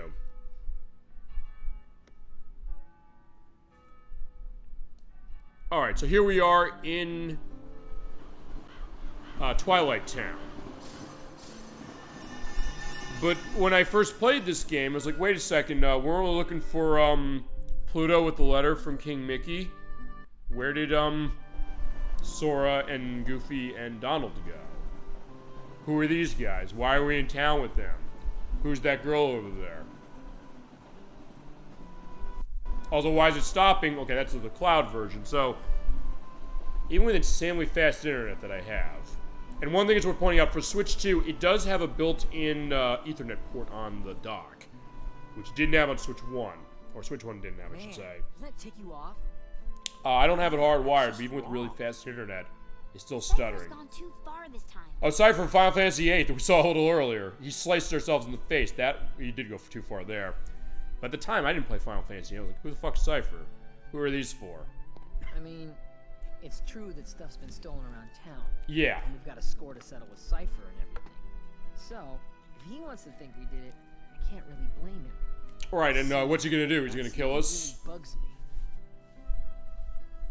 What really bugs me is that he's going around telling everybody we're the thieves. Okay, so this Cypher character is saying that this group of 4 people were the Klepto Club, apparently. It's like, huh? Have you ever been this ticked off before in your life? Seeing this game running as shitty as it is, yes. And again, even when I played this on the PS2, I thought what to do. I was not feeling this game at all, especially because the intro, it's worth pointing out. This intro runs 5 hours. I timed it, and you're playing for 50 minutes of it. Most of this is sitting here watching cutscenes. 7 Metal Gear Solid 2, hey, maybe there's too many cutscenes in that game. That is nothing compared to this. And this game, the thing I hate about the opening 5 hours of this game, and I will give this a fair shot when we get to it more, but the thing I absolutely despise about this game is the fact that I get the sense this game is holding out on the player in terms of emphasizing what this is doing better than Kingdom Hearts 1, because most of the cases with these group of 4 people that we know nothing about, unless you played Chain of Memories, but even then if you did, we don't know these people either, as far as we just get dropped in here. You're mostly not doing stuff that goes to anything that you did in the last games. You're not really doing much with platforming. You're not doing much with combat. You're except like 1 boss battle, or maybe 2, arguably. You can't say why not. Apparently, they're being self-censored by something. Saying, right? Are gone. Stolen. Something's being stolen. We're being self-censored by I don't know, the FCC or something. They stole it. Yeah, there's a joke to be made right there. But as I said, this game totally holds out on the player when it comes to showing the enhancements made stuff for Kingdom Hearts 1. Because it makes tons of enhancements. But also the case that when it comes to that story, my god, is it self-indulgence. And we do have Nikki on record as saying she... is returning. Oh, but we do have very famous voice acting here. That is Christopher Lee, the late Christopher Lee. Yeah, Dracula, who is voicing someone connected to Organization 13. We'll get to that. We get to this. It's worth pointing out, Nikki does love the opening of this game. She will defend it, although it's worth pointing out she's openly admitted.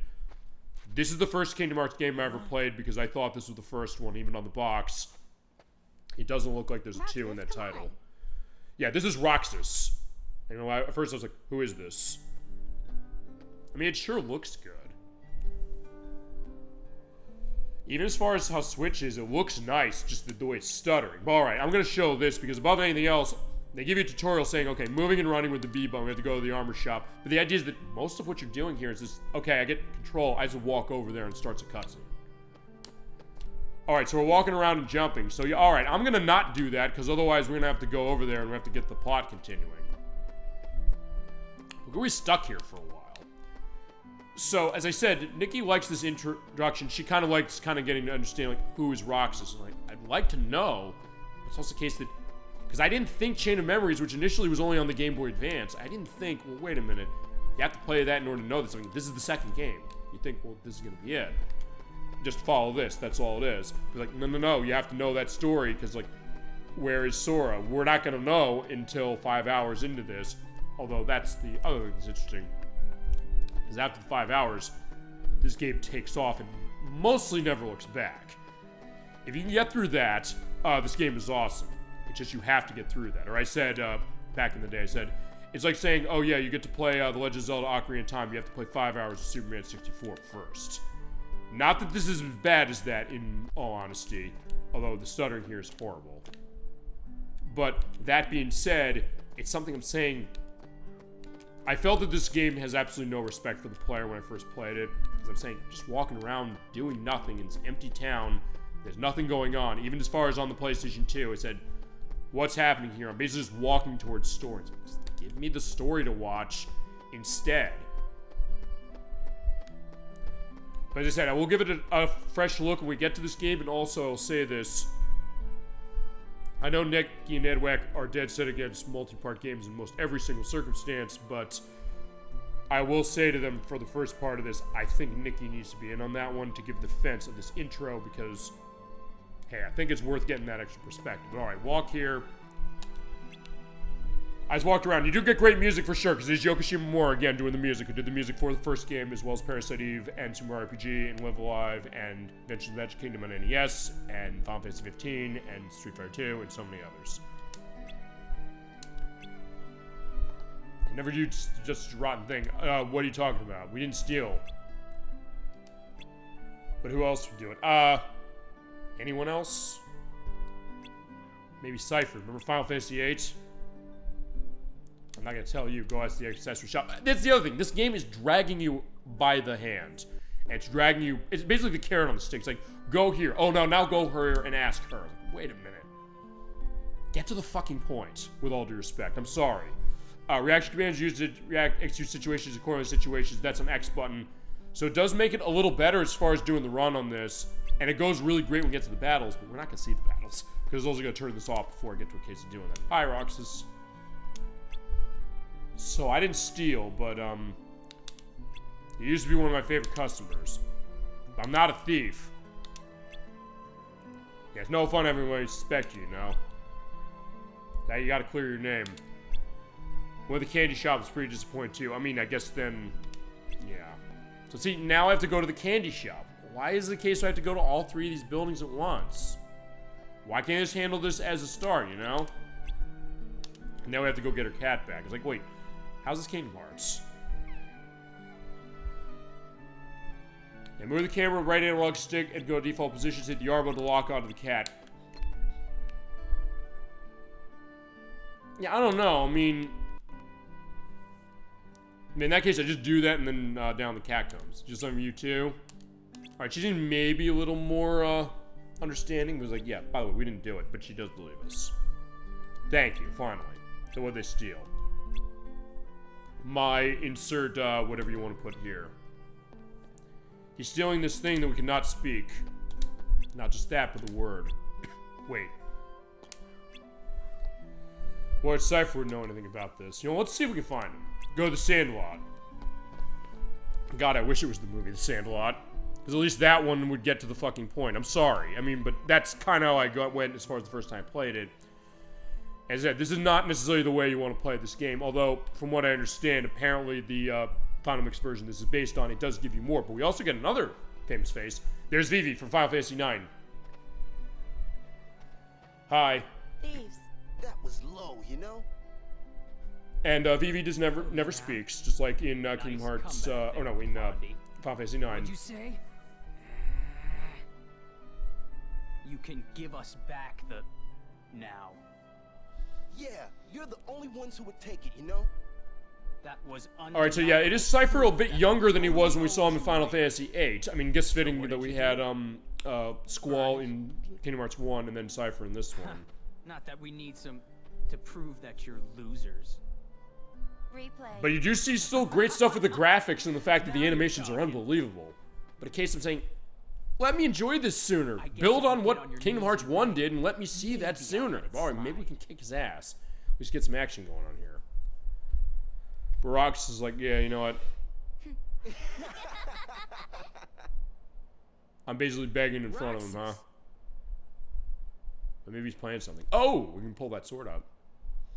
Okay, so this is also, I guess, if nothing else, how they get you to do the, what path you're gonna take playing this game.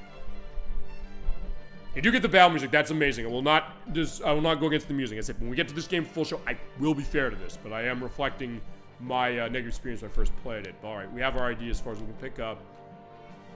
Almost like stabbing from unusual attacks with this. Okay, so you can do the same cases in the first game saying we'll do unusual attacks, we can do prioritizing of defense, or we can go over here, and the weapon on the right's not bad. Using struggle 2, she's easy to fight with. Oh wait, she's just telling me. Lightweight is good in struggle battles. You know, for this purpose, let's not prioritize defense. Morale's increased. I mean, so they're sort of getting you started, but it seems so contrived compared to how Kingdom Hearts 1 is. Because we didn't... That's the thing about Kingdom Hearts 1 is that we didn't know who Sora was at the beginning of that game either. But even then, it was something we still got the sense that, hey, there's something mysterious here. Like, we're going to find the answer. And it didn't feel to me like the game was jerking our chain around. Okay, we will at least get one battle.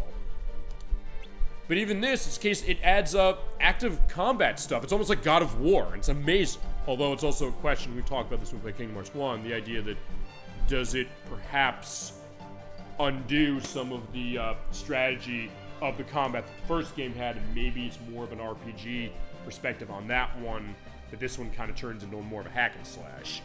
And there are really two ways to go about that. And for that matter, can you bust this game in half because of what it offers? And the answer is yes, sorta, I guess. But it's also something that, well, I guess it's kind of a double-edged sword. But at this point, basically hitting Cypher with a wiffle ball bat.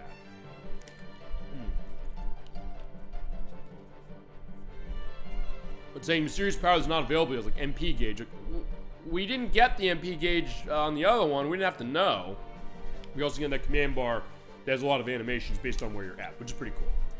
Yellow markers appear, approach and attack him. Alright, there you go. Attack is on... Alright, it's on the A button. Yeah, you do have more of a combo game in this game. That's one thing I do love when it comes to the battles, and... Wait, why did my controller go off? Oh, the demo's in. Sorry. Alright, yeah, talk about cock teasing you with this one. Then again, that's the name of Kingdom Hearts 2. With all due respect, sorry, but there you go. So that is your time limit, your demo. Anyway, so verdict on this one. So choose not going to do much of this because you're still beholden to an internet connection.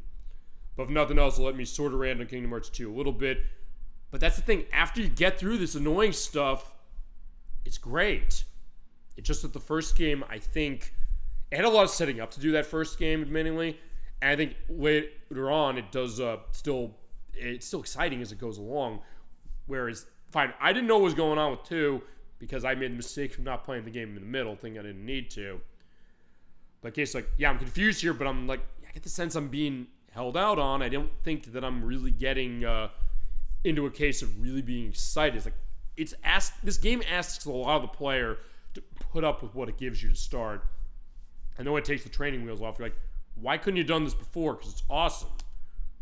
But that being said, I was curious what Cloud Gaming was going to do on this one. So, answer is not much. If you can get Kingdom Hearts on anything, get it on any console that's not Switch 2 in this version.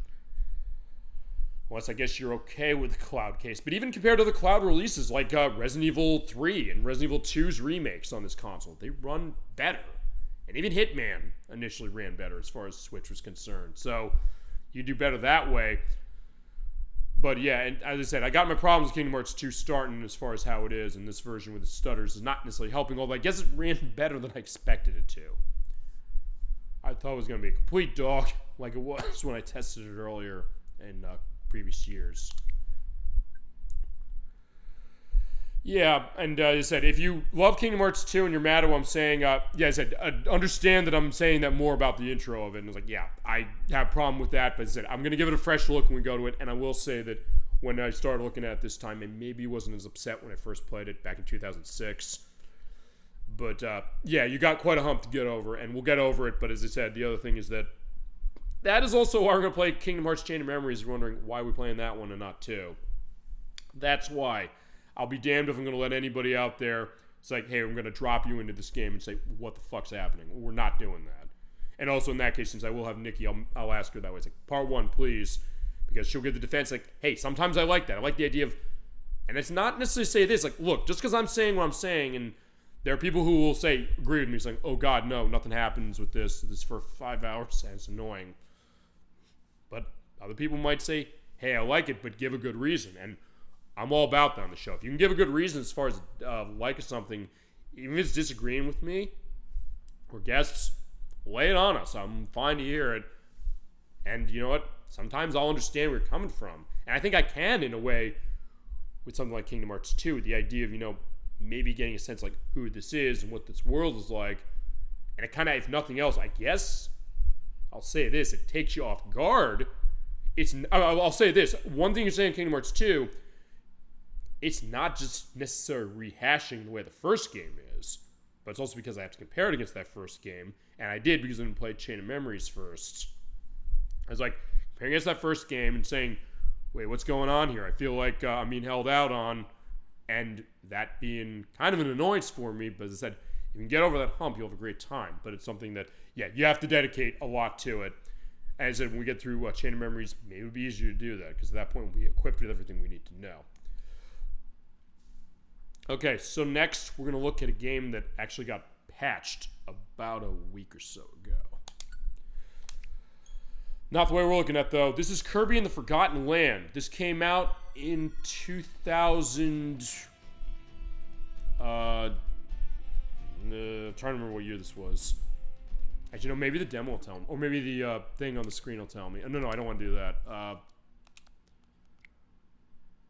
I could go to the eShop and see when it came out. Oh, fine, I'll have it down as far as when it came out, and I closed it anyway.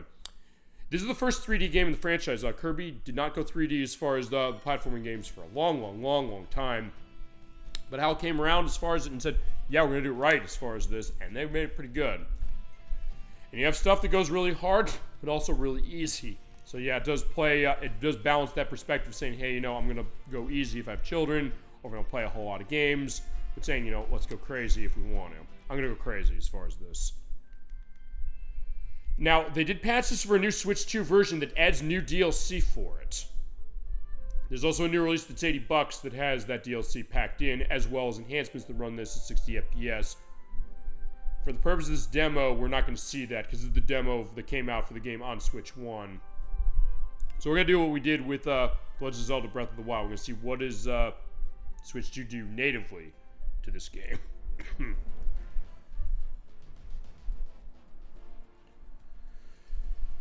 But in this case, Popstar, as you know, having a rift torn in itself, and everything's being sucked in. And that means Kirby's probably going there as far as like, oh shit, uh-oh. Like, yeah, Warp Star, get me out of here, please. Because Kirby's one with the Warp Star. And the Waddle Dees are saying, yeah, help, but they're being taken out. And the Bandana Waddle Dee, he's also saying, hey, I can stick my bandana or my spike in the ground and be set. But I was like, yeah, no. But unfortunately, I got knocked off, and I'm getting sucked in. But if nothing else, we do have a friend in the business as far as coming in, and weird stuff going on. So it's kind of twisting the dimensions a little bit, and kind of intriguingly dark as far as Kirby in its way. Although, to be fair, Kirby, as we've shown on the show before, can be a dark franchise when you really peel the layers back.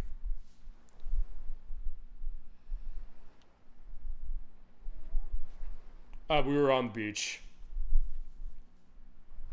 You do get some nice details, the fact that, yeah, Kirby is running 3D as far as this, and it is kind of the same stuff as the platforming games are going, but HAL Laboratories, who developed it, they did come with some cool ways to make it fit in the third dimension. We've seen that before. In case of franchises that were historically 2D, go 3D, and it's a disaster.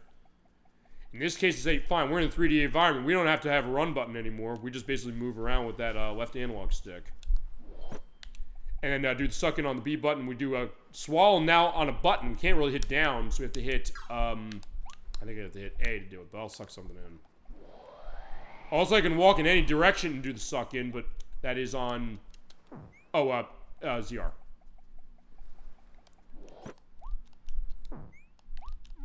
Oh, you still do the flutter jump. In this case, we have a bit of an artificial ceiling as we run through the way. So, yeah, where are we? I kind of sense a mystery saying, yeah, they have not much going on when it comes to the music. And a little bit of tutorial going on here. And compared to Kingdom Hearts 2, I'll get off of this after this, the idea that you get the sense that, yeah, we're doing the Kirby stuff, the stuff you expect out of this franchise without having to wait 6 hours for it. Thank Christ. Yeah, you can do spit up as far as stuff, or suck in and then spit up on the B button. And also enemies, because remember, the idea of Kirby, when you swallow an enemy and they have power, you can take that and use it for yourself, but in this case, you have to keep running to start. This is something I remember when I first saw. I was like, yeah, we're in this kind of, I guess, world with sort of life to it, but sort of not life. Almost like an old shopping mall or something. And the way they pull the camera out to get that effect, as far as like, yo, look at where we're at. Whoa. And see, it's running 30 FPS, which is what it ran at on Switch 1 itself, and that new version that just came out about a week ago at the time this uploads. And you're seeing, yeah, from distance, yeah, the frame rate gets a bit choppy. It's going to be 60 FPS when it comes around. Right, here's Sir Kibble. As far as that, when you swallow on him, you get his power, and in that case, we have the sword. You also drop ability on Y button, or you can use the ZR, or the button we use, B. And you also get great orchestral music going on here. In the case of, yeah, they really had some cool stuff as far as how the sound of this all is. This is how do you handle combat in Kirby in 3D, and also how the platforming challenges go. Hal really thought it through, and like certain games of this franchise, one of which we're going to look at in a little bit, Hal didn't rush this game to market in order to meet a end of fiscal year deadline to make more money. We'll get to that, trust me. That being said, we're still going on. I can get rid of my ability saying Y button. I'm going to tell you, let's suck him up. There's Poppy Brothers. In this case, I can do bombs. In this case, he does rolling on them. So yeah, the same case of copy ability going on with Kirby as far as this, and he can toss multiple bombs out at a time.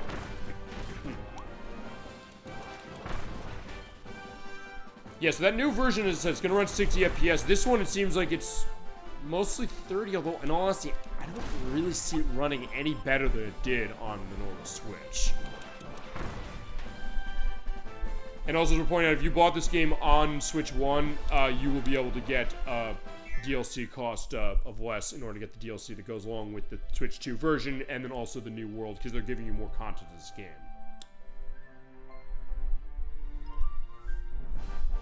Oh, but that thing, and almost kind of like photorealistic as far as like those creatures coming by. It's like, uh-oh, but Kirby's saying, okay, I guess I gotta do something. Yeah, you're coming in my mouth. Sorry, kid. Sorry, creatures. But you know what else is coming out of my mouth? That old car. Yeah, because Kirby, he leads a lot of big things, but in this case, you have transformations like, I have to go on a little bit. In this case, yeah, Kirby car. People love making indications on this. When you got that going, you basically turn into car, you have turbo dash on B button, driving around. That's cool stuff. This case we also run right through that wall. Boom.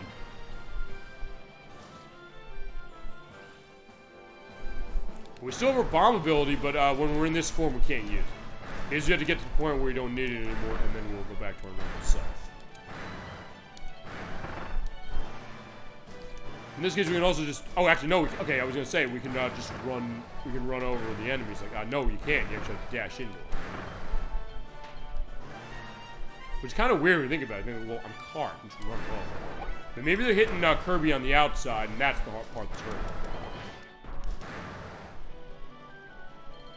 I was finding red rings, so it's like a 3D Sonic game, or a modern 3D Sonic game would have that. I guess also the question as far as the new version is going back to that, I guess that's really going to be the aspect of this one, which is...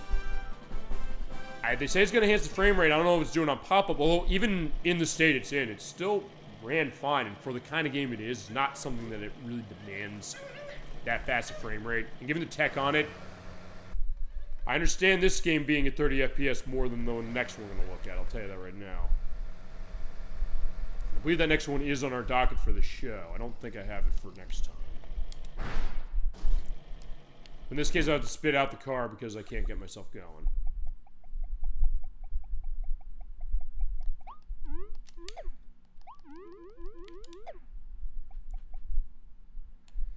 Alright, I'm not going to show too much. I'm probably just going to go up here and then we'll go on. Because I do have tons of demos to get to, and this is going to be a massive-ass video anyway. Yeah, Waddle Dee, they're getting caught in cages, and even though they are the minions of King Dedede, A, King Dedede is not here, and B, they are, generally speaking, innocent as far as is going around, so yeah, we want to save them.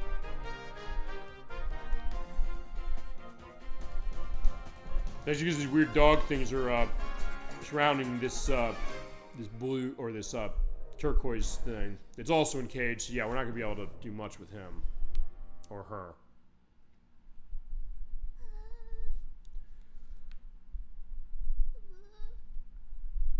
That being said, yeah, I'm the one you want, guys, so let's start fighting.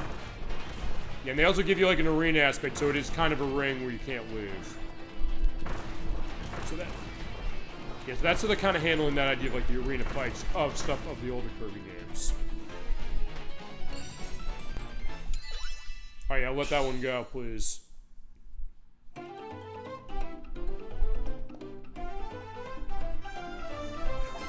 Alright, so yeah, we saved you. As far as who this is... Yeah, the Wildies, they're captured and taken away. I'm the only one left. Yeah, you have to go save him, but come with me. Warp Star got through here so we can go to our next destination easy. Yo, help me? Yeah, Kirby always willing to help. That's my name. This is Elfhorn. Yeah, so this elf character, here he is, or he, she. I don't know, I haven't played this game that much, admittedly. I played it mainly with other people, above anything else. Any other stuff as far as up above what you got? I think that's going to be good as far as what we have. Not there's a whole lot, as I mentioned, Switch 2 isn't doing too much to its base. So in this case, this is one of those things I think you probably want to get the Switch 2 version if you didn't buy it at all. And if you did buy it, get the DLC for the purpose of that. Yeah, but it's probably going to be a better case of running even in this form than this one, which I'm curious to see. How does this game run? This is Kirby Star Allies. This is the first Kirby game that came out on the Switch. I believe this came out in 2018. Yeah, okay, it did. This is a 2D platforming game. It is the worst reviewed game in the franchise, and there's RB Super playing Donkey Kong Bonanza. He was able to get his hands on Switch 2 as it wasn't pick that game up. Have a great time with it. Here's the thing about this game. As I mentioned earlier, this is the worst reviewed game in the franchise, and part of the reason for that is because by HAL Laboratories' own admission and Nintendo's own admission, they released this game unfinished. And this demo is a reflection of the unfinished version. They said, we had a fiscal period coming up, we want to put this out to make some money. I guess they sort of did, but it's also the case that they still have the fucking nerve to ask $60 for this thing, even though it's been out for 7 years. Assuming they're even still printing it. And look at this fucking frame rate, look at this. It's like, this isn't even 30 FPS. Like, this is looking the way that the Kirby games on 3DS looked, Triple Deluxe and Planet Robobot. And also, Return to Dreamland, Return to Dreamland from Wii, and which is also on Switch. It runs better than this, it looks better than this. They released this game, which gives you a lot of stuff going on with abilities and 4-player mode, the same way those did. But it has a lot of frame rate problems, it has insanely aliased graphics, and it has tons of loads as far as a really long load time to go indoors. Remember, Kirby, you go indoors a lot. So yeah, it was not a pleasant sight. A lot of Kirby stands completely, made excuses for this thing, because quite frankly, I hate to say it, but the Kirby fandom is not the kind of fandom that will necessarily complain when they get shat on. Although, to be fair, Kirby fans have gotten a pretty good end of the deal, generally speaking, because they usually don't have to deal with bad games in their franchise, or cases where, they get lazy releases. Because, okay, this is not a bad game, I will say this, but it is a lazy release, and they admitted the fact that it had problems when it launched. And they said, we're going to add free DLC, we're going to patch this thing. Basically, we're going to patch our way through this game in order to make it better. I mean, it is better in the case as far as how they patched it later, but it's also something that, yeah, what happened? HAL usually does not do that. They usually do not, rush a game.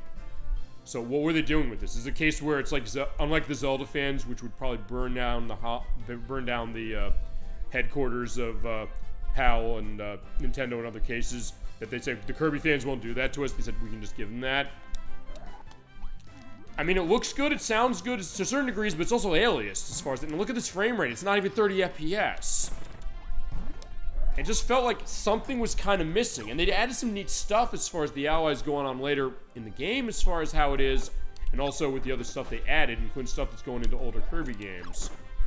Including cameos of characters that are in later, or into the earlier ones, as again, the sword. But I said, this is kind of like the way Triple Deluxe and Planet Robobot were, and those are way better games than this. In this case, we're going in the door and we just sit and watch a load screen. It's like Sonic 06 for Christ's sake. I mean, not that they're super long loads, but those add up after time.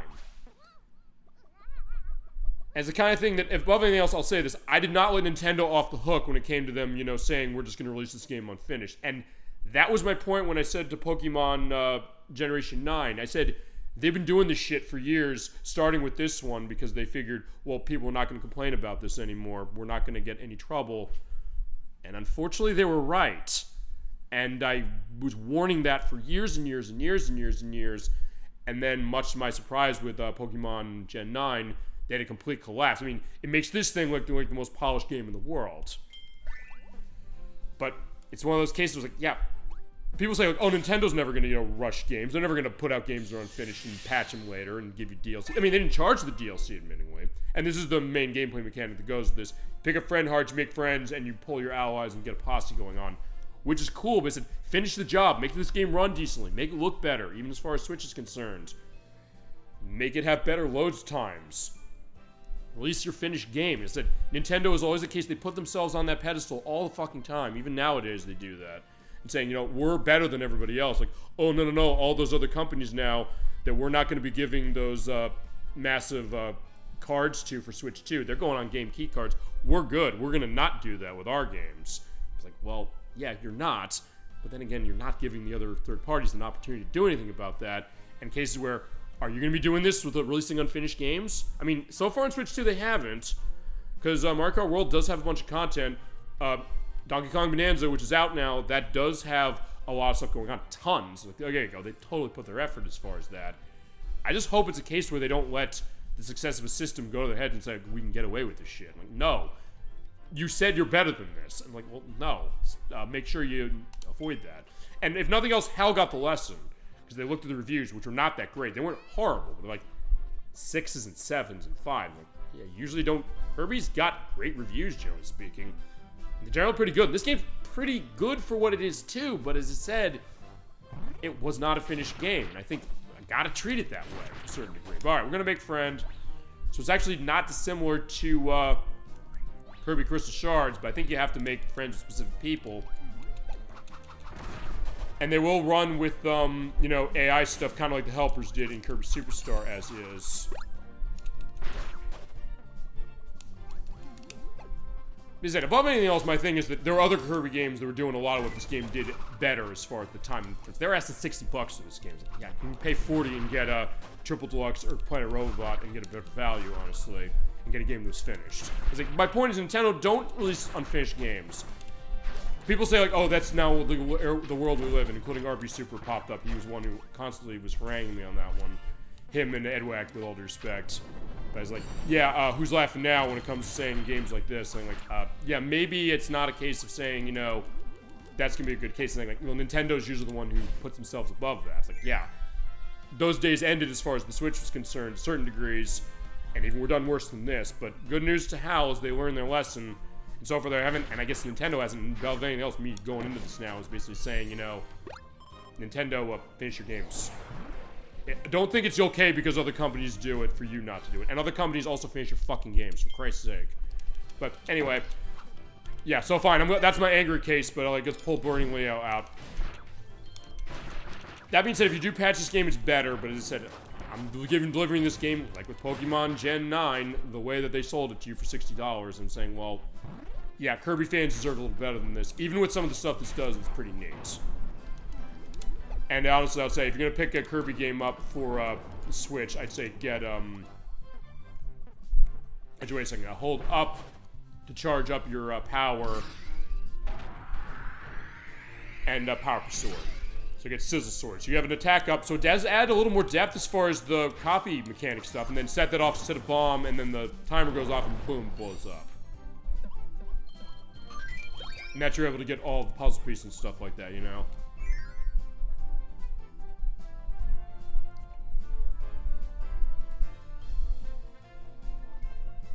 Yeah, so as I said, I guess I'm kind of going the same perspective, but as I said, I kind of wanted to beat this game over the head as far as that for years. And it's also the reason I didn't buy this game. I said, I played the demo, so I said they didn't finish this. I said, why didn't they finish this? I don't want to reward them for the purpose of this. Even though they did make it better. I mean, honestly, I'll tell you this, that could use a Switch 2 version. As far as what Switch 2 is doing to this, I'll say this, not a goddamn thing. It seems like it's running the same way it went the first time, although, given the patch notes as far as this are the things they did in patches, I have them in the link list. I think they did stuff for performance stuff. I think. I don't know, honestly. I didn't completely keep track. Most of the stuff I noticed on patches of this game tended to come around, adding new characters and things, which is pretty cool. Or there's the Maximator. You can also kiss the other team members and give it to them. And you are kissing them. They do emphasize that specifically for this one. Because I know we asked them when we played Kirby Superstar. But this one, they emphasized the animation well enough for that. Yeah, it's also, yeah, there's fire there. We're gonna burn that. Alright, so we got Burning Bomb. It also kind of stops the action a little bit, but it is cool. You can kind of mix it, so I can do Sizzle Bomb or Blizzard Bomb. It doesn't even play the same way Superstar does, or Return to Dreamland does, or what's the other one? Or Triple Deluxe or Planet Robot. And the AI, generally speaking, is smart enough that they will follow your instructions when you give them. It's not a case where when you have the computer players going around that they won't listen. But it also something that's better when you play with multiple people. But as I said, also the case with stuff with this frame rate. Like, well, couldn't they do it better as far as it? I feel like I'm a broken record on this one, but as I said, I just want to emphasize that. And basically, if nothing else, give the message that it's not okay. I'm sorry. Even though there's some interesting stuff that this game does, I'll say that. So yeah, the fact that I'm running demo on this one is maybe a little bit of a... Okay, not a not fair fight, but a case that we don't really know what's really doing when it comes to make it better for Switch 2. As far as I can tell, it seems like it's just choppy on this. And the loading is maybe shorter, question mark, but even then it's like a 5, 6, 7 second load. Though the Kirby games tend not to have to deal with. Or if it does, it makes more sense because in the case of Forgotten Land, as we showed earlier, it's an open world, kind of. So, I kind of get that one a little more. But I think, if nothing else, maybe the idea is that in some ways this game was a bit of an aberration as far as this franchise, in the sense that it had these problems, and then HAL took the note, and they said, alright, we're not going to do this anymore. And Nintendo sort of took the note, but then with other franchises where they realized, yeah, we can put out any piece of shit and people buy it no matter what, like Pokemon, they then said, fine, whatever, we're going to just not do it because they'll buy it no matter what, which is true. And even though they were able to play revisionist history now by fixing Scarlet and Violet and making it so you can't play it in 1.0 on this console anyway, so good luck for that in 20 years if you have the 1.0 release on card, and like, yeah, shit out of luck, you can't play it. But, yeah, that being said, like, we're not forgetting. On the show, I'm not forgetting anyway. But you do have all the abilities you had as far as some of the other cases, so it is fun stuff. But as I said, it's also one of those cases they never did a budget line on the Switch as far as how it was to drop this game's price. Because I'd say, at $60, I'd say no. If they're asking $40 for this thing, I'd say, you know, maybe that would be the case. I mean, I'll put it this way. I was gonna fight Wispy Woods. Nintendo charged only $40 for Kirby and the Rainbow Curse on Wii U, which is the sequel to Canvas Curse from DS. They could have done that with this one. But, and maybe still kept the free DLC, saying, hey, it's a great kind of budget case, and at that point, for $40, you're saying, alright, if they're maybe not going to have the polish that other cases of games do for that, like, maybe you sort of kind of get it. And there's a lot of stuff on screen, but even then, it's like, well, fine, Switch 1, I guess it should be taxing, but even as far as Switch 2, it's like, yeah, it should be maybe better than this. I mean, fine, here's my thought. Switch 2 upgrade for this one, please. That's what I'll say. But honestly, something like Bakeru. Bakeru is a game that was $30 when it came out, and it runs way better than this. I know it came out years later, for sure, but same tech, same idea as far as kind of the environments you're running. But something where it's like, yeah, they're putting out a cheaper product and then also giving a sense of still giving you something with a little more polish. I'm saying, yeah, price cut on this, but it's never got a price cut. But if you love Kirby, you're going to have a fun time with this, but I'd say compared to other Kirby games, this is probably on the lower end of the spectrum just because of the fact that they didn't give this one the love and attention that it deserved with some of its cool gameplay mechanics. You have the stuff with the puzzle pieces, you put that together, put pieces of the picture together, and also the stuff with recruiting allies that way, and the co-op, which always is a fun case in these Kirby games, especially Return to Dreamland. And here's a preview of what else we would see as far as this game. As I said, we can do this game for show. I've mentioned this on the show before. I said no just because of my disdain for this game for... Fine, I hate this game not because of the game. I hate what it represented above anything else and what it really said about Nintendo and even HAL. But they have kind of come back from, if nothing else, I'll say that. Because then Nocturne said she'd feasibly want to do this game. I was like, we can do it, but it's also something that I'll insist we patch it. I will emphasize this again, as it is. That will be a massive talking point when it comes to our play of this. I won't let them off the hook for it. But it will be better, I think, in that case because of how they patched it. And also the extra stuff they added, which does make it better. I mean, it's better patched, but my point is it should have been that way when it came out. And given the high quality of this franchise, generally speaking, there's no fucking excuse for it. And honestly, if you're gonna ask me, like, what's the Kirby game you got on the Switch? Forgotten Land? Or Return to Dreamland's on this console now. I'd say get that one. Yeah, the story continues in the full version of Star Allies that now works. Sorry it took us 10 months to make it work. Yeah, apologies sort of accepted because you came back from it, but yeah, never again, Nintendo and Hal. Never again. Okay, now that I got that down, let's take a look at a game I've wanted to show, actually, on the show for a while, as a little bit of a reference. This is Mika and the Witch's Mountain. This is from Shibing. It is an open-world witch game. It was kickstarted. It was indicated as a little bit of a homage to my favorite movie of all time, Kiki's Delivery Service from Hayao Miyazaki. So when they told me they're making a game that's a lot like it, I said, sign me up. Now, this came out only last year. It was in development for a bit of time. They gave a free demo on Steam, I think the year before this. Or, I guess, early in 2024. It was interesting, but it was also the kind of thing that it maybe wasn't exactly what I expected. And from what I understand, this game was rough on the Switch. And based on demo, it seems like it's still gonna be.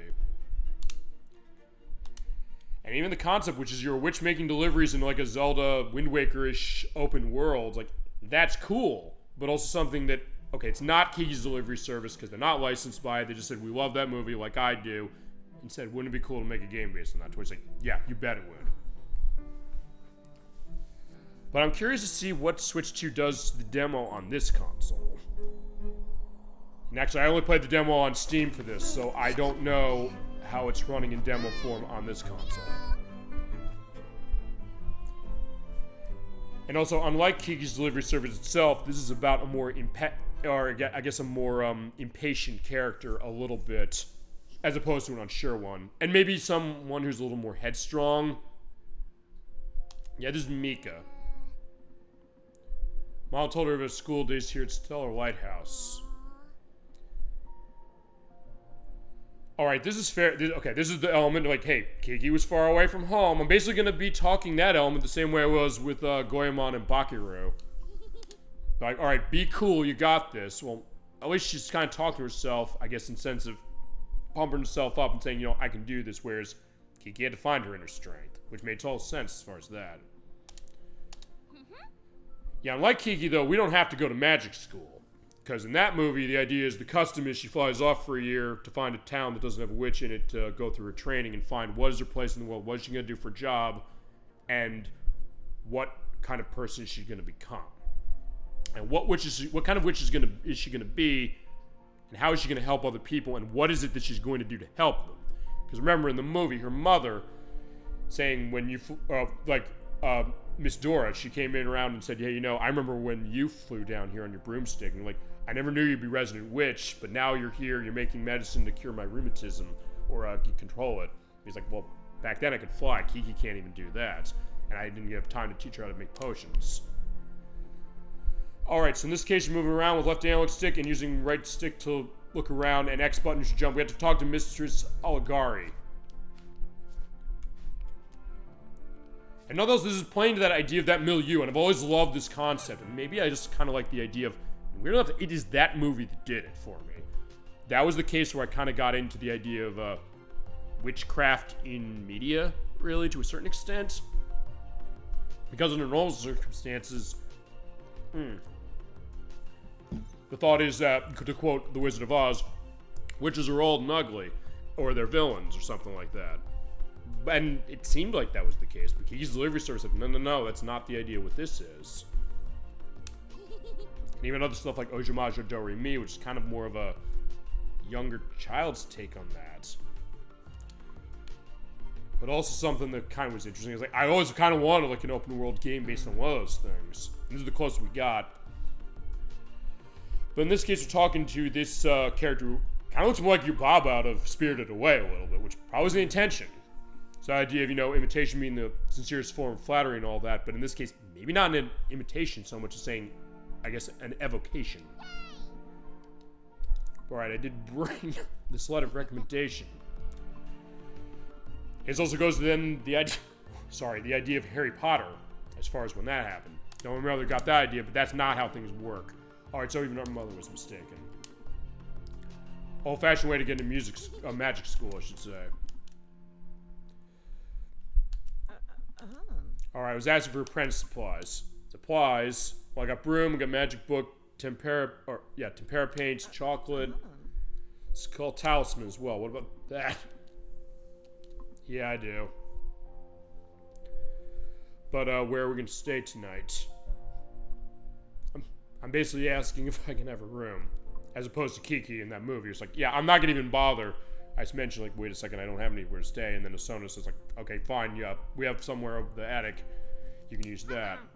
Shooting stars, galaxy dust. But yeah, fine. Unlike Osono, you know, the friendly pregnant baker, she's not instantly taking me in. She's like, well, fine. People around this town don't like witches. Depends on the person. Take me, for instance. I just met you, and I know I like you. Not Oligari in this movie, or in this game, I should say. Fine, I also probably could quote that goddamn movie pretty much this entire time. We'll see how it goes on that anyway. Okay, so this is basically an attack on my family, so fuck you. But now I have to turn you into a witch, so fine, we're not quite there yet. But, yeah, other friends jumped off the cliff and onto their brooms and never came back. But I've been practicing a lot. Okay, so, you have to come back here and, do it on our own, alright?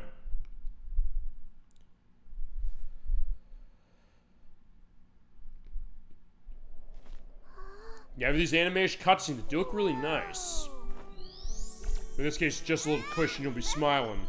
Or dying if you don't fly back.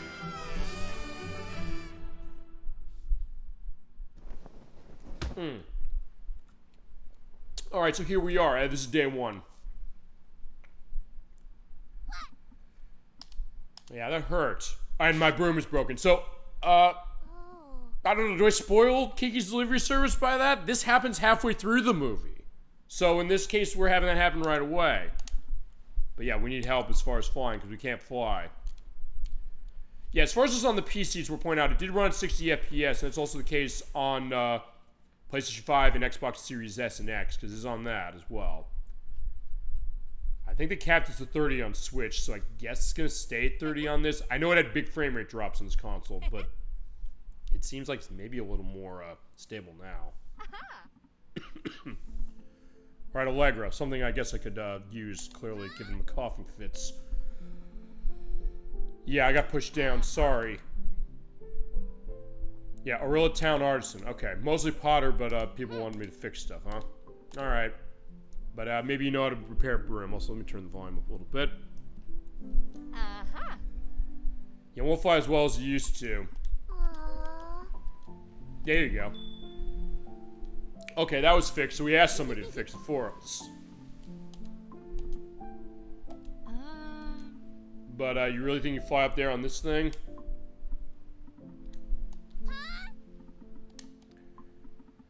But, yeah, she'll tell us what's going on. If we have to get back to that top of the mountain, we gotta buy another one. So, yeah, this is where the business case comes in. So it's not something we fell into or realized, hey, we're good at, because we only have one skill, and that's flying, so we figured a delivery service wouldn't be a bad idea. In this case, we gotta do it, because otherwise we can't fly up there. Because basically in this game, what happens is you get stronger brooms as you go along, but you have to do deliveries for the purpose of that, and she'll be able to help me with that. We need money. Yeah, we are broke, so what are we gonna do?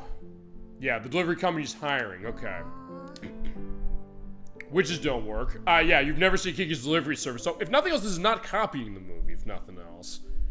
It is having its own twist in the formula. But yeah, if we do some errands, we'll have a nice new broom, okay? Alright, fine, I'll work. Alright, so let's go to the town square and fly straight ahead. So we can fly with it. We'll show how it works. Hit the Y button, pull it out. Yeah, let's do diving on ZL and do jumping in the air with X. Okay, so let's do that. So in this case, it's more of a hover. Well, in this case, I guess I can reenact Kiki's delivery saying, like, wait a second, what about my broom? I jump and... Oh, actually, okay, I'm not completely falling down. I am hovering. So, yeah, I'm like that. I can fly.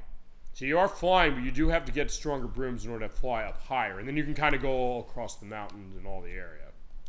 So, yeah, it is a bit of an open world game that way. A new area is added to your journal when it comes to points of interest. And dogs in town, which are not going to be hurting me, thank God.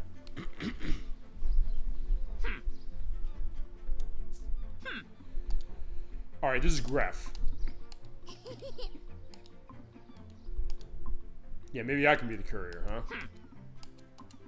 Alright, so you have freedom to organize your schedule, and in this case, we run our own time. Okay. So first delivery, but now we're asking, yeah, how much does this cost? Like, why the hell you ask him a salary first, Kate? Is that all that matters? Well, emotional satisfaction flying around the island. Yeah, it's true. But I'm paying per delivery, right? Alright, fine. Base your performance. Now, this is the thing that's kind of interesting, because as you go on deliveries, you do have to pay attention to your cargo, because if you get it damaged, if you get it wet, you get less money. And based upon the recipients, they'll give you product reviews. And in that case, it's like, yeah, if Mika didn't do a good job, you're going to get docked on pay. If it's perfect delivery, you get a green stamp and a coin. If it's mediocre, you get a yellow stamp and nothing. And if it's red, well, yeah, get ready for inquiry. Alright, we got it. And we got a delivery card, so we get stamps. Yeah, let's check delivery information like recipients, locations, and all that stuff. But we need a map. Okay, so let's do some delivery. So, Ovel is over, Sea Dog over on the lake. We gotta go give him a package. But be careful with this, okay? Don't hit the parcel, don't get it wet. Yeah, Kiki never had to worry about that in the movie. Although it's also a case that she covered it up well enough in the sense that my first delivery, it's a case where I fell into the forest, and then the toy fell out, and then I had to go and get this elaborate perspective to go and get it again. Other cases where that fish casserole case, I had to... Actually, in that case, she did take the initiative saying, I'm gonna cover it in my clothes as far as that so it doesn't get wet, you know? Yeah, but it's fragile. Alright, so you pick it up and hit the A button, and you drop them with B button. Here's the other thing, you don't necessarily have to fly to your destination all the time, but because we're going over the water, we're going to have to do that. And you would damage, you hit into stuff, you get into water, but also if you run out of time. So you are on a time limit a little bit. In this case, hit A button and take it with us. In this case, I can just walk. So I could make it like later in the movie, I have to walk to this Kapori person and deliver to them in person. But then I can also hit the, okay, I gotta sense what's the map. Map is on the plus button. So oval's over there. So don't hit it and don't get it wet. Okay. So far it's fine because I'm just carrying it over. But I have to get over to that ship over there, or over here. So we're gonna jump and we're gonna get on to our broom. Whoa, shit, no. Oh shit, we're fine, and we're getting this shit wet. Oh, no, no, no, no, no, no, no. Oh, crap. You can also reset the delivery if it gets damaged too much. So yeah, in that case, we can hit the B button to do a respawn point. Alright, so it broke. Sorry, fine. First delivery jitters, so let's go and do it right.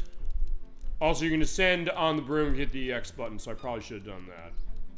I mean, to be fair, that's what happened when I first played this game when I played the Steam demo. Alright, sorry, boss man. Let's get going.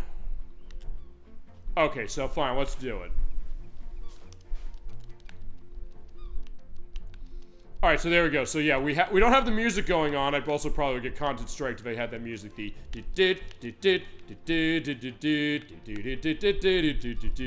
from Joe Hisaishi, who did the music for Kiki's Delivery Service and also for those Ni no Kuni games. Shit, no. All right, here we go. I have a package for you, sir. Put that. Whoa, shit! I didn't mean to do that. I didn't mean to throw it overboard. Oh crap. Okay, so I could also quote Ace Ventura: Pet Detective. Sounds broken. Yeah, most likely, sir. I'll bet it was something nice, though. Alright, third time's a charm as far as this. Okay, that was totally an accident. I didn't mean to toss the damn thing into the water. But alright, there you go. So it does give a sense of what this game's doing, and it is interesting. It looks pretty nice as far as Switch 2 is concerned. If you are going to play this on Switch, on the Switch family systems at all, because it is 30 FPS on this, where it isn't on the other ones. It is 60 FPS. And, oh, fuck. I bashed the box by descending too quick. If you're going to play it on this, Switch 2 is definitely the way to go. Because compared to the stutters that it had on Switch 1, yeah, it's definitely an upgrade.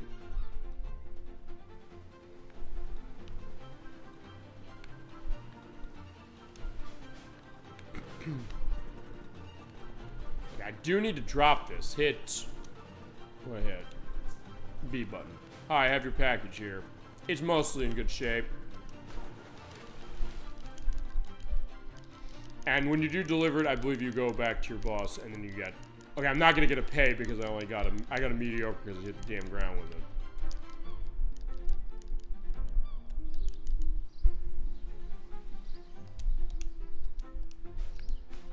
Yeah, I got it, but yo, hold on. Why is it not letting me deliver it? Oh crap! I know. Let's fuck this. We're gonna toss this thing in the. Now I'll tell you what we're gonna do. We are gonna bash this fucking thing into the ground.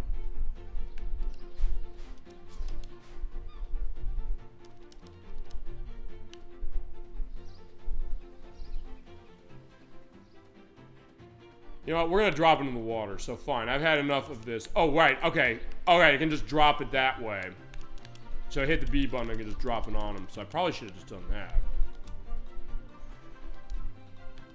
You have to remember how to do this game.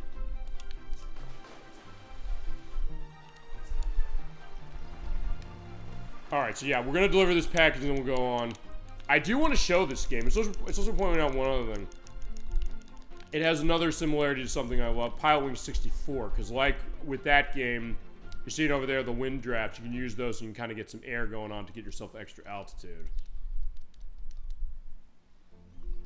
So yeah, this game has me written all over it as far as how it is, although it is something that maybe was not exactly the experience I expected, but something that it definitely is interesting, and I would like to show this, although if we do show this, I'll probably get this on PS5 or Series S or X just to show it in like a 60 FPS mode of itself. Whoa.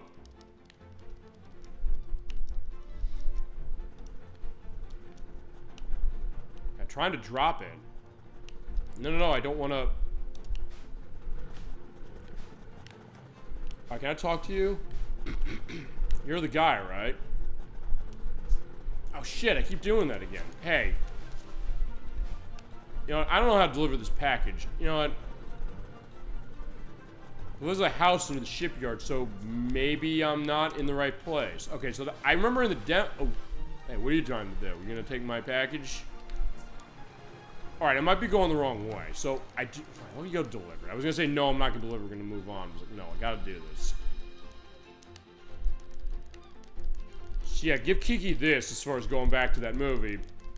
She was better as far as doing that, and in that case, she kind of cared a bit more as far as going on the package, even to the point where she was able to get everything set. So, let me look at my map. Actually, let's see. Can I? Okay, that's where I am. So, okay, I was overthinking that. I know there was one mission I did in the demo where I actually had to deliver it to that guy over there. So, in this case, I just have to go and pull it over somewhere else. So, where are they?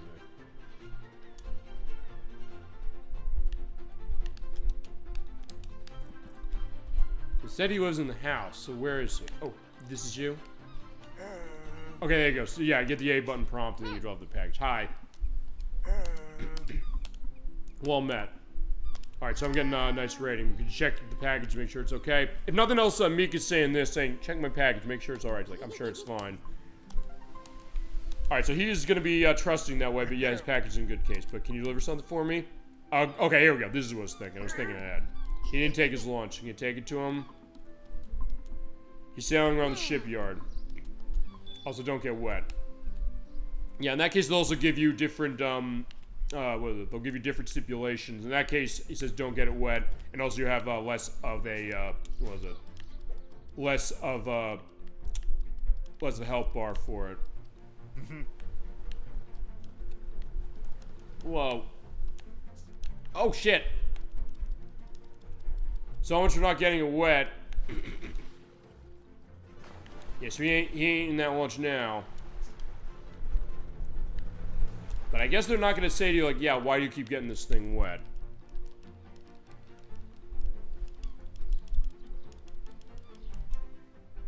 Okay, so let's try this once more. Sorry, my friend.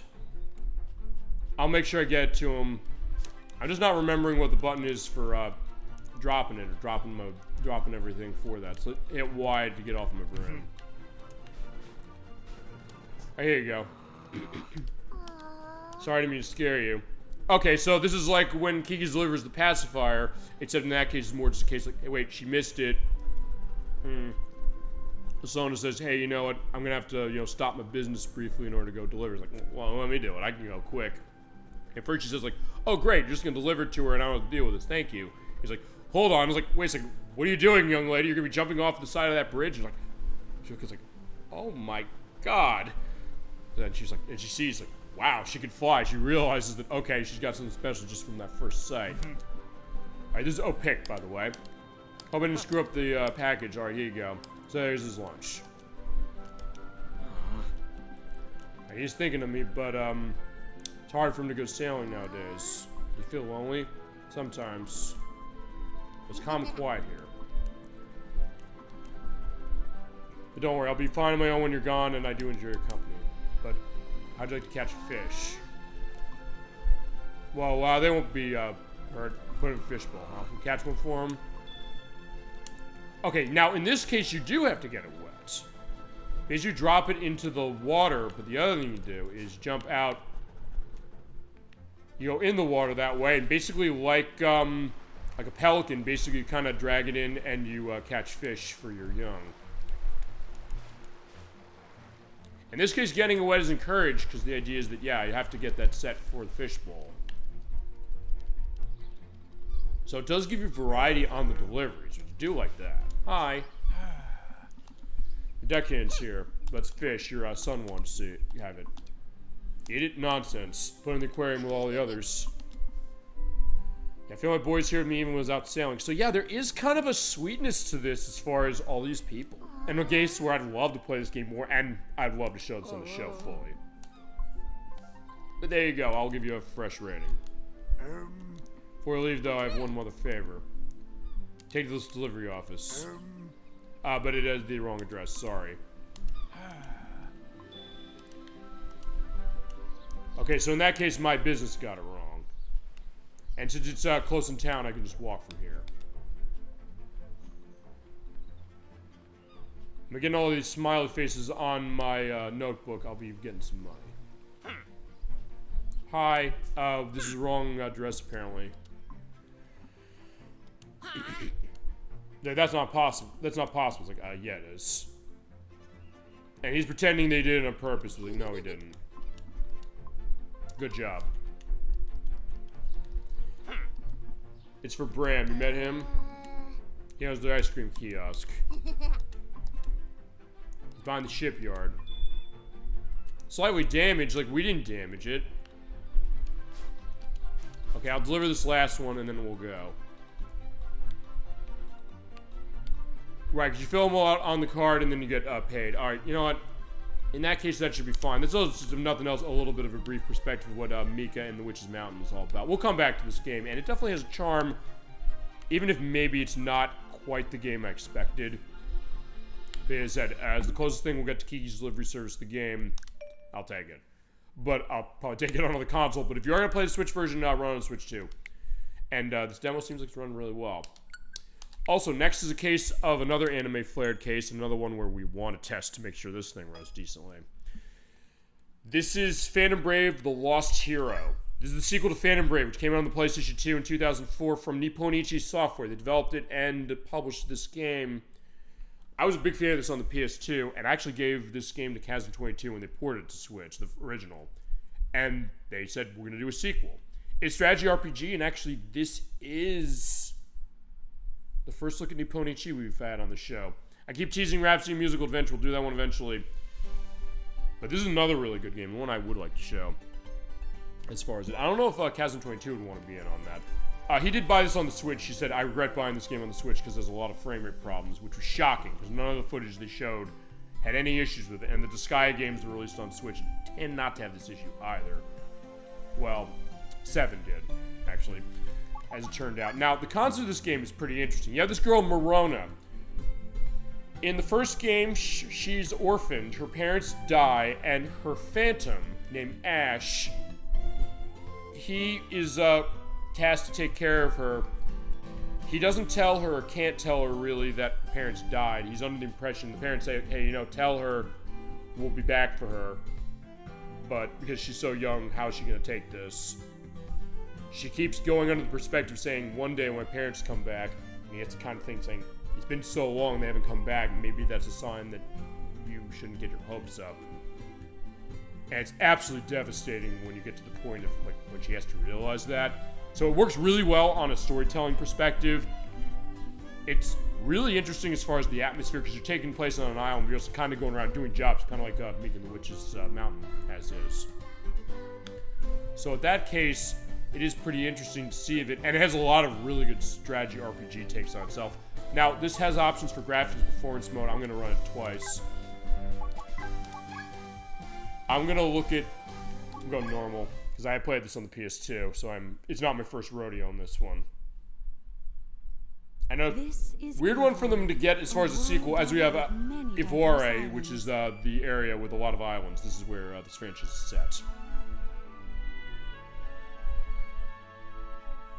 You also have really great music and voice acting. The music, the original game, it was Tenpei Sato who tends to do the music for a lot of the Nipponichi games like Disgaea and Lobster Tactics and the Rhapsody games.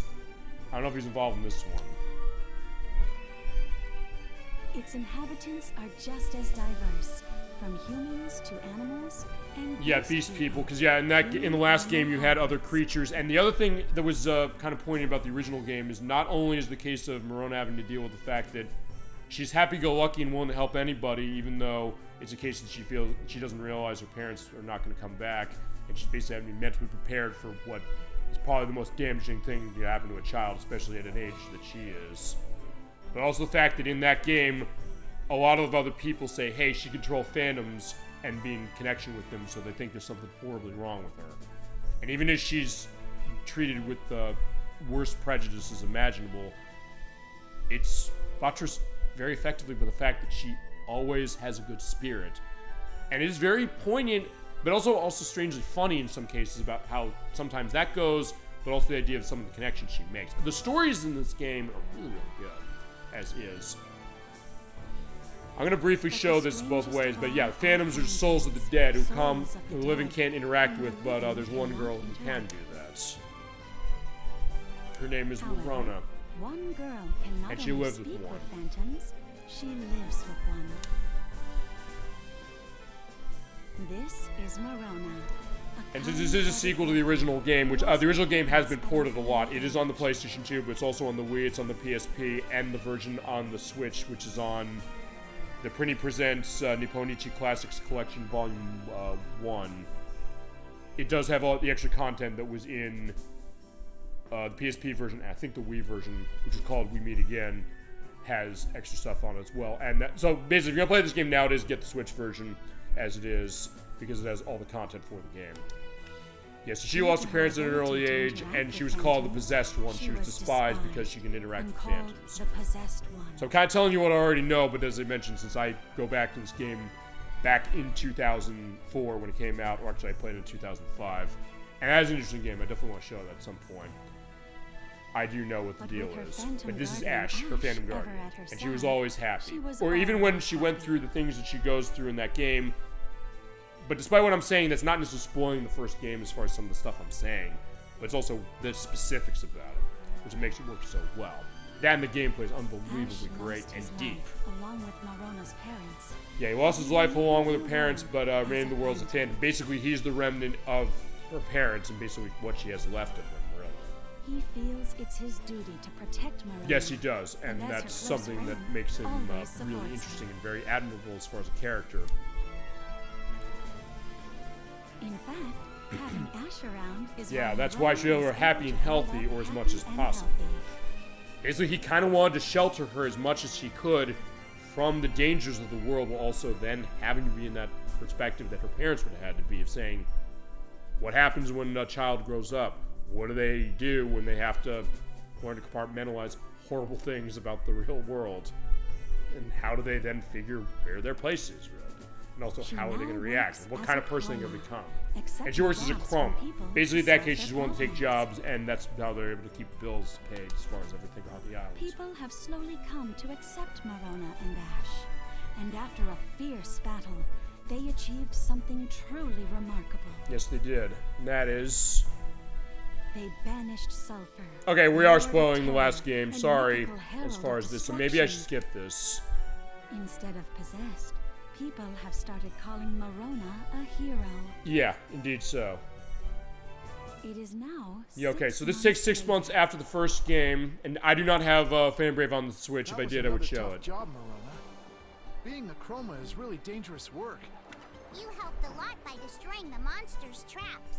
As always, thank you, Ash. As far as the voices, I don't think it's the same voices the same voice for Ash in this game as is Marona. I think it might be the same person as Marona, though I don't know. If we hadn't taken the job, actually, I have the PS2 version on the shelf. Because this would be a fucking beast when I edit this thing anyway. Or I might have to split this up over 2 nights now that I'm thinking about this. You know, maybe I will. It's a little late to come to that conclusion, but I'm going to see if the manual has aspects of voice acting. Okay, never mind. No, it doesn't. Yeah, by the way, on the PS2, I have the, what is it? I have the special edition of this game, which comes bundled with the soundtrack. It's great stuff. I was nervous about traveling that far away, but I'm glad we went for it and took the job. Before Sulfur was defeated, we couldn't have come here anyway. Sienna told me the same thing.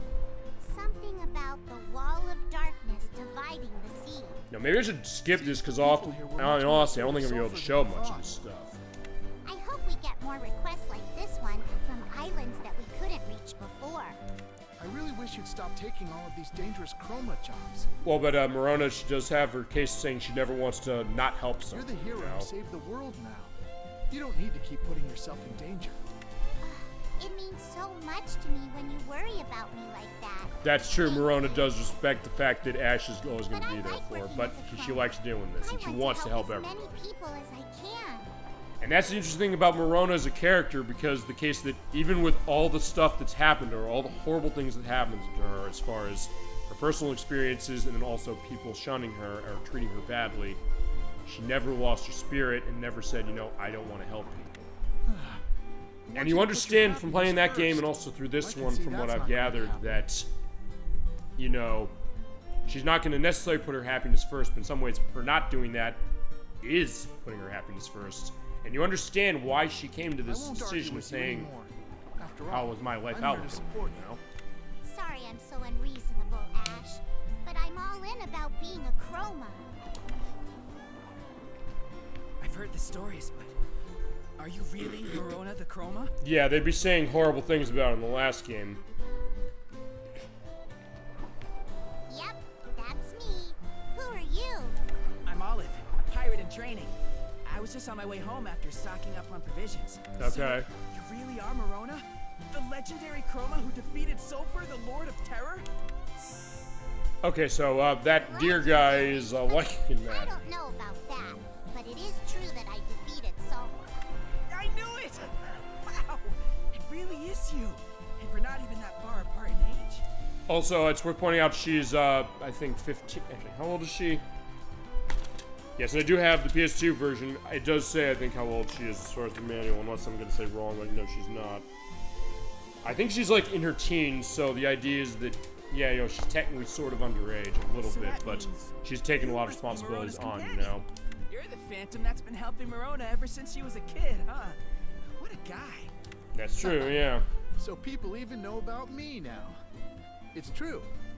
But you make it sound embarrassing. Maybe so. Come to think of That's the other thing, he, Olive here, he does bring up a good point, saying, wait a second, why are we able to see you? I've been a phantom for such a long time.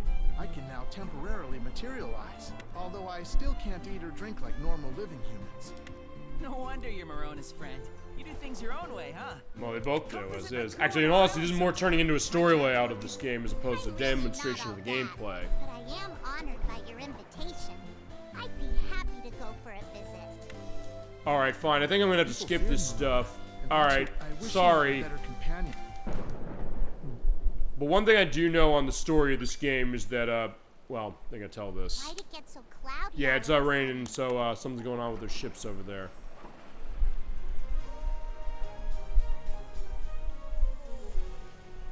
Oh no! It's the shipwreck fleet! Those are ghost ships! Yeah, leave it to us. Those evil monsters that attack any ships that get too close! Yeah, they never ran to us before.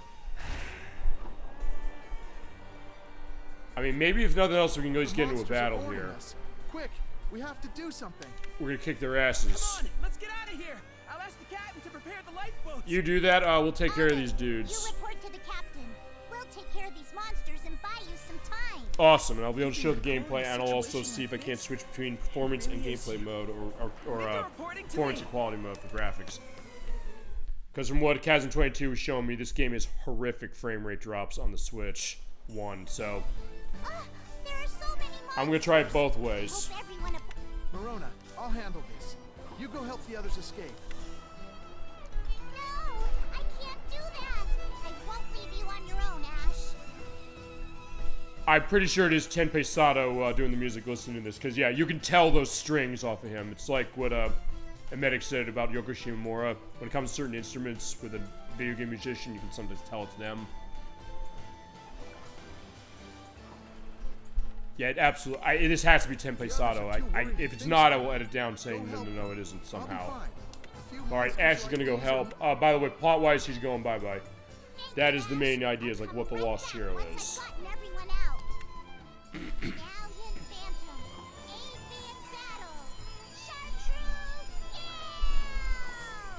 Alright, so let's talk the gameplay on this one, because it's pretty interesting. What happens in this game is that Marona doesn't fight on her own.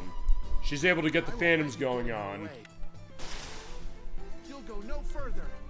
For her sake, I will not fail. And that's always Ash. She's always going to get that sense. But basically what happens is that you, generally speaking, you're going to inhabit aspects on the field. It gives it commands as far as that. Movement skills. Okay, are they going to do this? Okay, so yeah. In this case, you can move in this area. It actually plays a lot like Disguise 7. Whereas the other one, basically, you have like a circle, and then you can send and move in the area with that as your distance. And then with Marona, you can possess objects on the field in order to turn them into monsters to fight for you. All right, so we have skills with Ash. I'm gonna do this and attack this thing. And your stuff with elemental and other things. We just got the slice now, and you have to be in range in order to do it.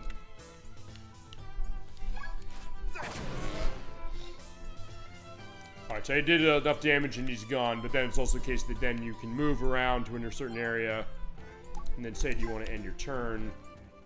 Or in this case, you get a sense of saying I can do more than that. Alright, so there you go. We have to do it at the end of the turn. Or Marona.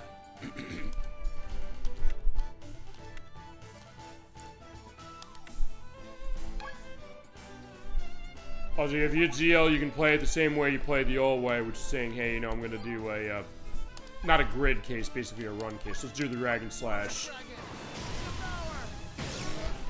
Okay, so looking at quality mode on this one, actually I want to see something here. Wait, that's performance mode or is that graphics mode?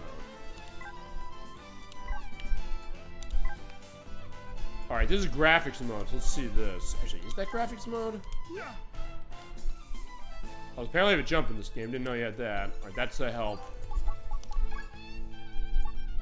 Right, because I have graphics on. So, performance mode, it's capped at 30 FPS. This is also on PS5. You might want to get on that because the thing runs at 60.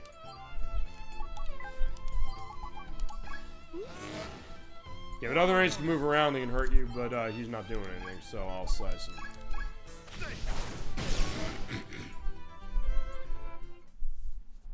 Okay, so briefly looking as far as this. Also, I'm gonna skip this only because I'm giving enough away of the story as is. I like the original runs of chapters. And you get that nice singing as far as like the background of the music. I love that in the original game, and I'm glad to see it's in here. Because actually, it's worth pointing out, this full disclosure, I've never played this game until right now.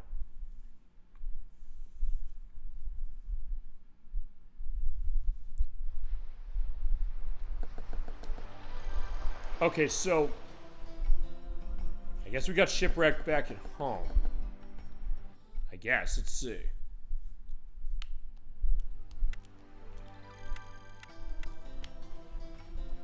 Alright, so yeah, here's our island.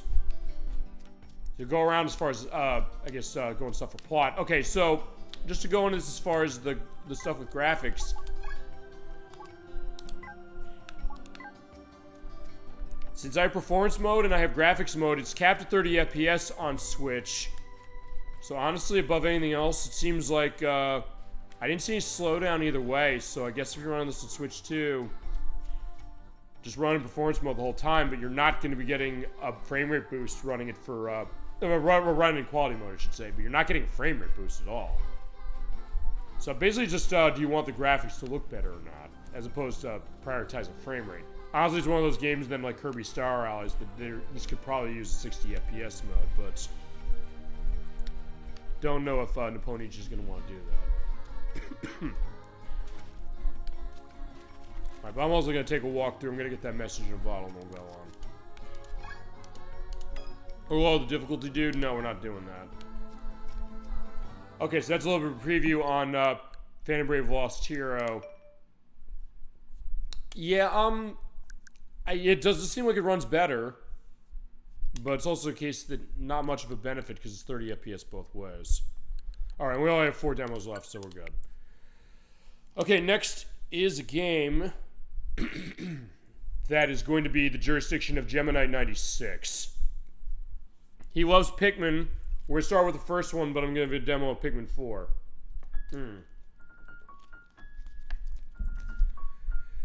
This came out in 2023 for Switch. It is a real-time strategy game, and Nintendo's started on the GameCube. Oh, right, because I did play the demo. So actually I can show a little more just as far as this going on days. Basically, you play as creatures in kind of a garden area, and you control these little flower creatures called Pikmin. And you basically have them help you to collect things, and you also have, Ochi, the dog here, who's a great addition to this game. You have the cute little doggy as you're going around on a daytime cycle here. Something's wrong with the clock. About 6 the time much past the surface is spent underground. Underground's a new thing for this one. I'll show this on the on-ground as is.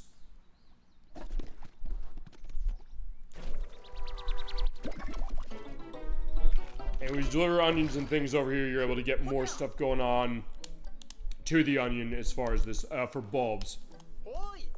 Refires the onion, increases the number of Pikmin released to the surface by 10.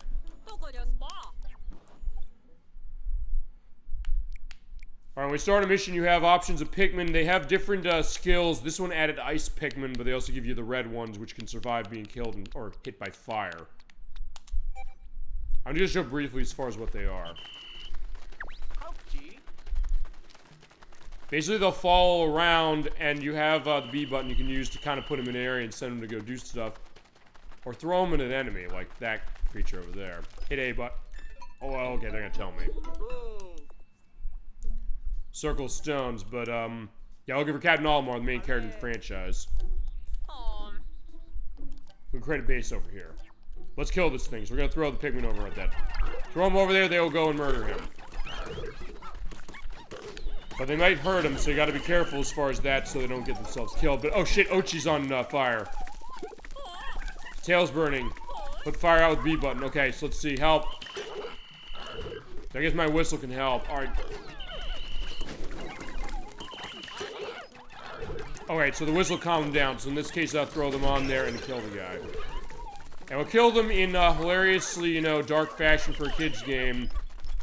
You have the Pikmin, they will take the remains of the thing they killed and they'll harvest it to make more resources. And I can let them go, or I can say, hey, you know, there's 20 Pikmin over there. If I have enough of them, I can have them gather resources over there. Or I can say, here's a number 5 here. I toss 5 Pikmin at that, they'll try and take them down. And when the number matches, you basically are going to have it set so they'll take it home. And if you're more going on, they will be able to deliver them faster to the onion.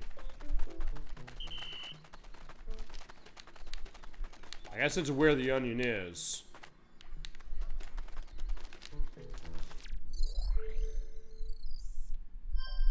You also have this tablet, which gives you stat support.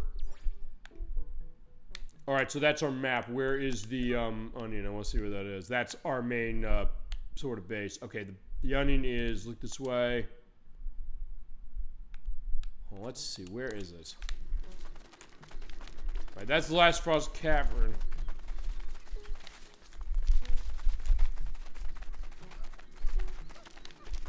Well, I just follow the Pikmin, because they'll take it back to wherever it is, but also I have other ones I gotta find where they went. I mean, mainly I'm not doing much of a show on this game above anything else, and as far as Switch 2 is concerned, this game runs at 30 FPS, so it doesn't look like a really good update. Okay, the onion's over here. And when they deliver stuff over there, they have flowers pop out, and then new Pikmin are going to be planted. In that case, you can pick them, and they can join the party. In that case, use the whistle to pull them over here. In this case, get close, go boom, and they'll pull them out. And basically what you want to do is you want to maximize your play stuff going on during a day in order to get all the resources and things you need. But also, they're going too slow, so what I can do is I can toss the other Pikmin there. Say, more of them out there, they'll work faster. And with that fire, that 5 there will shoot out 5 Pikmin that go on the ground, then you can pick them, and then you can go along. Like I said, this is a franchise Gemini96 adores. He has every single game in this franchise. It's not even a question like who owns this. It's him, as far as the show. But for the purpose of this demo, I'm showing you. And we start this, we're going to play the original on the GameCube, and also, yeah, there's water blocking the way. So what I can do is I can either take a detour, or I can throw them over that way. So as we're pointing out, some Pikmin have other abilities themselves. The blue ones, they can swim in water. Toss these red ones in there, they'll drown, and they will die. So at that point, I'll have to harvest more or run out of resources. So it's kind of about resource management, the same way like an Age of Empires or I don't know, a Civilization or something like that is. But something where it's really easy to kind of pick up and get a sense of how this game is going to really operate. But I think what I want to do is I want to kill that thing. It's all about survival of the fittest in the garden.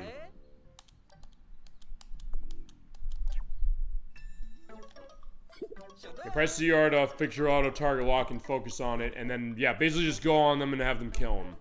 Then you can knock them off, and I gotta be careful of that. Alright, let's kill it, shall we?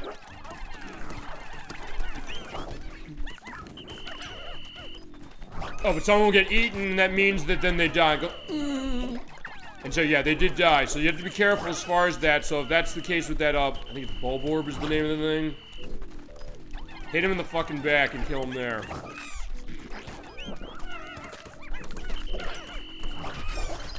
Oh yeah, go fuck you, you're dying. Yeah, it's the case this game can be pretty damn bloodthirsty if you're able to defeat it somehow. Next time, try not to lose any more Pikmin. In this case, yeah, we're gonna take his dead body back and we're gonna harvest it. It's so playful, but so dark when you really think about it that way, but... Yeah, these games are really cool. The first one was kind of a unique one as far as the GameCube was concerned, because, uh-oh, what's up?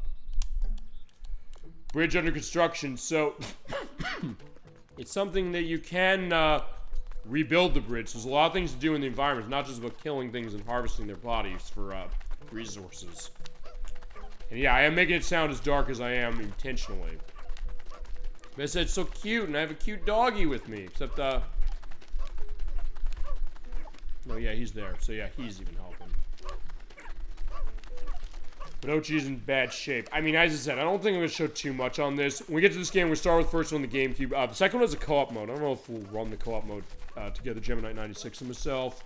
And then 3, I don't know what that has. That is on Wii U as well as Switch, but the Switch version has all of its DLC, which was delisted actually before the game was on the Wii U. And I didn't get it in time. And this is the first one exclusive to the Switch, as is. As far as frame rate, it seems like it's pretty consistent as far as 30 FPS. Not that it really dropped that much, even the main way. Because fine, I can talk about Kirby Star Allies and beat that dead horse more. But by 2023, Nintendo said, okay, we know how to dev on this console. And generally speaking, with some exceptions and some massive outliers, as mentioned, when it came to something like Pikmin, like, yeah, we know how to dev this thing and make it run smooth. And it is really fun. And the additions they add here as far as adding stuff to the real world where you're going, and the addition of Ochi really makes it special. And stand out against the other ones as well. So I think there's going to be pretty much all I'm going to show on Pikmin 4. As far as how it's running, it seems like it's running really well on this. Though not too much different from how Switch 1 has. Alright, so that's going to be the idea of Pikmin 4. We'll come back to this for show, definitely. As I said, Gemini 96, that's all yours, my friend.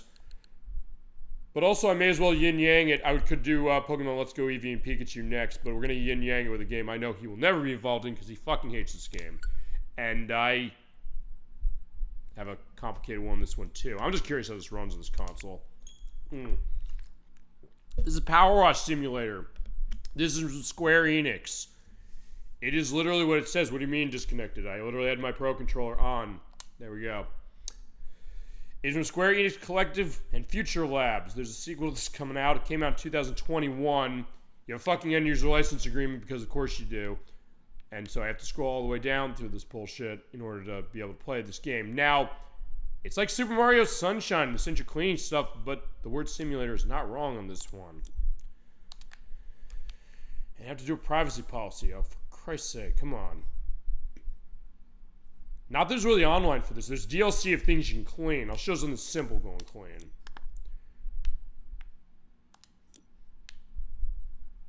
I'm just cleaning the van. So you do have cases of cleaning. That's the idea. So you take your gun. They mean it when they say it's a simulator. We have that. And we just have to do a cleaning. And you have soap. You have different nozzles and things to clean it off. As mentioned, Gemini 96 hates this game because it's like Mario Sunshine was boring as anything. And it is very sterile because you're seeing this, like, there's no music here. There's also DLC for a bunch of different things, including for Back to the Future, SpongeBob SquarePants, Final Fantasy VII Remake, Tomb Raider, and many other things as well. But no music. It's basically just, yeah, you'll do your job and clean off this thing. In fact, I'm going to turn down the volume because weirdly enough, spraying the water is getting too loud. So, yeah, you got to clean off the area. It starts small as far as the van here. But what happens is that you're dousing down, like, golf courses and things like that. And there's tons and tons of things you have to clean. And you also rotate the nozzle in the ZL button. ZR, by the way, is to shoot and make it nice and sweet and clean. But I'm not going to lie to you. It can take you multiple hours, yes, hours, to complete one mission. Thank God you have a save and you can come back to it. I've had cases like with Edwack. He said, like, I can't complete some of these in one sitting. Yes, that's the idea with this one. It's very, I guess, cathartic as far as doing the job, but kind of boring. And Gemini 96 says, like, I can't stand the fact that it's so damn sterile. You know what? I agree, but I'll tell you this. It's a weird one for me with this game because you have to play different stuff as well. And also you can prone, so it's like a first-person shooter, but you're basically doing cleaning. I'll tell you, I like the way this game looks. I like the way this game sounds. I like the concept. I think it controls really well. But, oh my god, I felt drained doing some of these things when I played the game myself. So I get that idea of saying, like, yeah, you know, if we were to do a Let's Play of this game, we could probably spend an entire show on one area. That's how much we're talking about. So it's a game that I respect, and I understand why people love it, but I also understand why people don't like it at all, and I guess I'm kind of the same way, even though I'm like, you know what, I think it's fun to play. It's also something they're not lying on the simulator part. It's not like Mario Sunshine, where you're doing all this other weird stuff that makes it great, and makes it so unique, so it's like, hey, you know, how much of a punishment is it really for Mario? But this one, it's like, yeah, you know, yeah, and you have to look for every speck of dirt on the thing. And you have a wheel as far as doing the stubby gun or the short extension. And show dirt, hit the A button or hit the right on the D-pad. Those orange marks there, that shows you all you have to hit, but the idea is that in some cases you're gonna not know completely. You're like, hey, I'm at 99%. Where's that last piece of dirt I gotta test? So it can be really, really intimidating and really kind of, I guess, demoralizing in the sense of saying, I'm cleaning all these things, or that ding, which is really nice, it means you clean the whole area, but I'm like, yeah, you have to get in and very specific, saying, I gotta crouch down. Sometimes you have to use a step ladder, saying, hey, you know, I gotta go right underneath this. But you know what? I'll tell you, I do respect this game. Give the people who made this credit. They said, we have an idea, we're gonna go all the way.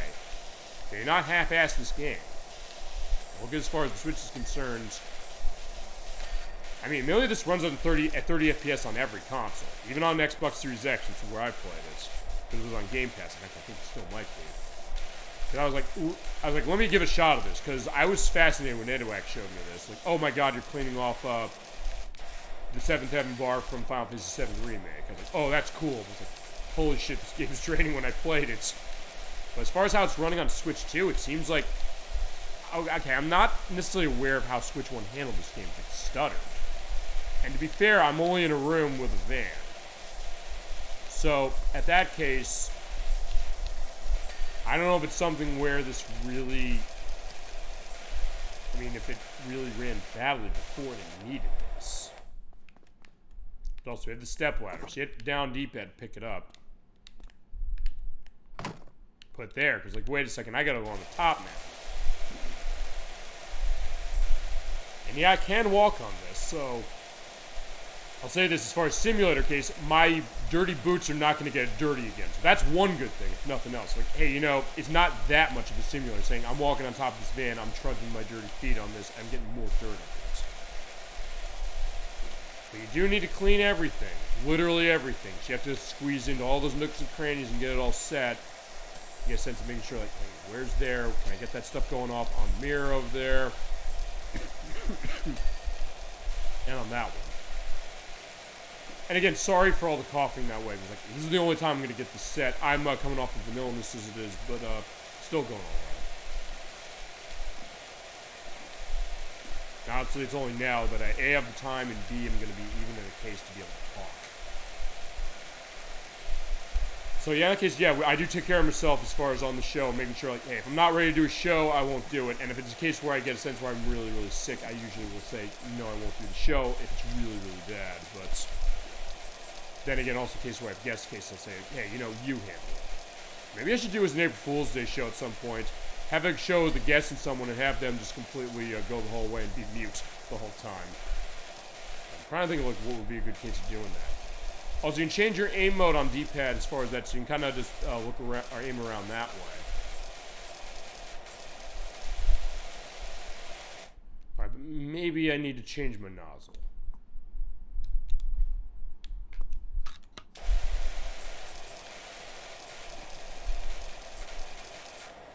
Let's see. see. I just want to clean this and then we'll move on. I'm not going to belabor this one that much. Or I might load another one if they give me another one saying, hey, you know, it's big, and see what it does on frame rate. Because so far it seems like it's comparable to the other versions. Whether it was or wasn't on the Switch 1, I don't know. Like I said, I do give the people who made this credit for their gumption. They basically stuck to their guns. They made the game they wanted to make, and it has brought a lot of joy to a lot of people and a lot of frustration and annoyance to other people, including myself. So I'm very complicated in this game. It's a game I love, or I like, I should say. But also one's like, I kind of... Well, after I did that damn mini golf course in this, I said, no more. I can't play this again. I basically had to put it down. It's one of those games insanely easy to pick up, but also insanely easy to put down. Like, I don't think I can do this for a long burst, you know? Then again, I probably should show this on the show. Just because. And say, hey, Chad, have you ever played this thing? And maybe say to Gemini96 about that. And you do get those insert area here clean thing when you hit something set. So let's see, where's next? Alright, so yeah, you're seeing the orange getting smaller and smaller, so I don't know what I'm missing. But they do give you that, thank God, so if nothing else, you can get a sense of saying, go on the side.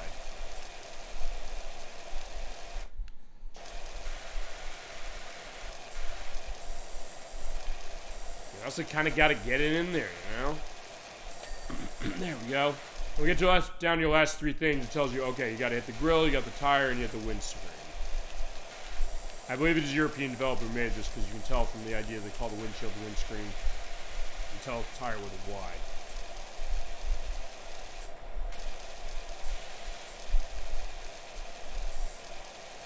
So yeah, there you go. Powerwash Simulator. Not much more to say. I'm gonna clean this damn thing. Alright, almost there. And crouch down. Where the hell is it? Okay, there we go. Grill. What tire is it? Over there. Okay, there you go. Right underneath there.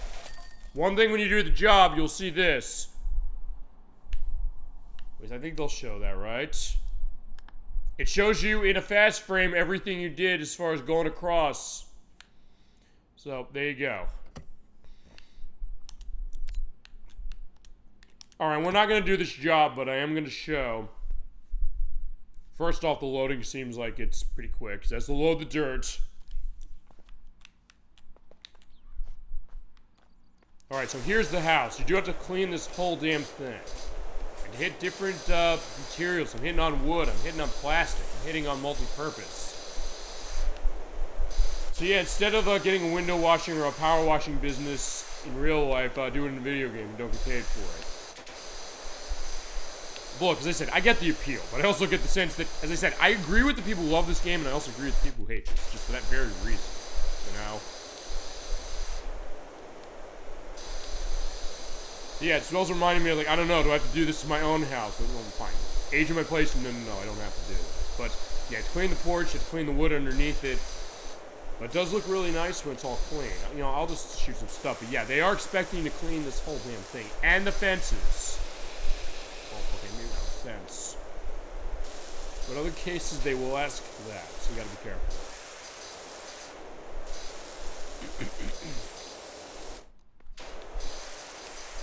And I have to get the ladder also to climb up on top of the roof in order to clean everything in there. So, alright, there you go. And clean the driveway. I will show this if nothing else. Pick up the ladder. I'm going to show the ladder. You can put it in the areas here and climb up.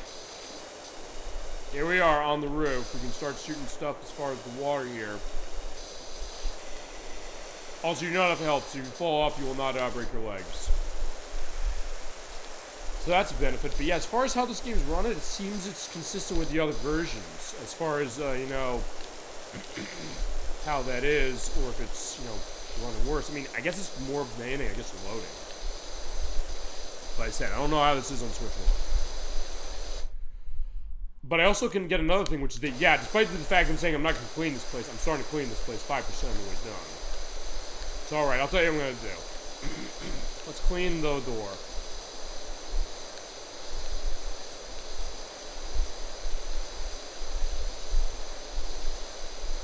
So nothing else. I also understand the idea of why you get addicted to this, but also the case that no, I can't let anything be dirty here.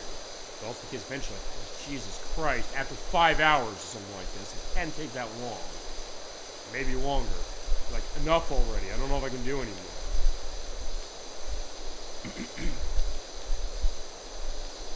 But also the case that, yeah, you do. So it is this weird yin-yang, and that's why. Okay, there you go. The door's clean. So I cleaned the door. We're going to go in the door. All right, so there you go. That is Powerwash Simulator. All right, next. Only 2 more left. I got to pull out the Joy-Cons for this one. There's Pokemon Let's Go Eevee and Let's Go Pikachu. You cannot use the Pro Control on this one. You use either the Joy-Cons, you use the System Portable Mode, or you use the Pokeball Plus. Or you... Oh, right, you only use one Joy-Con. I forgot about that.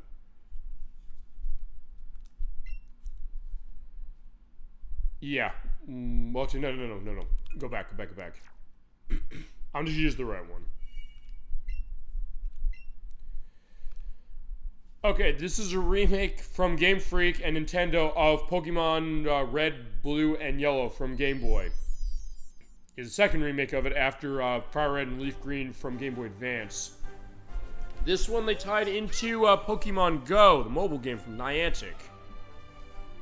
It plays that way while also being a remake of Gen 1, as I mentioned, but also a case of saying, yeah, the battle system and the catch stuff works a bit differently.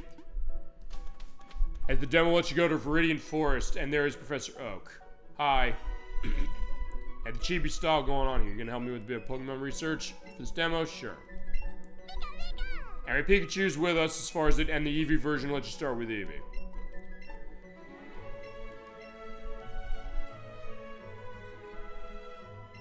Alright, I'm gonna look around and explore this area for the purpose of the demo. I'll see you around. Have fun with Pikachu.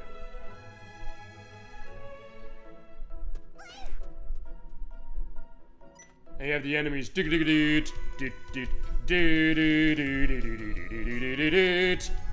So, alright, so we're gonna fight. So Rick Springfield wants to fight. Rick Springfield sent out Caterpie. Also, notice the proportions of this thing are weird. The text box. But I got Pikachu.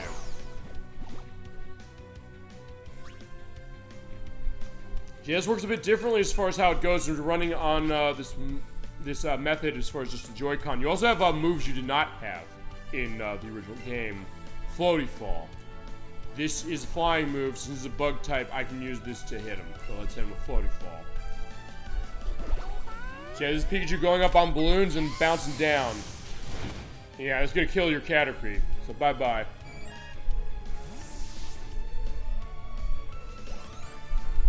And you have Pokemon in your party waiting. Yeah, Caterpie can't hack it, and they do have the same dialogue from the original Game Boy game, which is a nice touch. And you get Pokeballs, so you get items off of the trainers you defeat in this. Because like Pokemon's Gen 8 and 9, the Pokemon are just walking around. You walk into them, you can do catching, which works a bit differently than other cases. And this one's huge! You have to hold it on point directed to the screen. It runs the same way that Pokemon Go does. This is going to be a way like with Pokemon Go. It has that little circle. Now what happens with that is the circle goes around, and based on the Pokemon, it'll be between green and red if it's going to be easier or harder to catch. Now it works is for this one, you get ready as far as this, and you wave the Joy-Con in order to throw it up, but just don't let it go.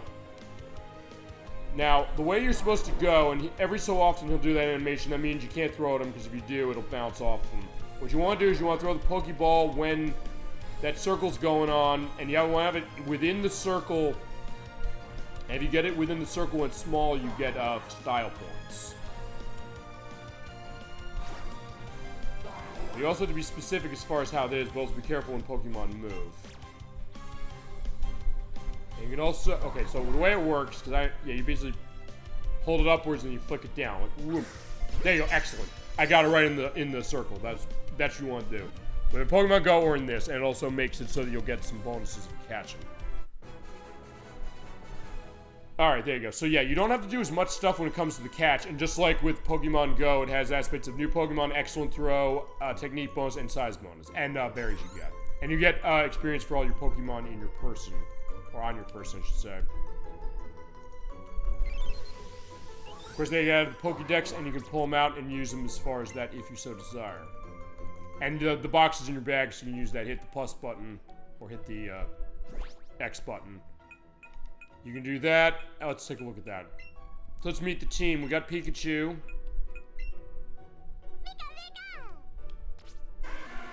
have Charmander. You have Squirtle. You have Bulbasaur. So we got all of the starters from Professor Oak. Awful nice of them. We got Meowth, and we got Eevee as well. The aspects of their attacks running as far as how they are. So there they all are. Now, as far as playing with Pikachu, we're going to play with Pikachu. I'm going to show every aspect of this a little bit. Alright, and there you go. So let's do some partner play. You can do petting as far as that hitting ZR button and A button.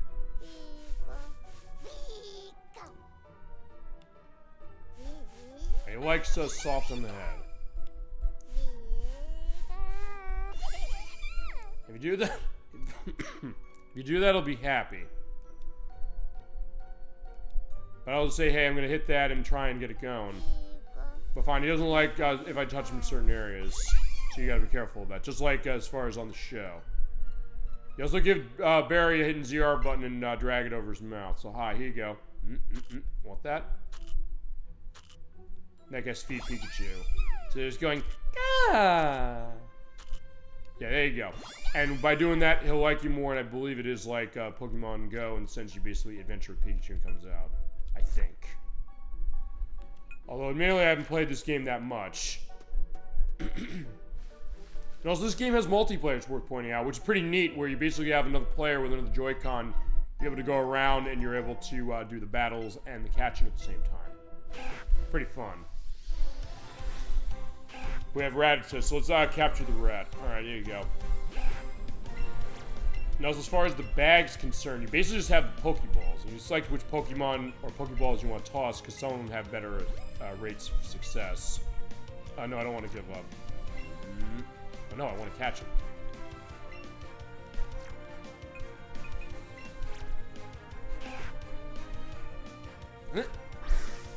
Alright, great! There we go, got him. That doesn't mean I'll automatically catch him if I get into a grade or anything like that, but there you go. So, this is not how I expect to show Generation 1 of Pokemon in the first case. But either way, there you go. I mean, that being said, it's a game where... I mean, I didn't buy this because... I only got Switch a little later, and by the time I did, Pokemon Sword and Shield was coming out, so I basically just waited to play that. And also, this doesn't have Pro Controller support. People were kind of annoyed by that. I was too, although given the way that this is going after Pokemon Go, I kind of understand it.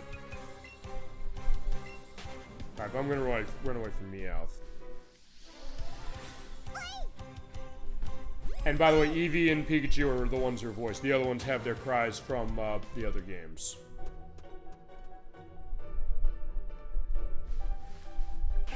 But going in the grass does not mean a Pokemon encounter anymore. It's basically when you run the Pokemon themselves, but you can get that sense of going and getting the items here. The for the raspberries, which are going to catching pocket. Because you can use those for the purpose of feeding the Pokemon. In fact, I will show that. But that special one there. Yeah, because use the raspberry. Like in Pokemon Go, you give berries to Pokemon, it makes them easier to catch, or it does something that makes it so that you'll have assistance. Yeah. I got him.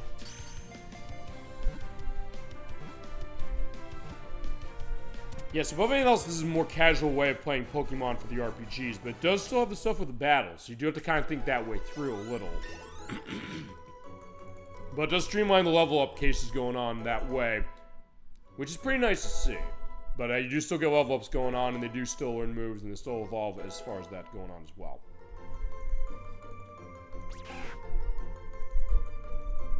And just like the old Pokemon games of yore, since there are two versions of this, the Let's Go Eevee and the Let's Go Pikachu version, they each have different Pokemon. You can only catch in one version.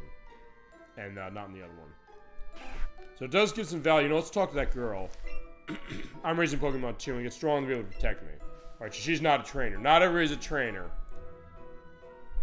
That's what about that kid. Gotta catch a chance of Pokemon if you throw them and get them in the center, but it's never a sure thing. Yeah, he's right. Alright, so I think that's all I'm gonna show on this one. It is an interesting case, and I guess more of a, you know, fine, we'll fight the last. Bulbasaur appear in this forest? I have one, my friend. Maybe talk a good game, I can trade it. Alright, Britney Spears wants to fight. Britney Spears sent out Nidoran female. Alright, Pikachu, what do we want to do this thing? Alright, Pikachu, Thunder Shock!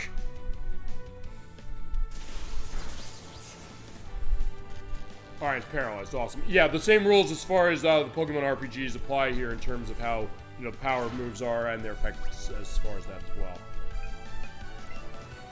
Then again, we are giving Pikachu a lot of love. You know, let's show some love for somebody else. Let's, fine, since it is Pokemon Let's Go Eevee and Let's Go Pikachu's demo. Let's look at Eevee. Yeah, because remember, Eevee is a case where Eevee's all about evolving. It starts as this normal fox-like thing, but then it can evolve into something else. Alright, let's do double kick.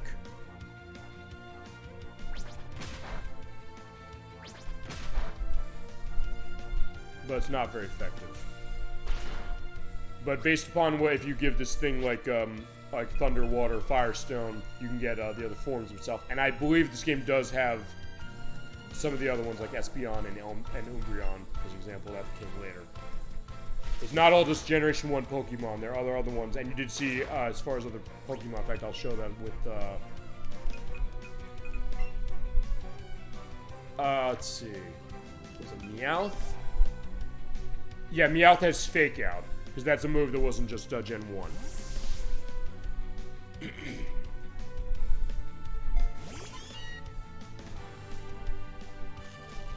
Alright, and there it's fully paralyzed, so I couldn't go in for the kill. Alright, Fake Out. Yeah, first turn move, I slap him in the face, and if he tries to do anything, it flinches, but since it killed him, he's done. Alright, there you go, Brittany. Because what I have to say, please, I did listen. You wanted Bulbasaur, right? I don't know if Bulbasaur is for sale in this version. You saw Bulbasaur around here. It wasn't registered Pokédex, so I wonder if it's true. Oh, you mean... this Bulbasaur? Alright, there you go. There's Bulbasaur. So, Britney Spears is getting her Bulbasaur. Okay. Yeah, it's Pokemon Let's Go Pikachu and Eevee. As far as what Switch 2 is doing it, because I kind of glossed over that factor of it. This game was 30 FPS on the Switch itself. It didn't really have much going on in frame rate drops. I mean, compared to Pokemon Gen 9, it's like the best running thing in the world. And even Generation 8, that runs better. And Pokemon Legends Arceus. So, yeah, not too much to say as far as this one. As far as what Switch 2 is doing to it. I guess it's loading a little better. I guess it's more consistent with frame rate as far as 30 FPS. Which I guess is the best you're going to hope for on this one. Alright, now lastly, as far as this is our last one of the show. And, you know, maybe I can squeeze this into... well, okay, I guess I can squeeze this into one show. I mean, we did the 9-hour Shadow Hearts Covenant parts. So fine, it is going to be one show. Okay, last on this one, and then I'll talk about our Switch 2 Chronicles Part 3. I don't know if I'll make as much of a beefer as this one turned out to be, but the things I do want to show and stuff I was requested for, and stuff I'm going to be editing in for other guests as far as it's not just me doing this one. Let's end with another Goodfield joint. This is Yoshi's Crafted World. Look at Yoshi's story on the first Switch 2 Chronicles video. This is from Goodfield, who made Kirby's Epic Yarn. They made Bakeru that we showed on earlier, and they also made Yoshi's Woolly World, which is on 3DS, and also first on Wii U. This is a case where it's all like a crafted case, like the pop-up storybook case that Yoshi's Story is going to, but unlike Yoshi's Story, Nintendo, I think, has given up saying, you know, we're going to try and say everything's like Yoshi's Island again. It came out in 2019 for Switch. This is a 30 FPS case. It does some creative stuff when it comes to its graphics. I'm going to show a course, I'm going to show the Poochie Pups. Because Poochie the dog is in this game, and it's great to see him. Oh, wait a minute. This is 60 FPS? Okay, fuck what I said then. Shit.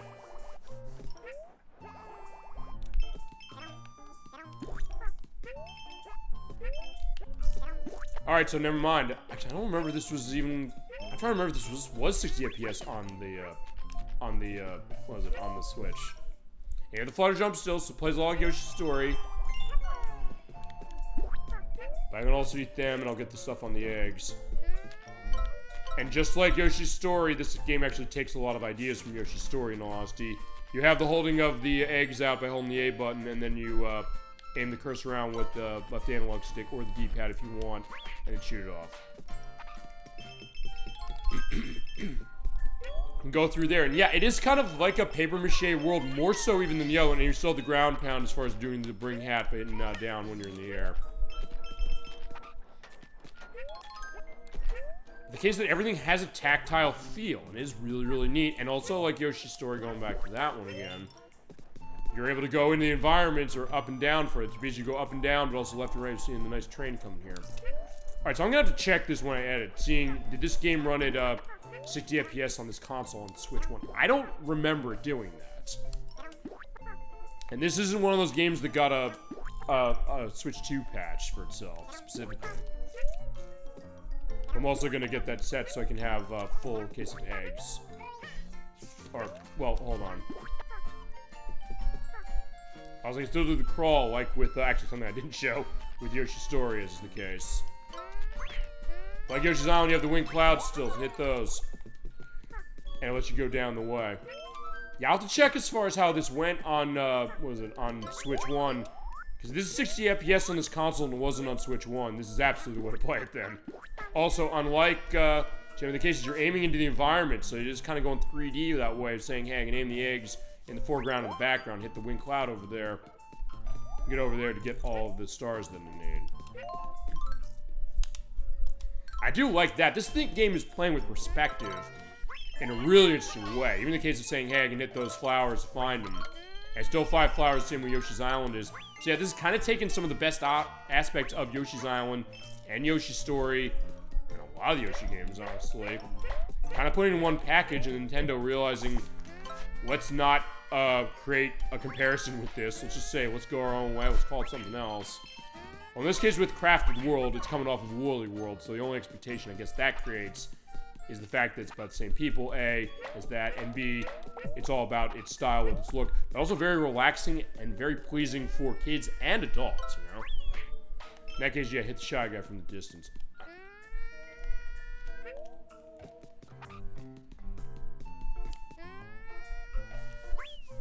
Let's see, can I aim over there? I'm trying to aim over there. I guess I can't aim as far as that specifically. Alright, there you go. Also, you have different color eggs that come out of the blocks in this one as opposed to some of the other cases. Alright, in that case, we'll hit that and knock the house down.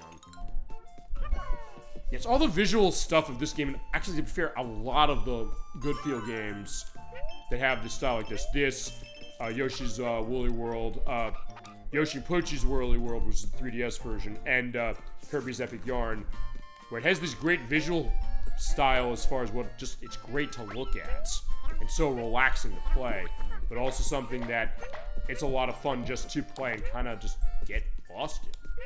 This kid's even saying like, hey, can I go on that train or build that train up, but last not yet. Yeah, this game's a winner. If you've not played it, I would recommend you take a look at it. And if you love Yoshi, all the better.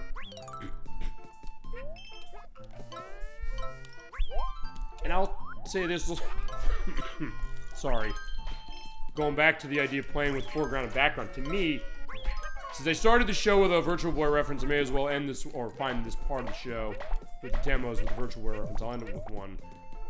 I mentioned how ARMS has aspects of Teller Boxer. This one, honestly, this is, I think, the closest Nintendo's ever come to acknowledging Virtual Boy Wario Land, which I think is the best game on that console. And that's also, like this game, it's playing with perspectives of the foreground and the background in very creative and unique ways. So it plays like the great 2D games that you're used to as far as that franchise, and this one as far as it. And this is kind of an amalgam of all of them in a way that even Yoshi's Woolly World really wasn't. Yoshi's Woolly World admittedly had a lot of aspects that felt very much like Kirby's Epic Yarn. But this one's kind of taking its inspiration from a bunch of different places. And really creating something that is very indelible, but also something that has some unique stuff. Like, yeah, right there. Like, yeah, they're on the roof. I just knocked the roof up and smashed them. But then also something that it is unique to kind of see this, and it plays with perspective in a great and unique way. The same way Wario Land did on Virtual Boy. And God, I wish Nintendo would re-release that. I know, like, why would you want to go back to Virtual Boy? For that game, absolutely. There's some great experiences on Virtual Boy. I'm going on that as it is. I mentioned Teleroll Boxer. I mentioned Wario Land. I like Mario's Tennis. Arguably, it's the best Mario Tennis game, and I know I'm going to piss off a lot of people by saying that. I mean, if they're not already running away after what I said about Kirby Star Allies, then that's probably going to get rid of the rest of them as is. But stuff like Nestor's Funky Bowling, that's another one that's really interesting. Actually, also the only game that officially has Nestor from Nintendo Power in it, aside from Pilot Wing 64, because of course it does, and I love that it does. Why, there you go, we got our engine running, so let's get the train going. And also, we're going to take our ride, too. So choo-choo, on the train amid Dame, so yeah, train kept rolling, let's go. I'm going to the front, and I love this. I love this kind of coming towards the screen. In a way, it almost feels like a Brio set brought to life. Just the style that it does stand out against the other Yoshi games, and the other games that Goodfield does. As well as another one that we're going to show off for Switch Chronicles 3 next time. Where admittingly, its upgrades for Switch 2 are not really pronounced, and it's one that could really use an upgrade for it, not gonna lie. But, still... Oh wait, I missed that. Well, I do want to go back and get... Well, do I want to? No, maybe I do. Or maybe I don't. Maybe it's a case where we're at the end of the line. So we hit the tape, so we have a... There we go. And it's absolutely adorable. Of course, that is Kazumi Tataka voicing Yoshi, is the case. And at the end of the area, you get bonus flowers going on for getting the red coins and for getting stars or having stuff set. So it is a lot like Yoshi's Island that way, but it doesn't have to announce the fact that, oh yeah, I'm trying to go after this, because that has been Nintendo's biggest mistake when it comes to these Yoshi games. In this case, I think they kind of just chilled out a bit and said, you know what, we don't have to say like, oh, let's go back to this. Let's have this kind of amalgamation of all these things and then toss these little things in the go. Like, oh, that's cool. Oh, that's cool. But it also doesn't feel derivative of those older games the way that Yoshi's Island on DS did, and it doesn't shit on the other ones the way Yoshi's New Island does. Yeah, seriously, it's RZ who's involved in that. I mean, do they have a fetish for shitting on great franchises between that and Sonic Superstars and Hey Pikmin? I don't know. Maybe they do, or maybe it's the case that they have really good intentions, but they don't ever realize them. And one game I don't know if we're going to show for this. We might show this next time, but I got to get a sense of this. Balan Wonderworld, I hear it still runs like utter garbage on this system. On Switch 1, it runs horribly, and you'd think, well, on Switch 2, they run it better, but apparently it doesn't. Apparently it's just as bad from what I understand. Right, there you go. So you got more coins and more flowers. Alright, so I'm going to show off the thing with Poochie the dog, and then at that point, we're going to be done. Actually, wait, can I? Alright, because, right, it's a little bit of a hide-and-seek game. You have to go and find the puppies. Yes, this game is absolutely adorable. So it's something perfect for your children, but it's also something that, yeah, if your child heart like I am, or like a lot of other people tend to be, with what Yoshi does, and I think that's kind of what Yoshi does as a series and as a character. Takes even the most, you know, grown-up person, whoever it might be, and almost turns him into a kid again. And they love, and that great feeling, it feels so natural the way it does it. Even the other Yoshi games that questions on whether you like them or not, I think that's kind of what they do really well, and some of the best ones, particularly Yoshi's Island, I'd say this one as well, do that really great, where it feels so natural and infectious. Look at that cute doggy there. Yeah, I love dogs. You know, like, do you love dogs? As far as that, yeah, there you go. It kind of gets you that idea, you know? It's like, hey, there's that winged cloud there, you know?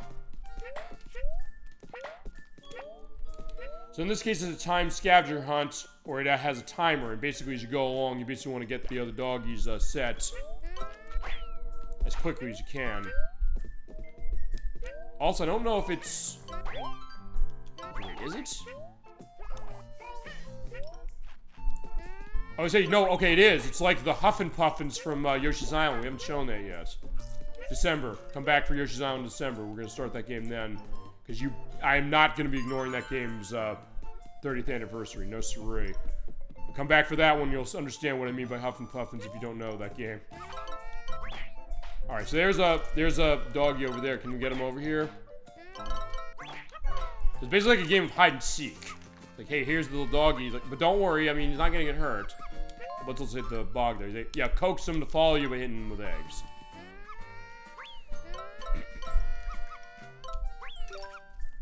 So in that case, he's not getting hurt. He's like, hey, come by. He's like, yeah, I got my menagerie of animals here, so let's go.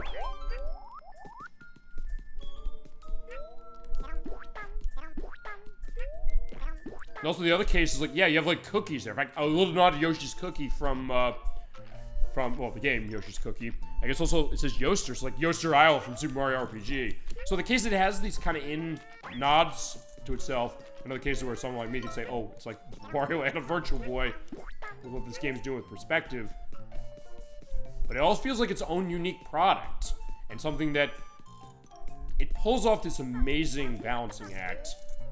And oftentimes the Yoshi games have unfortunately fallen into the trap of, you know, not doing, even with their best intentions. Even with me not, I mean, despite what I said about Yoshi's Island DS and New Islands, I don't think they're bad games necessarily. I think it's just a case where they really were kind of disappointing, given they're going back to a classic with Yoshi's Islands, in case where it seems like it's one of those you can't go home again. Or something like this is going home again, and I love it. And I also have an answer if this is 60 FPS on Switch 1. If it isn't, Switch 2 does nice stuff for it for run 60 FPS. And yeah, I played this game, absolutely give it a shot. And like Kirby Star Allies, going back to that one, this is totally worth the $60. It's a case where you get the sense they put their all into it, and it's made with such love, and it's crafted with care. There you go, and you also get extra bonuses if you get past, or get them all here in 2.5 minutes, but since I did not, I'm not getting it, but there you go. Alright, so that is Yoshi's Crafted World. Okay, so that is our Switch to Chronicles Part 2. Alright, thank you so much for stopping by. Definitely a lot of content here for you, but I love providing this. Even the case where I'm fighting off a sickness, I'll do it. I want to do it, or I'm almost done with my sickness as it is. Just have a little bit of a sore throat and getting congestion going on. Last week when I was recording, this was the worst. But in that case, I rested, took care of myself, was ready to go, and even there, getting set as far as that. But all right, yeah, that's how much I love doing this stuff for the show for all of you, giving you extra stuff even the weekend I'm not here. Okay. So, as far as our next installment for Switch 2 Chronicles, our last one as far as an off-screen show. We should probably do an on-screen one. And feel free to let us know down in the comments anything you want to see as far as what runs well on Switch 2 from Switch 1. Maybe there's some stuff in there that you're wondering, hey, how does this game play? Even saying, hey, we run a demo. And hey, I got a big bench of guests. They have stuff on Switch that I know they've been willing to part with for the purpose of demonstrating on this, and you're going to see a couple of those. We have our next installment of the Switch 2 Chronicles that's going to be on November 8th at a time to be determined, because given how this is, yeah, this is going to be a long one, and that one might be long too. All right, so thanks for watching the show, everybody. Just to let you know, once again, we are off this weekend. We are also going to be off next weekend. So on September 12th and September 13th, so the Friday and Saturday next week at 7 p.m. Eastern Standard Time, we are going to have Parts 3 and 4 of The Wolf Among Us going up. I have those edited. I had to do those off screen. Maybe we can get those coming to Switch 2 when Wolf Among Us 2 comes around. Please, Telltale, let us know. I will be first in line. We'll be doing those as far as that for your Super Bowl Game Saturday goodness for next week. Not as long as far as we'll be doing 2 shows as far as that to continue our play of that great Telltale adventure game. And then we're going to be back the week after that, Crusader 64, Chasm 22, and myself at 3 p.m. Eastern Standard Time on September 20th for Part 6 of Shadow Hearts Covenant for the PlayStation 2. Looking forward to doing that. Looking forward to seeing you back for that show. Thank you so much for watching the show. Thank you for joining us for Switch 2 Chronicles and enjoying this massive perspective of Switch goodness, running on Switch 2, seeing how it is, and a lot of the stuff we showed here, just to give a little bit of respect of what this is. We'll come back to this stuff for sure, for shows. Definitely looking forward to doing that, and at least giving you a taste of some of this stuff early. As I said, the next chapter of that is going to be on November 8th at a time to be determined based on how the length of that is when I do the recording of it. Thank you so much for watching the show. Have a great rest of your night, a great rest of your weekend, a great week coming forward, and a great weekend next week. Next week, YouTube site, by the way, is going to be where you're going to have to be for those Wolf Among Us parts. So September 12th and 13th at 7 p.m. Eastern Standard Time for parts 3 and 4 of that. And I'll see you live on September 20th, everybody, for Shadow Hearts Covenant for PlayStation 2, part 6 with Chasm 22 and Crusader 64 at 3 p.m. Eastern Standard Time. Until those future shows, keep being awesome. Thank you so much for watching the show. Thank you for joining our family. Take care, everybody.